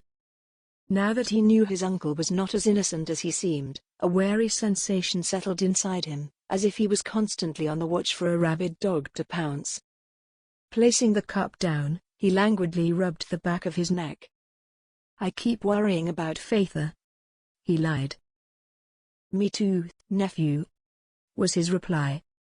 Then in a harder tone, his uncle added, "Which is why I will be nae relenting on O'Kane. Until he gives up where me brither is, he will nae be seeing the light of day." Irked, Ethan asked, "But uncle, how could ye suspect him? He's been here with us through it all, finding clues to who killed Finlay. How could ye ken he is a part of all this trouble?" He might have pushed too far, as his uncle's eyes narrowed, just as his hand tightened around his goblet. Then, the tension disappeared, and the older man only smiled. He put the cup away, then crossed his arms on the table. "Ye're worried about Miss O'Kane. Dinna ye deny it, I can see it plain across yer face. I give ye me word, she won't come to any harm, if her faither does what is right, and tells me where me brither is." "Why do ye ken he has that knowledge?" Ethan asked. "When I saw him at Ackwell, Faither was nae with him." "Aye, but they left together, so something must have happened when, or if, they truly parted ways," his uncle added logically. "It's simple, nephew, if he will just admit what he kens, all this will go away." Slumping in his seat, Ethan murmured, "And if it does nae, what then? Ye would nae object to me taking over the lairdship, will ye?" his uncle asked kindly. "I have had so many improvements to this place, but ye faither never took one of them into his decisions. In a year, I can make this place so prosperous, ye would nae believe it is the same place." The words were light, kindly and calm, but Ethan felt a chill race down his spine. Staring at his uncle, he felt the chips begin to fall in place. He knew his uncle and Faither had many disagreements when it came to the lairdship. Then, the village boy's report about a tall, thin man asking him to write the note. Then, his uncle disappeared before Miss O'Bacnon was found dead. Finlay would have fought anyone who attacked him, but not those he knew and trusted. If O'Bacnon had only lured him outside, and his uncle had given Finlay the sleeping draught. There was no hard evidence to support his suspicions, but Ethan knew that he was staring Finley's murderer in the eye. Cold, crippling fear began to ice his inside, but he never let the trepidation for showing on his face. As the realization settled, he decided to drop any respect he had for this man that was once his uncle. Now he was just Callum. He reached for his cup, but it was empty. "What are we eating?" "I was told roasted fish and venison, steamed down with carrots and leeks," his uncle replied. "A new cook said she had a hard time working the ovens, so the bread is currently baking. Why didn't we drink some wine, instead of this plain water?" He called a servant over and requested the wine. Ethan was about to refuse, but he did not want to do anything to draw his uncle's suspicion. He shrugged. "I suppose." When the woman came with the wine and filled the goblets, Ethan tried to limit his sips, or not drink at all, as he needed to be clear-headed after this, but he still drank some. When the trenchers of food came, he gladly started eating. The conversation was stifled from his end, as he took care to have his mouth filled, but his uncle needed no prompting to begin his monologue on how he was going to change how the people went about business, and how he was going to incorporate technology from the city to make their farming more efficient. A servant came to take their cups to refill them. He swallowed over his last morsel. The cups were deposited with his uncle's first, then his. His large gulp had him coughing as he tasted. The same sweet, tart taste of mandragora. His eyes fluttered, and his fingers began to tremble, as he rested the cup back on the table. He swallowed again, but then, a curious aftertaste was in his mouth. It was the wine? As he stared at the cup, his vision began to blur. He grabbed at the table, as the realization came to him, his wine had been laced with the draft. Those tiny sips had added up enough to start to drug him. "Nephew?" his uncle asked concernedly. "Are ye all right?" "Bastard, ye the son of the devil, acting so concerned for me. Drugging me, kenning I'm already drunk from the wine." His body felt heavy and his eyes were dimming more. Through the fog in his head, he heard his uncle call for men to help him. "He's drunk. Carry him to." His mind blurred with those words, and soon all he saw was black. When he woke, he was upright, and his body felt weighted down with lead. The room he was in was dim, and when he tried to move, he found his arms tied to the chair with rope. When his eyes adjusted to the dimness, they laid on Mr. O'Kane, restrained as he was. No one else was in the room, and as he looked around, he realized, with relief, it was not in the depths of the castle. He could see a faint light coming through the thick drapes, but nothing much was around them, just the drapes, him, Mr. O'Kane, and the cold floor. His traitorous uncle was not there, and he could hear noises coming through the floor. "Are we over the Great Hall?" He tried his arms again, and there was little give way in the tightness binding him to the chair. The rope's knots were under the arms of the chair, so he began to twist his wrist, working them up from underneath. The rope was rawhide, so it rubbed his skin raw, but he had to get free. Gritting his teeth, he breathed through the pain, and managed to get the tie to where he could lean over, and use his teeth on it. His back stretched and strained just a little past bearable limit, but he had the knot in his teeth and was working it. The light was dimming, but he could not give up. If he did, he, Mr. O'Kane, and Violet were as good as dead. His jaw ached and his back smarted, but he had to keep on. When the knot loosened, he attacked the other part with fervor, and got the double knot loose. Triumphant, he shook the rope off, and went to loosen his other hand, when he heard steps coming toward them. "Damnation!" he grunted, as he tugged at the knot. As he plucked the rope off, the door was pushed in and his uncle stepped in, holding a knife. Light cast him as a silhouette, and Ethan met his eyes for a fleeting heartbeat, before his uncle lunged, and he twisted out of the way. He toppled with the chair upturned between him and his uncle, as his ankles were also tied to its legs. With his heart pounding in his ears, he shoved the chair into his uncle's chest, and was satisfied when he heard the man let out a loud distressed grunt. Then, as he dropped his legs, the wooden leg of the chair splintered in half, and his leg was loose. His uncle rallied up, while he was trying to untie his right leg, and he was tackled to the ground. Madness was in his uncle's eyes, while Ethan grappled to stop the wicked blade from slicing through his throat. "You're possessed," he grunted. "Funny," his uncle snarled. "Your lady friend said the same thing. "Good thing she in the dungeon. I can assure ye, I am as mad as your faith are as wise." Heaving him off, Ethan, though still hobbled by the chair tied to his leg, leapt to his feet and spun, accidentally slamming the back of his chair into his uncle's head. Callum folded to the floor dazed, and the knife slipped from his grasp. He grabbed it, and quickly cut through his bond, and went to free O'Kane, when the older man shook his head. "Leave me," he said hoarsely, while Ethan was cutting through the binds around his legs. "Go find Violet. Go, now." Ethan paused, and looked to make sure the man was lucid. The gleam in O'Kane's bruised eye told him he was. Without another word, Ethan ran out of the room and darted down the stairs. He darted through the growing night to the bailey, but instead of going to the dungeon, took the spiral staircase to the top, open level where the distress horn rested on its iron stands, facing the outer lands. The horn was made from the remains of a majestic wild steer his great-great-grandfather had killed, back when those creatures roamed the ice-capped plains of the northern lands, was on its iron stands. He grabbed the horn, and took a precious moment to catch his breath. Sucking in deeply so his lungs were filled, he put his mouth on the opening and blew. The booming, but long and mournful sound, was in the air, until his lungs burned and he pulled away to suck into another breath. As he blew again, a hand grabbed at him, he was yanked away and a fist met his jaw. His head snapped back as pain lanced through his face, rippling to the back of his head. Ethan tripped over his feet, and slammed his head on the cold brick. His uncle was over him, delivering a barrage of blows.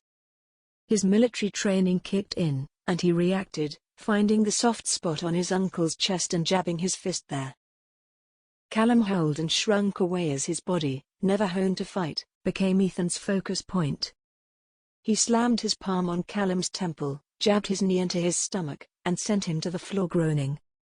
Not wasting time, Ethan ran down the stairs, and took to the slender spiral down to the dungeon.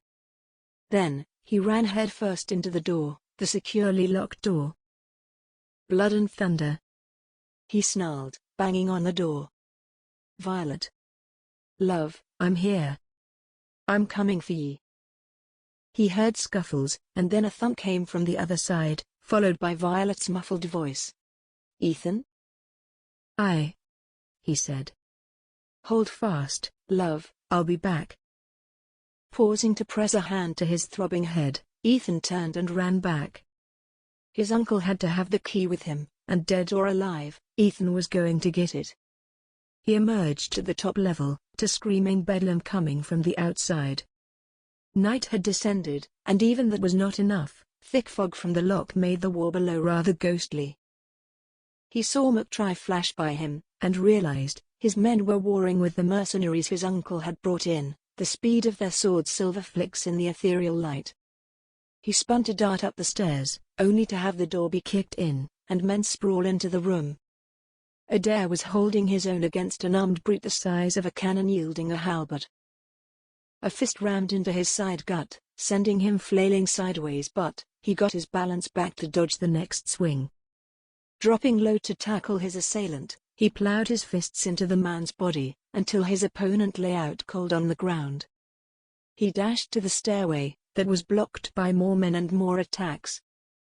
He bored a way through the human blockade, earning himself an aching shoulder, and smarting fists, to get back to the open level, where the horn was, to find his uncle gone. In a flash, he knew where his uncle was, and cursed himself.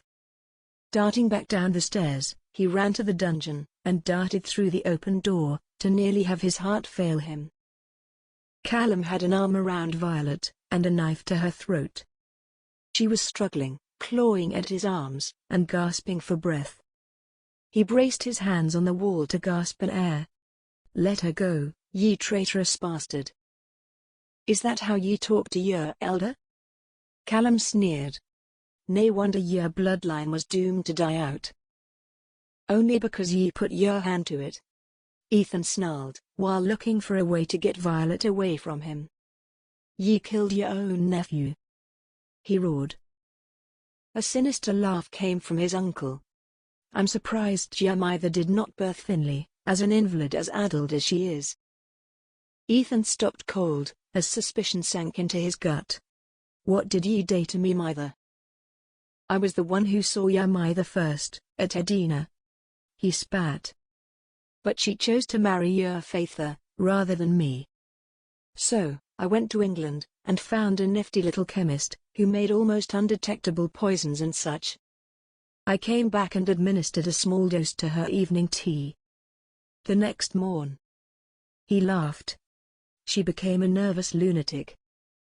Poisonous fury burned every drop of blood in his body, and it was just the glint of the knife hovering inches away from his love's pulsing neck that stopped him from lunging himself at the two of them. Ye poisoned me mother, he said redundantly, while his body vibrated with anger. For jealousy. Oh, I wouldn't say that. Callum jeered. It was for the best. If she had chosen wisely, she wouldn't have ended up a mess. Just like ye, if ye had not dragged this lovely lass into this, she wouldn't end up dead. Ethan had enough. He could not sit by and hope divine intervention would change Callum's mind, but knew he could not attack directly. He lunged to Callum's side, and the man twisted enough that Violet was able to slip out of his grasp. Throwing himself at the man, he grappled, avoiding the knife, while trying to overpower Callum. The blows he had sustained before were flaring up. As he twisted on the ground, he gasped, as the blow to his side jabbed a hot spike of pain through him. Callum jabbed the knife down, and Ethan barely grabbed his arm, to stop the knife from plunging into his throat. He struggled, and felt his arms about to give out, when Callum was yanked off him.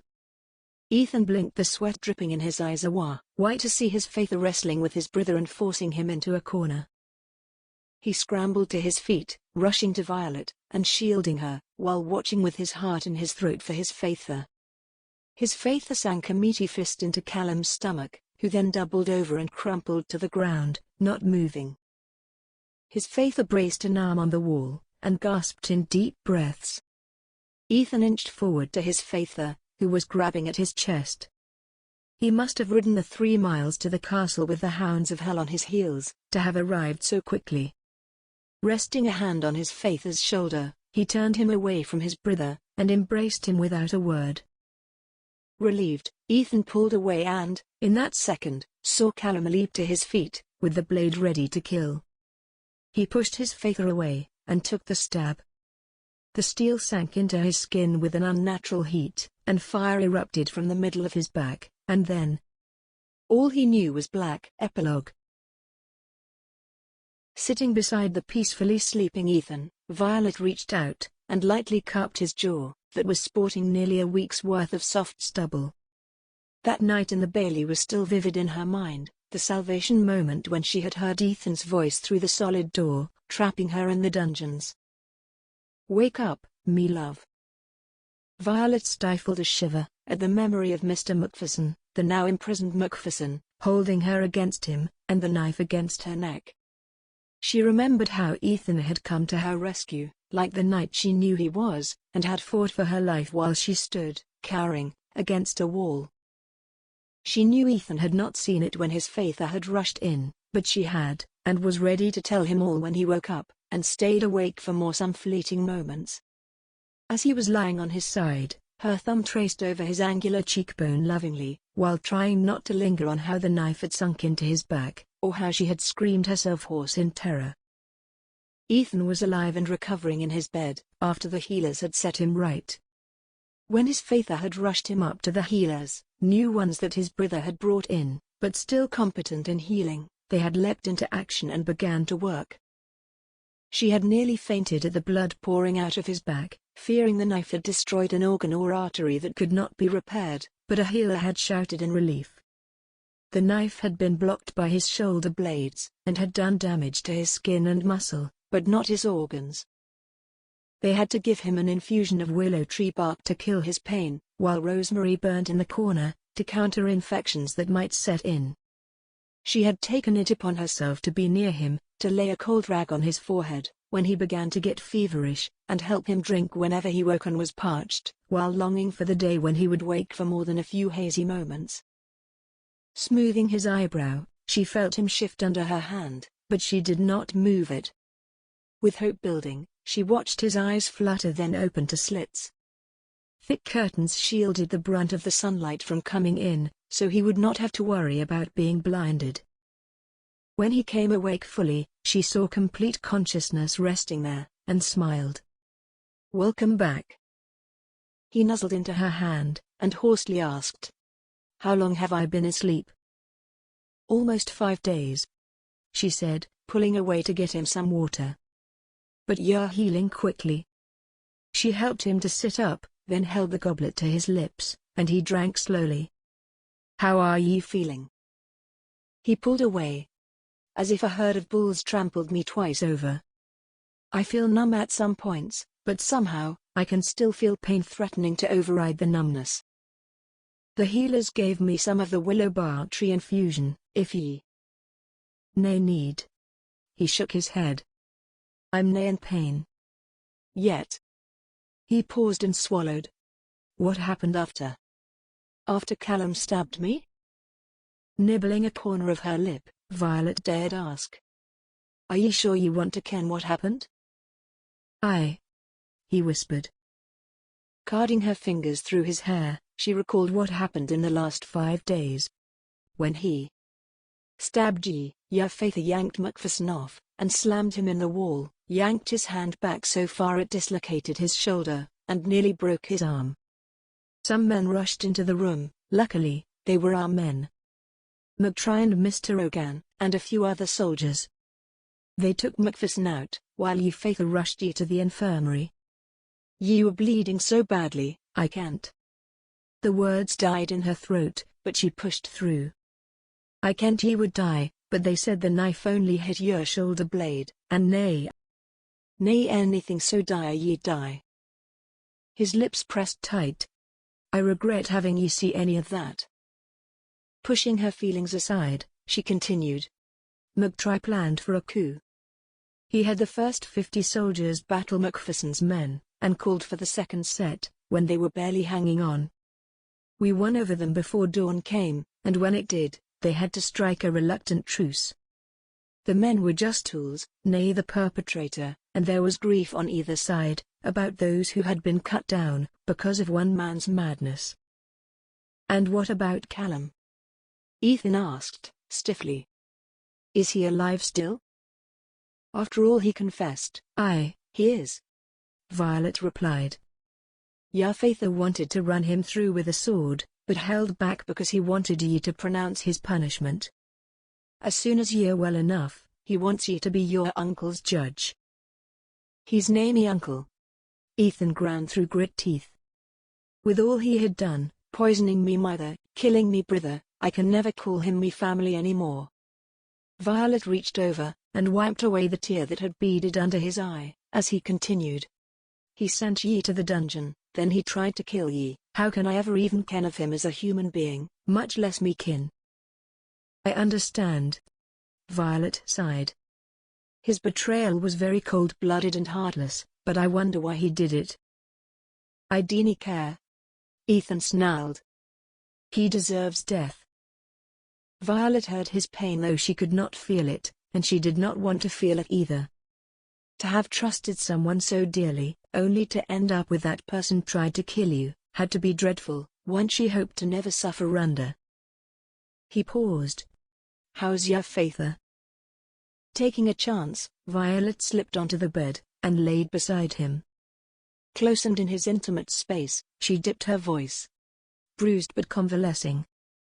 About your uncle, I ken it's painful, but I doubt he just woke up one morning and decided that he was going to kill his family. Something is behind it all.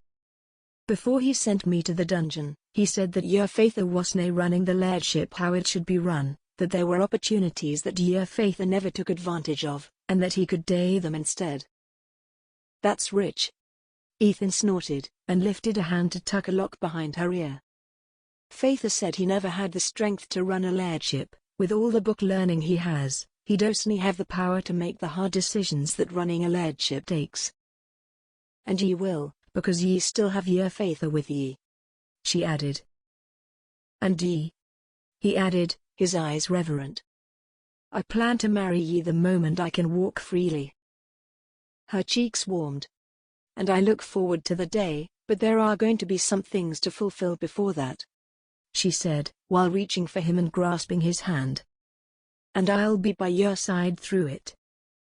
Ethan leaned forward. Forgive me for leaving ye without a word. I wasn't even sure if I was right in kenning where Yer Faither and mine would be. I understand. Her lips quirked. But dinna ye ever day that to me again, or ye will pay for it. He laughed. It was another 6 days after his recovery, but Ethan was not going to let facing the man he had once called his uncle be put off any more. His back was still aching, and he took care to not stretch the still tender scar there, but he had to get this done.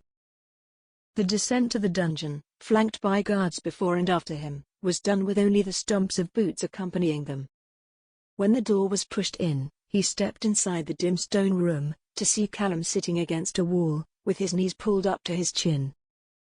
He had not taken Violet with him, and he did not want her within 10 feet of this man. Callum looked up, barely, then dipped his head again. Ye had to take a squadron to see me, nephew? Bristling, Ethan snapped. Ye dinna get the right to call me your nephew anymore. Right now, I'm the only thing between ye and death. Ye have one chance to explain yourself, just one, and ye better nae waste it. Callum's lips pursed, and his jaw ticed. Ethan was getting progressively agitated, and was ready to snarl that he would face the noose the next day, when he spoke. I grew up in the shadow of Yer Faither. His tone was lifeless. From when I was a bairn to 15, I was sickly, and unable to do anything much, so I was stuck inside, and learned to love books, because there was nothing else. Anything I did do, however, was looked over by me Faither, who could only praise Balgar. I got sick of it, till me stomach turned at seeing him. It felt like the old gods pitied me more than the Christian one did, because no matter how I prayed, I never got better. In the stretch of one summer week, though, it all changed. The heaviness in my chest went away, and I could run without collapsing. As time went by, and I grew better, I chose to go to university and study. 'Twasn't as I would be missed here anyway. Ethan felt his incensed spirit begin to smolder instead of flare, and though his jaw was locked tight, he decided to listen to Callum's tale. Every time I came home, I saw something around here that could be done another way, or something that they should cut out altogether, but they wouldn't hear me. I felt like I was shouting at the sky, when I spoke to me Faither or Balgar, so I left and didn't come home, until both of me parents passed away. Only for several short times over 10 years. As I kept traveling, I burned to come home, and be the leader I kent me brother wasna. I had seen how Maharajas and Emperors rule in the Far East, and kent it was me duty to raise this humble place into a power seat. I got tired of traveling, and craved coming home to a lairdship I would rule but. His words faltered, and he shrugged. Clearly, I didn't plan it all out right. But your plan was to come and kill us all, Ethan said through clenched teeth. Tell me, Callum, what went through your mind when ye slit Finley's throat? Did ye just see him as an obstacle, or did any part of ye see him as your blood? Both, really, Callum said, as he lifted his hands to look at them. After flexing them twice, he sighed. I just had to remind myself that I was doing the best for us all, and that called for sacrifices. Bile threatened to burn Ethan's throat into speechlessness, but he swallowed over the bitterness. That's all it was to ye, a sacrifice. Nae the blood dripping from your fingers, or the guilt from the trust that I ken Finley had shown ye. He would have attacked anyone he didn't ken, even drunk as he was, but he wouldn't have attacked ye. Tell me, why did ye kill Miss O'Bacnan? She has a child. She was a loose end, Callum said tiredly. I kent about her history with the castle, and her healing gifts. If ye had found her, all I had hoped for would be destroyed. Couldn't you have that, could I? Ethan's fist was clenching by his side, ready to lay a blow in the middle of this heartless man's face, but, by only God's mercies, he was sure, he restrained himself. I cannae stand to look at ye. Getting up, he marched to the door, only to have Callum call at his back. So, what's me fate? Is it death? Nay, he growled. As evil as ye are, hell might just spit ye back out, and I will nie have ye blood on me hands, just as I will nie have ye wreak havoc on others. Your sentence, Callum, is exile, to the northern lands and beyond. Ye will live alone, and die alone, while your name and memory will be wiped away from this home. Spinning on his heel, Ethan stalked out of the dungeon to the top level, and then right into the fresh air and sunlight that banished the cold, dank feeling from the underground. He felt incredibly filthy just by being in Callum's presence, and craved a bath. He shot a look to the guard near him, whose face was set in a rigor of repugnance, and rightly so. Scotsmen were known for their fealty to their family. Whoever broke the ancient code of honor was worse than the mud pigs wallowed in. Hurrying to the castle, he took the stairs 2 at a time, and nearly tore into his room. Violet was sitting at the window, and jerked at his rush, darted up and came over to him, with sorrow laced on her face. Wordlessly, he embraced her, pressed his face into her hair, and held onto her like an anchor. When he mustered the strength to speak, his tone was low and haggard. I dinna ken that he could be so evil and cruel, he murmured. Reminds me of the case with the 2 sisters. Violet sighed. Greed is such an ugly thing. And malice, Ethan muttered darkly. But I'd rather nae talk about it. I need a bath. If only I could wash away his words from me mind too. I'll call for your water. Violet smiled. As she moved off, Ethan held her arm. Ye dinna want to ken what happened? Oh, I day, but I figured ye'd tell me when you're ready. She kissed his cheek. Ethan worried for a moment. This evening, would ye like to meet me mother? I'm sure she would love to meet the woman I'm going to marry. Smoothing his hair from his face, Violet nodded. I'd love naething more. The end. Extended epilogue. 15 years later. Someone, stop him. Violet called playfully at her youngest, a 7-year-old son, Ewan, dashing across the back lawn to leap into his grandfather's arm. Ethan, who had just escorted her father back into the MacPherson's grounds, feigned hurt that his son had ignored him. She lifted her skirts a little to step onto the inline that led to the stables, and while Ewan began to rattle onto her father, she wrapped her arm around Ethan's middle. Was the journey hard, dear? Nay. He smiled, pressing a kiss to her temple. It was rather boring. Her attention was dragged away by her father putting the tow-headed boy on his feet to crouch at his eye line. You're going to be 8 tomorrow, sonny boy, soon you'll be a man and have to help your old man around. With the mention of her son's birthday, Violet twisted her head to look at the castle behind them, peering to see if her eldest, 11-year-old Ross, was coming near. For 3 days now, the whole castle had been preparing for Ewan Finlay MacPherson's 8th birthday, and almost everything was in place. A fierce look was on Ewan's face as he grasped the older man's hand. Ye can count on me, grandfather.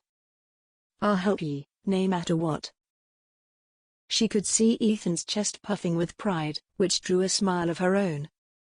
From the day his son could understand words, Ethan had made sure to instill the rules of loyalty for family members into him. One Violet knew had come from the pain he had felt with the exiled Uncle Callum.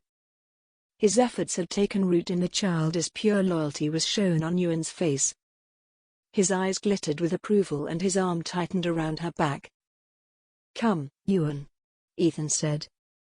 It's time we go inside, and ye can tell grandfather all about your fencing lessons. As the two climbed down the slope, she held back and rested her head on her husband's chest. "I ken we did right by him." "Of course, we did."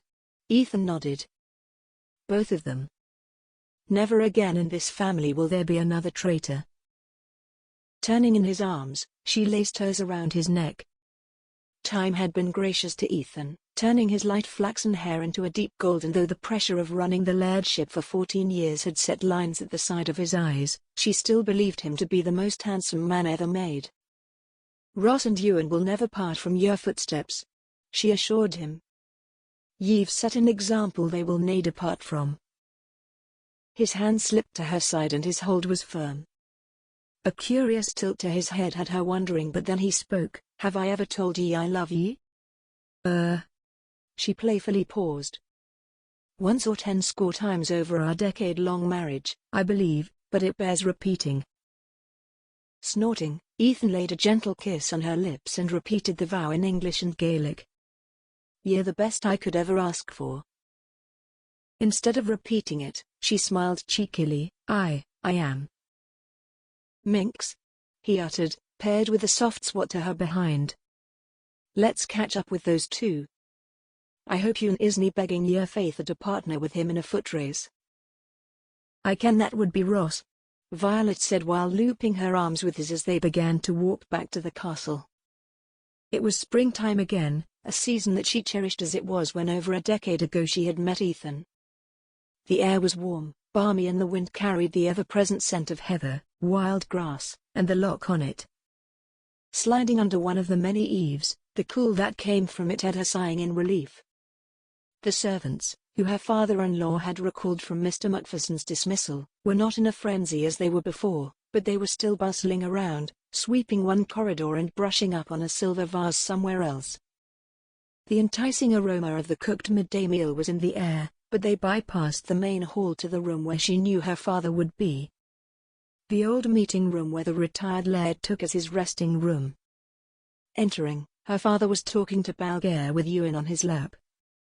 Perched on Icher's arm, she halfway listened to the conversation, but her mind was far away, 15 years away, on the day she had met Ethan. She would never forget him, crouching on the ground in that forest with the most downcast, grievous look on his face. Now, that sorrow was gone from his eyes and only happiness rested there, and she wanted to keep it that way. "Where's me other grandson?" her father asked. "Where Ross?" "Riding with his master, I believe," Ethan said, just as someone knocked on the door and in came his mother. Her dress, a lovely blue, and her hair warm ringlets around her face.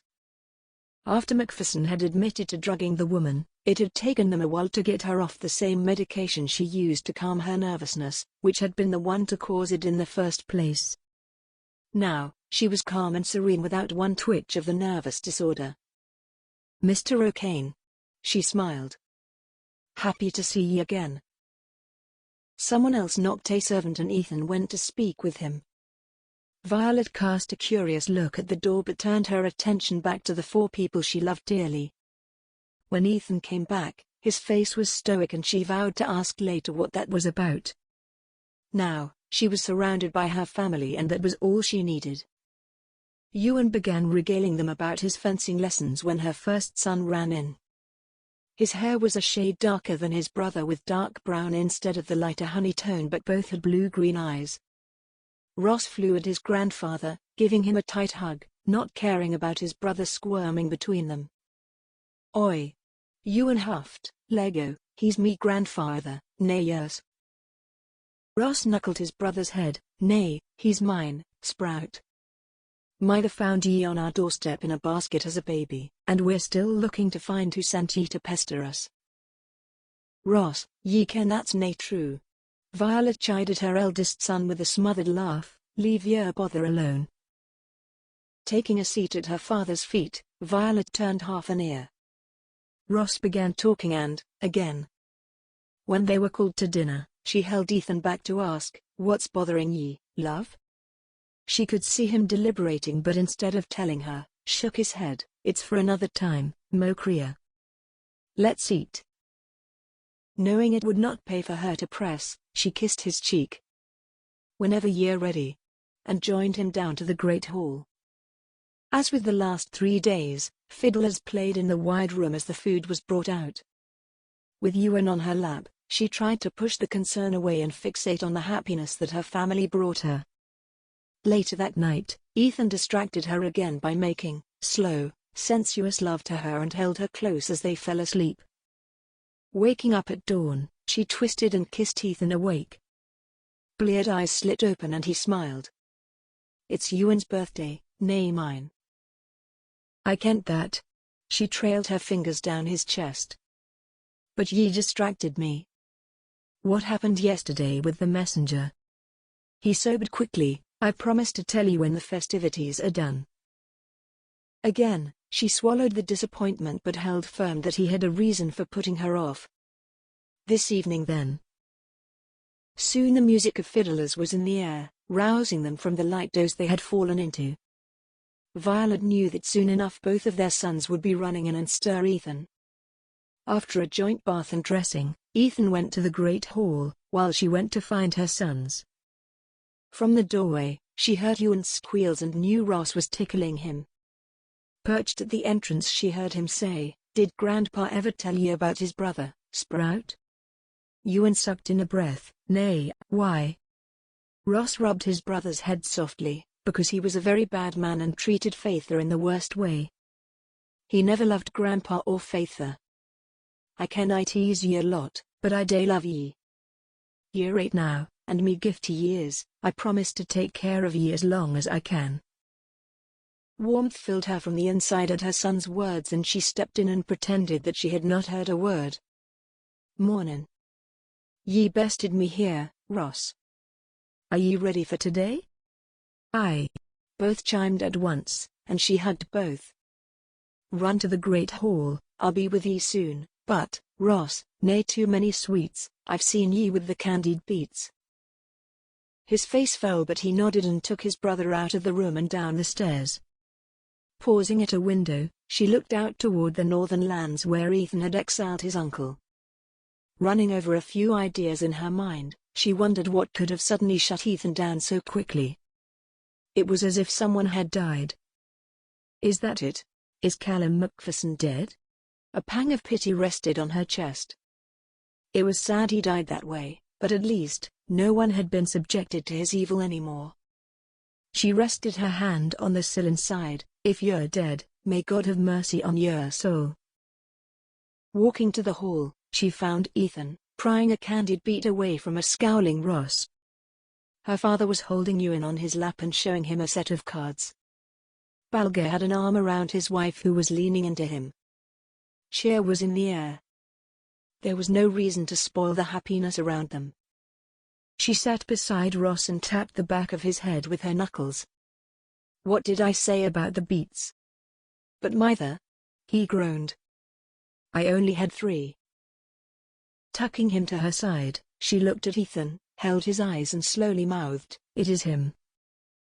It took a moment for him to catch on but when he did, his face went pensive and nodded.